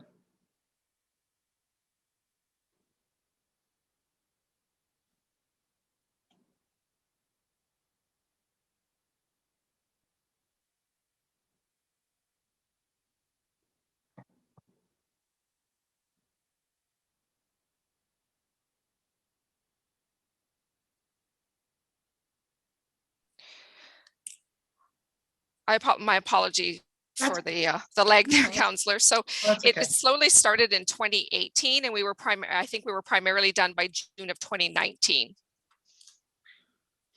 So in about a year and a half, 36 families, we were able to move out of Tabor for whatever reason. I'm guessing because it was inadequate housing. So now what we're asking today with the Dean's amendment is that last 15 can be moved into housing. And then that we no longer contract with landlord and owner of a building that really we have had some significant issues with. And I'm just wondering why staff can't consider that that's a possibility, given that we were able to do it in the past. So thank you for the question, counselors. So we didn't move those families because they were in inadequate housing. We removed those families, and those families found housing and moved out on their own because we wanted to return, rental stock back to the market. So absolutely, the families that live at Tabor right now can absolutely move out. Again, they have the housing subsidy that's available to them. They have a services of a dedicated caseworker, and they have housing search and stabilization workers that will help them find a unit. The issue is that many of these families have expressed that they do not want to avail themselves of the housing subsidy.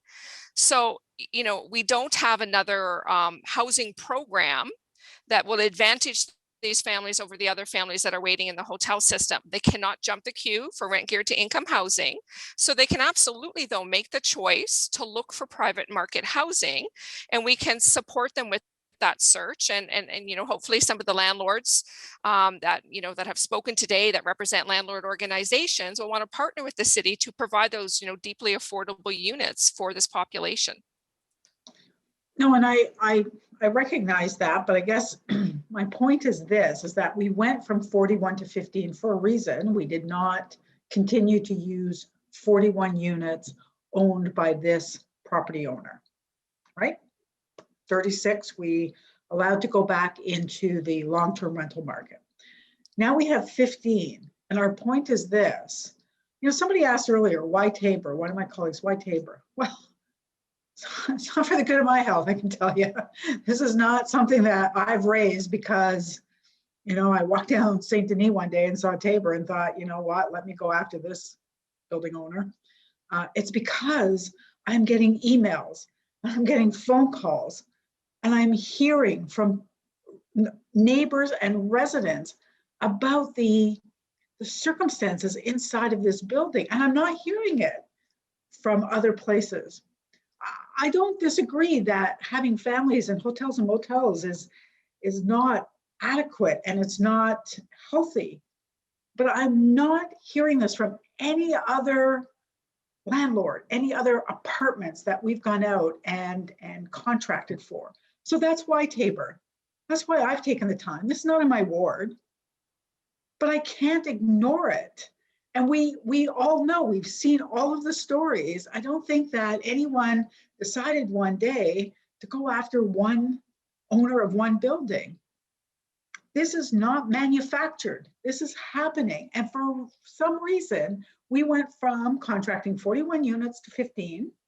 And all we're saying today is for that last 15, don't put more families, mostly Black families, back into Tabor. Just don't do it. So let's house them. With the Dean's amendment, it means we'll just house them, whatever time it takes. If it takes 6 months or a year, you come back after 6 months, let us know why. But let's just house them. We're not asking you to jump, we're not asking that they jump a queue. We're asking that they get housed and that we don't subject any more families to the issues that we've seen. We saw the pictures. That was a total, anytime you're selling a house or renting an apartment, you set it up, you show it in such a way that it looks great. But I don't think that the people who took the time to come out today and the residents who told us over the last several months that they are afraid and that they are living in squalor, live in that type of apartment. I don't believe that they're lying. I believe that they are telling us the truth.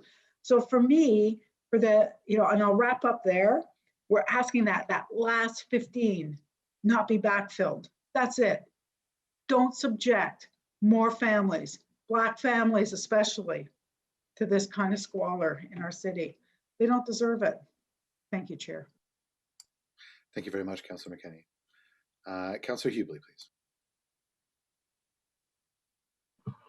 Thank you, Chair. I just want to take a quick opportunity here to express my appreciation to Donna and her staff for what we've gone through today. There's been a lot of questions asked, and they've been on the ball with every question. I find everything I'm curious about is getting answered here. So I just want to take a moment to express my appreciation for the work that they've done here for us. That's all I want to say, Chair.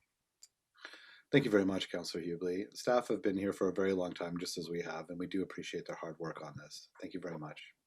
Received a lot of tough questions this evening. Councillor Fleury.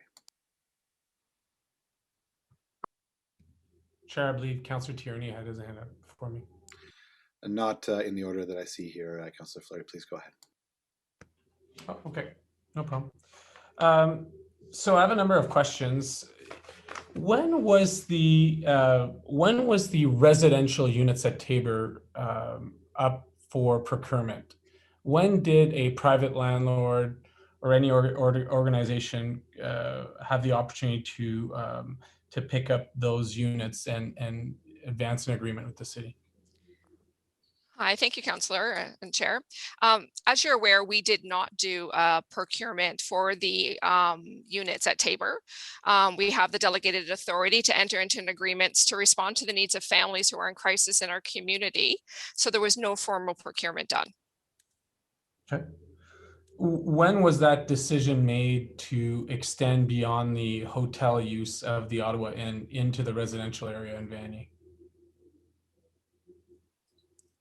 It was done in 2015. At that point in time, we had continued to struggle with the issues of housing larger families, trying to find side-by-side hotel rooms or adjoining hotel rooms, and obviously increasing costs to the city. So at the time, we already had a pre-existing relationship with the Ottawa Inn, and we knew that these units were available where we would be able to provide better amenities for the families and save the city money. So we entered into that agreement.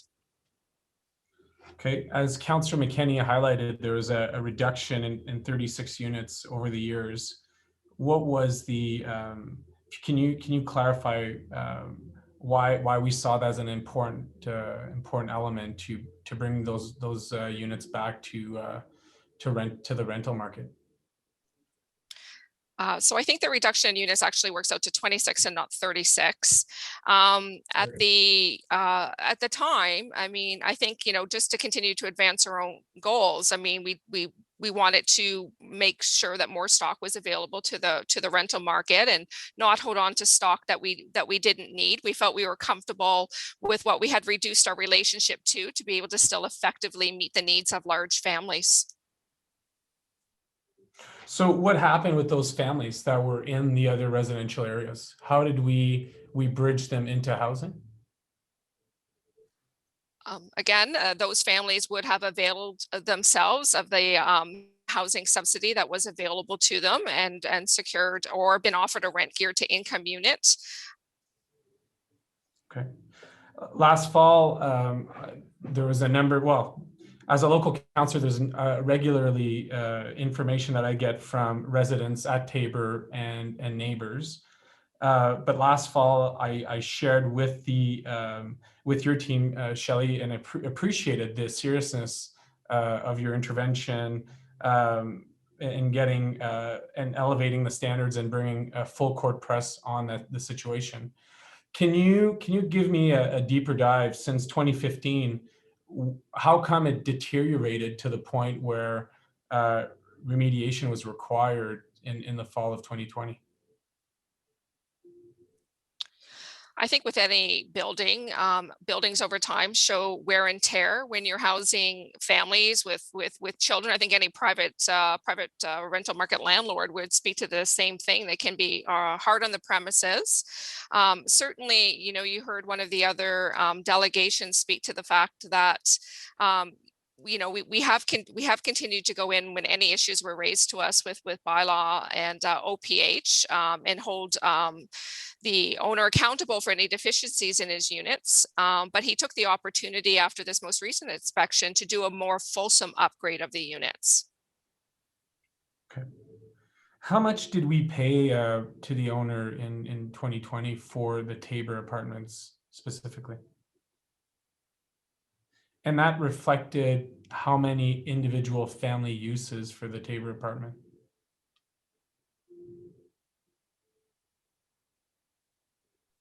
Sorry. Thank you, Councillor. So for the Ottawa Inn Hotel, which we use, plus the Tabor Apartments, it was about approximately $2.3 million. Can I ask for the number just for Tabor, for the residential units? So we don't track that separately, but we have done some math previously and basically saying if we were at full use of all 23 units and paying what the rate was, it would have worked in and around $900,000. And how many individual families went through Tabor last year?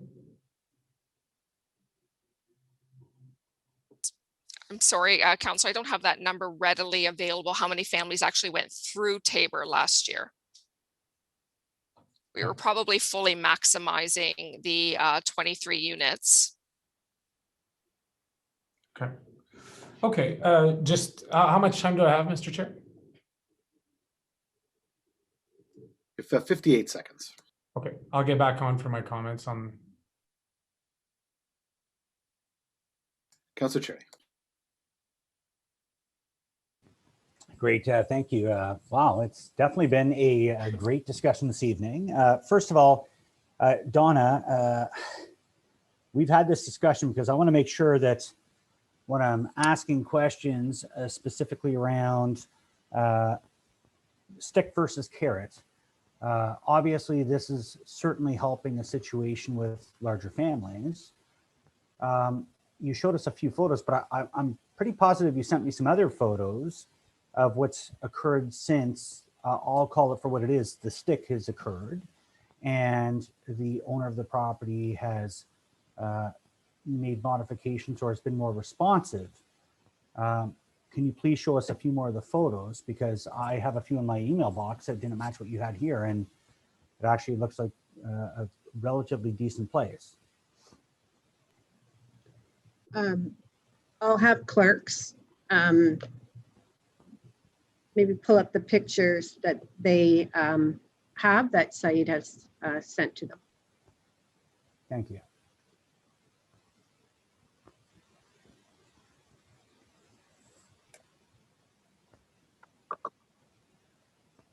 Just one moment.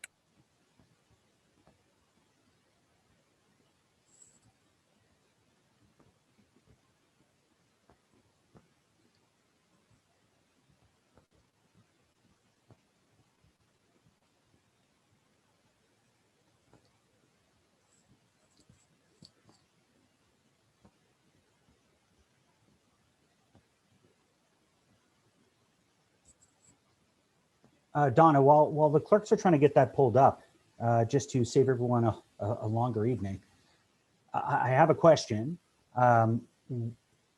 Why have we not reduced the number of units in a situation like this? There has to be rationale. I know what the rationale is. It's a loaded question. Obviously, you don't want to split families and do all that stuff, but I want to hear from you, professional city staff, why we're not reducing the units. Well, the one biggest concern, Mr. Mayor, that I have right now is we are still very much in a COVID pandemic. And I think you've seen in the single shelter system how quickly we have escalating situations. And that has been really difficult, in terms of how we place people and where we place people and the options that we have. And, in those cases, we've had to put, single men and single women on cots in an arena and a recreation facility. And I think, for these families, I mean, people raised it before, who've been so traumatized by these situations, I want to have every option available and not be restricted right now, because if we end up with an outbreak or we end up with a situation in our family and we continually are having that, we have outbreaks in different facilities, we need the capacity to be able to move people and put people so that people have a roof over their head and not end up putting families into recreation centers. And we need the capacity, and that's where I think, the motion to go back out and try and increase even more our hotel capacity again is critical for us, because we need those options right now in this pandemic. And thank you for that. I'm looking at these photos that are rotating through right now. And I won't even name the hotels because lawyers rule the world. So I won't name other hotels or other living that I've seen that look far worse than this. But that being said, I'm not discounting some of the complaints that may have come in the past and creating a schedule for people to be able to follow. Mr. Chair, is this wrap up and questions or just questions? Wrap up and questions, please. Okay, thank you. So on that, you know, I've listened to the debate this evening, and there's a lot of things that that ring true. I'm looking at these photos. I know some hotels, even my district, where people are housed, where I've received complaints, where I've heard tonight, oh no, there's no complaints. BS. There's a ton of complaints about a lot of hotels. The other thing that really frustrates me is when I went to a meeting where we got a lot of people together to talk about what hotels are providing. And this is one bugaboo that I have. And apologies to city staff. I know you're doing your best. The hotel world is different from what is offered here. I was in a meeting with many of the councillors that are here tonight debating this against the Tabor Luxury, where there was a big discussion about the fact in hotels, and I don't understand why we can't negotiate this and figure this out, but they had fridges that were the size of a shoebox, and they were 2 kilometers away from the local area food cupboard. And they couldn't provide food to be able to go in their little shoebox fridge, and they'd have to walk back and forth. They're providing full-sized fridges. If there is a problem with infestation or anything else, they have to be held accountable. And it sounds like there's some protocol that's been put in place now. I'm actually mind blown at the hypocrisy of what's happening this evening. It's actually bugging me how we want to kick 17 families to the curb, 85 to 153 people to the curb because we don't want to find a real solution. I completely agree. We have to find a long-term solution. But what I've seen from city staff has been very upfront. They presented all the data. Certainly, we can find any opportunity to say there could be an issue anywhere, but it's how quickly staff address it. That is the big concern. So do we want to kick 17 families, possibly 85 to 153 people to the street? Do we want to take a situation and make it worse where we already know we have a red hot market right now? It's so hard to get in. We heard from John Dickey from ELO. We've heard from Tony Miller that, yes, it's great, we can open up the private market, but we all know the realities of the situation. Places that were selling for 100,000 last year, selling for 300 this year. The market is difficult. And I don't want to displace these large families. And again, I was sitting in a room with a lot of counselors. 1 minute. Or assistants. Is it 30 seconds or am I done? 1 minute. Thank you. That were supporting the situation that was there. We had a lot of families out. Let's review again today.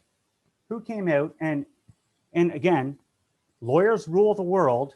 No disrespect, Keith and everybody else. Lawyers, if I was sitting there and we had all these delegations out today, who actually lives there that actually came out that had a complaint? And I'm not just discounting the fact that if there's people with concerns, there's an avenue for them. And I like what's been put in place to be able to do checks and balances, but I can't wholeheartedly. I'm very happy to see if we can get these people moved into a permanent residency somewhere with large families, but that is not there. That's not in front of us today. And to be able to shorten a window in COVID, where let's face it, we're stuck with this probably to October. Anyway, thank you very much, Mr. Chair. I don't usually get this concerned about it, but I've been very involved in this community and I've heard firsthand the large families creates a big challenge that can't be accommodated by small hotel rooms. We have to split families out. Anyway, thank you. Thank you very much, Councillor Cherney. Do any other members of the committee wish to speak before we move on to members of council? Seeing none, Councillor Menard, please. Thanks very much, Chair. I do think I've heard 3 different councillors say it's late in the day.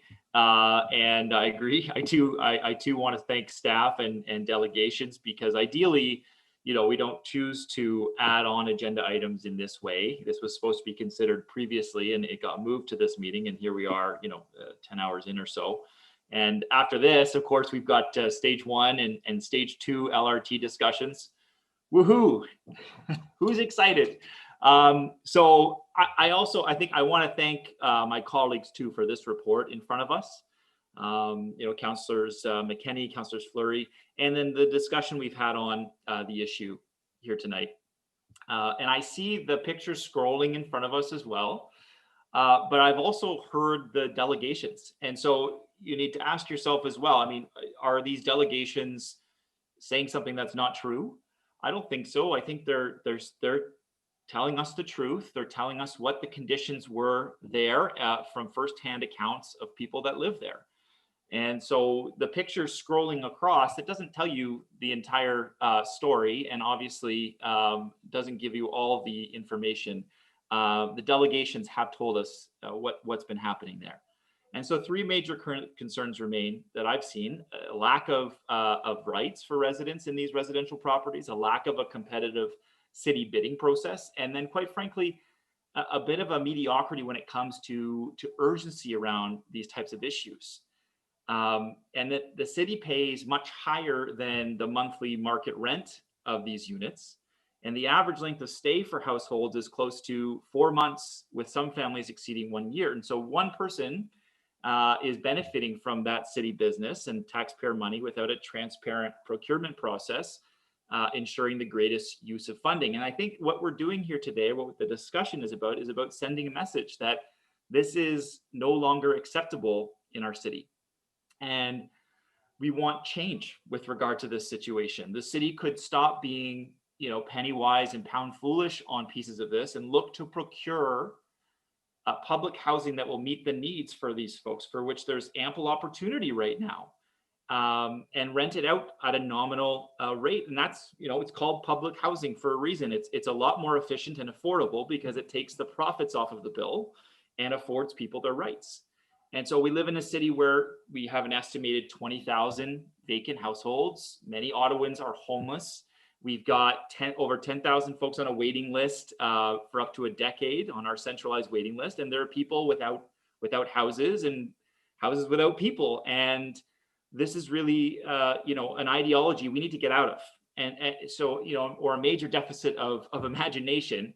And we need to really put 2 and 2 together here. So here we are, we're paying double what we could be paying, you know, to the rental market. We're paying to warehouse folks who are low income, even though it would save us in the long term in order to respect human dignity and the needs of our fellow residents. And so I know some other councillors have campaigned hard for hotels to homes. I've campaigned hard for hotels to homes. Councillor McKenney has as well. Other councillors writing to governments.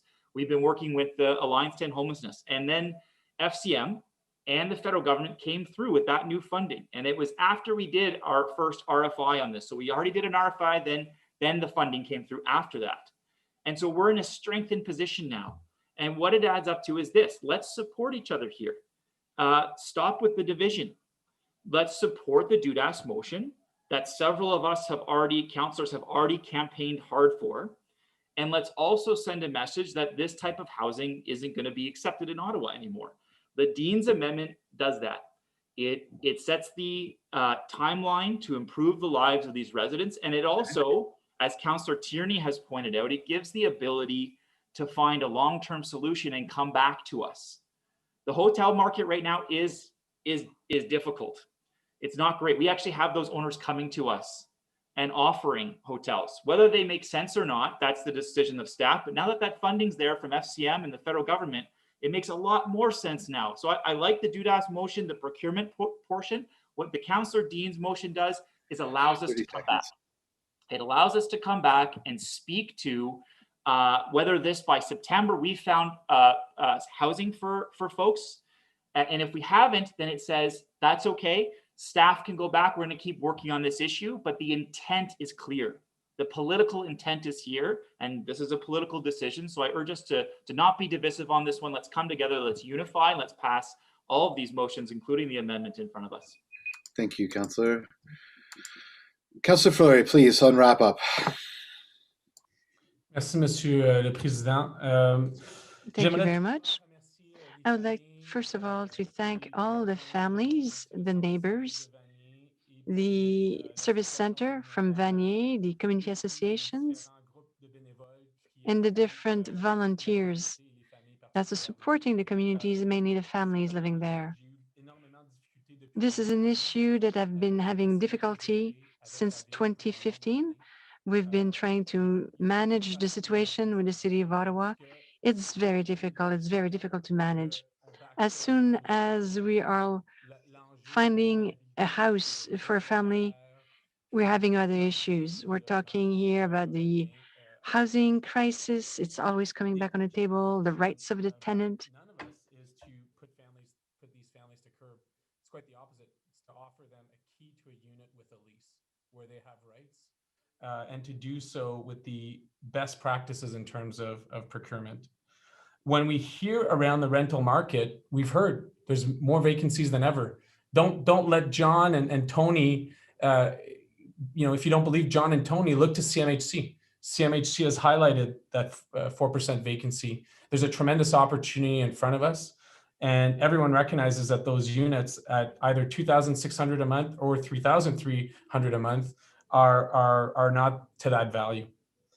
The families are, as you know, are fearful. They are very vulnerable. They don't have rights. They want to have the supports to be able to move to a permanent unit where they can stabilize and where the family can go to school for the full duration of the school year. Last year, we spent $900,000 on 24 units. Let's procure out for that amount for this year. We know that there's way more families in waiting of units, but we have to start somewhere. If we start with that 900,000 and see what's there in the residential market for permanently housing those families, then we're a step ahead today. I fear that the RFO proposal in Councillor Dudas's motion goes back, because I've been through that with the hotel providers. Unless you're a particular category of hotel, you won't hook on to an RFO relating to that, because it's a daily per diem rate. What hotels or even landlords want is a monthly confirmation or a yearly confirmation through a head lease, for example, to uptake that. So until we shift our minds to something that is more permanent and something that is also of public procurement, then we're continuing to move folks from hotels into those residential units, waiting for a key to a unit with a lease. So it's pretty clear that I wanted to address that systematically. I want a more cohesive discussion, and unfortunately, we're stuck back to what is ultimately transitional housing, and transitional housing that hasn't been procured for, and for which the oversight is limited. Thank you. Thank you very much. Okay. Yeas and nays on the Dean's motion. Pardon me. Yeas and nays on the Dean's amendment.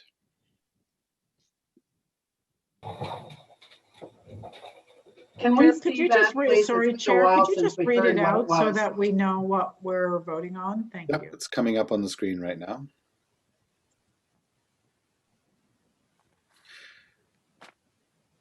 Would you like Councillor Deans to read it? No. Okay. We have it. Maybe that therefore be it resolved, just so that we know what we're voting on. So okay. For people who are tuning in. So this is the Dean's amendment to the Dudas motion. Therefore be it resolved that City Council direct housing services to 1, City cease the hotel per diem relationship and use of Tabor Apartments no later than September 2021. And if this date is unachievable, that the general manager report back in advance of September 2021 with a rationale for why the deadline cannot be met and plan for a rehousing of all the families. And 2, conduct a housing blitz with community partners such as Refugee 613 and the Eastern Ontario Landlords Association to identify permanent housing that is affordable and available for the homeless families currently in the shelter system. 3, conduct a new request for offers to seek additional temporary accommodations across the city to provide greater options for homeless families while they wait to secure permanent housing, and 4, direct staff to advise community protective services and council on the outcome of this process, including any changes to the approved work plan to accommodate the directions outlined in this motion. Mr. Chair. Sir.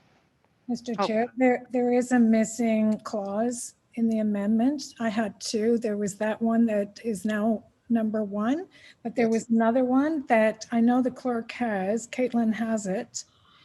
Yes, Mr. Chair, I'm not sure if you can hear me. I believe we might have the wrong version on the screen. If we could just take that down. We'll just be with you in a moment. That's fine. Mr. Fleury, your time is up. We will wait for the proper one to go up, and I will read the remaining clause that was not read just now, if that's okay. Okay, no.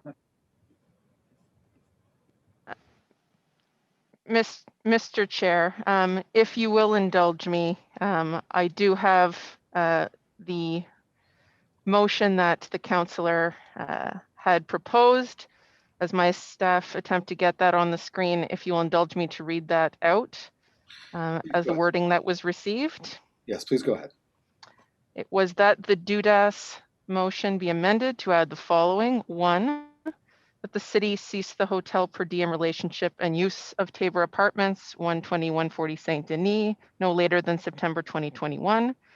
And if this date is unachievable, that the general manager report back in advance of September 2021 with a rationale for why the deadline cannot be met and a plan for rehousing all the families. And 2, which was missing, I believe, from the last version, that when current tenants are relocated to permanent housing, no new families are placed at the Tabor Apartments, 120-140 Saint Denis, as part of the city's hotel per diem relationship.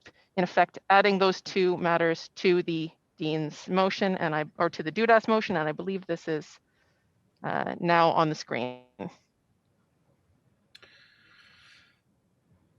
All right.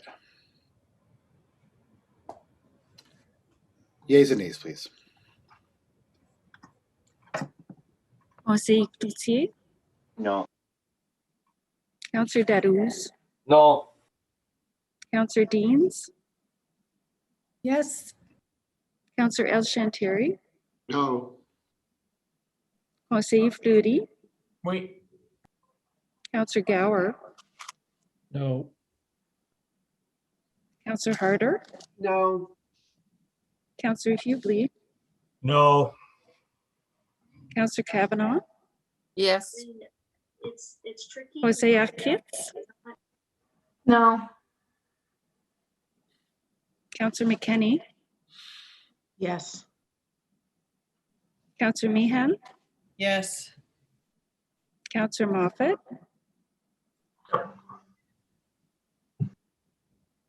I'm sorry, No. Councillor Suds, No. Councillor Tierney, No. Vice Chair Eglai, No. Vice Chair Dudas, No. Mayor Watson, No. and Chair Luloff. No. 5 yeas, 14 nays. On the DUDAS motion, yeas and nays, please. Conseil Cloutier, Oui. Councillor Dadouz, Yes. Councillor Deans, No. Councillor El Shantiri, Yes. Conseil Fleury, No. Councillor Gower, Yes. Councillor Harder, Yes. Councillor Hughley, Yes. Councillor Kavanaugh, Yes. Jose Arquitz, Yes. Councillor McKenney, No. Councillor Meehan, No. Councillor Moffat, Yes. Councillor Suds, Yes. Counselor Tierney, Yes. Vice Chair Eglai, Yes. Vice Chair Dudas, Yes. Mayor Watson, Yes. Chair Lula. Yes. 15 yeas, 4 nays. On adjournment, there will now be a 10-minute break prior to commencing the regular Finance and Economic Development Committee meeting to allow the clerk's office time to stop the systems and start the new meeting. Point of order, do we not have to vote on the report as amended? No, because the Dudas motion. Oh, correct. Okay, sorry. Long day. Unfortunately, no, that's fine, Mr. Vice Chair. I appreciate it. Yes, Mr. Chair, just checking, we stay on the same Zoom though, right? I believe that is correct. That is correct. Yes. Thank you. It has been a long day. Thank you, everyone, very much. I truly appreciate your support in such a very long meeting. Thank you. Thanks, Matt.